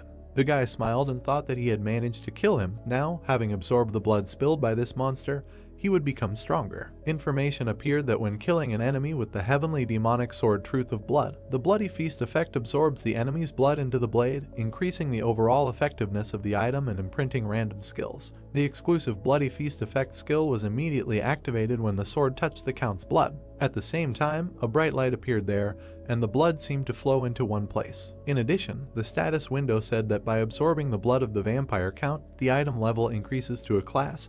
By absorbing the blood in the Vampire Count, the imprinting skill and blood enhancement will be imprinted in the blood slot. Finally, one slot was filled. The description of the imprinting skill: the protagonist can enhance the blood in the blood control area using the skill received from the Vampire Count. The effect of the imprinting skill: when mana is used to enhance the blood in the blood control area, the strength and control are enhanced. The young man's palms also began to accumulate energy. The imprinting skill is activated. Blood enhancement: the heavenly, demonic sword of true blood. He was surprised when he saw everything that was happening and thought that he now had the ability to control blood, superior to the capabilities of the Vampire Count. It felt like he had become the king of vampires. And indeed, many bloody swords appeared above him, like a throne. The guy looked at them and thought that this was very good, although the downside is that in the future there may be a small misunderstanding. All this energy began to concentrate in his chest, and information appeared that he used spirit absorption to permanently increase stats. Strength was increased by 5, agility increased by 4, endurance increased by 6, and mana increased by 7, tenacity increased by 5.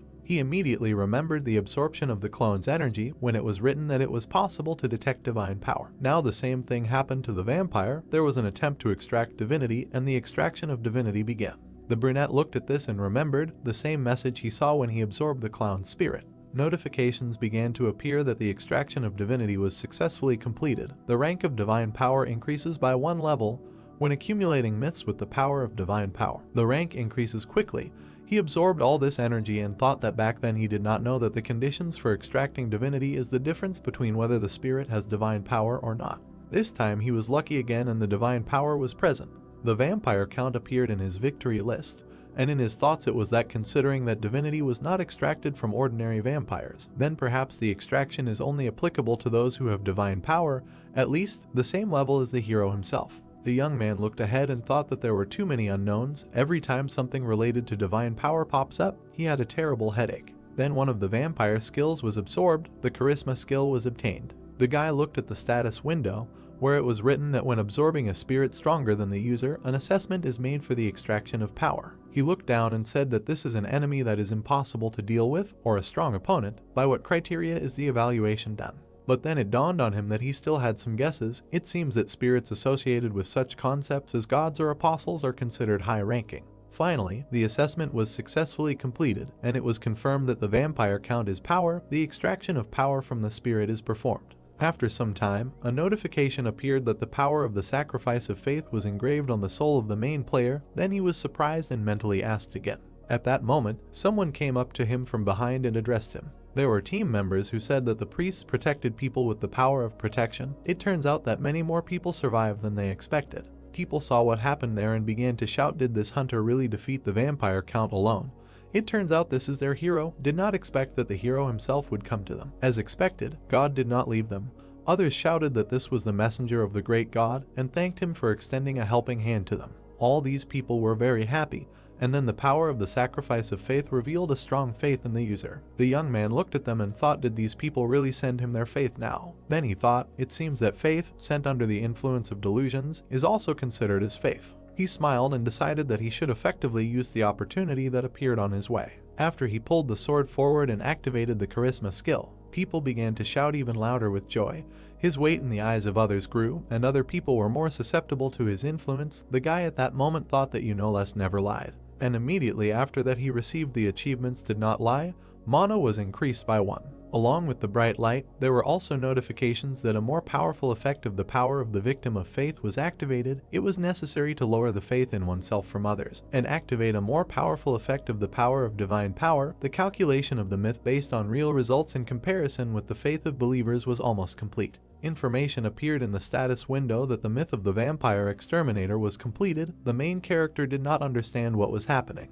After the light became even brighter, and in the status window it was written that the divine attack is added, the effect of impossibility of regeneration, and the effect of exorcism was added. The young man imagined the vampire and thought, what does it mean after breaking the chain of infinite regeneration of the vampire count? The effect of impossibility of regeneration was added, and after the mass murder of vampires in the city, the effect of exorcism was added. He smiled and thought that it was interesting. It seems that now he understands what the accumulation of myths is. If you imagine this whole system, the power of the divine power combined with the recently acquired sacrifice of faith takes the form of a myth. Another new power was created inside the power, and all this was concentrated in the heart of the protagonist.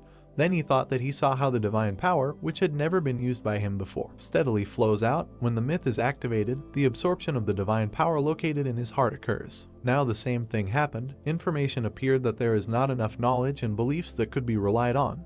The collected faith is saved for the next myth. He thought that now, it seems that the faith that people send, you have already collected to a significant extent. Then the power of the sacrifice of faith was deactivated. All people bowed before the protagonist, while here he thought that this floor was also safely protected. And after all the players returned back to their dimensions, suddenly, a wizard approached the brunette and said that he considered him an infantile idiot. Well, it seems he overlooked his abilities. Then he extended his hand and asked if the young man was ready to forgive him for this. He shook his hand in response and said that of course he was ready. At that moment, everything around shook and the god of battle realized that his potential apostle was dead. Notifications began to appear that the god of battle sensed his existence and senses his divine power is hostile. The guy fell to his knees and the old man asked what was wrong with him. He looked up and did not understand what was happening. That the god of battle. The earth suddenly began to tear apart. People fell down and died. The young man looked at all this and thought what was happening. An entrance to the divine realm was made. He clenched his teeth and thought the tests were over. What was this connected with? Meanwhile, people moved the old man even further from the edge of the rift. It was then that the wizard raised his head and realized that his portal was now cut off from him. A brunette approached him and told the British uncle wizard that they needed to fry each other's hands again. Then he took his hand and threw him forward. As a farewell, the old man smiled and thought that the method was quite ignorant. But as expected, it worked because he flew straight into the portal. Meanwhile, the ground continued to collapse and all the fragments fell into the lava. There were children there who were protected by a woman, and at that moment the main character landed and told them to step aside. With one blow, he pierced the ground with his fist and activated the counterattack shield skill. A protective field immediately formed around it. The old man was still flying into the portal and wondering if this guy was a hero or not, but if there were still heroes in this harsh world, shouldn't they look like this? The brunette was very heroic in saving everyone around him. At the last second, he thought that he hoped that the young man would also return safely. He was a real hero of the earth. Sun Jun was not going to give up and continued evacuating people, shouting that he would not be able to hold back the lava for long. He had to cross the bridge quickly. Then he looked up and thought that he had some hope, but there were no more tides of battle. He had just wasted his time. He thought he should also return through the portal. But suddenly a notification appeared that the god of battle was disgusted by the fact that a mere mortal possessed divinity. A second later, people began to grab their heads and scream that they were in pain, as if it was about to crack. Indeed, right after that, their heads began to explode. The young man looked at this and did not understand how it happened. All the townspeople were dead, as if saving them was in vain. He lowered his head and saw that the god of battle was saying that it was a pity for the dog raised by the tower. He crossed the line and got what he deserved. Then he gritted his teeth and asked again if he was really sent to hell now. He was enveloped in rage and a desire for revenge, so he looked up and said that the one who had crossed the line was indeed a god. As long as he had the protection of the tower, if he continued to interfere with him, he would have problems. If he had nothing more to say, then it was time for him to go. And while the young man entered the portal and thought that he needed to grow up a little more, the god of battle laughed at him in response. A notification also appeared that the god of battle said that he was looking forward to the imminent end of the mortal. Now the guy frowned and thought that he needed to grow up so that even the gods could not treat him with disdain. Almost immediately, the entrance to the waiting room of the 14th floor was made, the expansion of the system began, the items intended to prevent floor penetration were added to the exclusive store for the contractor. The items for improvement will be added to the exclusive store for the contractor, and finally the items of the elixir type will be added to the exclusive store for the contractor. The brunette wiped away the blood and remembered how all the residents' heads exploded. Then she exhaled and thought one way or another, this is the space created by the tower. When I do not know whether the front is fake or genuine, empathy is just a useless waste of energy. Then he frowned and thought that he was called the god of battle. It turns out that he was in a bad relationship with the god. Just then, he remembered the words of the god of verification.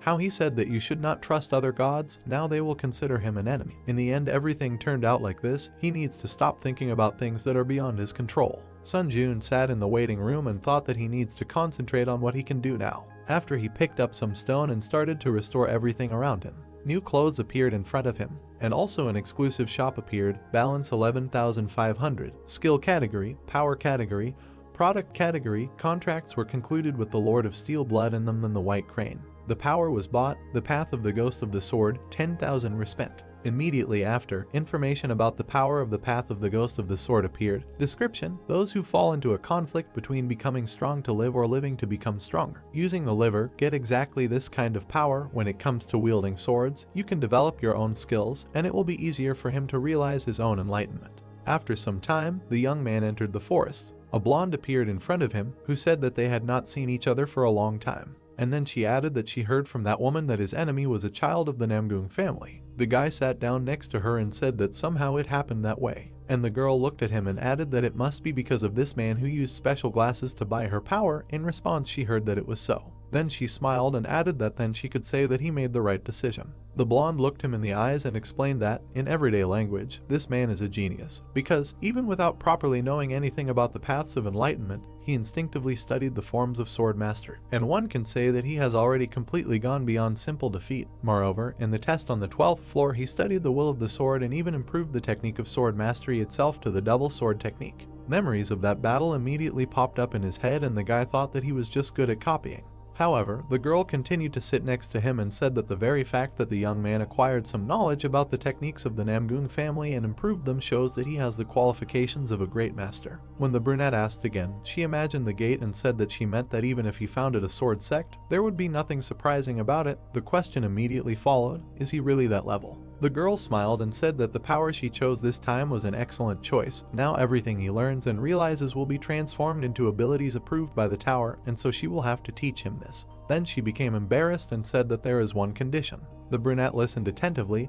that a mentor-student relationship must be established between them. Then he quickly agreed and said that he would become her student. The blonde was very surprised by this. Then she turned around and said that she was not trying to force him to do anything, she could think about it a little more. But Sun Jun immediately raised his hand and said that he would not think anymore and would become her student. At that moment, the girl turned away and said that since this was his will, she would not refuse. And the guy thought that the White Crane sword was the president who had risen above the 40th floor, so he saw no reason to reject the teachings of such a powerful man. The blonde turned around abruptly and said that in return, she asked him not to regret his decision later. The brunette immediately asked again if she really planned to treat him so harshly that he would regret his decision in the future, but it was not so. The girl remembered herself on the top of the mountain and said that there could only be one master for life as a mentor, so she said that he should not regret his choice. In response, she heard that if you worry about something like that, it is better to know that you will never regret it. He also thought about who there might want to become his teacher. The blonde immediately bowed and said that now, following the procedure, she needed to officially bid farewell before the guy bowed back. She stood up and said that she was the 17th head of the Beak Swordsman family, the strongest master of Miram of the previous generation. And then she said something that surprised him. From now on, the warrior Beak Yahello would be his mentor. He really was the strongest master. Immediately after, the young man bowed to her. To summarize the short theoretical lesson, it looks like this: martial arts are largely divided into spiritual and physical methods. Spiritual methods are a technique that purifies and stores external mana inside the body, and the mana accumulated in the purification process is called internal energy. The physical method is a technique that uses his body. This includes lightning methods and the nose of Nova movement and swordsmanship, where body movement plays an important role. All of these are martial arts associated with the use of energy that is formed through the spiritual method. But while this information was flowing, the protagonist had a question. He looked at her and wondered if bloody Heavenly energy belongs to the category of spiritual methods. And then he decided to ask this question right away, said that he wanted to ask something. Would there be a problem in learning if he had another spiritual method that he had already mastered? The teacher was very surprised. She turned around and asked to repeat, asked if her student had really mastered the spiritual method. Then she moved closer and said that she needed to explain more vividly in more detail. In response, she heard that listening to her explanation, it seemed to him that he had mastered something similar to the spiritual method. The woman got angry and asked if it was really something similar. Did that woman really teach the lords of the rest of the blood how to return the aura? Sun Ji-yoon turned around and thought that the return of the aura was similar to a concept from another world. Said that it was not like that at all. The girl turned around and answered that no matter how you look at it, that woman was not one of those who would break a given promise, but did not believe she needed to see everything for herself. The brunette heard this and was very surprised. A moment later,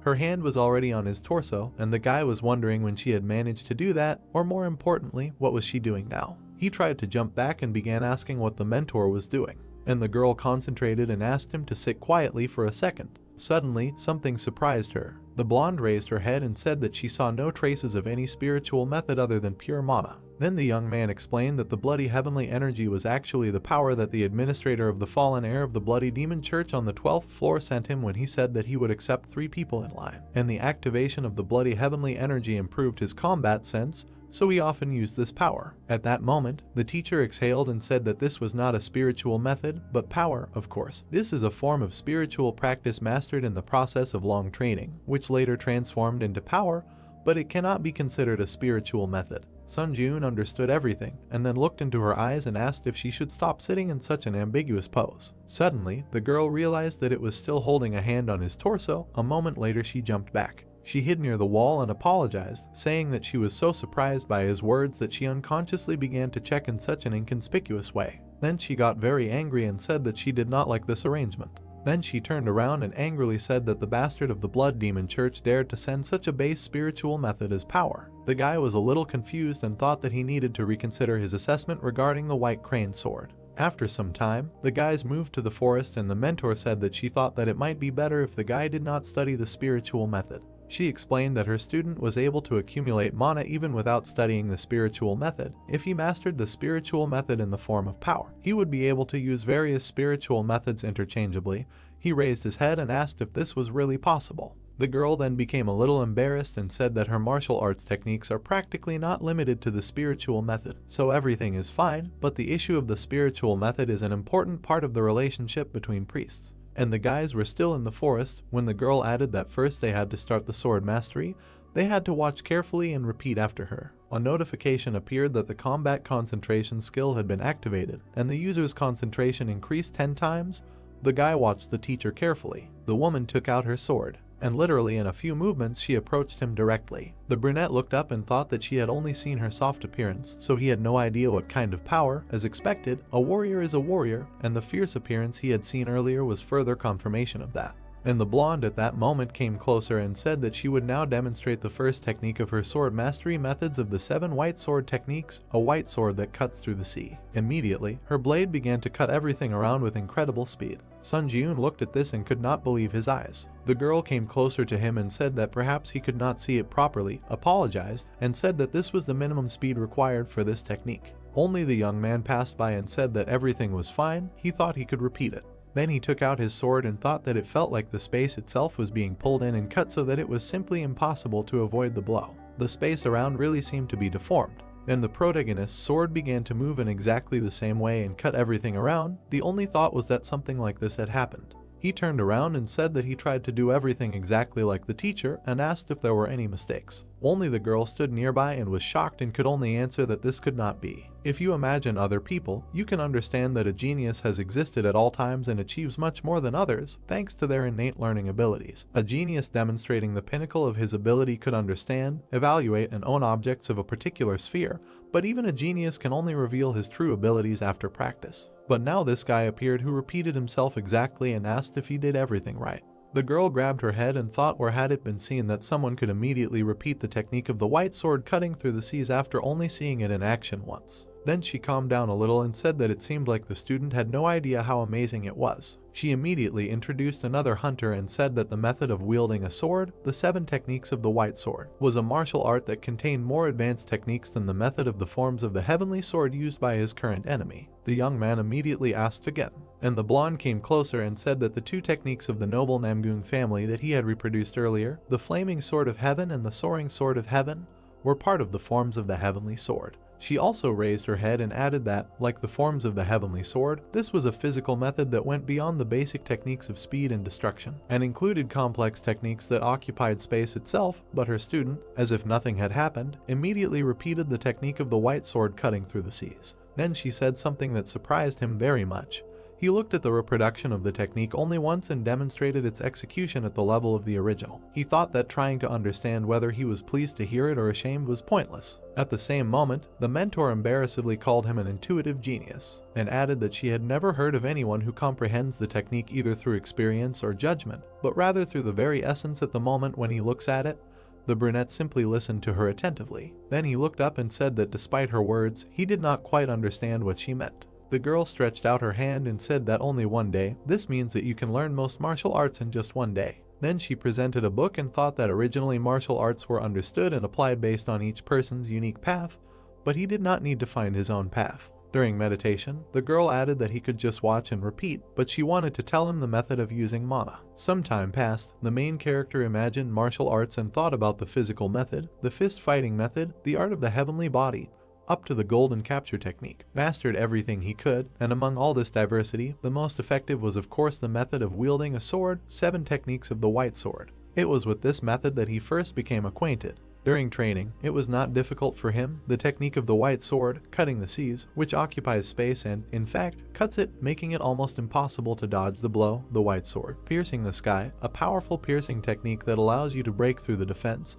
and the white sword, creating emptiness, a defensive technique that distorts the space around the sword. The mentor watched all this incredible pleasure, and the student was the only one who was embarrassed by the praise. After he came closer and said that he learned a lot thanks to the mentor.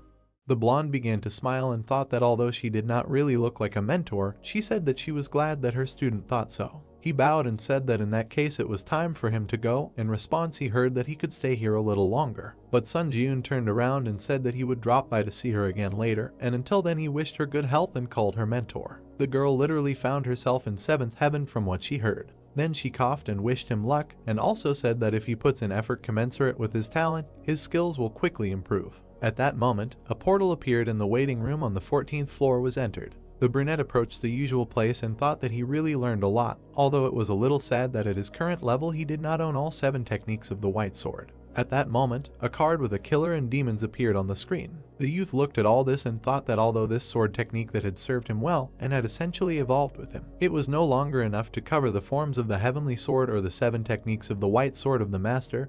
It was necessary to create a skill with the help of force, the way of the phantom sword. In the status window, the description of this technique was written: those who are in conflict between becoming strong to live and living to become stronger using the sword will receive exactly this kind of power. When it comes to wielding swords, one can develop their own skills, and it will be easier for him to realize his own enlightenment. In addition, information appeared that the power of having iron blood was activated and the combat concentration skill was activated. The guy immediately began to train and thought that although his steps had become more perfect than before when reproducing the forms of the heavenly sword and the 7 techniques of the white sword using the dual sword technique, it was still not enough to develop the skill. Therefore, he continued to train, and he did it as hard as possible. He also remembered the words of the mentor that the development of skills can only be created with the help of a system.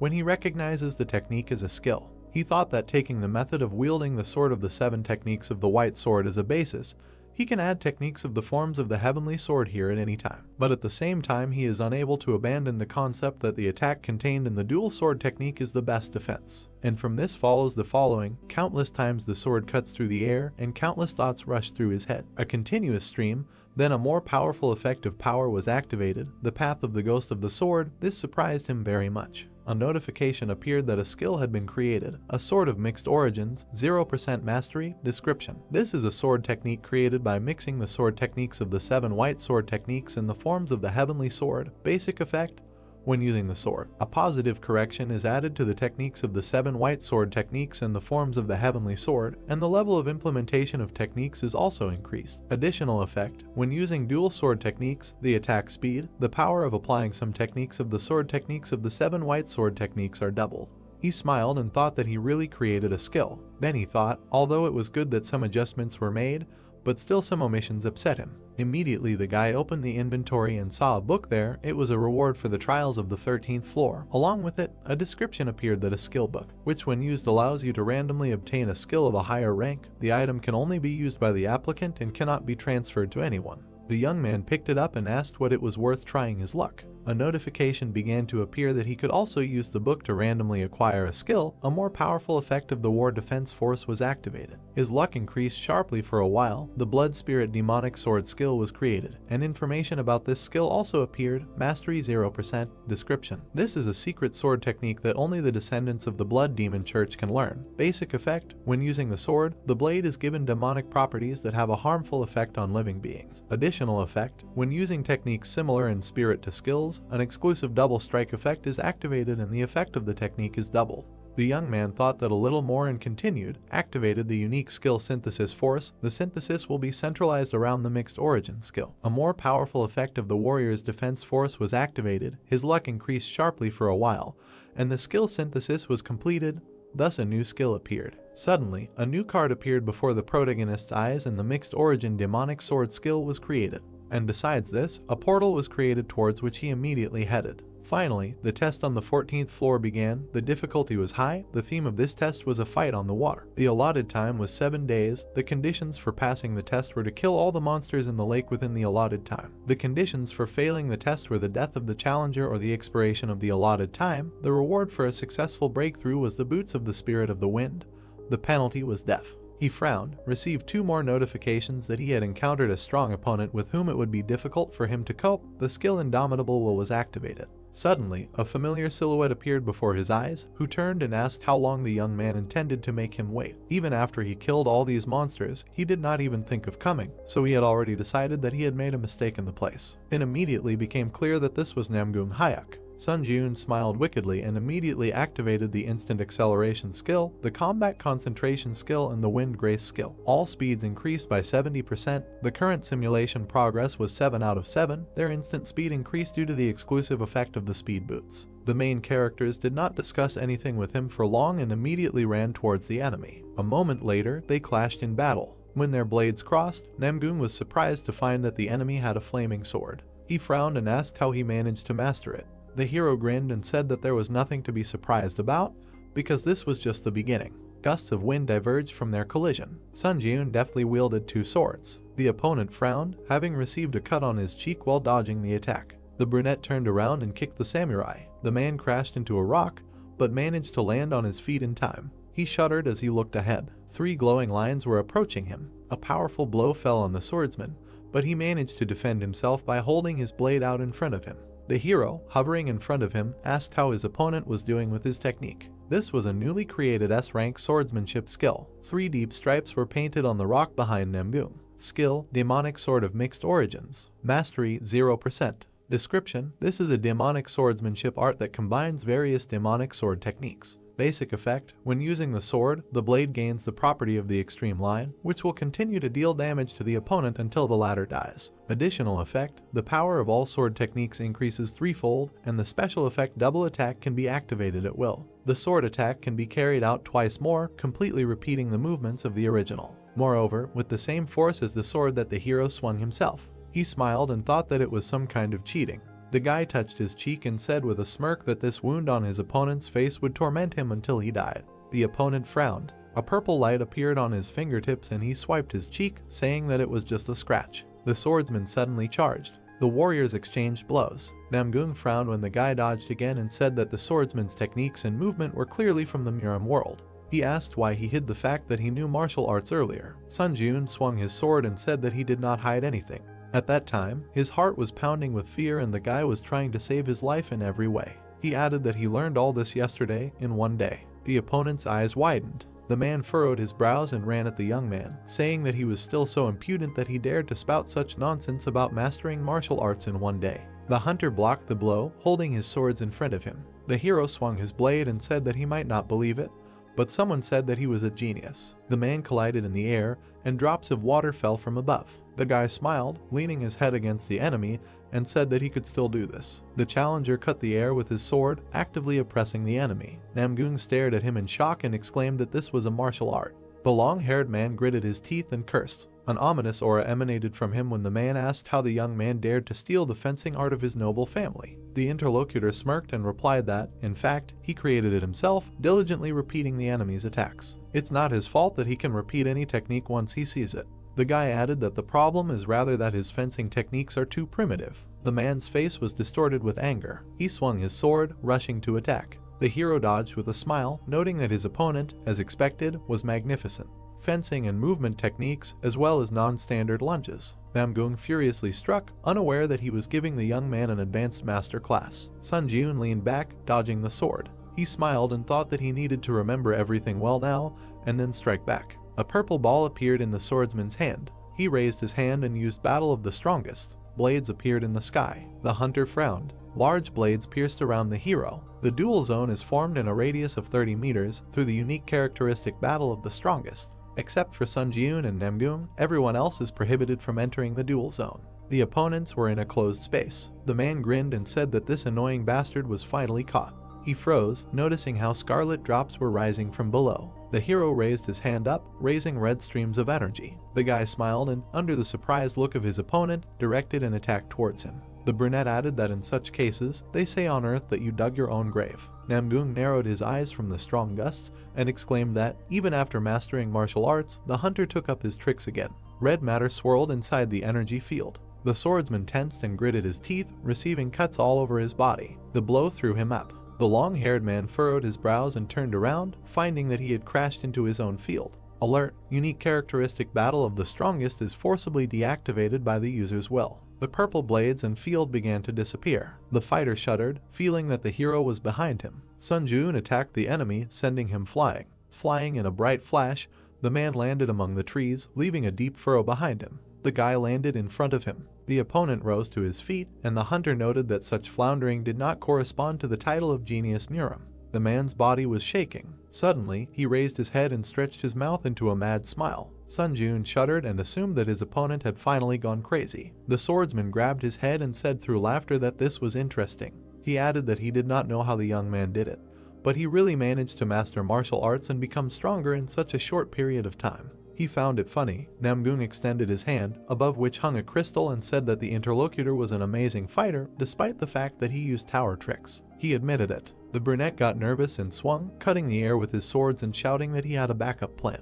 The enemy squeezed the stone in his hand and poured the contents into his mouth. There was an explosion and a bright light illuminated everything around. Stone for removing the penalty for floor penetration. By using this item, skill restrictions and stat reductions, which are penalties for entering the floor, can be cancelled. A strong wind blew the bark off the trees. Purple energy emanated from the man. He untied his hair and asked the boy if he was curious about why he was called the Heavenly Dragon Sword. Namgung raised the blade, the energy of which took the form of a large lizard. The hero looked up in shock and cursed in his mind. The ground split under the swordsman's feet. The long-haired man said that such a bastard should not have seen the enhanced Kai. He swung the blade and declared that this was an honor for the protagonist. A wave of light approached the hunter. Xiaohua told the boy that Kai is the use of magic on the sword. Sword Kai adds properties to it that contradict the laws of the sword. The flaming sword adds one more property. An enhanced sword Kai is the next stage, which allows you to calmly use all the magic around you. The purple dragon bounced off the ground, trying to catch up with the hero. The brunette was running away. He frowned and thought that in words it didn't sound so scary. In fact, it was an amazing skill. The dragon did not let the hero lose his vigilance. The guy gritted his teeth and noted that the enemy's attack range had increased greatly, and it was difficult to even get close. The lizard was wriggling very close. Its movements were very strong, fast, unusual, and dangerous, as if the sword had turned into a living dragon. Sun Jiun crossed his swords to repel the attack. He squeezed the handles of the blades with force. He was thrown back, but managed to stay on his feet. The brunette frowned and thought that he thought the enemy was a little stronger than the vampire count, but that was a stupid assumption. Sword enlightenment. He felt it when he listened to the mentor. However, it seems that people from Murim skip several stages thanks to enlightenment. The guy frowned. The opponent took a step forward and pointed the sword at the boy with a smile. The man asked if he was not having fun anymore. Sun Ji-yoon smiled nervously and thought that he should have gone all out and finished him off right away. Red energy began to emanate from the hunter's body. He wanted to learn something, but now everything was complicated. Will activated heavenly blood cultivation technique. The hero gritted his teeth and veins appeared on his face. He frowned, his scarlet eyes flashing, and advised the enemy to prepare himself because the youth was going to give it his all. The opponent chuckled and asked him to try harder. The opponents rushed to attack. The purple dragon rushed towards the challenger. Their forces clashed. White sword, void fold. The long-haired man frowned and asked who else the hero stole techniques from. He exclaimed that all this was useless in front of the enhanced Kai. The huge mouth approached Sun Ji-yoon. The skill concentration in battle activated. Your concentration has increased by 20 times. The brunette leaned forward, dodging the blow. Suddenly, he found himself behind the enemy. The guy tensed up and swung his sword. The dragon struck behind the owner. The hunter fell to the ground. He raised himself up and realized that the attack had hit his insides. The young man's eyes widened. The hero jumped up and continued to dodge the enemy's magic. The brunette held his sword forward, but another attack was approaching him. The guy barely dodged and noted with annoyance that the opponent was using two techniques at once. The skill Blood of Ashen was activated. Sun Ji-yoon turned around, noticing a silhouette behind him. The long-haired man kicked him in the stomach. The hunter was thrown far forward. He flew over the water and crashed his back into the rock. The brunette coughed in pain, and the enemy was already approaching to attack again. The swordsman bared his teeth and exclaimed that it was time for the hero to die. A powerful blow fell on the hunter. The brunette crossed his arms to protect himself. Rocks fell down from the explosion. Namgung stood and looked at the guy in front of him. His clothes couldn't withstand such an attack, so the boy sat with his torso bare and breathed heavily. The man was surprised that his opponent had withstood it. He didn't think that the boy would fight against him for so long. The enemy raised his sword and added that now the boy's suffering was over. The opponent grinned and exclaimed that it was funny. The hero stood up, and his hand trembled from the strain. He exclaimed that he would not die so easily after everything he had been through. The challenger rushed forward to meet the enemy's magic. The counter shield skill releases accumulated damage. A bright flash lit up everything around. The man smiled, cutting the air with his sword. Namgung jumped forward and pierced the protagonist with his blade. His face was distorted by mad delight at the expression on his opponent's face. Sun Ji-yoon's head was cut off. The boy's eyes flashed. The last battle skill was activated. All critical damage is reset.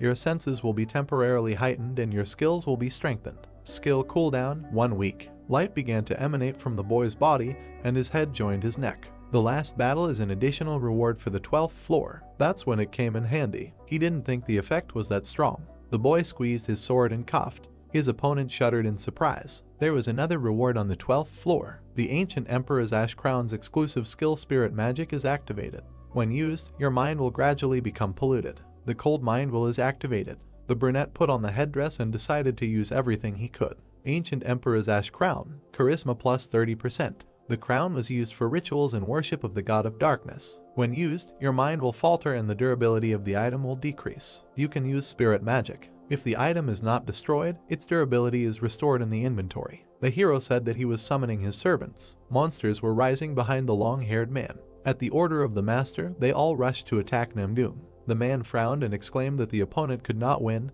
even with necromancy. The wound on his cheek throbbed. The swordsman swung his blade, destroying the monsters around him. He stretched his hand forward, and dark veins grew on his face. The protagonist gritted his teeth when the enemy grabbed him by the throat. The man offered to see if he could resurrect again. The long-haired man pointed the sword at his opponent, aiming for the head. The blade stopped a few centimeters from his face. The enemy gritted his teeth. His face and neck were covered with dark veins. The guy grabbed the trembling hand and removed it from his neck. The man asked what he did to his body. The hero looked at his opponent who had fallen to his knees and reminded him that the scratch on his cheek would hinder him for the rest of his life. A monster's head appeared behind the swordsman. The monsters rushed at the man and blood splattered everywhere. Memories of Namgung Hayek. A little boy listened to how such an idiot, who could not even learn the basics, could be born into the Namgung clan.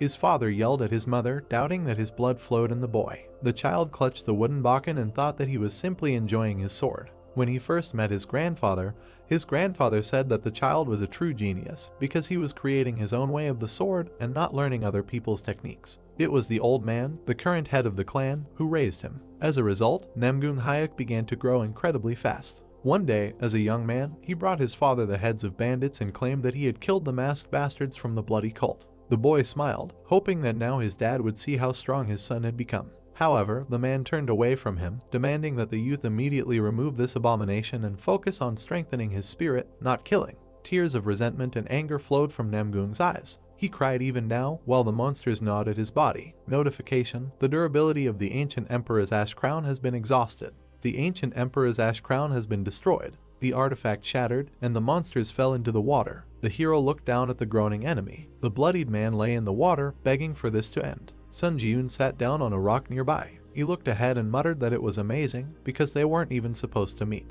Two people from different dimensions clashed in such a fight. Their battle was incredibly difficult and painful, but the boy found himself thinking that it was fun. The man's eyes sparkled. The hunter said that if they were friends, they would share their achievements and have a good time. The brunette looked at his opponent and told him what he was thinking. Namgoong laughed madly and called the young man a stupid bastard for thinking that despite completing the tower. The hero looked at his enemy carefully. The long-haired man grinned and offered to tell the boy something funny. He stopped conquering the tower and invaded them not only to kill. The man, having received divinity, became an enemy of one god and felt the threat of death. The chosen ones inevitably encounter divinity, and they have to meet different gods. Namgoong smiled and said that soon the same awaits the boy, but if he climbs the tower with such thoughts, he will not be able to stop the gods from destroying his world. The hero replied that this will not happen. The swordsman's eyes widened in surprise. The brunette raised his hand with a red sphere glowing above it and said that those who wanted to destroy his home would be killed. He clenched his fist and the enemy's body shook.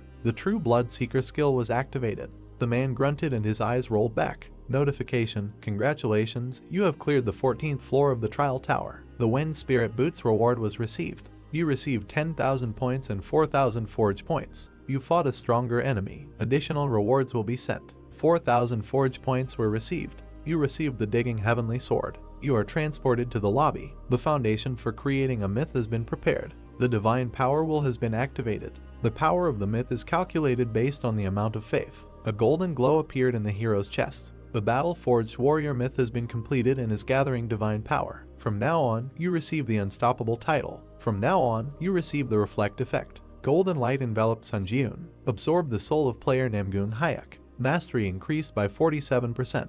Mastery of the unique ability Necromancy reached 100%.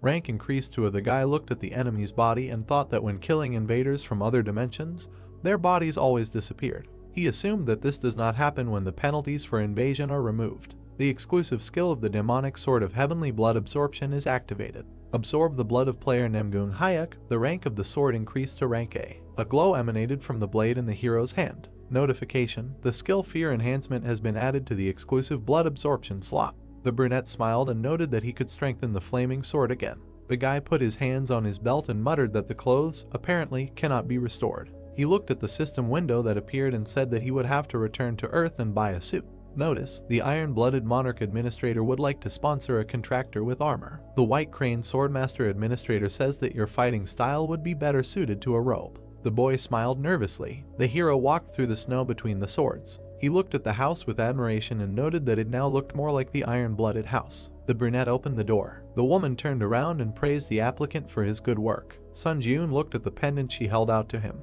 The administrator said that he had crossed a large city and could consider it a gift. The boy replied that she was going to give him armor. The woman smiled and explained that you could add a little magic power and the armor would appear. The brunette put on the pendant, and the girl whispered that he should try it outside the tower for the first time, just in case. He thanked her and said that he would find a use for it. Then he went to see the mentor. The hero approached Salwa and greeted her as a teacher. The blonde closed her eyes and said that she thought he would come to her first. She was disappointed that the guy chose Iron-Blooded Monarch. The player bowed and asked him not to be angry. The interlocutor crossed her arms, but mentally rejoiced that he called her teacher. She said that she wanted to ask him for something. The brunette looked at the interlocutor questioningly. The girl blushed and said that she wanted to do his hair. Sun Ji-yoon shuddered and reminded him of the proverb, "Get medicine only from a doctor and get a haircut only from a master." He added that she did not have any tools. Xiaowa drew her blade and said that the 7 techniques of the white sword are enough. She warned him not to move. The hero confusedly put his hands in front of him, trying to stop her. The sound of the blade was heard. The guy looked in the mirror and noted with a smile that the mentor had talent.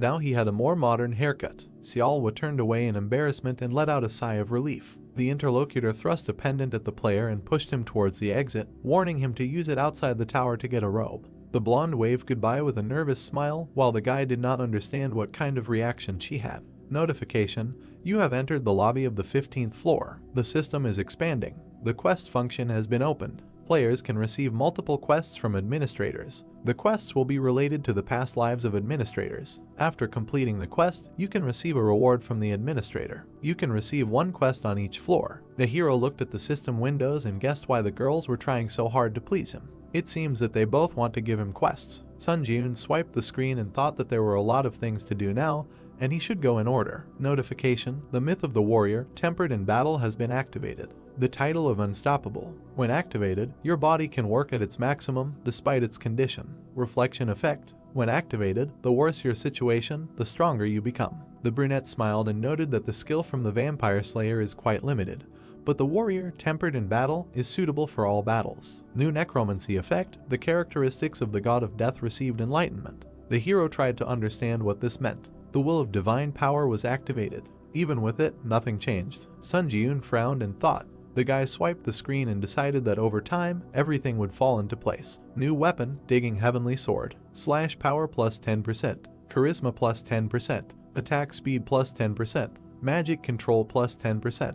An evolving sword created to destroy the heavens. When destroying strong objects, it becomes stronger. Mana can activate the rupture of the heavens effect, while the sword turns into a symbol of destruction and can cut even magic. The harder it is to chop, the more mana is spent. When combined with a sword, the exclusive skill Sword Sense will be activated. When used, one of the sword skills can be copied. Sword Sense can only be used twice. Heaven's Break can rival Kai in strength, and Sword Sense allows you to not bind skills to items. The hero noted that the rewards are very good because he defeated Namgoon, a much superior trial boss. Notification: you have achieved Sword Fusion. The exclusive skill Sword Sense has been activated. The boy held a shining blade in his hands. Notification: you can copy the skill of any sword. Selection completed. Sword Sense has been absorbed. Uses: half. His eyes widened in surprise. The brunette smiled, happy that it worked. He absorbed the skill using it. Now he has 3 tries to copy instead of 2. The exclusive skill Sword Sense has been activated. You can copy the skill of any sword. Selection completed. The skill Heaven's Break has been absorbed. Uses: 0 divided by 2. Exclusive skill Sword Sense has been exhausted and dissipated. The guy smiled, squeezing the handle of the blade. The hero has copied the skills of this sword and can now use them even without it. Notification: by absorbing Namgoon Hyuk's soul, your stats have increased. Strength increased by 4. Agility increased by 4. Endurance increased by 6. Magic power increased by 7. Durability increased by 4. The hunter noticed with regret that the skill could not be absorbed. He looked at the screen with interest. In the message, Heian exclaimed discontentedly that the guy could at least contact her from the tower once. The hero is not an official member of the guild, but they are partners. The guy scrolled through in confusion and muttered that she was most worried about him when he went to Japan.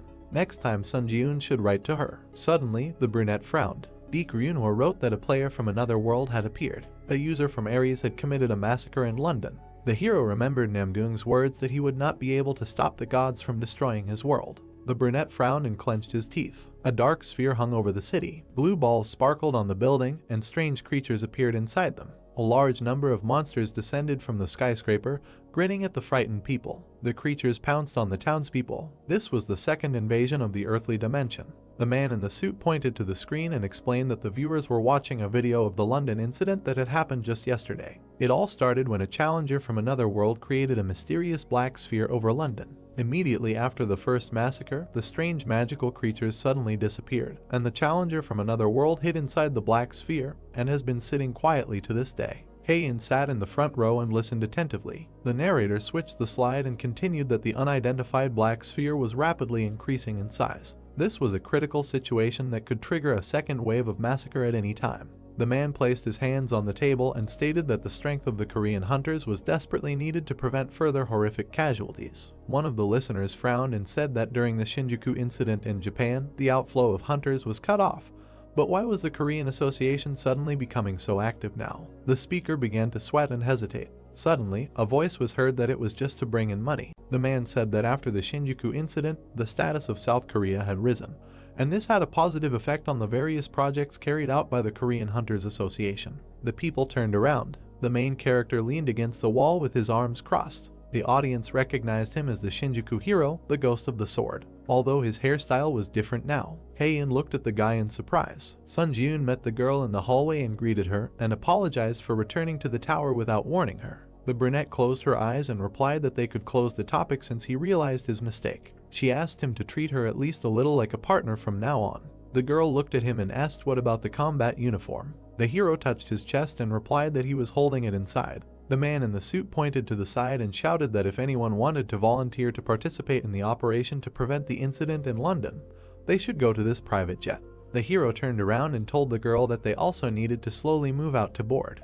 She took his arm and objected that he did not need to board the plane this time. The guy looked at her questioningly. The interlocutor led him to the roof. People in suits stood in front of them. The brunette said that she had also pumped up some skills during the climb up the tower and had mastered auxiliary magic related to space. The heroes stood in the center of the magic circle created by the sword stuck into the floor. Heian smiled and said that the learning process was a bit difficult, but now she could move anywhere in space by simply setting the coordinates. The guy was surprised, watching as his partner raised her hands and light appeared around them. Notification: the coordinates have been designated as a target for the auxiliary magic teleport. Move to the specified coordinates using the teleport. The players' bodies began to dissolve. People looked at the sparkling spheres appearing on the ground. Monsters hatched in place of each of them, and the wizards tried to hold them back. One of the guys put his hand forward and shouted that the second attack had begun, but they must protect the magic tower. The lizards bared their teeth and rushed at them. The man created a shield and shouted at the newcomer to focus all his attention on the portal.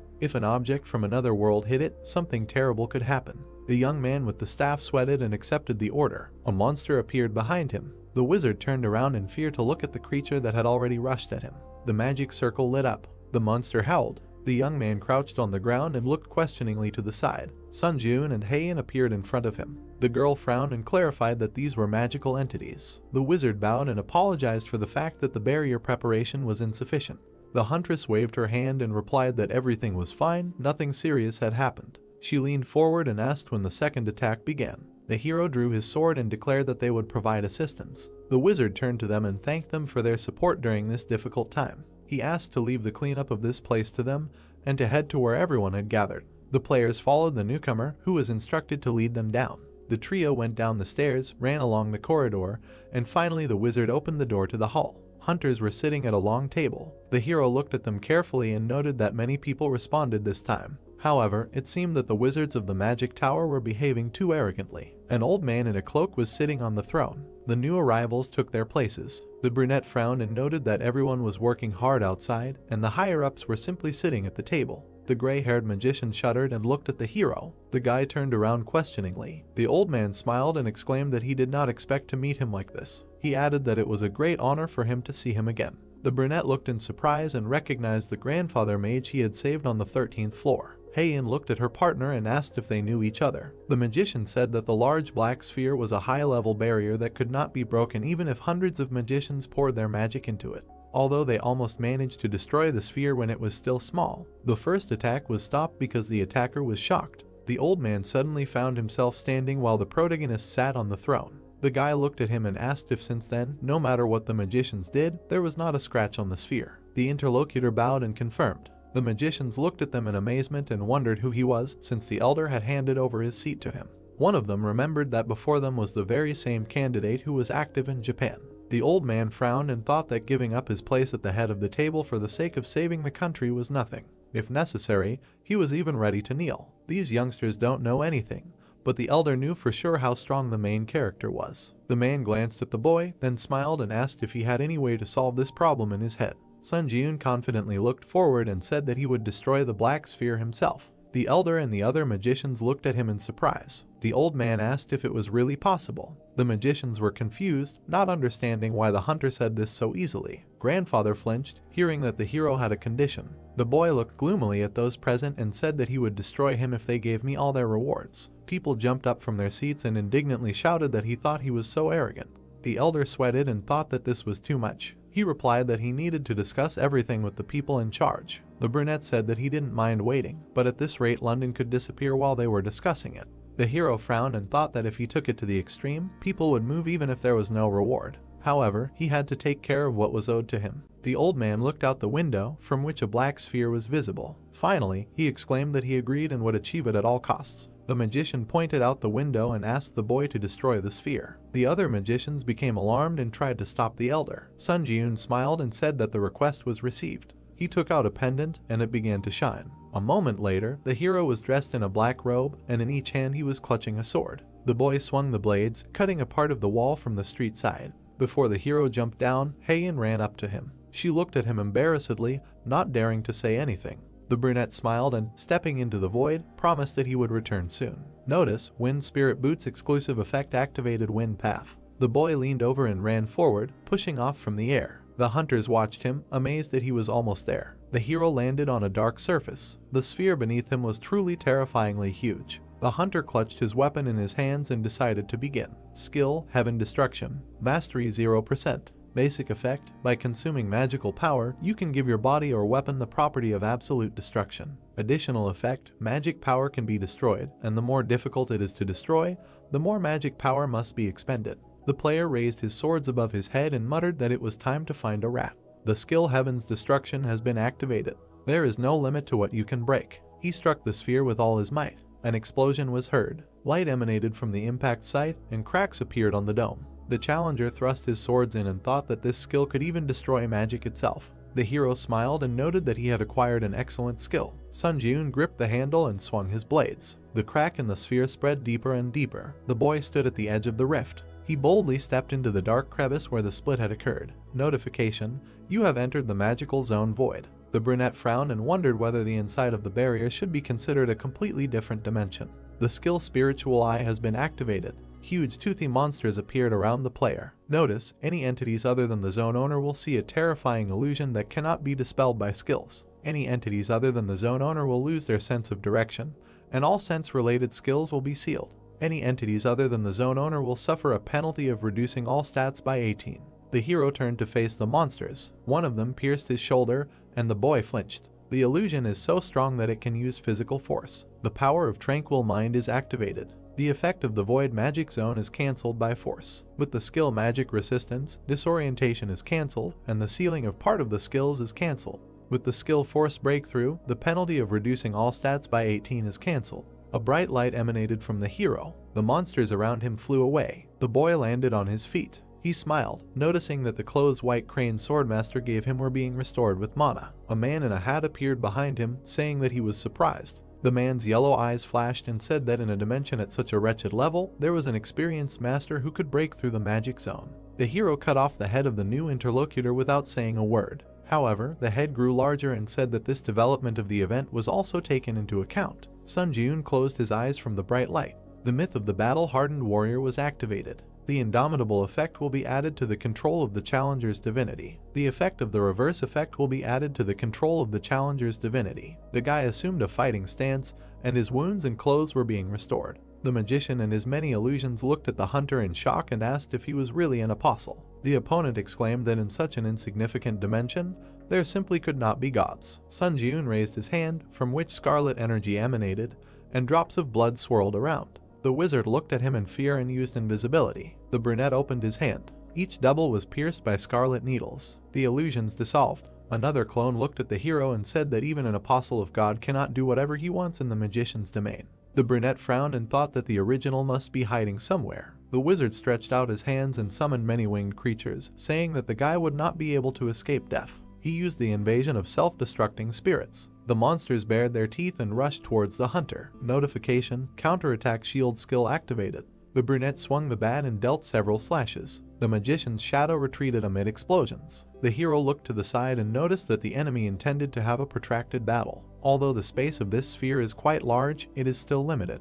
Sun Jun gripped the sword and thought that he could simply destroy the entire inside of the sphere, even though it was a barbaric method. His eyes flashed. The counterattack shield skill instantly releases accumulated damage. The imprinting skill, Will Enhancement of the True Blood Sky Demonic Sword, has been activated. The exclusive effect of the ridiculous demonic sword skill, Double Attack, has been activated.